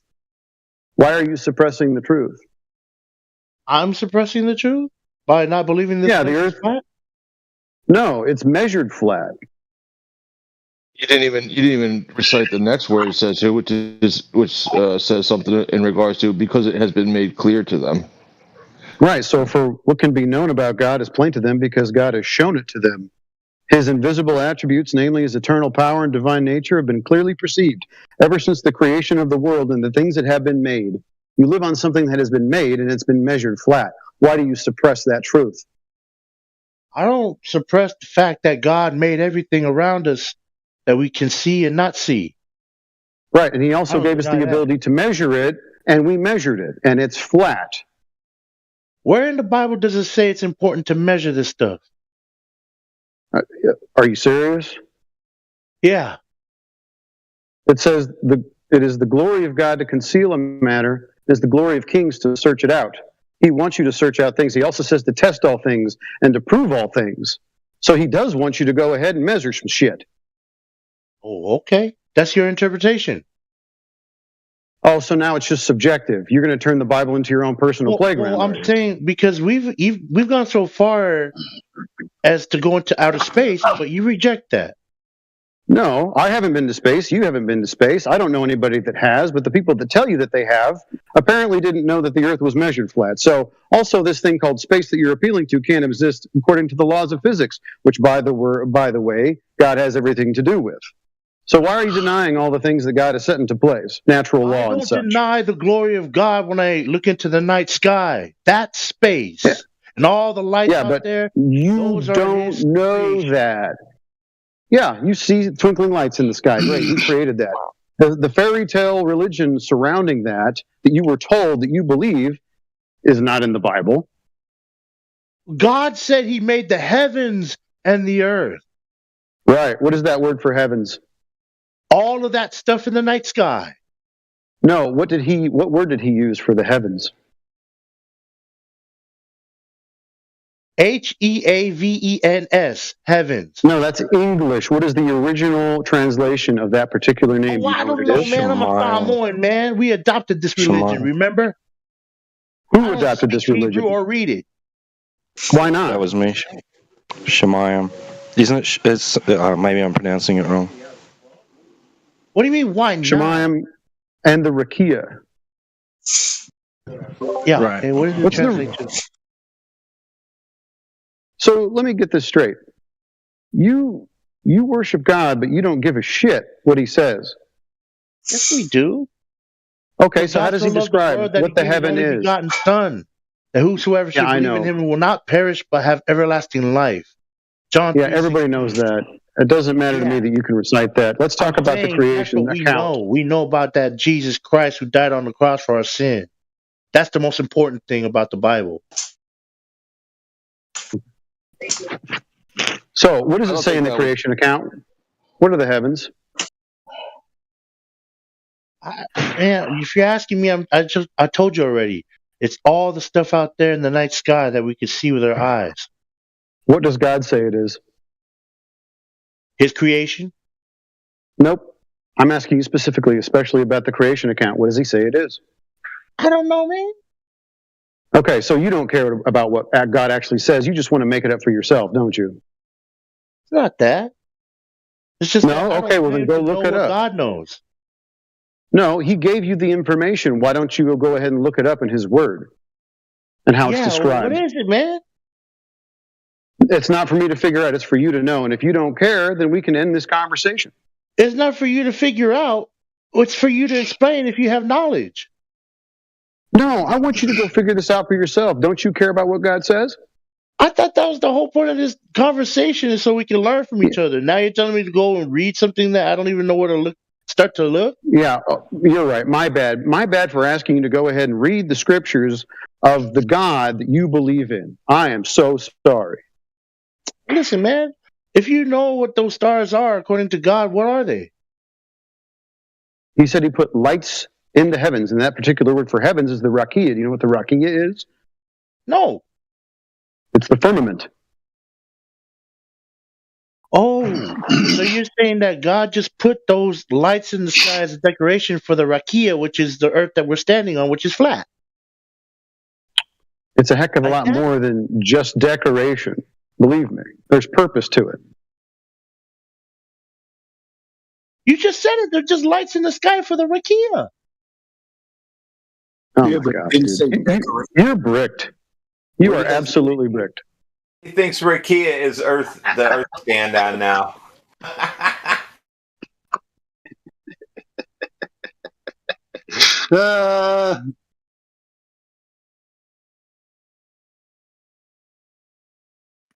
So you think NASA went up and landed on a light in the sky? You think God made them able to just land on a light in the sky?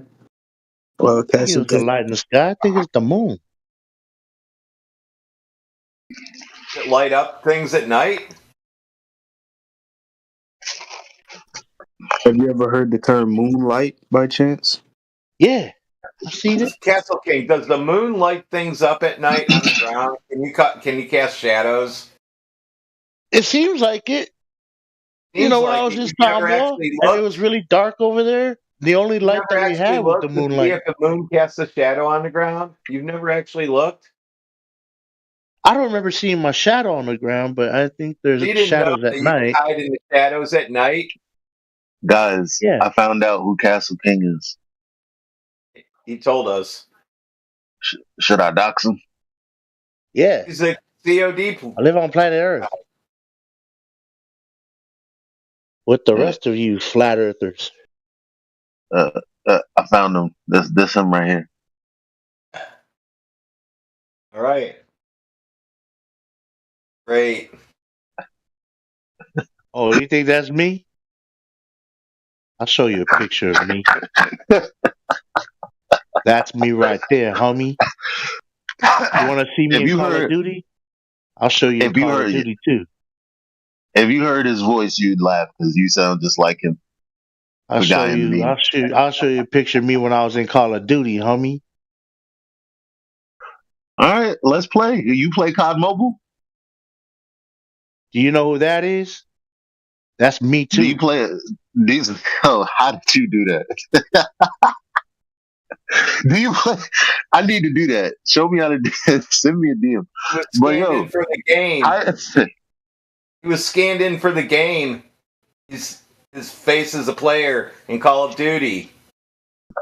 Oh, that's too. They don't do that for mobile, huh? Hey, Castle King, why does your tag say that you're like a big piece of shit on that? It doesn't say that. What does it say? It says I'm a legend out here in these politics streets, man. No, I don't know what BPOS is. Boss, piece of shit. It's blood type. It's B positive. Oh, not it's boss piece of shit. You're the ultimate piece of shit. Oh man. Now you got to live with that. Okay. Sure. Whatever you Just say. think in about 6 months when you're a flat earther, we'll all be laughing at this. Here's a picture of when I was in China with my Sifu and the rest of his class. And here's a picture of your boy when I was bodyguarding for Ray J. With the legendary Mighty Mo right here. Have you ever met Diddy? Yeah. Yeah, he goes to Diddy parties. Yeah, he's a Diddy partier. And here's a picture when I was bodyguarding for all those kids over at that VidCon over here in LA. Was that a Diddy party? Hell no. You go to those? Hell no. You've been to one, right? No, sir. Oh, no. Well, we'll know, I guess. All right. Nah, man, I ain't down with all that freaky stuff, man. I'm just a guy out here putting my life on the line for people every night at work. See that right there? That dude right there, Mars Crane, 6'8". That dude's a beast. bodyguards, homie. So have your bodyguard friend go to the island and point at you in LA, and See you that guys right be there? shooting at each That's other. Theodis Beasley, professional skater. Bodyguarded for my boy right there, too. I'm a bodyguard too. I'm Tory Lane's bodyguard. Who's Tory Lanez? Exactly. I don't even know who that is, man.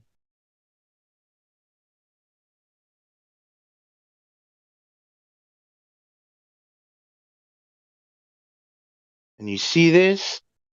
That's a picture of a cricket or something that was on my windshield. This is I've heard of this. This is called a photo dump. That's what you're doing. Nah, man, I'm taking you for a tour of what I did Wait, with why my life. he really put a cricket in the chat though? This is crazy. Or a grasshopper. Yeah, it's a grasshopper, man. I'm taking you for a tour of what I did with my life.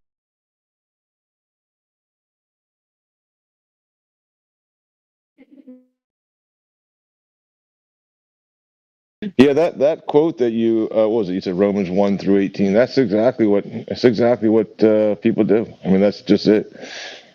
It's like a prediction or like a prophet or a prophecy or something. It's unbelievable. They'll suppress the truth in their unrighteousness. They'll think themselves wise and become fools until it's to the point where they say, "I don't know anything. I can't know anything. I don't know. Maybe everything's an illusion. I don't know." But then they'll speak as if they're wise, as if they know everything, just to convince you that you might know nothing. It's pretty wild. You'll hear it on here every day.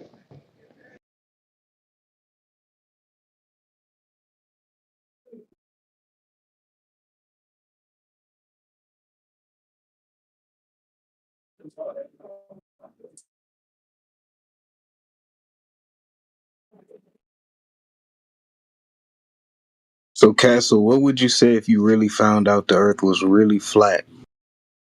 I would say, hey, you guys were right all along. I didn't know. Yes, you did. Dude, listen, 15 degrees per hour you're rotating is what you think. Just stand on the porch, and in 1 hour you've moved 15 degrees. You think that's the case? Until 180 degrees, you're where China was. Man, 12 that's not hours how later. it works. 12 hours Everything later. goes with it's gravity. Everything moves with it.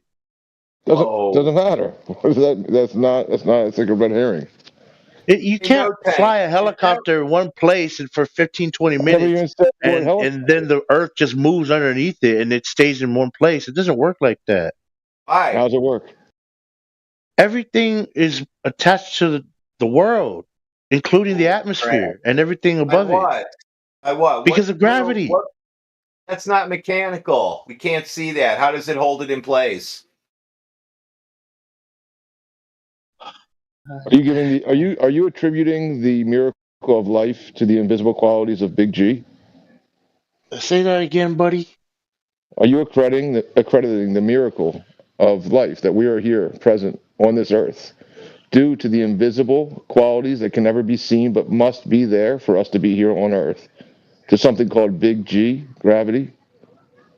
No, I attribute that to God Almighty. Okay, what's the reason that you're standing on the earth and not dead right now? Because God hasn't taken that life force from me yet. Okay, and what's holding you to the ground? Gravity. Okay, so now it's gravity and God. Which one? Pick one. God created gravity, holding you obviously. there? Out of what? Out of His Word. So that's what I'm saying. So is it something tangible, or is this like a metaphysical claim of something that must exist in order for you to have your feet on the ground? Yeah, it has to exist, right? Everything can stay on the earth. Right, but can you touch it? What is it made out of? It's just a force. It's an invisible force. Made of nothing? It's made of something. Obviously, it's God's power. Okay, so it's equivalent to God and His power? I'm saying it's a part of God. So big G, gravity, The part of God's design. isn't made of anything, right? It's not made of anything physical, tangible, material. It is strictly the power of God holding you to the ground. Yeah. Interesting. You know what year they actually found? Yeah, who was the guy? It was an apple. Like this, there's a lot of similarities in the story also, which is kind of interesting, right? So there's like this tree of knowledge where you don't eat the. No, wait, I got the wrong story. There's this tree. There was a tree where a guy was sitting under it, and an apple fell from this tree. And he said, "Let me ask the question and try to seek out this knowledge, right, of why this happened, right?" And the year that this happened to him was the year 1666, and he started to really ponder it and try to find out what's this big G, with this that must exist in order for this apple to fall on my head. It's a pretty interesting story, but it's not made of apple. Right, because it's not. You said it's not made of anything. It's just strictly the power of God upholding big G to the earth. Yeah. Yeah. Power of Almighty God. So that's what I'm saying. So then you'd have to resort to. It can't be a scientific claim, gravity. It must be like a spiritual claim. Oh, fine. Yeah. Okay. Is that? I'm just asking. In your understanding, gravity isn't something scientific. It's just something that must exist, in order to have the world exist at all. Right? Yeah. It's dependent on exactly. it. Yeah. How is it helpful though? How is it helpful to know that the world is flat? Well, it's kind of subjective what you're saying. Helpful in which way? Practical. A lot of people could demonstrate to you how we practically build, engineer, etc. In regards to Euclidean geometry and horizontal planes, using like water levels as horizontal, or you could go to celestial navigation and practically navigate the Earth, the world. Using elevation angles and how would that help you? You think you'd be able to? You think you'd be able to get around the Earth faster? I didn't want you to go ahead and interrupt his answer to your question. That was actually really good. You asked what would it like. He gave you like all practical answers. What the fuck does it matter to know where diamonds rain on the planets? Well, why is that important? He's a little bitch left. Yeah, of course. Stupid ass questions, and they just fucking leave. Yeah, well, what good is it for you to know that any of the heliocentric bullshit about space? What good does it serve you? How about that? What practical use does it bring you in everyday life? Castle Queen, can you go ahead and I'm not religious. Can you tell me, so that these religious guys can look it up, the verse where it talks about how gravity creates everything? First of all, why are you so disrespectful when you say my name? Sorry, Mr. Clean. I'm saying this is not normal. You're such a big dude. It is funnier because you're such a big dude and you're like a bodyguard and he's Castle Queen. So it's even funnier. So I think you kind of it wouldn't be funny. It's called comedy. You don't have comedy in Hollywood, do you? Listen, there's good comedy and there's bad comedy. This is good falls comedy. into the latter. This is good comedy. So go ahead and. You think so? You can just give me a line that these guys can look up so I can examine it of where gravity holds everything together. Bible, whenever you're ready. Listen, remember I told you I'm just a servant of God. I don't claim to know how God does everything. I just trust that he does it. Yeah, that's a good point. I mean, that's a good part, but the part like says who was like pointing out to you is, do you trust, like if that's the case, like just as that's the case, you trust that God, you trust in God. That's good, no problem. But do you also trust that God has given you the ability and the senses to perceive his revelation as it is, his creation? Yeah. That's why when I go outside and look at those trees in the sky and the clouds, I recognize and I praise God. I give thanks and praise to God Almighty. for everything I Okay, see. did God give you the ability to interpret reality in its actual as it is actually? Yeah. Okay, in God knows reality, that when I take a stroll out there in the park, that everything is there laid out like that because God allowed it. I I don't know. That's understand not that. even what I. That's not even what I. That's not at all what I said. I didn't ask you what. Did God give you the abilities to interpret the world correctly? Yeah, I just told you. When I Do see you everything out there in God's creation, I know that God did it. great? Do you experience a motionless or a Earth or reality? No, because obviously there's sunset, sunrise. So something's moving. Yeah. Do you experience a motionless Earth when you watch the sun in motion? Now, listen, you're talking to somebody from Cali. We get those earthquakes, man. So the Great. So earth you. Yeah. moves over here. I don't know where you're from, Well, that's Just perfect. gonna but over here. distract now. So then He's you can sense. distracting. So then you can sense when the Earth is or is not moving. That's what you're agreeing to then, Oh, since you're yeah. in California. Okay, so when Yes, it's sir. not moving, right? When there's no earthquake, do you perceive it as not moving? That's how it feels. Obviously, right? So you can perceive that in reality to be the case. All right. When you look out upon like water or even measure it, right? You can just look at it from now. Do you experience it as horizontal in orientation? Sometimes it looks like it's moving back and forth, left and right, all around. No, when it's Sometimes you not get the moving. tidal waves. Sometimes you get the little waves. Sometimes you get the tsunamis. Yeah, yeah. So that's emotion, the thing that you already said that you can detect in reality to be a real attribute of reality. So you can trust your senses. Yeah, you already gave that part, the motion part. So now when it's not in motion, like a lake or something, when it's still, right? You can then perceive it as in the horizontal orientation. Yeah, sure. Okay, so all of the senses that you say God gave you, because you can trust God to give you the ability to interpret the world as it is, has told you that it is one way. What is it? All of your senses tell you it's one way. What is it that tells you that it's not that way?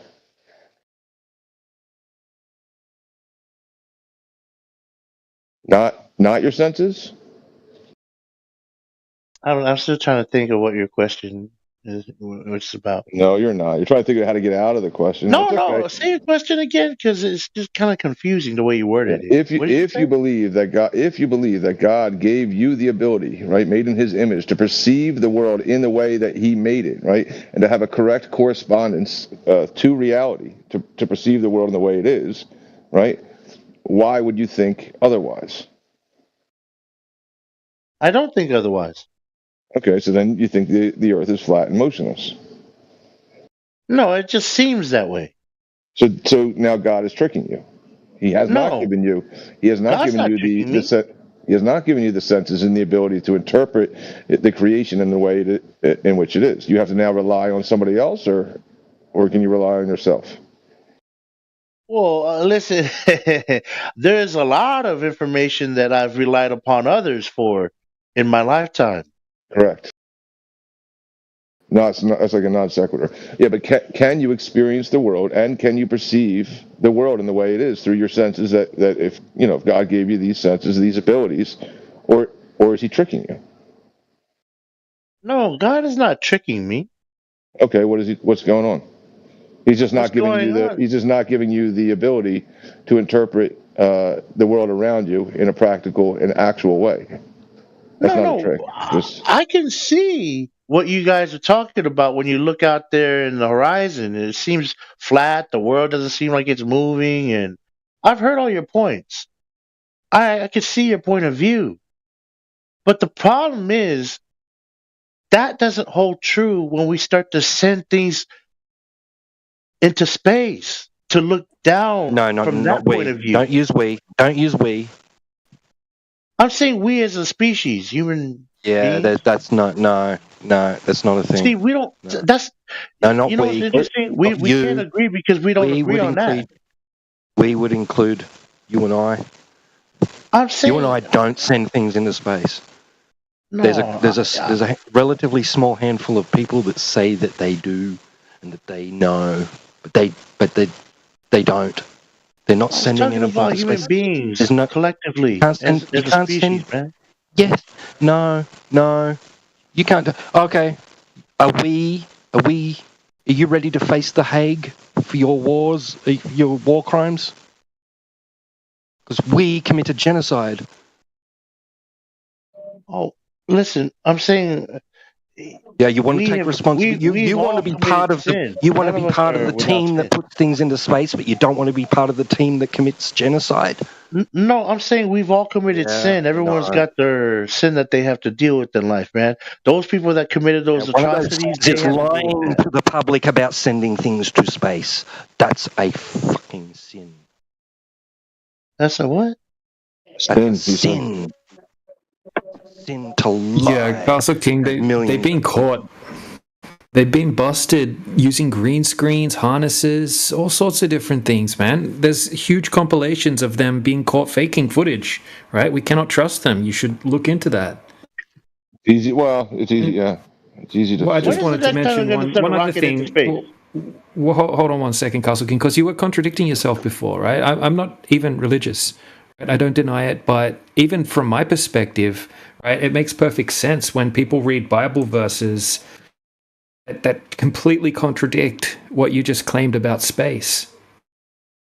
Like you said that you trust the word of God, and God's telling you, right? It says right here, King James Version, Genesis 1 verses 6 to 8. It says, "And God said, let there be a firmament in the midst of the waters, and let it divide the waters from the waters.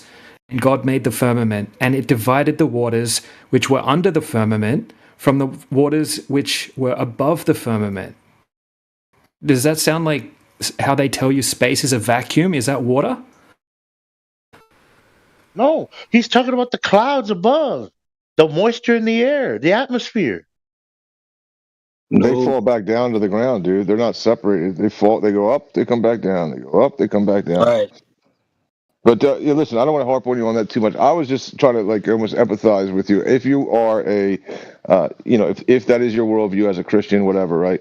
Don't you think it might be right after hearing some of the arguments and the Romans quotes and some of the other ones, right? Don't you think you might owe it to yourself or God under your worldview to maybe investigate, that your senses are correlative to reality, and the world is quote unquote flat and not moving? Wouldn't that be something like maybe you're not hand wave and say maybe I should check this out? I mean, listen, the highest I got was when I was in the plane. That's as high as I got. You never met Snoop Dogg? Heck no. I met Kendrick Lamar. Right. Look, one last verse quickly. I don't want to harp on about Bible verses, right? But right, it says clearly here, he set the earth on its foundations, it can never be moved. Does that sound like a spinning space ball to you that flies at millions of miles per hour through the universe, never to return to the same spot, ever? Never stops moving, right? He clearly said, set on foundations, can never be moved. Yep. Yeah, I know what you're saying. You're saying that this place is stationary. That's what God is saying. God's That's saying not what it. He's saying it. So you're gonna disagree with God that it's not on a foundation? I'm just saying I don't know about that. I mean, it feels like it's stationary. So there you go. Yeah, and He's right. It is stationary, like God said. Well, fine. So be it. All right. Good. There you Thank go. God it's stationary, because if it was moving, we'd be in trouble. Exactly. Now you're with us. No, I'm saying it is moving. It's just so big that it's moving and we don't feel it. It's stationary and it's moving at the same time, you dummy. Oh man, we almost had him. Saying it's gravity, man. Y'all don't believe in gravity. Gravity makes you spin. I asked you for the verse so I can understand what gravity is in the Bible. Yeah, oh, you want me to find the verse in the Bible that describes gravity? Yes. That same verse about being firm and still.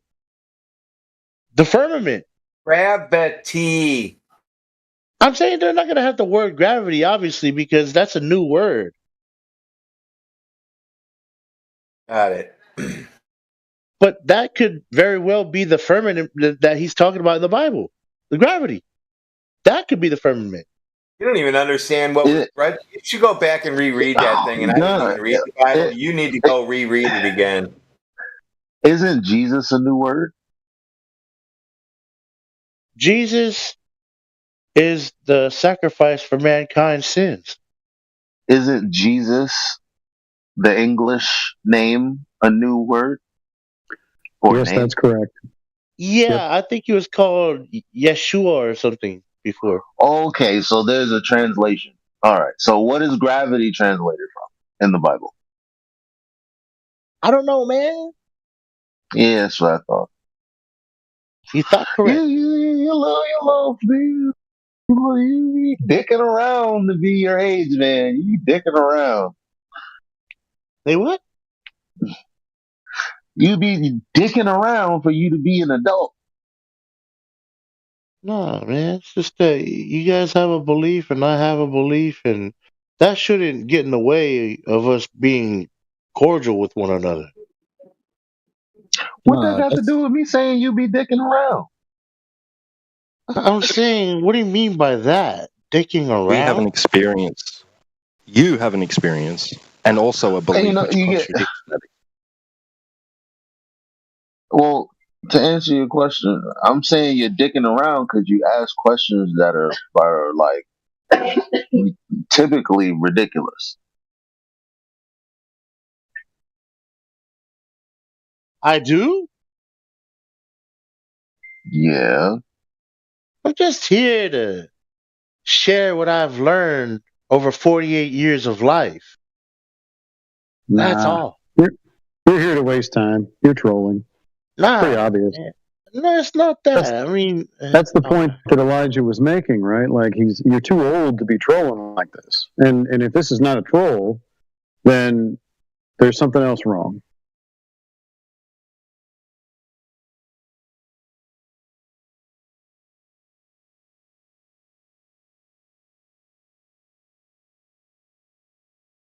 Did it ever occur to you that I just like? Why don't you want to accept? Why don't you want to accept it, Castle King? Like, what is it that's holding you back from accepting it?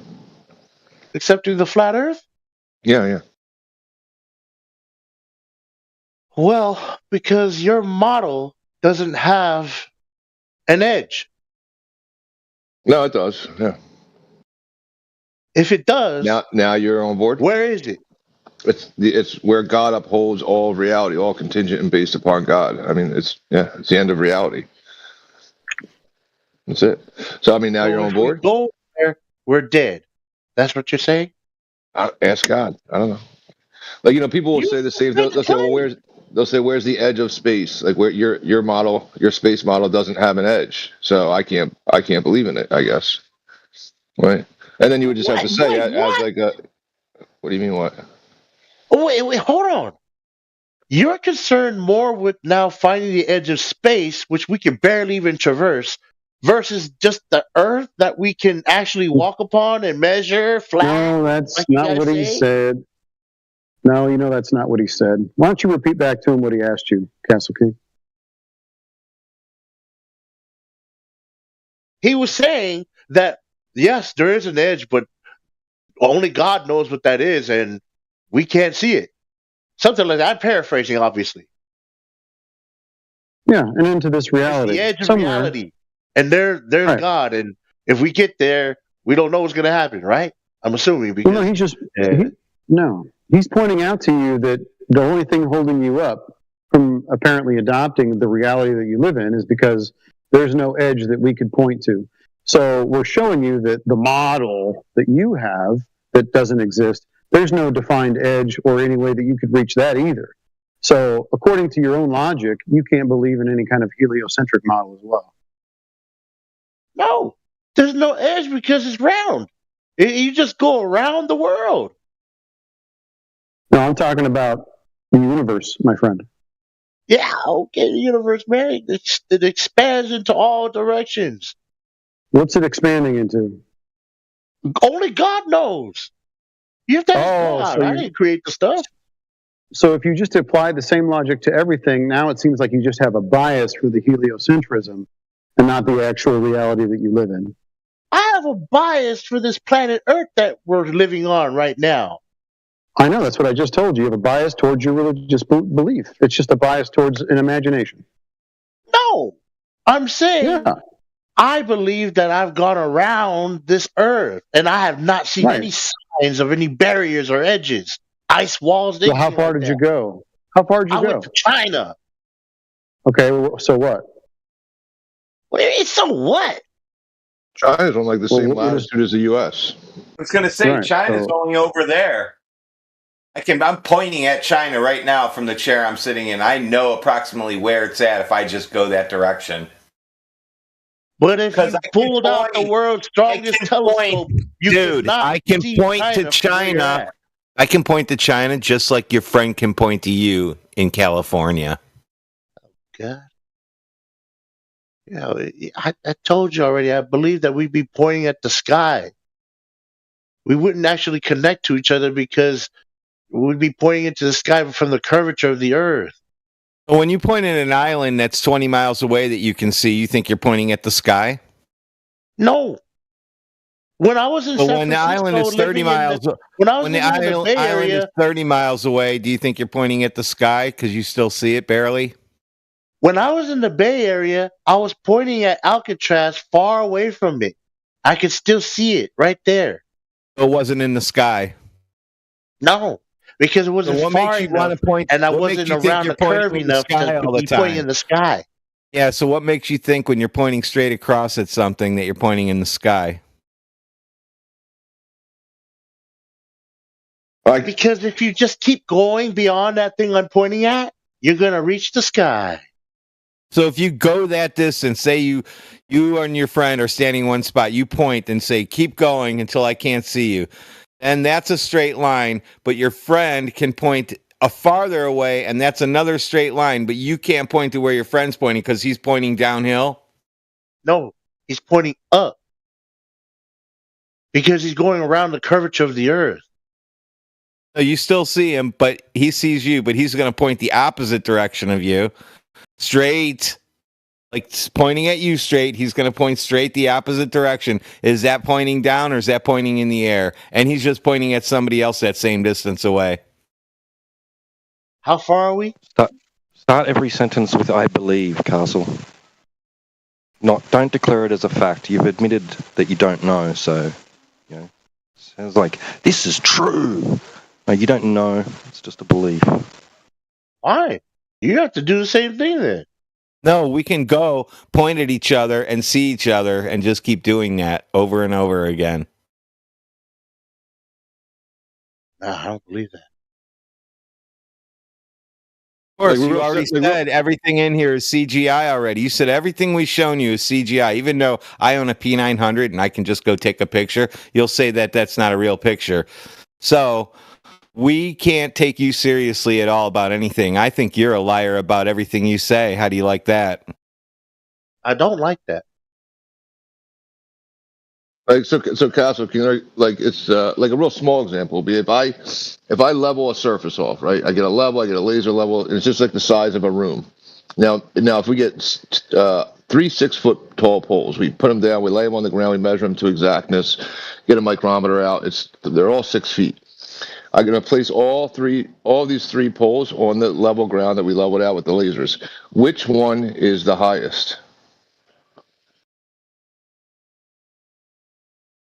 They're all on the same level, you said?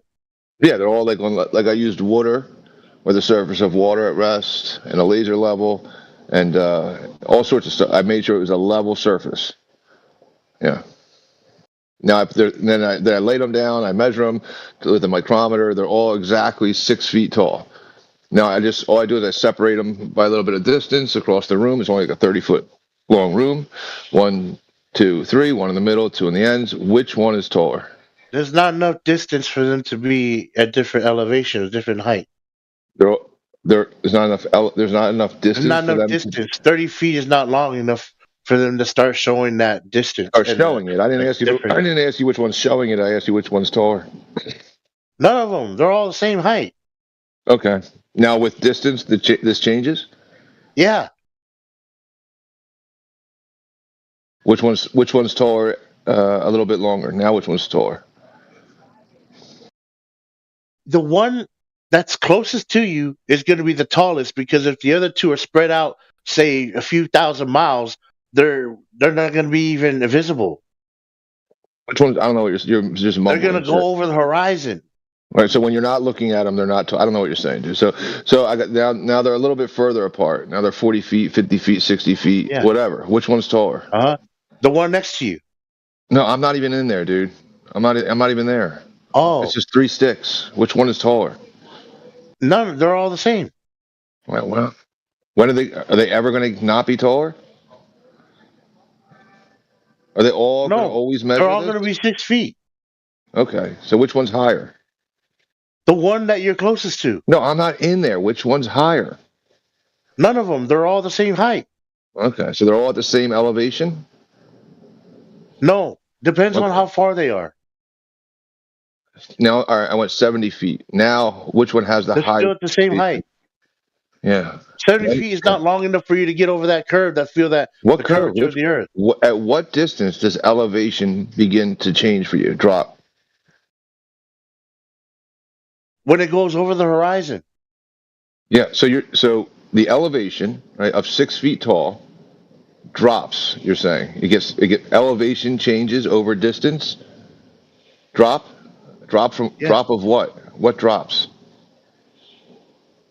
The line of sight of that object. It The starts line to of sight? disappear off into the horizon. Yeah, you're not going to. Your line of sight is dropping. You're going to lose sight of that object as it gets farther and farther away. What is dropping, Castle King? And what is changing in elevation?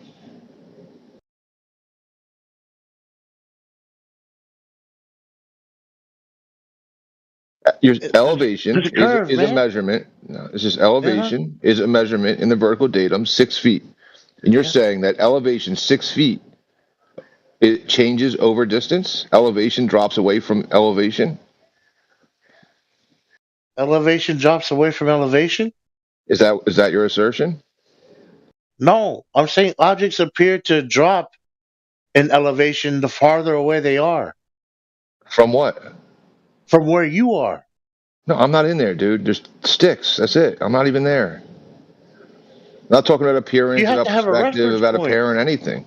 Yeah, there has to be a reference point. Otherwise, it's going to be the same all the way around, no matter what. It's just a point of elevation. 6 feet. I'm saying it just appears to get smaller and taller, but it's actually the same height, 6 feet. No matter where you put those I posted in chat. poles. Is it like that? Like I posted in chat, he's talking about the sticks. There's some sticks on the side. They're all the same height, and as they go away from you, they get smaller. They just appear to be smaller. Is that what you're talking about? Yeah, it just appears to get smaller. Like the sun goes overhead, goes in a line, and it appears to get smaller. And a plane flies Not away like from that you. example. Not like the one that you showed me in the chat. Yeah, I'm showing you right now. Jet flies away from you. It gets smaller as it flies away from you. All that. Like that? Hold on, let me look in the chat. Let's see the chat.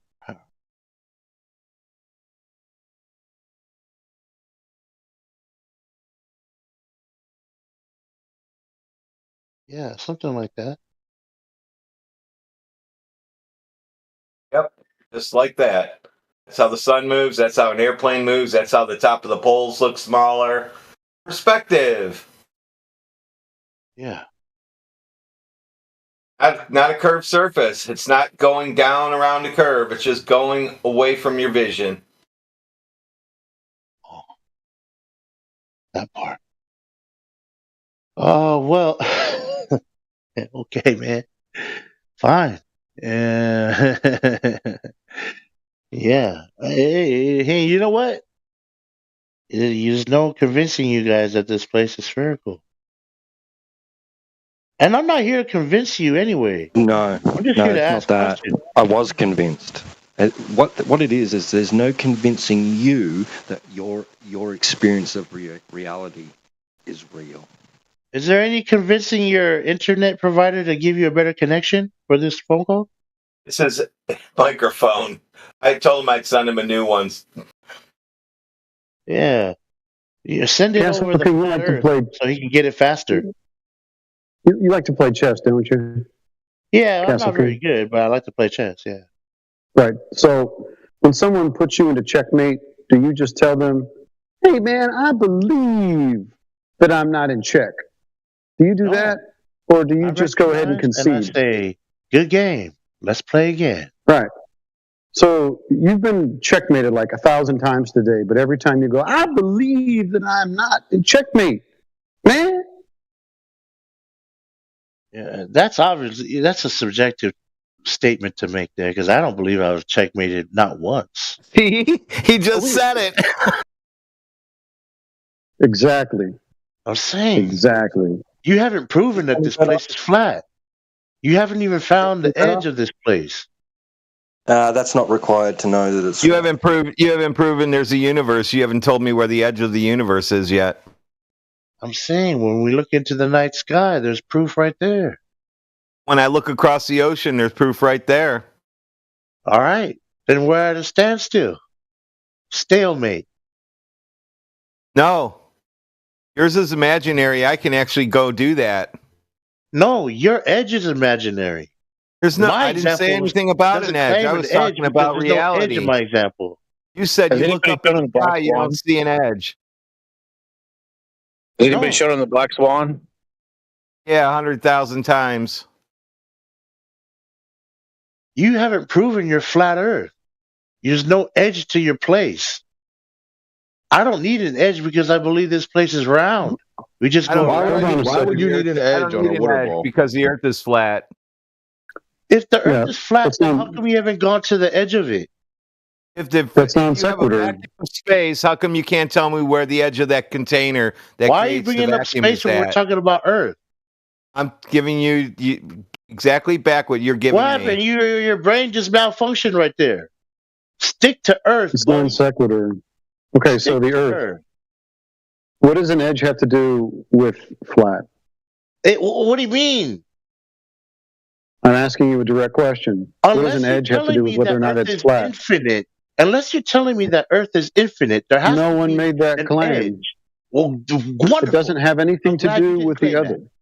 Bro, it doesn't have anything to do with the other. Well, I don't know why you're talking over me. You know, and I know that they don't have anything to do with one another. An edge and flatness do not have anything to do with one another. Yes, they do. Well, if it's not, okay, tell me how. If it's not infinite, then it has to end somewhere, right? So then, do you want it to be infinite? Fine, it'll be infinite like your universe. Now, what are you guys going to do about it? I don't think the universe is infinite. That's not how you win this. Yes, it is. I'm going to give you guys infinite flat Earth because you're giving me infinite universe. Fair is fair. Well, I don't think the universe is infinite.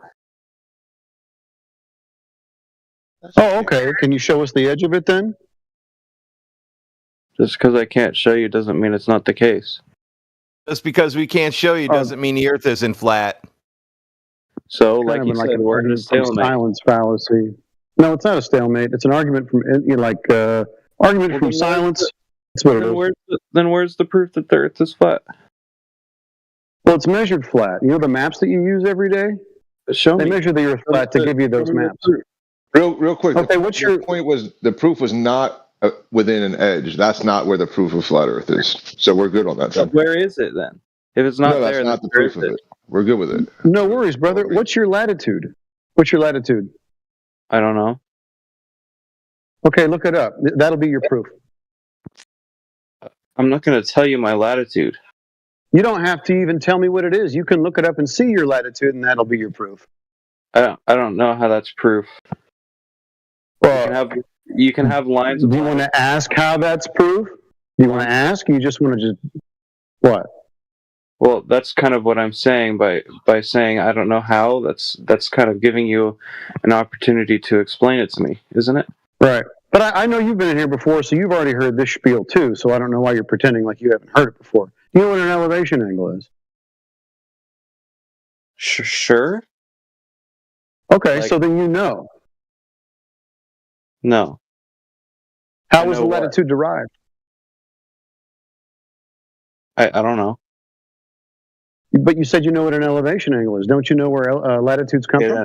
Then I don't know what an elevation angle is. Oh, okay. Well, they use elevation angles to Polaris to give latitude. Okay. Okay. So they measure the Earth flat to give you those latitudes.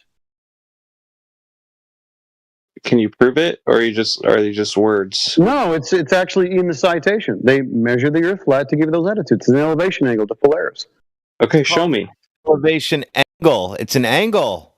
It's in the name.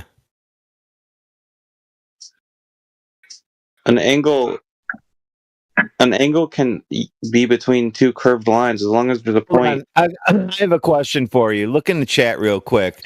Tell me if you can answer this question for me. Can you look in the chat? Which of these figures below are not triangles?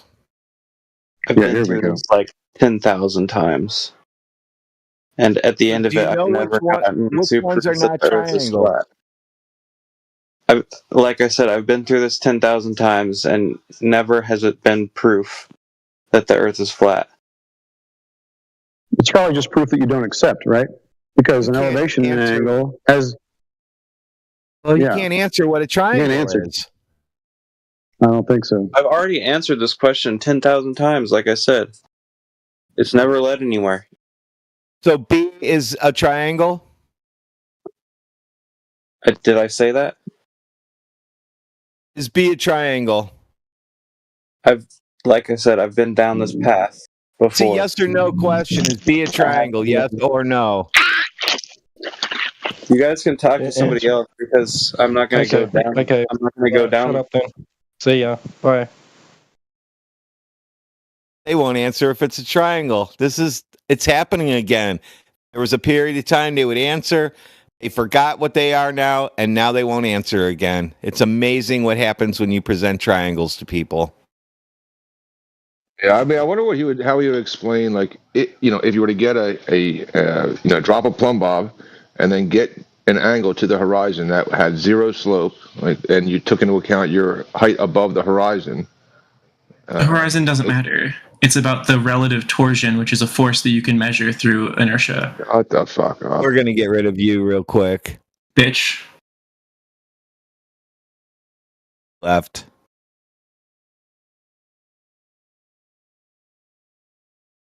Torsion now, huh? Torsion. I mean, if that was the case for Jar, like, would that be proof? Like, if the horizon was at 0 degrees, always, to every single vertical you ever established, and you moved around all over the place, and you're like, all right, 0, 0, 0, 0, 0, taking your height into account above the water, if you're out at the sea, what would you conclude from there? Would you say the Earth must be a globe? If all verticals are parallel to or perpendicular to the plane of the horizon? I don't know. And then if you got an elevation angle, 2 Polaris to get your latitude, 45 degrees, 46 degrees, 40 degrees of an elevation angle to Polaris, and the horizon again was at 0. I mean, does that not prove anything? What does it prove? It definitely doesn't prove that you can get an angle while standing on top of a hill. It doesn't. I mean,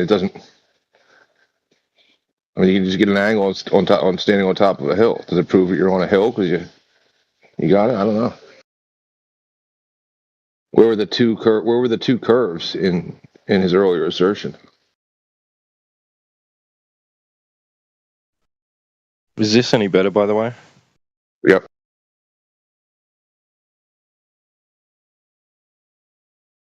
Yeah, you're going to have to send your Temu mic back.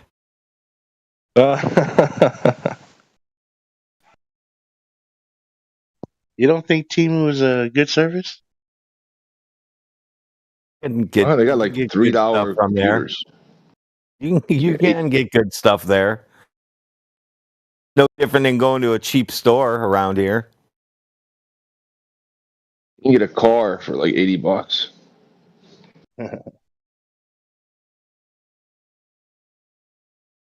You just have to glue it together. Comes in a couple boxes. Hey, Castle King, do you know what a selenelion is? No, sir.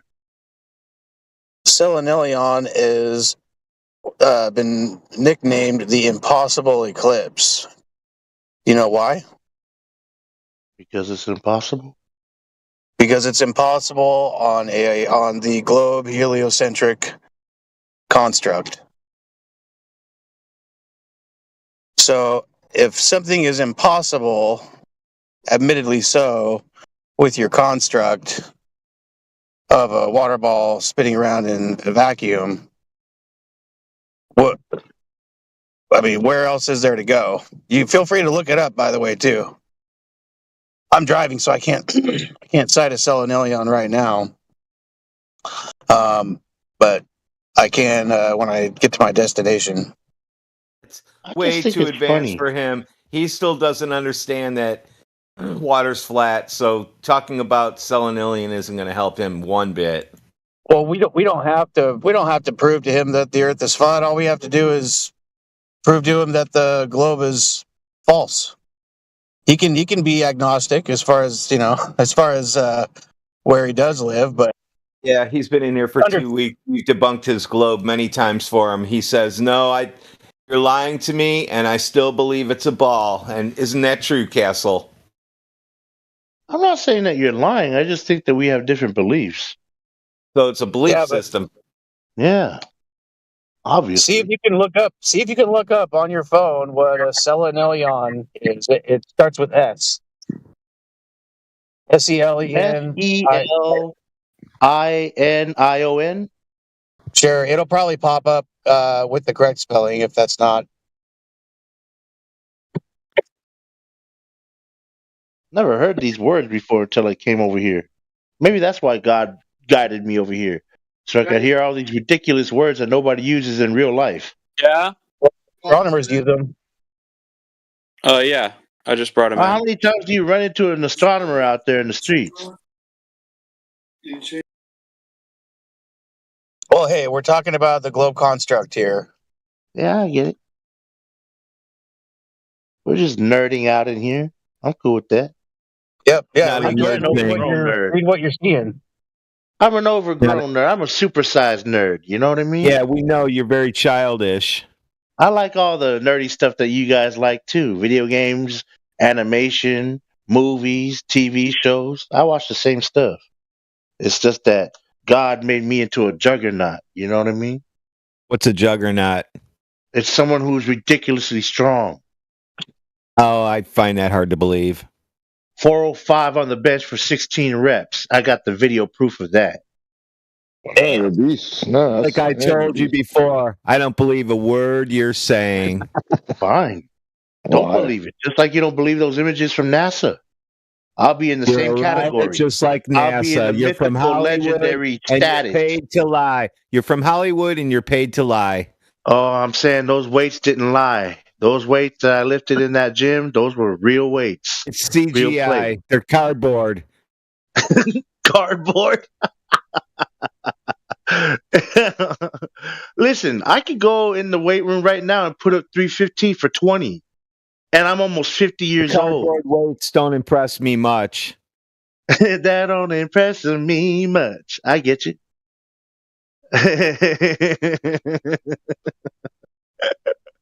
I'm saying, if I had camp permission in this room, I could put it on so I could show you 315 for reps right now. Show me that selenelion. People care about that. Look, I know nerds don't care about that stuff, okay? Just the cool dudes do. Listen, you can try to call people nerds. It doesn't affect people in flat earthers. You can call them whatever you want. It doesn't affect them at all. We already know that they're nerds. Shit you don't know, dude. We know shit you don't know. You only have a belief system. We are superior to you.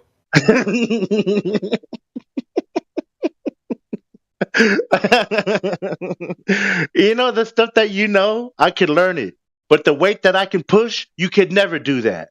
Get that straight. I don't need to. I don't need to. That's what we pay people like you for.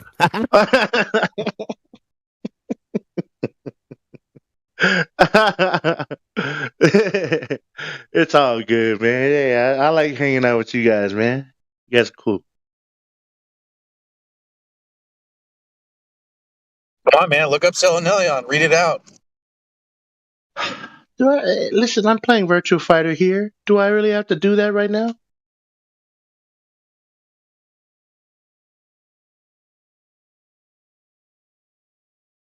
Well, I mean, you were unwilling to accept all of the flat Earth proofs. Maybe there's like somebody who's like clever in the room who could rebut them. I'm saying, man, do we have to talk about this nerd stuff? All I'm saying is that there's nobody here who offers any evidence that we live on a spinning, wobbly, tilted spherical object. Fine.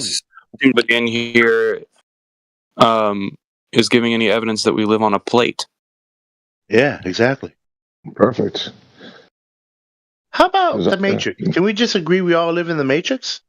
That's right. That's right. I already asked you this earlier, Castleking. You said that God is not a trickster. So why would we agree to it now? Not that I mean I could believe in the Matrix, but you wouldn't be believing in it because you believe in God. So we couldn't agree to it, right? Obviously. All right, fine. Yeah, I guess you're right. Yeah, that one's out. It goes out the window. Yeah. So what about with the maybe with the sticks? Yeah, maybe with the sticks, right? So now if I had those, if we go back to that for like a second, I don't have to go there that long, right? But so I had the three sticks. How about I don't use those instead? How about I use a water level tool, like a 500-foot hose or whatever, a 50-foot hose, two ends of a water level. Could I use that tool to establish 2 points of equal elevation? Are we talking about poles and elevation again? Yeah. Stuff makes my head hurt.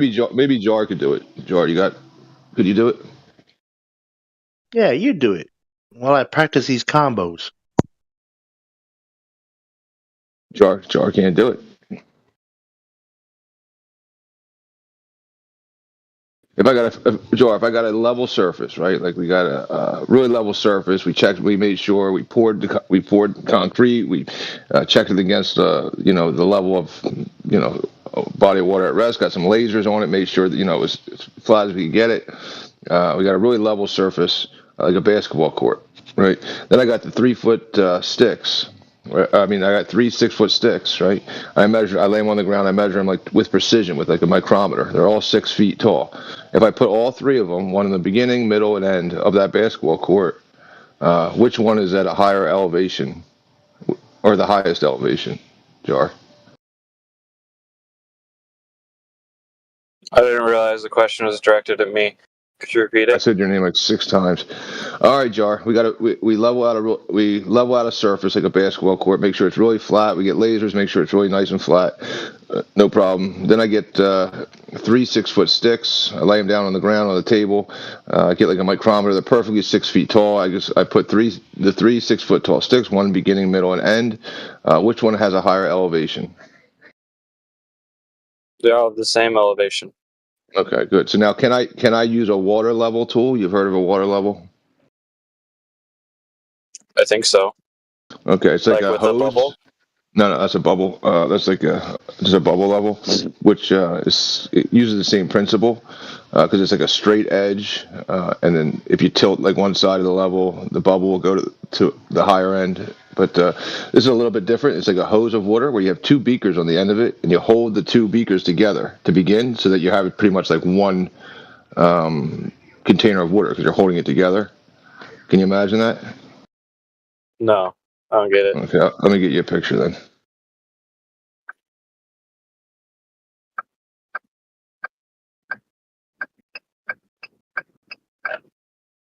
I can predict that you're turning in your car right now.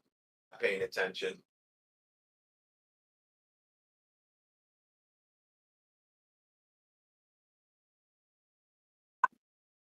Shouldn't try to see visuals when you're driving in a car.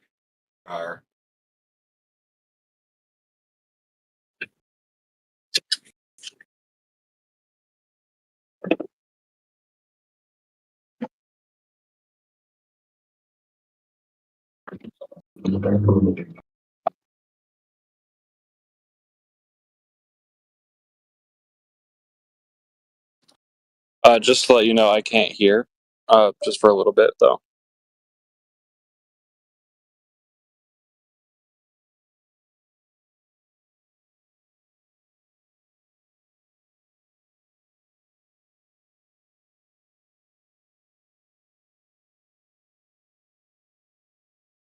Is this jar you can't hear? Yeah, I think he said that. Well, the picture's in the chat chat of a order level tool when you're ready for it. He's been Unless you want. through ordering food. I'm gonna guess that's a 98% chance I'm right.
Did you see the picture? Either King, Castle King, or Jar. Yeah, I checked it out. The water level device. Mm-hmm. Yeah, saw it. Does that seem like legit? I've never seen one of those before, but yeah, I don't know why someone would want to lie about that. Yeah, there's probably a few people in this room who have them. Yeah, not me. I have one in my garage, by the way. Yeah, I've seen bricklayers use them as a bricky's labourer. I use it for putting up my pool when I put up the kids' pool. Mm-hmm. Definitely a convenient, usable tool. Yeah, pretty easy to understand tool. Let me see if I can pull up the picture. So if I took that tool that I have that I can stretch across my whole yard, actually like a 500-foot tube, but it doesn't matter how long it is, the water's going to be the same at each end.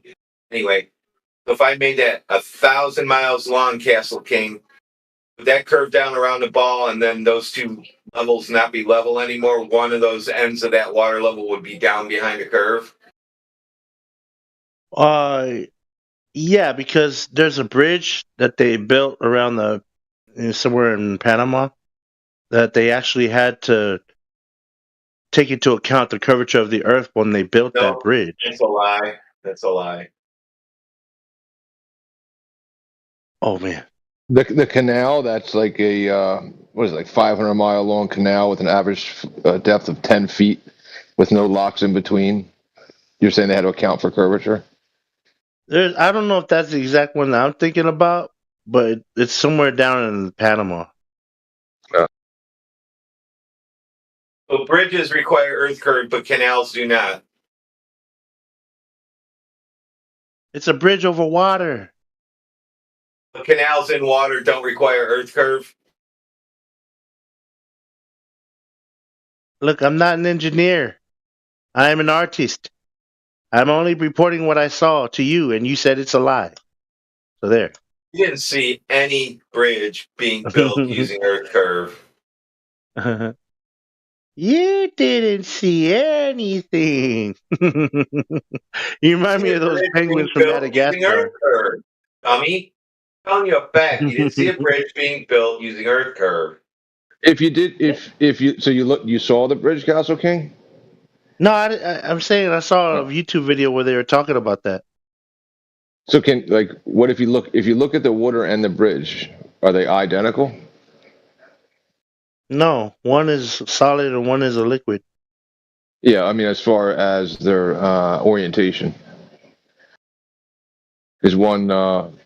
So they're not at the same height, right? The water and the bridge, it's 50 feet off the ground or whatever, right? Is there anything else you can tell between the differentiating factors between the surface of the water and the bottom of the bridge, or the straight part of the bridge, or the curved part? Well, I don't know what it is.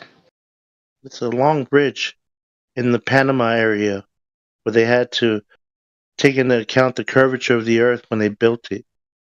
Yeah, I'm asking you, is it parallel to the surface of water? I believe so. It could be. Yeah. It could be curved.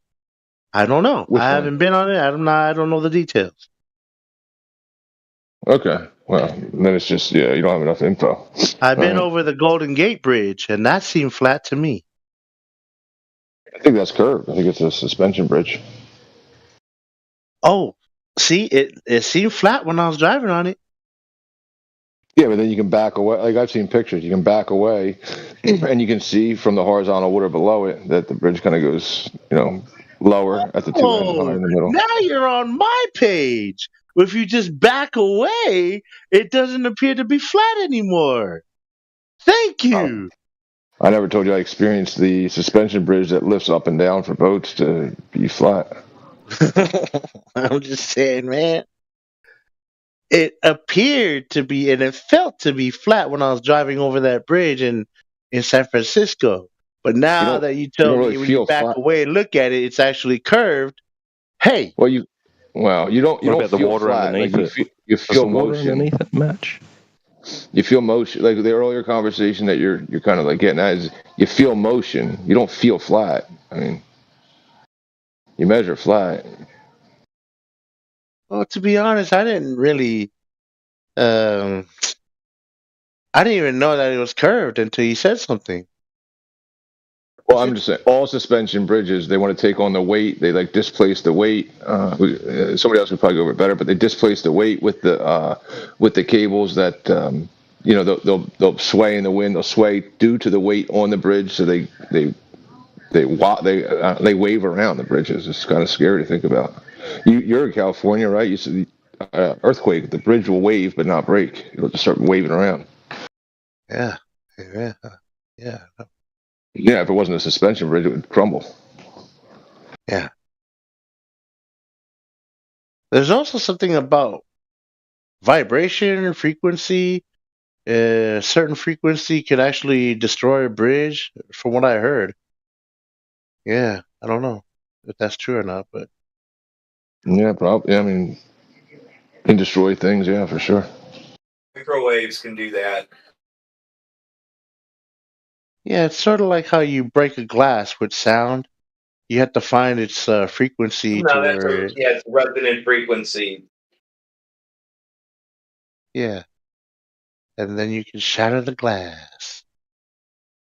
Same way you can melt cars on the streets in California.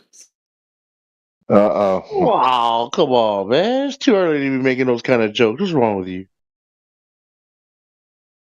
I was just stating a fact. You can melt aluminum is that with right? microwave. You can melt aluminum with microwave. A fact. It's not a story. Talking about these fires out here in LA right now, man. I didn't. I was talking about a car I saw where it's the aluminum rims. I've were never melted seen into a the car street. just melt because of microwaves out here in these streets, man. I'm just telling you what I saw. A car. I didn't talk about any fires anywhere. I saw a car in California sitting there. Plastic wasn't burnt, but the car was all burnt up. Metal was kind of melted, but the aluminum rims were just completely gone. They were melted into puddles into the street. What? Never heard of this.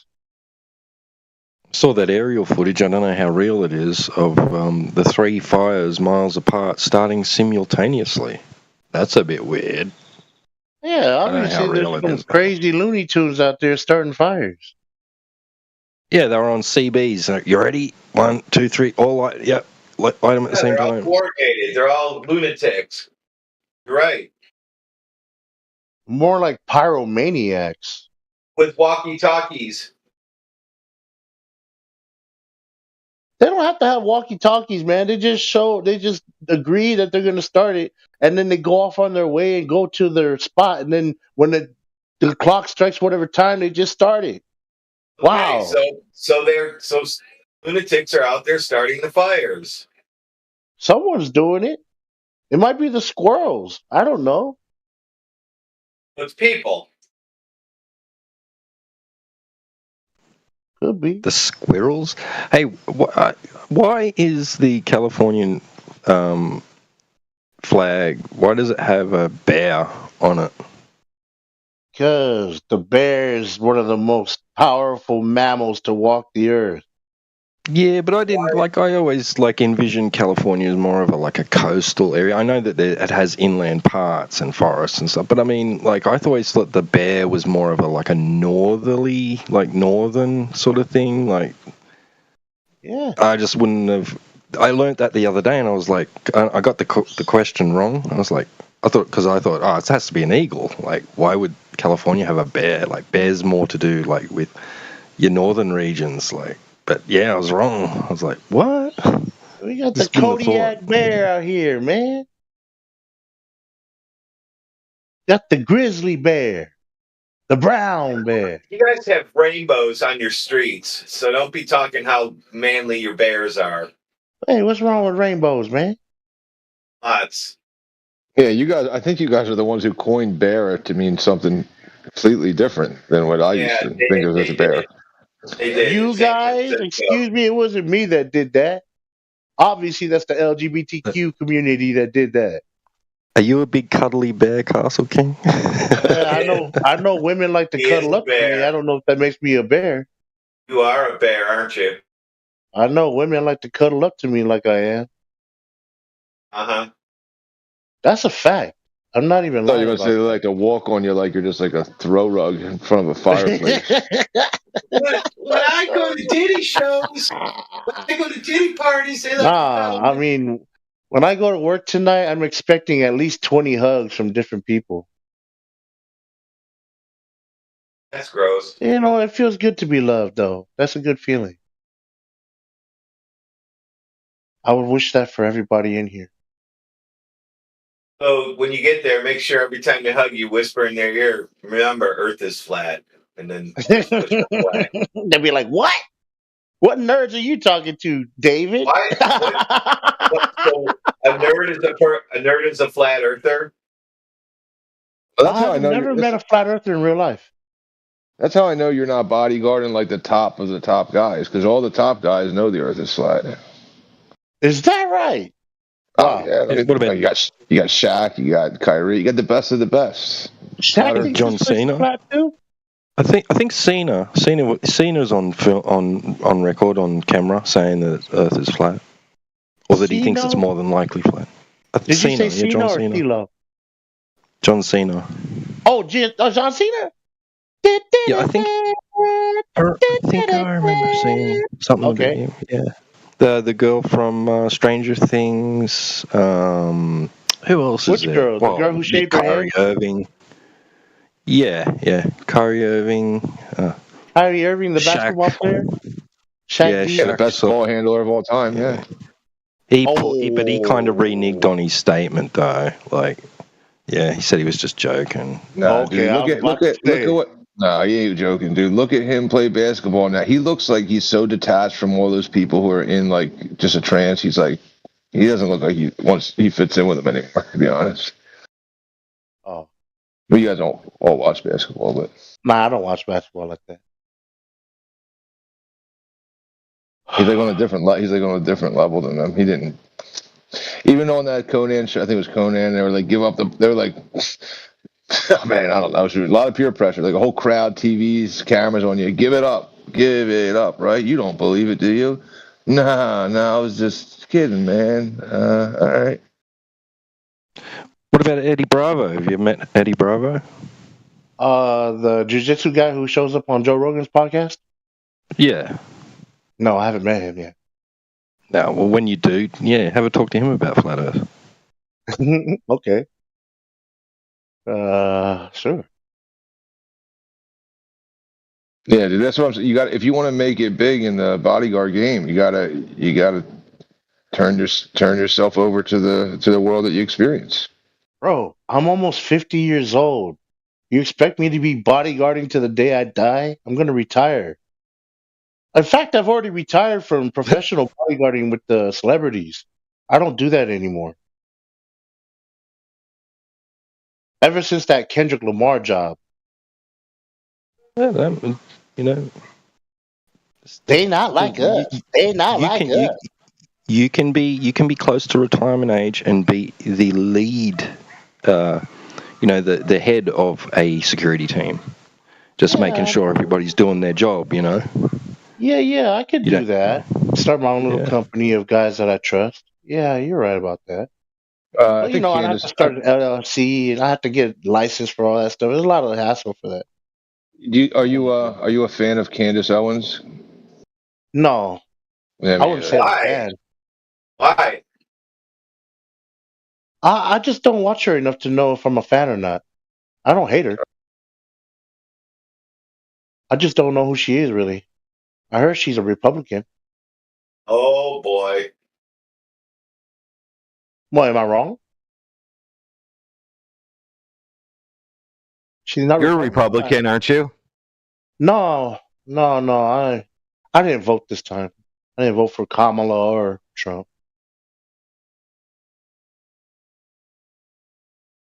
Nah.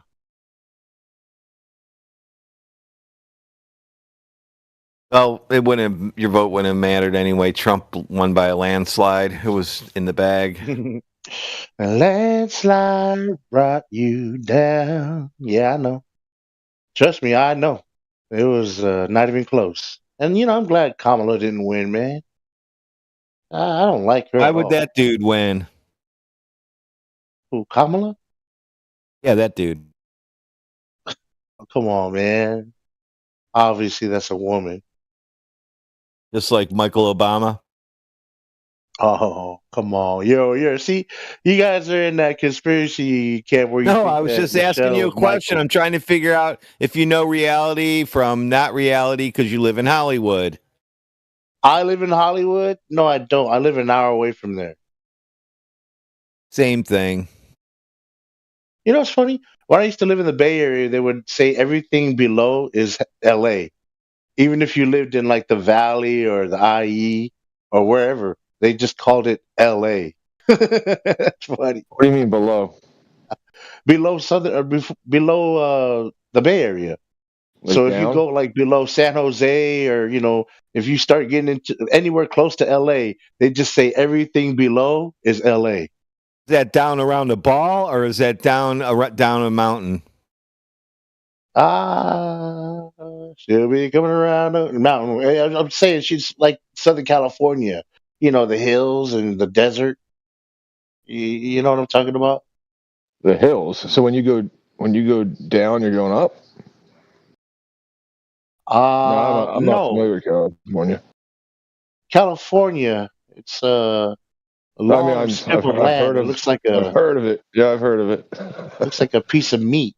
It looks like like a steak. And then there's the top part of that steak and there's the bottom part of that steak. I've lived in both parts. The Well, I top heard and the we're bottom. selling you guys to Canada this year, finally. Oh, Canada. Is that true? Yep. Well, you guys are gonna go join Canada and do your own thing. You guys want to have crazy hair and pretend you're things you're not. You guys can do that in Canada. Wait a minute. They do that over here in LA too with the crazy hair. Yeah, we're sending the whole state to Canada. Ah. Who's the guy over there? Trudeau? No, I think he's gone. He stole $500 million. It's something like that. Yeah, he's out. Oh, okay. Well, yeah, at least we got I wouldn't send the whole state. I mean, it's a good state. I'll prove it to you in a second. Hold on. What else is Canada good for? We got the maple leaves and we got the what else? Making movies.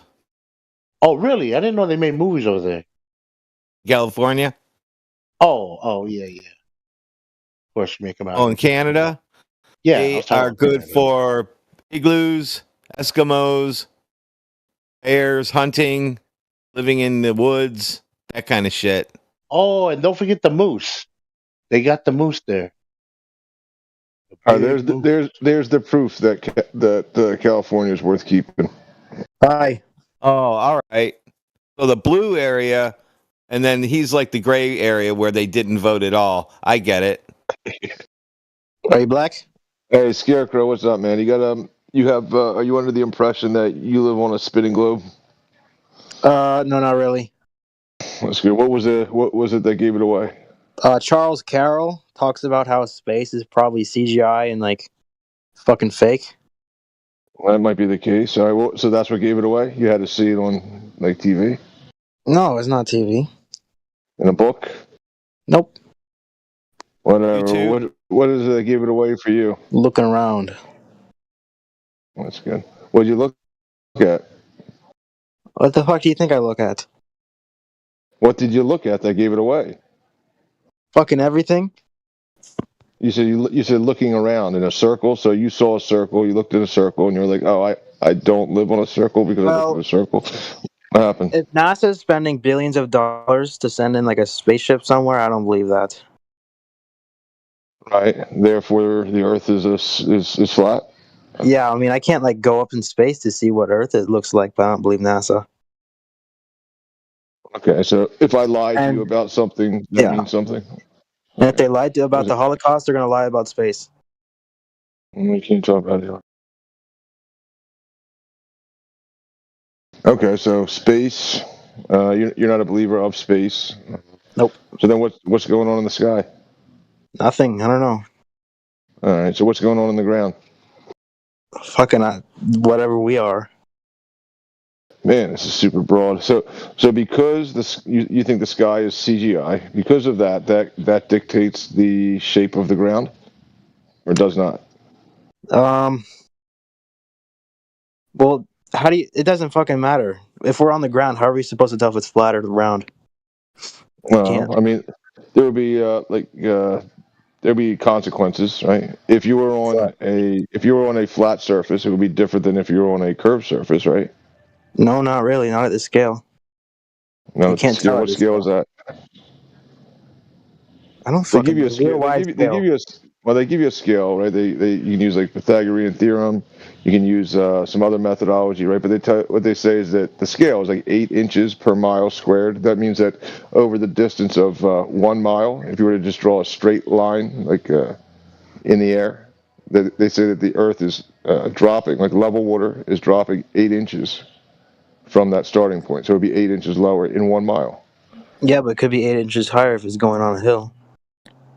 What could be? It doesn't make any sense. What could be higher? If you're like going up a hill. The water could be higher if it's not the water. That's fucking theorem. So that's a bunch of horse shit. Yeah, topography. Yeah, if you're going up a hill, I agree. Yeah, I think Fuck you, topography. What? Fuck topography. Whatever it is, topography. Like hills and mountains. Yeah, fuck them, I guess. But yeah, so that's the claim, right? That if you were to make a perfectly level surface, right, like using like lasers or level, right? It's not a big scale; it's a small scale. You ever heard like this? The Disney's like it's a small world after all. It's a small world. They tell you, not a big one. So 1 mile, right? You went to high school. In the back of the high school, right? They have a track. That's a 1/4 mile track. So just run around that track 4 times, and you're 8 inches lower. That's what they say. That's a fucking big lie. That's what they say. Who's they? NASA? I don't know. You saying that NASA's the people who discovered that the Earth was a globe was NASA? Yeah. Oh shit! Who told them? Well, who the fuck did? Nobody else went into space before that. You don't believe in space. Exactly. All right. So then somebody else. So did the globe come around with the inception of NASA in the 1950s? That's when the globe lie, I guess you would call it, because you don't believe in it, was created. Well, it was before that, but when NASA came out, then that was more widespread that it was probably definitely a globe. Okay, so who came up with it before that, and why don't you believe that 4 times around a racetrack you're 8 inches shorter? I don't fucking know. Galilee or something? Was Galilee the guy with the galaxy? Galileo, he looked at the sky with a telescope. He didn't discover the globe. He invented. I mean, the globe, outer space, a bunch of those things weren't discovered. Those things were invented. Well, I thought, didn't like Pythagoras or something say that the globe was probably round? Well, that's the theorem that you just said we're not going to use, the Pythagorean theorem. You said it's bullshit. Yeah. Pythagoras? Yeah. The guy that you said we can't use that's bullshit. You're saying he's the guy who discovered it? Yeah, I think that is the guy who thought up the idea. You asked me who was the guy that thought it up. All right, so the guy who thought it up is the guy who did what? So then the 8 inches per mile drop is good. We're good with that? Run away if you need to, Scarecrow. Who fucking kicked me? Me. Answer the damn question. Fuck you. Answer the question. No, honestly, I don't have a reason why I think the Earth is flat. I don't believe in NASA, and I think they're a bunch of liars. Yeah, that's true. A lot of people believe that, though. A lot of people who believe the Earth is a globe are like NASA's a bunch of liars, because listen, if you had a girl who's like, listen, I swear we're gonna sleep together, right? And like 10 years goes by and you still haven't slept together, you'd be like, you're a lying bitch. Like they keep saying, "Oh, we're going to go here, we're going to go do this, we're going to do that." They never do it. They're liars. So, but that's some people will say they're liars for that reason because they don't do anything. Exactly. They don't do fucking shit. Yeah, that doesn't make the Earth a shape or not a shape. It just makes somebody like a scammer. Yeah, it's an Indian. What? Yeah. Yeah, but so there would definitely be a difference on a flat surface, right? According to Pythagoras, the Pythagoras, right? There would definitely be a difference between a flat surface and a curved one, like for sure. Yeah, like if you're on a flat surface, then if you were on one side of the room and I was on one side of the room, and we were both exactly 6'4", then we would both be We would both be at the same height, right, relative to each other. Right, but if there's drop over distance, then one of us is going to be shorter at a lower elevation than the other one just by walking away. Exactly. Yeah, so like when you're, I mean that's unreal, right? Like who could live in a world like that? Well, technically that's all real because I mean, fucking. Well, none of that's real, anyways, because every like fucking texture and surface is different height anyway. So what the fuck? That theory doesn't even matter. The Earth would have to be perfect. The Earth would have to be perfectly smooth for that to count. Yeah, I'm not talking about the Earth here. I'm just saying on a level surface. Like if we get concrete, pour it, we get a level, we level it out, we get lasers, we say, okay, everything is here within 1 micron of a difference from the lowest point to the highest point of a plate, right? So now we leveled it out, then we measured ourselves or whatever, got 2 sticks, laid them down, measured them to be exactly 6 feet, like with a micrometer. Yeah. And you put them vertical on that level surface. You don't think we can do that? You don't think we can get 2 90-degree like framing squares and put them on a level surface? I mean, you probably could, but nothing's perfect. It's never been done? Probably has been. Yeah, I mean, we're not looking for perfection. What we're looking for is whether, right, something that's at the same elevation as something else is going to drop away. Yeah. So is something that's at the same elevation as something else going to be lower in the distance? Yeah. What? I don't know. Yeah, I know. Stuff. That sounds crazy, right? Like something, right? Like there's a tool. I put the tool in the chat earlier. It's called a water level, right? So the 2 ends of a water level are at equal elevation, right, to each other. That's a tool that people use in reality to establish a horizontal plane of reference. And then they'll measure things from it. They'll say, okay, here's the water level at that end, here's the water level at that end. If I measure 3 feet up from this surface of this water, it'll be 3 feet up over there and 3 feet up over here. Right? Yeah. Yeah. So in reality, we can establish 2 points of equal elevation. Yeah. Right. So, but there's this crazy theory, like you said, you don't really subscribe to it, but there's a crazy theory out there that 2 points of equal elevation drop away in the distance. Yeah, but I don't believe that. Yeah, that would be crazy. I know. Sounds crazy. It's insane, but there's like Castle King in here, and there's this other guy Jar earlier. They were saying that's the case. That is the reality. There is spherical excess, right? No. Let's say you draw, like you said. Let's say you make a perfectly straight triangle, like geodetic surveying or whatever. They calculate spherical excess, right? So I went ahead and posted an image for you in chat and see if you can answer that question for me.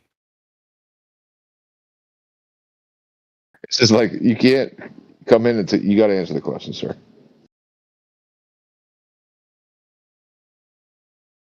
This is like his new. This is like your new thing of like just like easy entry. Yeah, go ahead and answer that question, would you? Spherical excess guy, answer that one first before we get to spherical excess.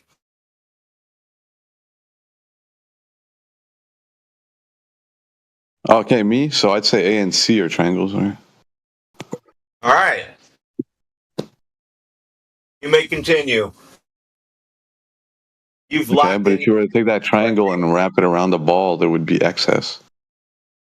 Nope, you can't have curved triangles. You already said it.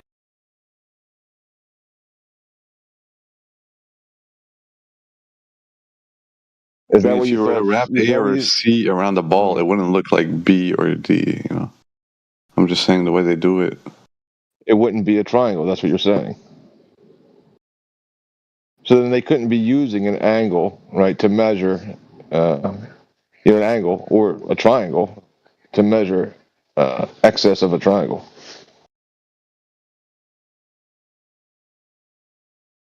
Because they wouldn't be using a triangle.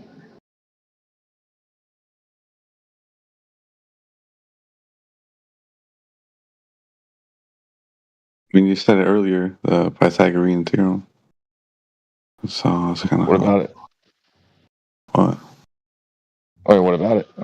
That you said they measure spherical excess. I say no, they do not. Right, and then the methodology that you would have to implement for them measuring spherical excess would rely on Euclidean geometry, postulate 5, of two parallel lines meeting or not meeting, and the angles on either side of a line that bisects two straight lines, adding up to less than 180 on one side and more than 180 on the other side. Yeah. And then you would then say, therefore, what? Well, nowadays we're what really advanced science was non-Euclidean geometry, which means you got hyperbolic and you got spherical or ellipsoidal. What science? What they use. I mean, it's just science as a whole.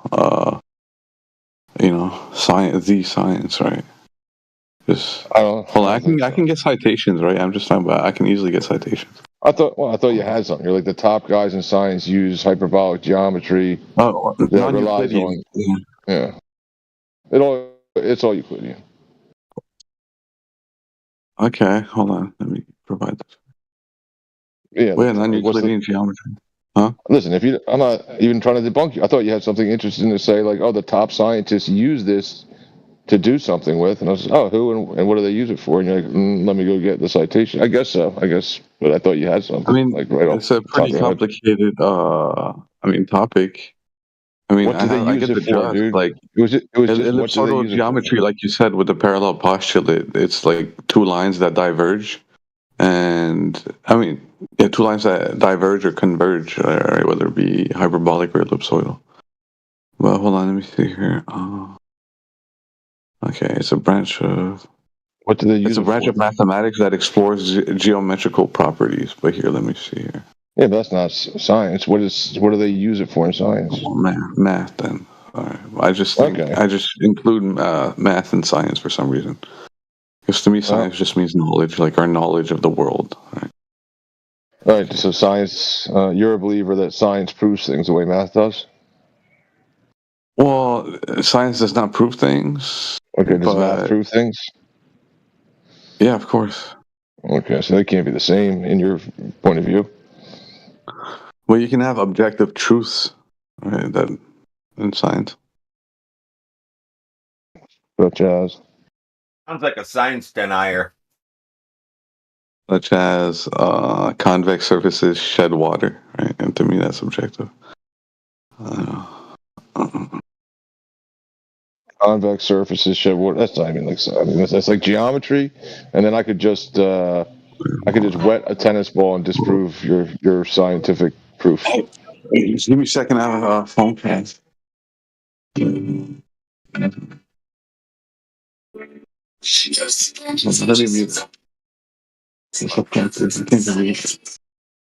I'm fucking tech retarded. Going through a wormhole or something.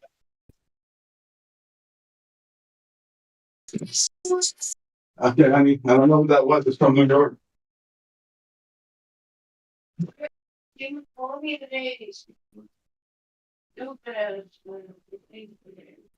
Mom's calling you. Off Discord.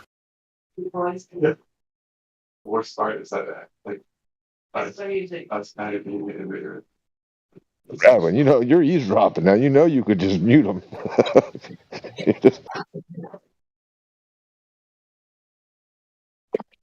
Hey, my fault. I heard your mom yelling at you. What'd you do wrong? My mom? My mom's not here, bro. Something about the babies. I don't know. You messed up. Yeah.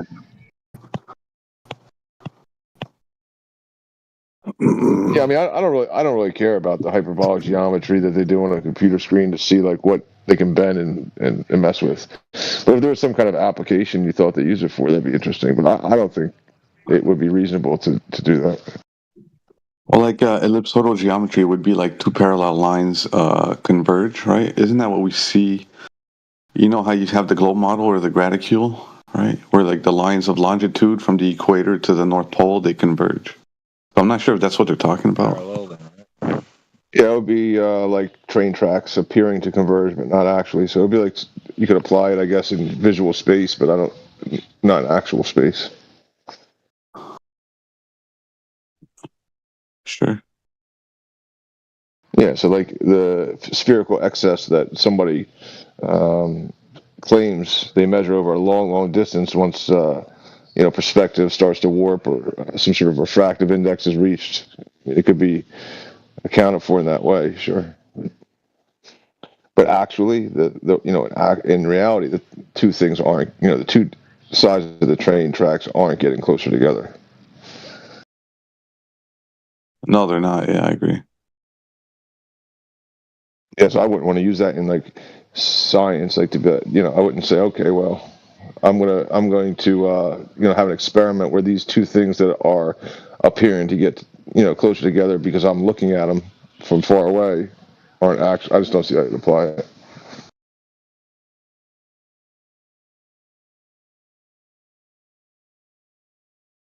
You're right. I have to see what, like, look into more of the purpose of non-Euclidean. Why do we even use that if all we need are parallel lines, right?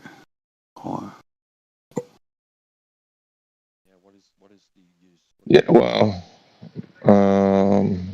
that's not like Euclidean is not just parallel lines. I mean, it's a thing that describes a circle, an ellipse. Well, the way I understand it is that space is curved no matter what. Like a human sees just like straight lines, but just the nature of space is curved. I don't even know if that's true. Like maybe we try to see in straight lines. I'm not even sure if we do. I mean, why would I even? I do hear it.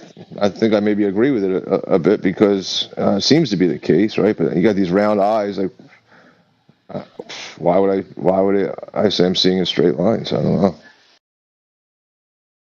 How does all this round eyedness, make things straight? Concept, it's just What? But in the globe narrative, space or space-time, right, the fabric, would have to be inherently flat, I guess. Maybe not. But I mean, like, what was it before mass distorted it?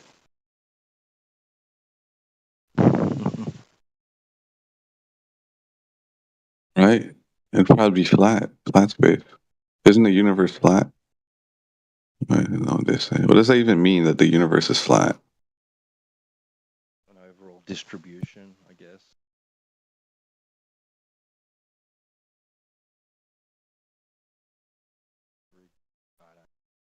I don't know. Yeah, as I understand it, you have like no curvature, which is flat, and then you have positive curvature, which is convex, and negative curvature, which is concave. And that basically ties back to what we're talking about.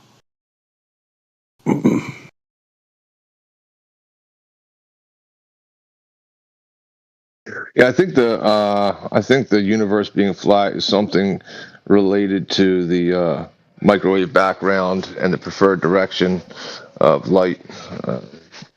Using all and then their assumptions that the universe is expanding in all directions, even though the CMB shows a preferred direction. Okay. Which is weird because we have ITR tell us that it doesn't matter which direction you look into the quote universe, right? You'll be looking at the origin of the Big Bang. Like, what the fuck? Okay.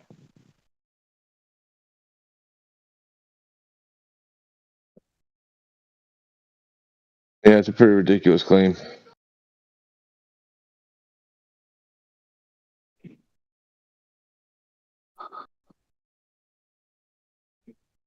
I mean, I don't know why you believe in like that space is curved. I don't know what that means, but that length.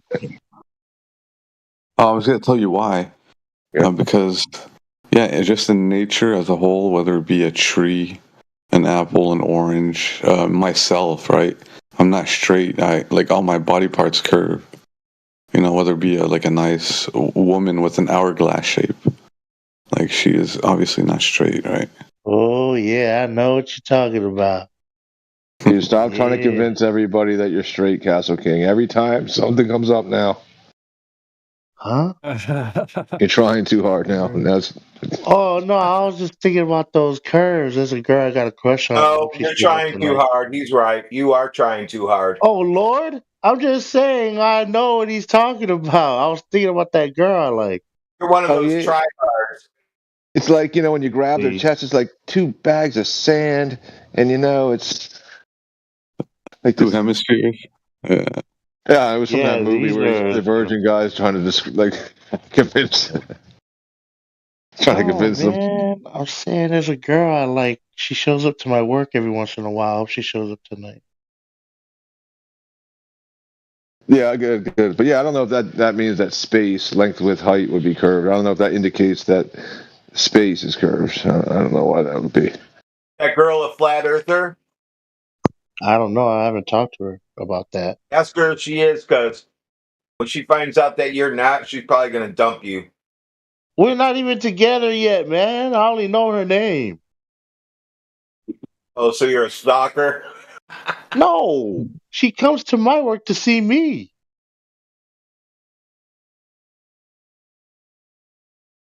I'm saying I hope when I go to work tonight she shows up.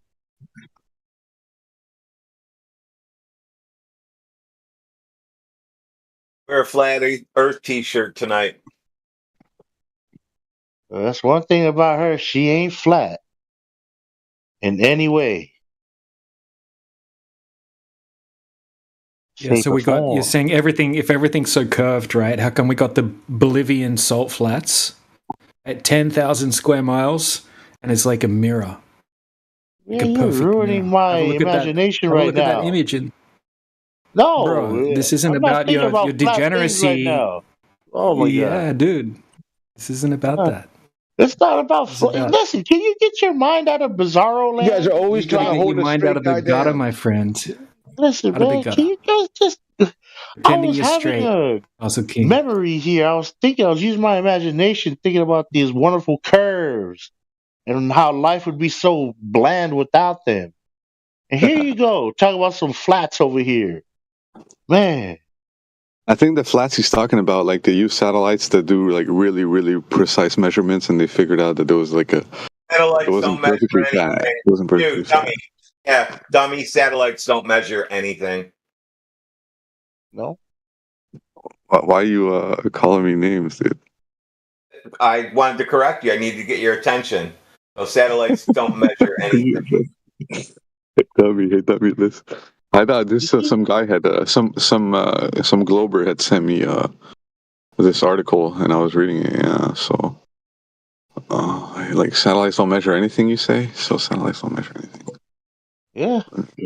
Welcome to the Flat Earth Channel, where if you make too much sense, they start to abuse you verbally, mute you, and kick you out of here if they have to. Yeah. Oh my God, you're such a snowflake. I think it says it right in our banner. If you're going to be an idiot, we will mute you, call you names, and kick you out. Welcome to Flat Earth, guys. Correct. But if you're cordial, Castle Queen is such a fitting name for you, bro. Castle. This isn't called DEI Earth. DEI? What does that stand for again? diversity, equity, and inclusion. We don't follow any of those standards. I thought it stood for didn't earn it. You think I have any girl bouncers in my team when I was working at the club? Who knows these days, bro? Nice. I'll show you a crew. I'll show you a picture of my crew when I was bouncing Nobody at the club. cares. Why are you? Is Oh, it bro, so no important more. for you We to don't care about your broadcast portfolio, man. You gotta get control of your insecurities. Stop trying to impress us or whatever you're trying to do, man.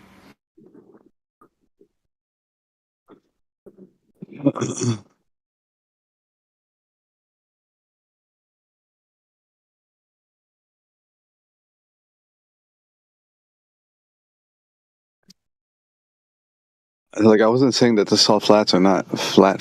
I'm just saying if you really, really look at them precisely, there are like depressions. Like there might be a little depression, like topography. You're talking about in the topography, or are you talking about when the there's topography. yeah, okay. But when you get a thin layer of water over it, you get a perfect specular reflection, right? So it's like a mirror. Yeah, I get it. Yeah, that can only be flat, in my opinion, too. Yep. Some freaking amazing photos as well from there.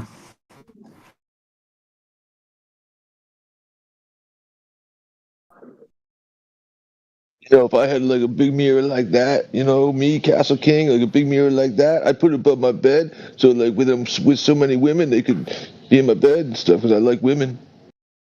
Yeah. Good on you, bud. Oh, he's on mute. So I was making fun. That's not fair. I didn't even see.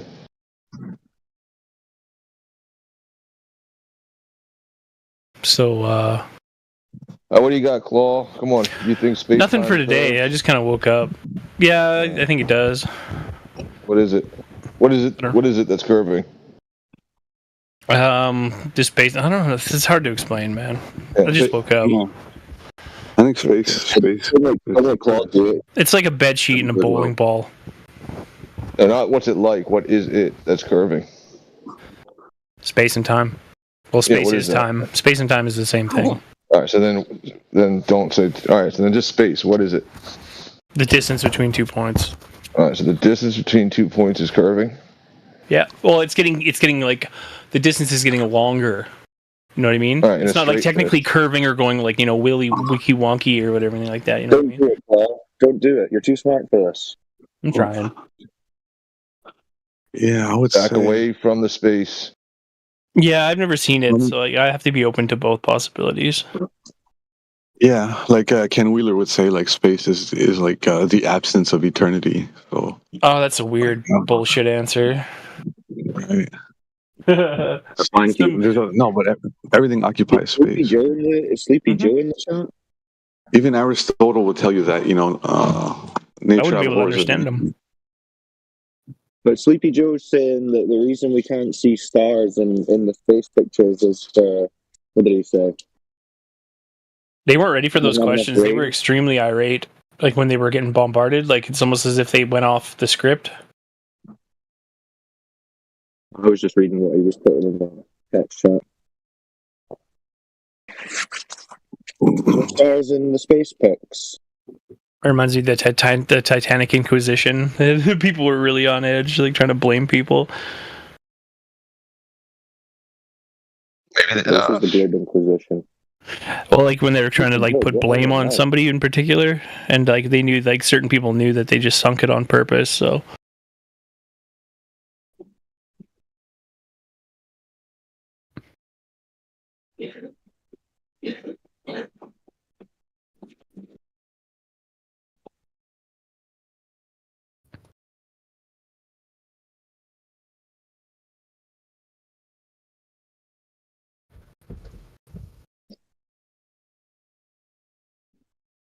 Yeah, I'm kind of new to the server. What do you guys think about the 24-hour sun in Antarctica? Well, I don't know if it's 24 hours technically, but it's like a varying, schedule of darkness as her light. It gets shorter, by the day, shorter or longer by the day. Thank you. Are you guys trying to reassess a model, or you guys accept it and trying to explain it? Or, I don't need to explain it. Don't need a model. Or do you guys think it's already fake? measures that.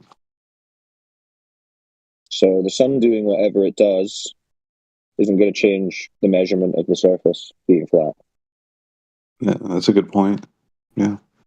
I wonder why, like, Witsit didn't emphasize on that. Even Jeranism kind of gave up. Both of them weren't reminding everyone. I'm just looking around like, guys, look how obviously flat it is. These angle measurements that we're taking assume a horizontal baseline. Nothing about this says curved Earth. It's just a cope. And it's not I agree, final, but unfortunately. what about Jeranism? What about Jeranism, which is like he's the main speaker for this, and he's saying that he doesn't want to associate with you guys. What do you mean the main speaker? He's not any kind of speaker for anyone but himself. Well, he's got a platform and he's an influencer, right? And he's kind of undermining you. I mean, anyone can have a platform on YouTube. You just have to load videos. So no, he doesn't speak for anyone but himself. I mean, if he somehow believes that the sun doing something disproves a measurably flat surface and makes it curved, then he's got some logic problems. I understand him saying it calls into question the AE map, but that's something that everyone's known since 2016. That's a globe projection. It's amazing. They're all going around saying, we've debunked this globe projection. Yes, well done. You've debunked the globe further. Good job. Well, I still hold the AE map as extremely valuable. I think it holds. The map. Listen, you do whatever you want. We are not claiming any map or model, and we don't need to. All we need to do is point out that there's no curvature, therefore the Earth can only be flat. And then after that, you do what you want. We at the moment can't even get people to realize that it's not a giant spinning ball of water in a vacuum. So we're not at the point of defining an exact model, even if we wanted to. People are still under the globe delusion. So, like, you guys at least, because the celestial sphere is a thing, right? So do you guys at least agree that the sky is maybe curving, or the firmament? Or... Who knows? I mean, that's a conceptual model of the sky, which has its purposes and uses. But does that mean that's actually what it is in its physical form? No, not at all. Ree, you're gonna. I can sense it, Ree. Don't say anything stupid. Don't do it. I wasn't even gonna talk. I can sense it, dude. Don't say anything stupid. Be cool. He's like, no, sit. No. I was just gonna listen. Stay. What do you think about the experiment to the guy who asked that question? What do you think about it? I think the AE map, for what it's worth, it's also, it's called the azimuthal, so the azimuths are preserved. The distances are preserved on the lines of longitude. So it does both, right? It tells you about the sky relative to the surface. But then it doesn't work because it's only 2D, right? And humans see and live life in 3D, so that's why it'll never work. At least the glow model have a... What won't work? The model is 3D, right? What won't work? Every map is the same. There's a 2D representation. Yeah, exactly. Like, no map projection is accurate 100% because, world is 3D. It's not 2D. What do you mean by accurate? It preserves distances and angles? Well, I mean, since claim an accurate map, no one claims 100% accurate map. That's true. Yeah, like that map, the forte of that map is the lines of longitude that preserve the distances and the azimuths, but between those lines are like the graticule spacing is what distorts. I think your reasoning's wrong. Like, humans seeing in 3D doesn't make the Earth 3D. The Earth could still be flat. It's what you're talking about 2D, and that's not even what's being. I mean, obviously, the Earth is. We experience a 3D. Like you can experience a flat plate. We're not talking about 2D. In 3D. It's 3D, yeah, exactly. I mean, the 2D. We don't know what the sun is. I can experience a flat plate in 3D. That's correct. We're not arguing. Part piece of paper. Where do I get the depth? its position in 3D space, right, is something you can observe. How far it is away from you will be based on your depth perception, but the actual topology of the flat piece of paper is still that of a flat piece of paper. We don't know what the sun is. It's a solar observation. We don't know what that sun is. So that's the main thing. Well, we're going all over the place here. We'll focus up.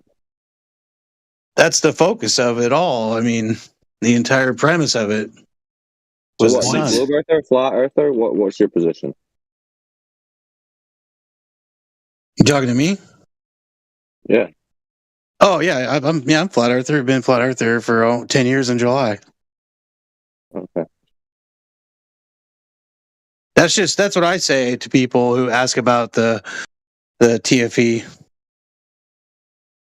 Like it's a solar phenomenon that's observed, and we don't know what the sun is. So we don't know what it's capable of. What would you say to the people who've said it proved that the Earth was a globe? Well, I mean, pretty much the same thing that the other gentleman said, that it has nothing to do with the curvature of the surface of the Earth. You know, you're looking up for that. So how are you going to prove what you're standing on by looking up? It's absurd. Sure. Any globers challenge that? What's the claim? He's saying that the final experiment observing the sun in Antarctica doesn't prove that the Earth's a globe. I think I think it adds additional constraints that make a flat model more challenging, but you're right that it doesn't necessarily disprove every single flat model in existence. Well, we don't know what the sun does, or sorry, we don't know what the sun is, right? Burning ball of hydrogen? You don't know a lot of things. That's correct. All of hydrogen in a vacuum? Come on. Yeah. Don't pretend you think you know what the sun is. Gas You've been doesn't here long enough coalesce. to realize that you don't know what the sun is. Gas didn't coalesce into. No, gas does not coalesce. Gas spreads out. Okay, but like we're talking over millions and millions of years. Show us the ball of gas in a vacuum, then, please. Let's see if that's even possible. Or is that just imagination? Maybe. Okay. Yeah, Gas we'll do the particles? imagination. I'm sorry. That's all right. I love the maybe. Feel free. Maybe. Maybe. But like I would argue that I know it's kind of confusing, right? Because if you look online, you can see that the sun rotates on its axis in like a certain amount of days. You said if you look online, it shows Do you talking about the pictures they make? Well, no, because with the sunspots, you can tell whether it's like rotating on its axis, and it rotates on its axis the same amount of time it takes the moon to go around the Earth, which is like what 27.8 days. I'm not even sure, but something like that. So it's crazy. We're staring at its North Pole. You mean they're linked together intrinsically, like it's some sort of like celestial clock or something? Oh my. Well, you don't actually know that it's a spherical ball rotating in a 360 manner. You don't actually know that. Celestial clock? That goes hard. Yep. Antikythera, kind of. Like anything that's time dependent is a clock in some sense. Yeah, if you watch it long enough, you can. Yeah, what do you think human beings have been using the sky for thousands of years? As a clock, gamer? And also to project our religious kind of shit onto it. Clock, calendar, navigation. I would say that both calendars and like sundials are both clocks in a sense. Mm-hmm. They just have different like periodicity. Ooh. The Sumerians counted the day, like the rotation, like the days. The Egyptians was the moon, right? And now us is the sun. Yeah. What? Egyptians what? Yeah. So how would a ball of gas rotate on an axis? How would that work? Good question. In a vacuum. It's tilted by about 7.25 degrees from the axis of the Earth's orbit. How would that work? I don't get the question. How did you figure that out? So, like, in September, like, we see more of the sun's north pole, like, it's facing us. And more of the south pole in March. It's like a ball of gas and plasma. It doesn't have to rotate rigidly like the solid planets and moons do. A ball of gas? But in theory. In theory. Okay, in theory. Saved yourself. Mm-hmm. What's unclear about the thing as stated?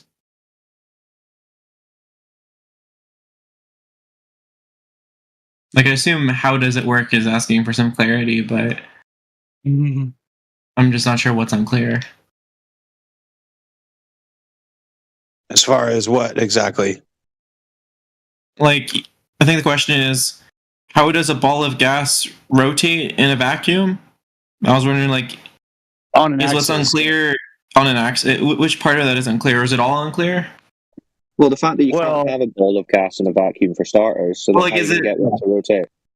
Well, what you're saying is, if it were like a solid chunk of rock in a vacuum rotating about an axis, is that unclear? Or is it I thought you were because of saying the it fact was that it's a gas? ball of gas. I would say angular momentum. It's the axis that's confusing? No, it's the whole thing, but the axis just is like a cherry on top, right?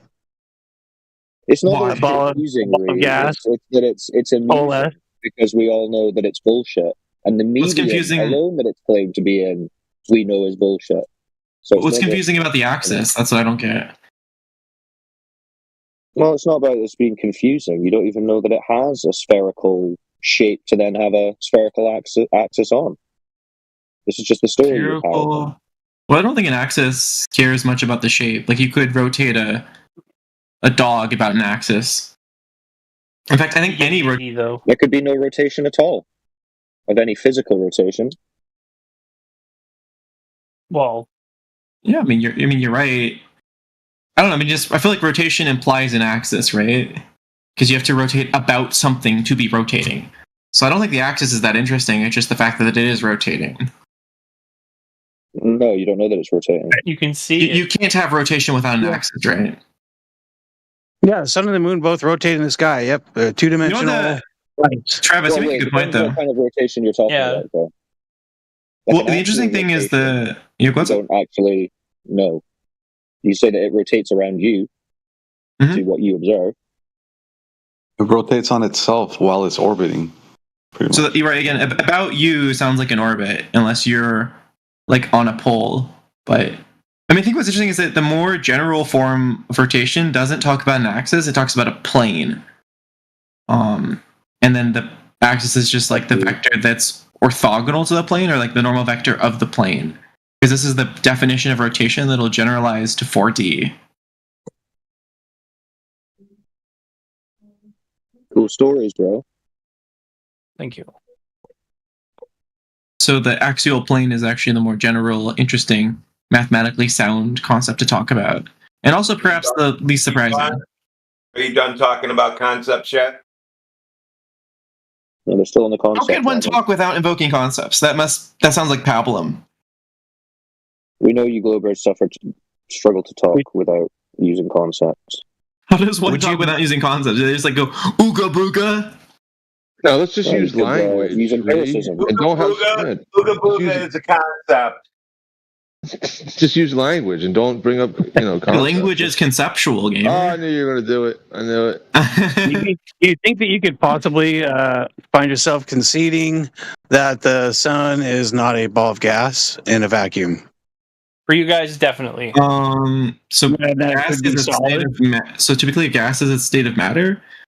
I think the standard model or the widely held model proposes that the sun is a ball of plasma, not a ball of gas. So I don't think that's much of a conception. In a vacuum, then. Let's see a The ball of gas is plasma in a ionized. vacuum. So I mean the answer is yes. Okay, so a ball of plasma in a vacuum, Jim? No, yes, you can concede that it's not gas. Even if you don't believe it's plasma, not gas, yeah. I don't think that's a big concession, Travis. I'm just checking.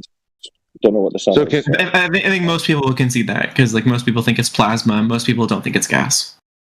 Well, can either one, can gas or plasma, can it charge a solar panel? Like a Dyson? Yeah, I mean, sure.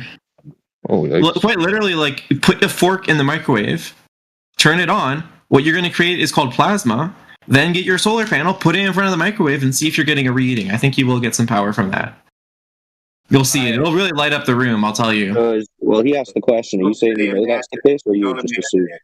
What I'm telling you is that you could do this DIY experiment at home, where you create plasma, and it will, He's asking it. Why are you telling him he can do it? Well, I think you should verify it before he trusts.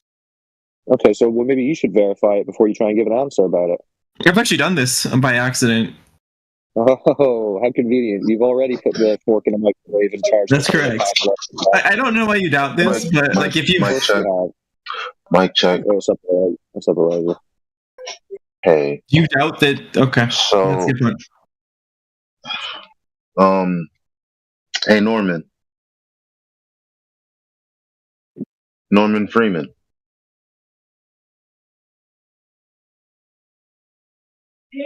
What are you, daft? You don't know the icon of the comedians that you put?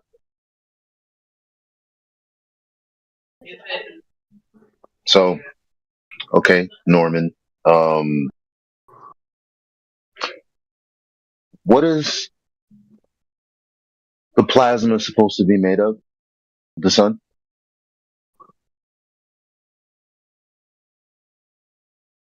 And what was the process? Do I have someone muted? I can't hear anyone. Norman? Yeah, I'm not sure who's... Yeah, that's his icon. Who? But he's too dumb to realize it. The guy in his icon, because clearly he's not that black person, is he? I'm not. It's a comedian. The icon is. He's talking about Claw. He doesn't even have like the fucking spatial awareness. Who else is talking about the gases in here? Lee?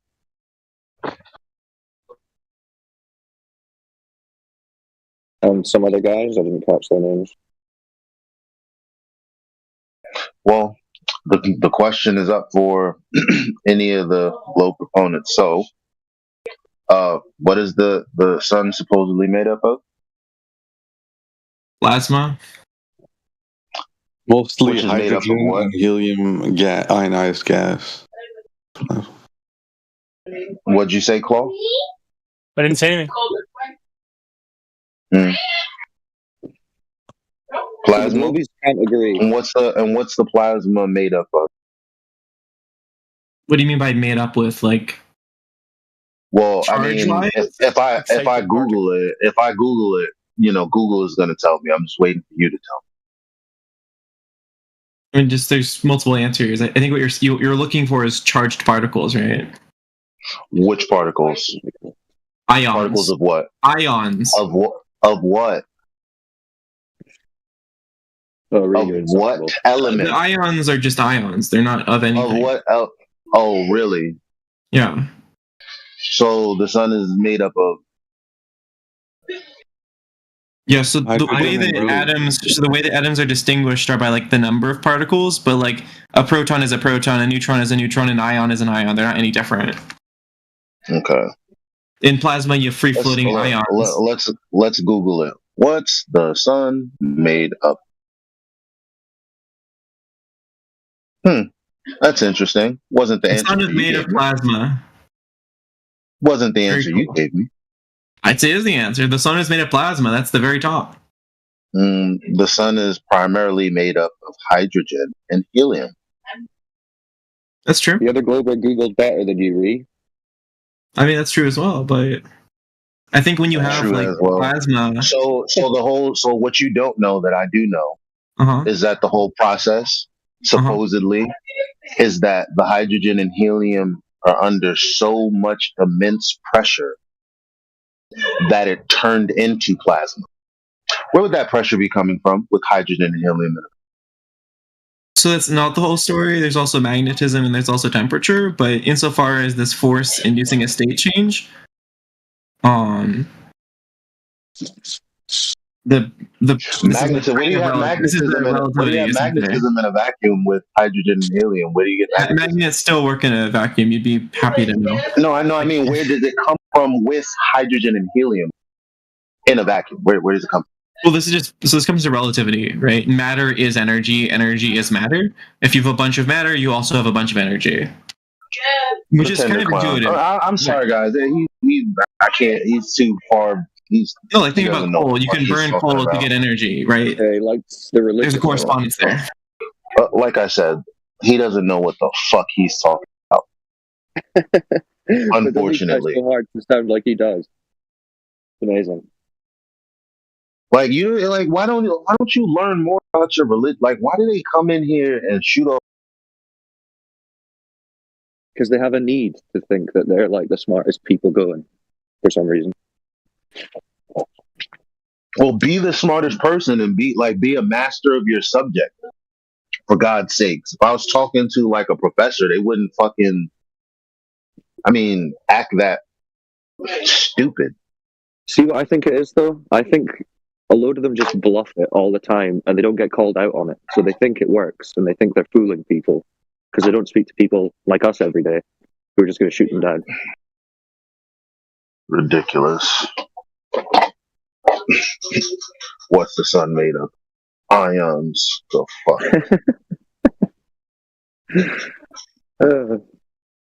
Ions aren't really any particular. Fuck. Hell. Anyway, whatever. I'm gonna mute him. Y'all do you. You're cool.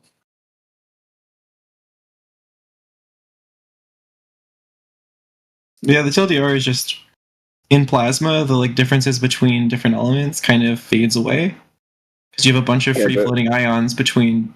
It's just like a bunch of. It must be dawning on you by now that we're correct and the Earth isn't a ball. Correct about what? About the Earth not being a ball. No. Yeah, that's why you keep coming back. Yep. Listen, if this were the Globe Earth chat, it would be 1,000 times less interesting. I think the fact that you maybe aren't right is why it's interesting. No, it's the other way around. You wouldn't even go for the Globe chat because you know it's bullshit. Interesting because I tend to join chats of people I disagree with, like the conservative chats, the flat Earth chat. If this were a Globe chat, it'd be kind of boring. You're not a conservative? I'm a phenomenal conservative. You're not a Republican? No.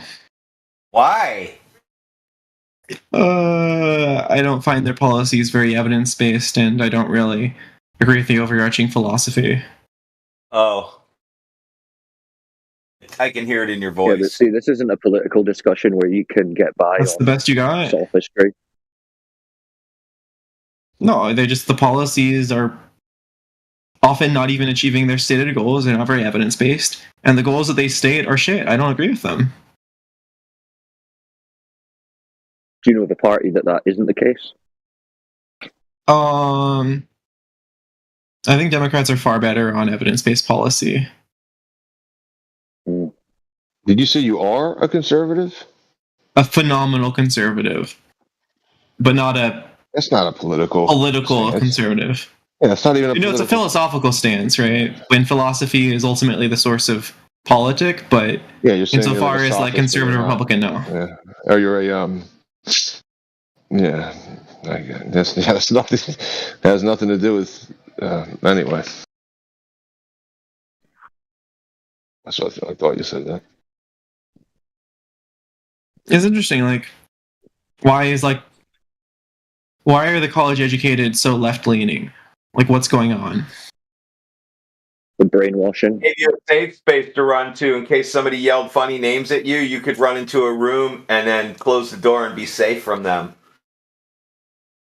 Well, it's even worse than that, because when we control for education, it still is the case that the smarter people at every level of education are more likely to be left-leaning. Smart how? Not IQ, smart, that's for sure. Well, IQ, you're right. All the smart people I work with, no, that's based full claim. Here, I can send you a source inside chat. I mean, it's pretty obvious. There's tons of different factors. One of the really obvious ones is like, conservative, like their mindset is independence, like, individuality is paramount. Obviously, the opposite side of that is the one left leaning that you're describing, and you're saying they're in college. So that means they've been in school their entire lives. They've been guided by this thing, never on their own. Of course, they're going to be left leaning. That's all they know.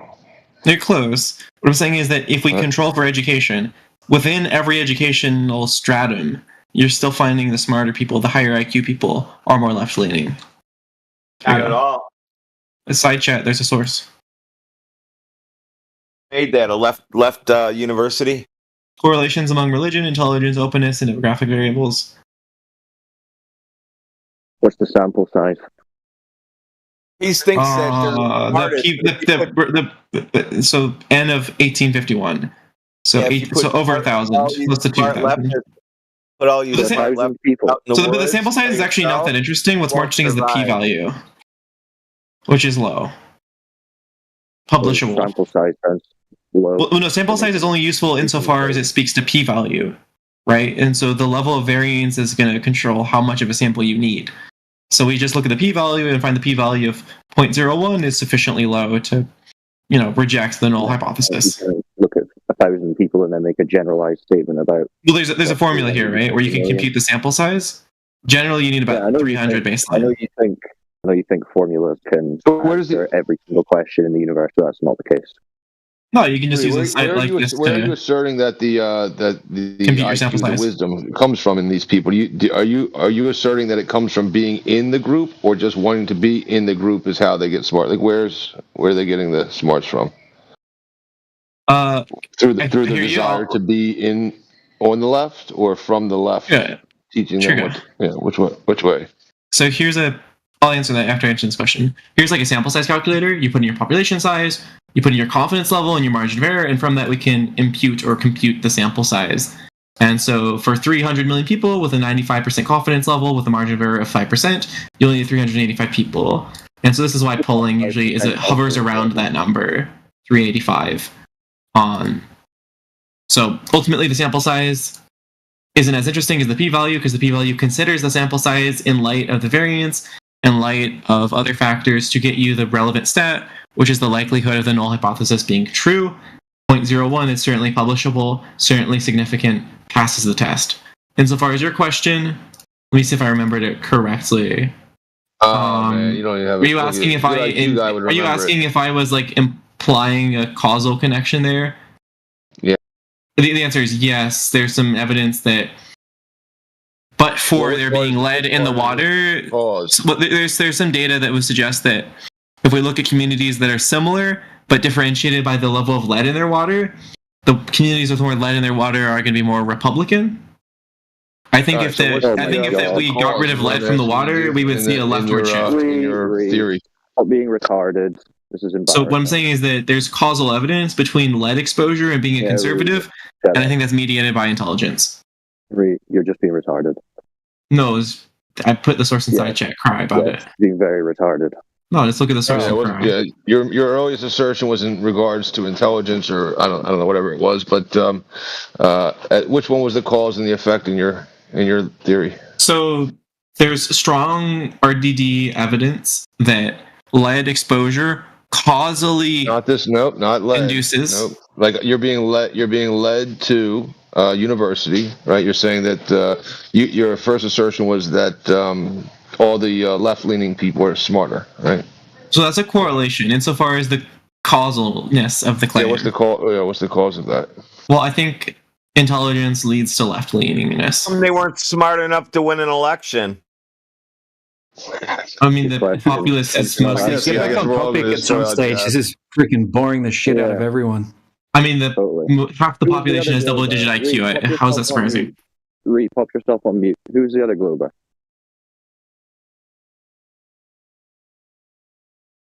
Sleepy Joe. Sleepy Joe has a lot to say. Is he in here? He deafened himself. Sleepy Joe still needs to tell us why we can't see the stars in space. He's got his head. He's deafened. Oh. You might be watching Capricorn 1 that I sent him.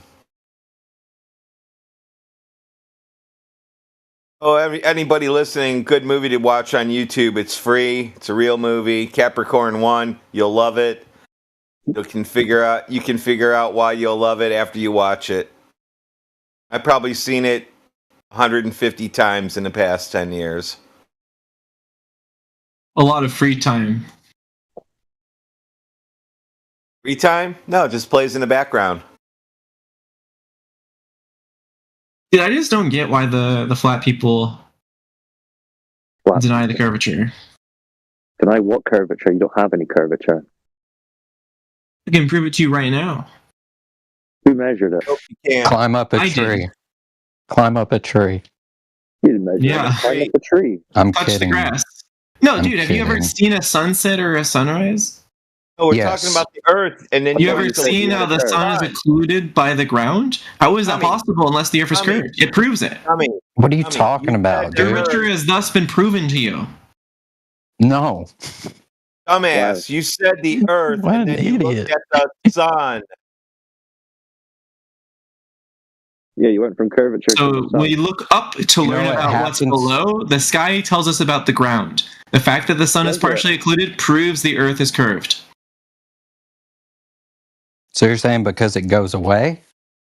Because the sun is partially occluded, right? Because it goes away. Partial occlusion is only possible with curvature. Therefore, it's been proven. They gave up the geometric horizon in 2020. Didn't you hear?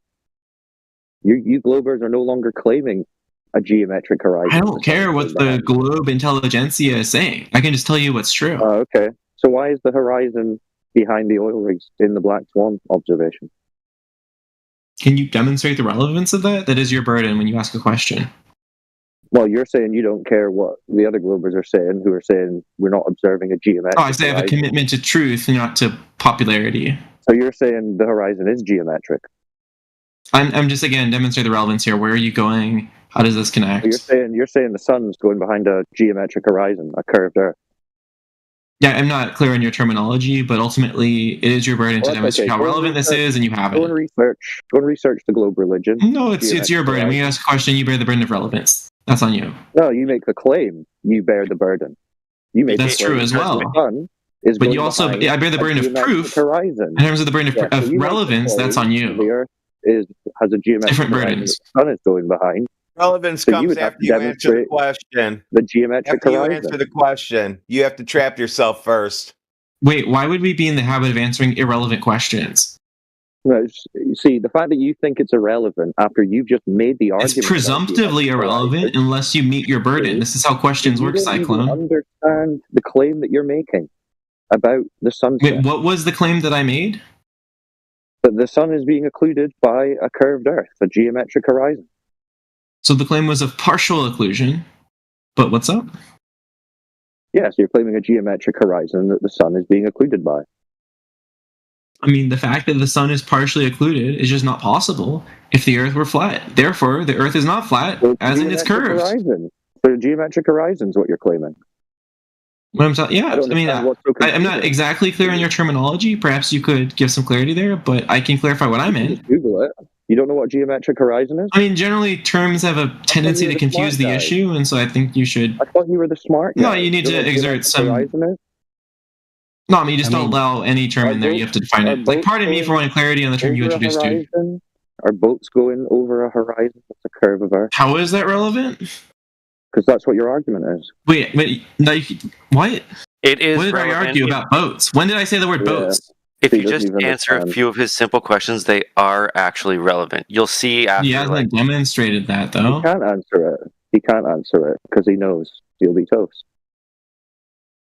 He's He been wants here, to argue in for here the long enough geometric to know horizon. he won't be able to answer any questions. I'm talking about the sun. Questions. I'm talking about the sky, and now you're trying to tell me about boats on the ground. I'm not No, sure if I you see were the saying connection. You were talking about the ground. You were saying. Listen, you were when we're proving talking it about the was curved. sky, stop bringing up the ground, okay? All right. Okay. So you're not claiming the ground is curved.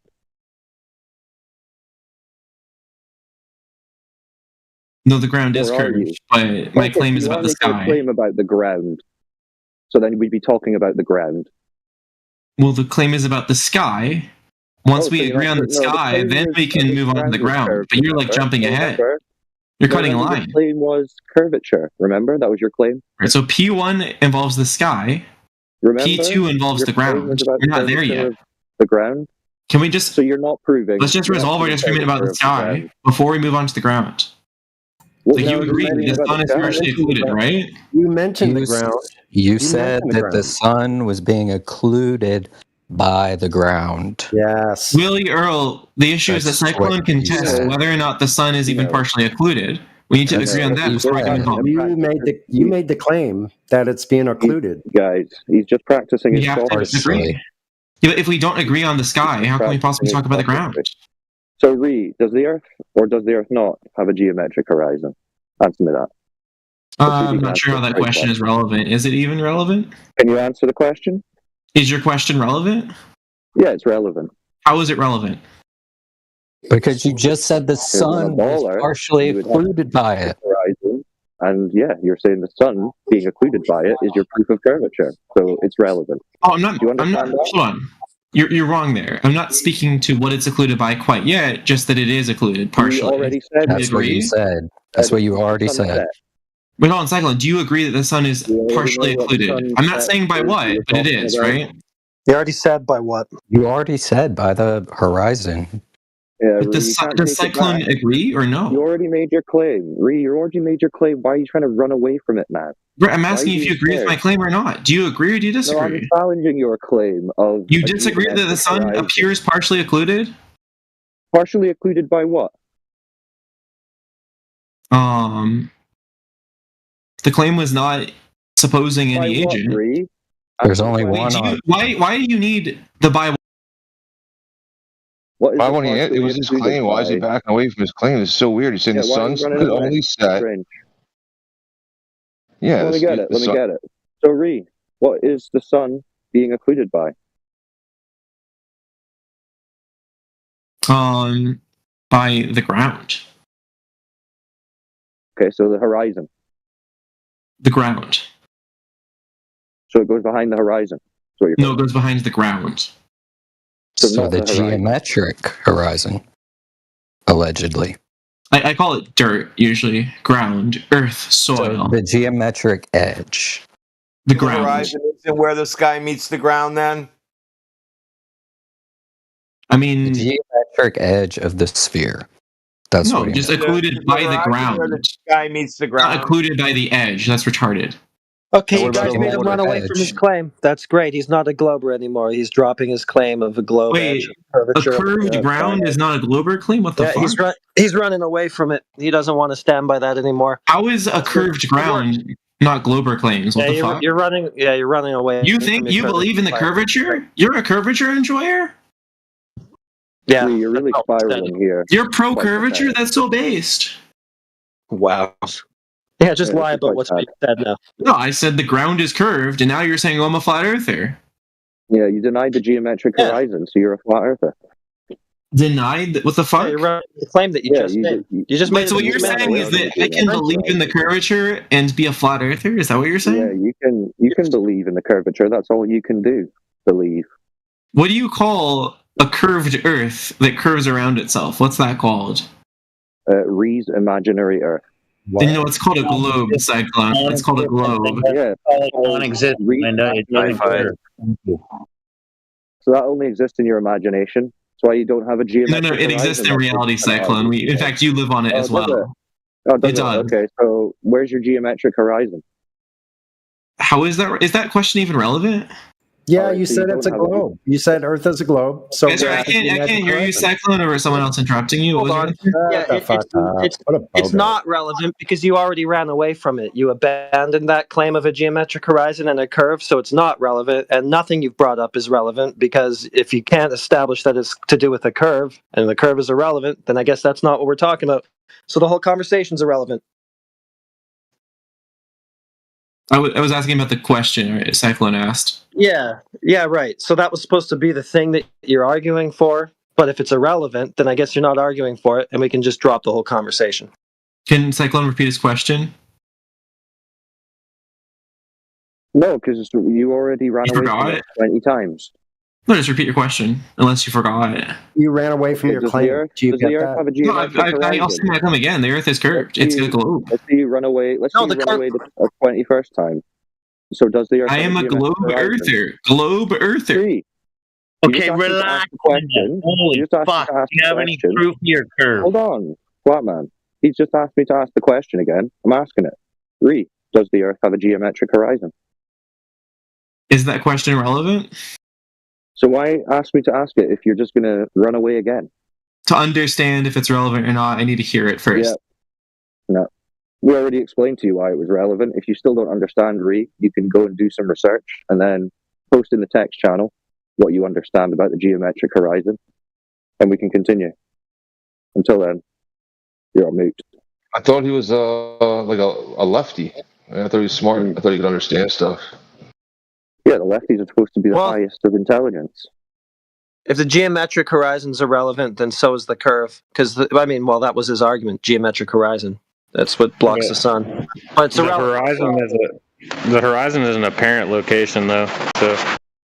Yeah, okay, but geometric horizon is irrelevant. And everything he's waffling on about is apparently irrelevant then, because that was the thing he was supposed to try to establish, was the geometry of the horizon that he thinks blocks the sun. But that's irrelevant, apparently, so I guess not.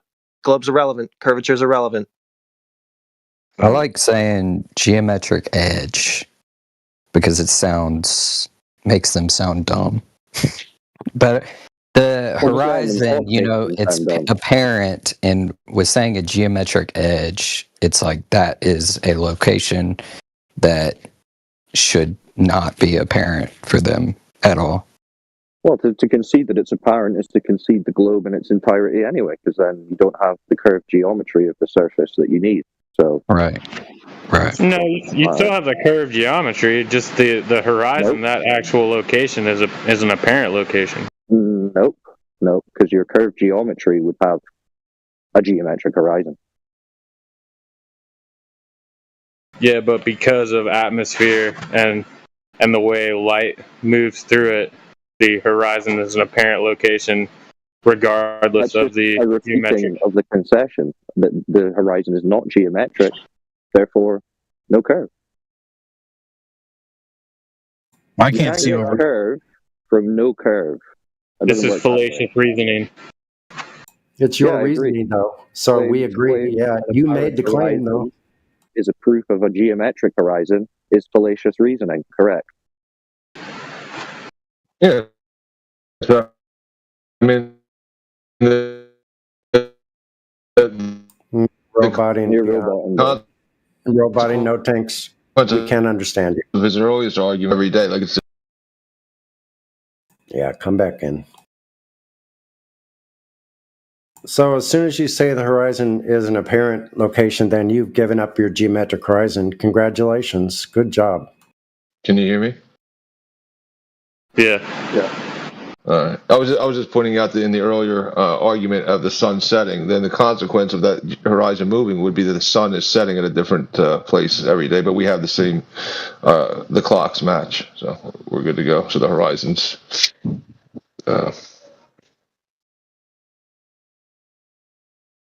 Okay, curvature's irrelevant. Yeah, if the reason that the sun sets is due to the physical Earth curve horizon, that's irrelevant. Remember, we couldn't establish the relevance of that. So, it must not be due to that. It's not even relevant.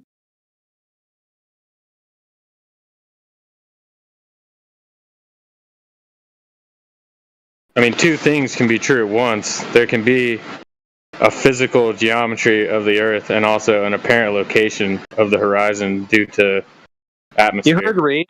The physical geometry aspect is irrelevant. So you can have no curve and curve at the same time. You sure about that? You can have the appearance of no curve and curve at the same time. Right, but what if you don't have the curve at the same time, which you don't? You don't have the appearance of it, you don't have the measurement of it, you don't have the practical usage of it, you just don't have it. So then, that's just not having it. In what sense do you have it? In theory. in imagination, in cartoons from the government. Well, and I guess we have it in the sense of a model and mapping the stars. No, that would be the celestial sphere, not a terrestrial one.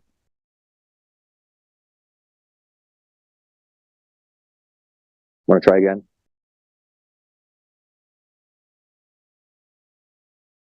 Well, yeah, there is a celestial sphere, but also the movement of the stars aligns with a globe model. Doesn't give you curvature. Just goes back to you imagining curvature. An imagined model, but not a measured one. We agree with that. You said theory, model, yeah, in your theory, in your model, which is presupposed. It's a construct, mental construct. Yeah, it's philosophical, which these guys are confusing with real for some reason. Yeah, it is a model. It's a mental construct, but then you can verify that mental construct. No, you can't. You can verify that it's incorrect and not representative of reality, as you agreed, that the horizon's not geometric, like the model would have. Yeah, because according to the model, the horizon should be at a specific location, 1.225 times the square root of the observer's height in feet. Well, it should be there all the time. It should be measurable, repeatable, demonstratable, testable, and falsifiable. Should be all of those things. And it's just the atmosphere is included in that model. Yeah, and even in the model for atmospheric refraction, it doesn't increase the claimed distance of a geometric horizon anything like the distances that we're seeing. So why is that?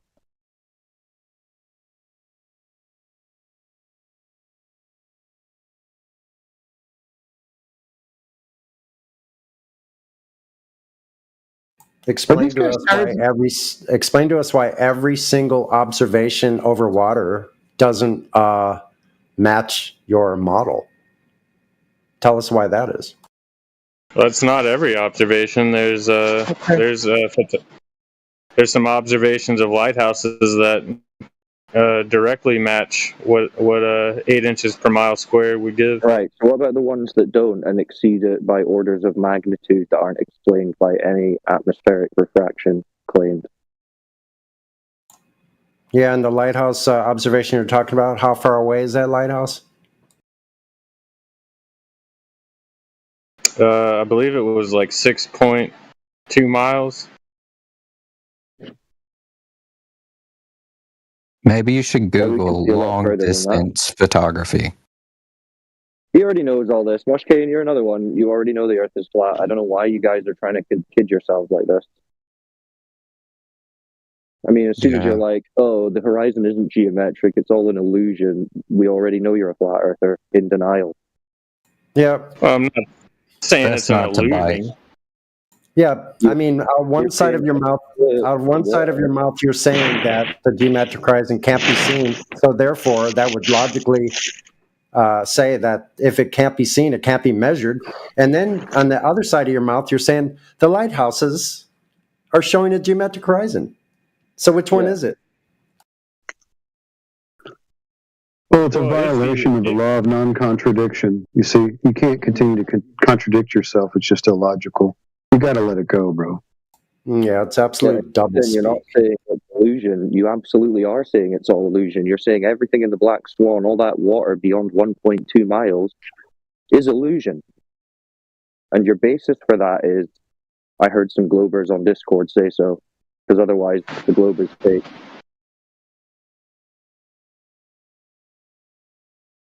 Well, I guess, yeah, in a way it's an illusion because things can appear to be one way while in reality, reality, you have no way to claim. You have no reason to claim that that's what's going on in the first place, other than your devotion to this globe philosophy. You've got no evidence for that to claim that water is not real. Logic and your common sense would tell you it is real. You see it. It's water. But your religion tells you that you must reject that, and that water must be fake, illusion water. And then we ask, what's your evidence for that? And there's none at all. But somehow we're retarded for not believing the government space cartoon. Explain that to me. Well, like, I can concede that the Earth, the surface, it does seem flat. It looks flat, but that doesn't make it so. Yeah, it does. Which is why it's measured to be flat. I mean, it also does make it so because that's exactly what it is. And it's fallacy for you to even claim that you could know that it's something else, that it just looks this way. Like, you would know what it's like to live on a spinning ball. You've got no detection of that whatsoever. You've got no proof that that is the case. So you can't even claim this is what it would be like. You can't even imagine it properly. Well, there is a way to prove if we are rotating or not. No, there's not. Oh, The inertial reference frame. Great. What about it? Is that it? Yeah, you can use the inertial reference frame to then... Okay, so I go outside, nothing seems to be moving. Then what do I do? Then you can travel north or south, and then you can go outside and look at there either. Not moving there either. Wherever I go, it's not moving. Well, if you look up, then you can see something is moving. It's either you're moving, it's moving, or you're both moving. Something is moving. Well, you said you could verify that you're moving, and so far you're just saying, look, the stars are moving. Yeah, you can. Well, once you realize that something is moving, then you can use the inertial frame. The stars are observably moving. Okay, so I've gone outside. I've gone north and south. It's not moving. I've looked up. The stars are moving. Now what? Well, they appear to move. So you could then claim that either the sky is moving, you're moving, or you're both moving. So I could just disregard what I observe and assume something totally opposite that I do not observe, and then just assume it's true. Well, no, there's no way for you to... Well, how would you know if it's you? Well, you just said. You were the one that just said you could verify it. Is this me verifying it by disregarding reality, assuming a fantasy is real, and just saying, yep, checks out? Well, no, you're assuming that when you look up, the stars are moving, and you're assuming that you're not moving. That's what we observe. You're claiming that you can verify otherwise, and so far, nope, we just have the stars moving. Well, how do you verify that you're not moving and it's the stars are moving? This is your claim. You just said I can verify that the Earth is moving. That's what you just claimed. You can. Okay.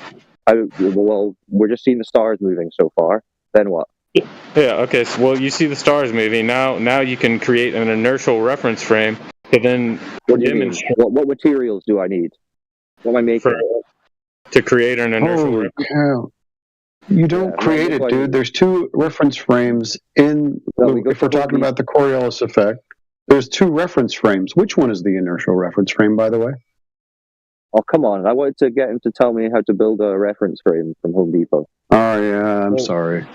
We would be the non-inertial reference frame, and then you can create the inertial reference frame. What am I creating? Holy cow. When you say create, specifically, what are you talking about? I'm still just standing outside. Nothing's moving. The stars are moving. What am I creating to verify that the ground is spinning? Well, are you claiming it's spinning as well? A properly constructed pendulum is an inertial reference frame. A pendulum. So I go outside, nothing's moving, but I look up and the stars are moving, and then I get a string, and I put a weight on the end of it. I get a pendulum. Now what? Well, if your pendulum is properly constructed, the path of its swing will not deviate from that initial inertial reference frame from which it swings. And so then you can compare this to the motion. I'm swinging the pendulum. Still, the ground is not moving. The stars are still moving. Now what? Well, now once you get it swinging, now you wait and see if it processes. Okay. And then you can actually calculate. The pendulum's swinging. Yeah, that's fine. But how do I know that the ground? You said we could verify that the ground is spinning. Yeah. Yeah. That's because of the inertial reference frame. What are you talking about? You just told me to swing the pendulum. He doesn't know. Why did you start this whole we can verify that the ground is moving? Was this really what you were thinking about when you said that? It's a relative motion. As in, we experience no motion. Therefore, let's assume there's motion. And that's verification. Is that right? Well, you're not assuming there's motion. You're trying to. That's what you're. We can't experience it. Can't detect it. Well, it's slow. It's not like it's spinning fast. What speed is it? It's very slow. Okay, well, miles per hour. What is slow? It's I don't know how many like radians per second it is, but it's the rotation is 1,000 miles an hour at the equator. No, that's the linear speed. I'm talking about the acceleration, the rotational motion. It's not. Oh, there's an acceleration. Oh, yeah. How do we feel that acceleration? That's why it's the non-inertial reference frame, because it's accelerating. Don't you feel acceleration? Yes. Why do we feel it? Because it's slow. But you just said we feel acceleration. You do feel acceleration. I don't feel the Earth's acceleration. Well, I mean, just in general, you feel acceleration. Right, so the Earth is not accelerating then? No.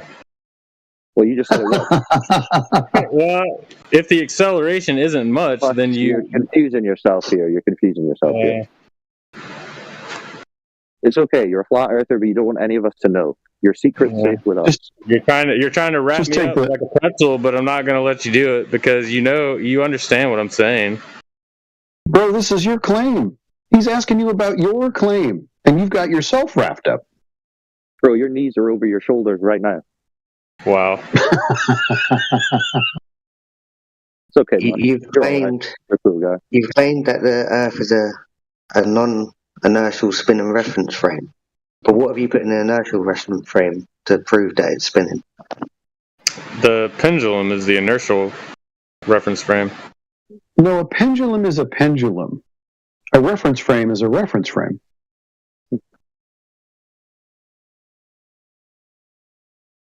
You got to create it. Yeah, you got to create the inertial reference frame. Yeah, you got to create it. Oh my gosh. I mean, how else are you going to get it? You got to make it. So how do you make a reference frame? By carousel? No. Go roundabout and play with your friends. Well, I mean, you'd have to at least concede you can make an inertial reference frame on a smaller scale, yeah, with like a merry-go-round or something like that. Then you can clearly demonstrate it because you can step off of the non-inertial reference frame, and then you can clearly see that the pendulum is the inertial reference frame, and whatever the spinning base is the non-inertial reference frame. Okay, so is that what we should do? We should go outside, notice that nothing's moving, notice that the stars are moving, then we'll construct a pendulum, then we'll construct a carousel, and then what? We'll do the pendulum on the carousel and then jump off, or? Sounds legit. If you want to prove the concept of creating an inertial reference frame, then yeah, you could do that. No. We want to verify your claim that you said we can verify that the Earth is in motion, or spinning, or whatever it was you said. But we're going a long way around about it, I have to say. I mean, I've made this pendulum, I'm building a carousel. I don't really know why. What? You do know why. To create the inertial reference frame. But you're saying that the Earth is not. Well, right now, I'm just saying rotation. It could be flat and rotating at this point. But you haven't demonstrated any rotation or any way to verify it. Well, what? Do we disagree on what an inertial reference frame is? Oh my gosh. Disagree that the Earth is rotating, like you claimed we could verify. Well, then if we're not disagreeing on what the inertial reference frame is, that could be used to then verify motion. I wouldn't say your pendulum's in the inertial reference frame though. What about like a drone that can hover? Can you see it then? So that would be absolutely not. Reference frame. So the Earth rotates underneath the pendulum, but it doesn't rotate underneath a drone. No, a drone cannot measure that rotation. But a pendulum can. A pendulum can. Because the Earth rotates underneath the pendulum. Yes. But not the drone. It does, yes. Wait, the Earth does rotate underneath the drone. The Earth rotates under everything. Okay, so you would notice it in a drone if you just hovered. So the Earth would be rotating underneath. No, you would not. Okay, so the Earth doesn't rotate underneath drones. It does. Okay, so you would notice it then if you went up in a drone and hovered. You would not rotate underneath it. Okay, so it doesn't rotate underneath it. No, dude. You cannot measure it with a drone. Silly you can boy. measure it. Right, so it's not rotating underneath the drone. Bruh. Yeah, So you fly anything that goes up in the air. It doesn't move with the air that's also moving? The air is moving? Yeah, the air's moving. Yeah, the air. Wait, so are you saying? So are we saying? The surface of the Earth rotates. The air on the surface of the rotates with it too. So, Yep. So the Earth. So there's no Coriolis effect. There is a Coriolis effect. But you just told me that it's Velcroed with the same reference frame, so there's no that's not how fluid deviation. dynamics works. No. This is not fluid dynamics. We're talking about the Coriolis Yes, it effect. is.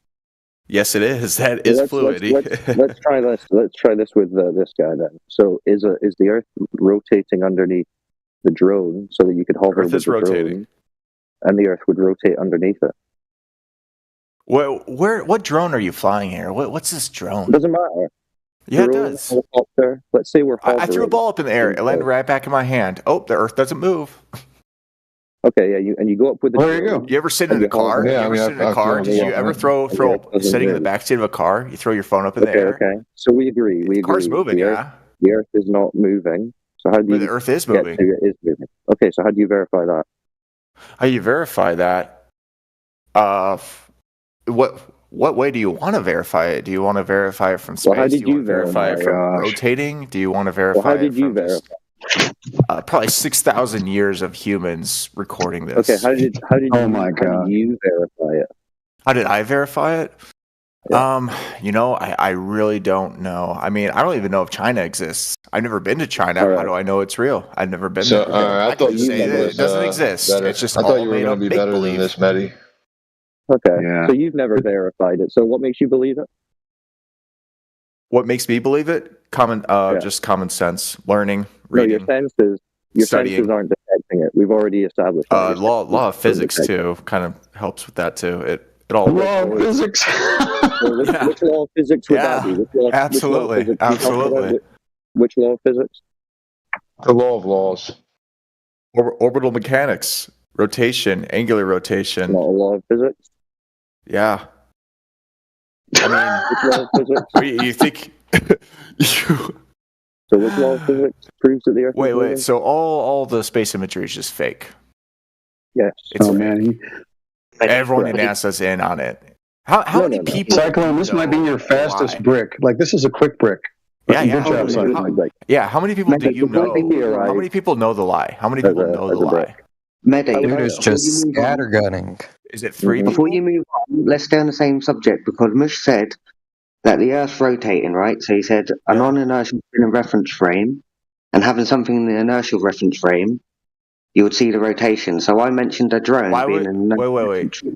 Hold on. Yes, I'm And then rotating he on the said- Earth in that inertial frame, and you said I can tell. What? Go ahead. No, we're trying to see if the Earth moves underneath the drone. Now, Mush said that you won't see it rotating underneath the drone, but at the same time, you will. So will you see it The Earth rotating rotates underneath so many satellites. You're in the atmosphere. That's why when you fly in a plane. That's when you fly in a plane. You're going east or west. There's a time zone difference because you're flying either with the rotation of the Earth or against it. You need to time zone difference. Yeah. Take a deep breath, bro. So the sun stays out longer when you're flying in a certain direction. All right. If you're flying 600 miles an hour in the other direction, the day goes by faster. Yes, it's true. Yes. Meta, you're losing really bad Do right now. You need to relax. I know, I'm losing Take so a hard. breath. Just take a breath. take a transatlantic flight sometime. Let's just focus. Tell me what time you land in London. And then when you fly back, tell me what All right, time. just breathe with me, maybe. I don't know. Breathe. Mehdi, it'll be okay. Breathe what? I haven't seen air. I don't even know it exists. I can't verify air exists. What's your top 3 proofs that the Earth is a globe? How do we know atoms exist? Hey, Mehdi. He's bricked, bro. Yeah, it just sounded a little bit bricked, Mehdi. Yeah. Could you answer the Listen, question? yeah. Hold on.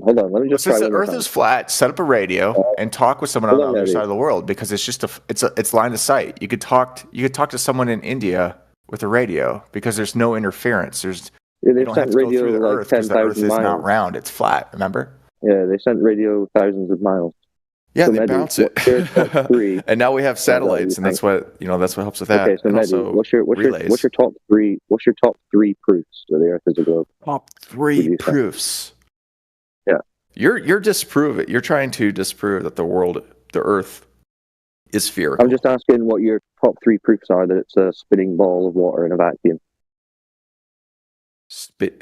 Spinning ball of water. Okay.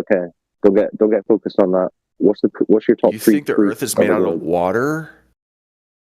No, the Earth doesn't have water on it. Yeah, bro. Are you dumb? Yes. He's flipping Get out. the feelings out. Get the feelings out. So we're looking for your top 3. Yeah, it has gold. The Earth has gold on it, but it's not made out of gold. So is that one of your top 3 proofs? It's not made out of wood. Trees and gold. Is that 1 and 2 of your proofs?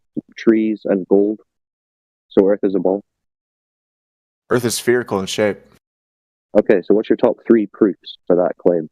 I don't know. Probably when I was close to the North Pole and just seeing how low the sun is on the horizon, it actually. Okay. But I don't know. So Like, the how does sun that is work? low? I live on the flat Earth, so when I went to Alaska, up north near the We'll North get to Pole, that. and the sun didn't rise, what caused that? I'm just so confused. I we need can someone get to that. smart like you to explain it to me. Okay. So sun low in the sky. That's 1 proof. It doesn't even come out at all. It doesn't come out at all. Okay, so sun Sun doesn't come doesn't out. rise. That's one of your globe proofs. What's your second one? Okay, let's see. My second one.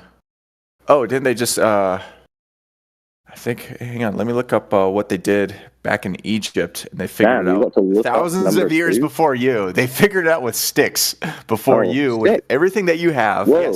Yes, shadows. Wow, amazing. Yes, Sticks. math. Shadows. Okay. You know, Sticks, shadows, you know and math. Okay, Oh, let's sure, hear it. yeah. Let's hear it. Let's hear Sure. it. Hey, I'm looking up.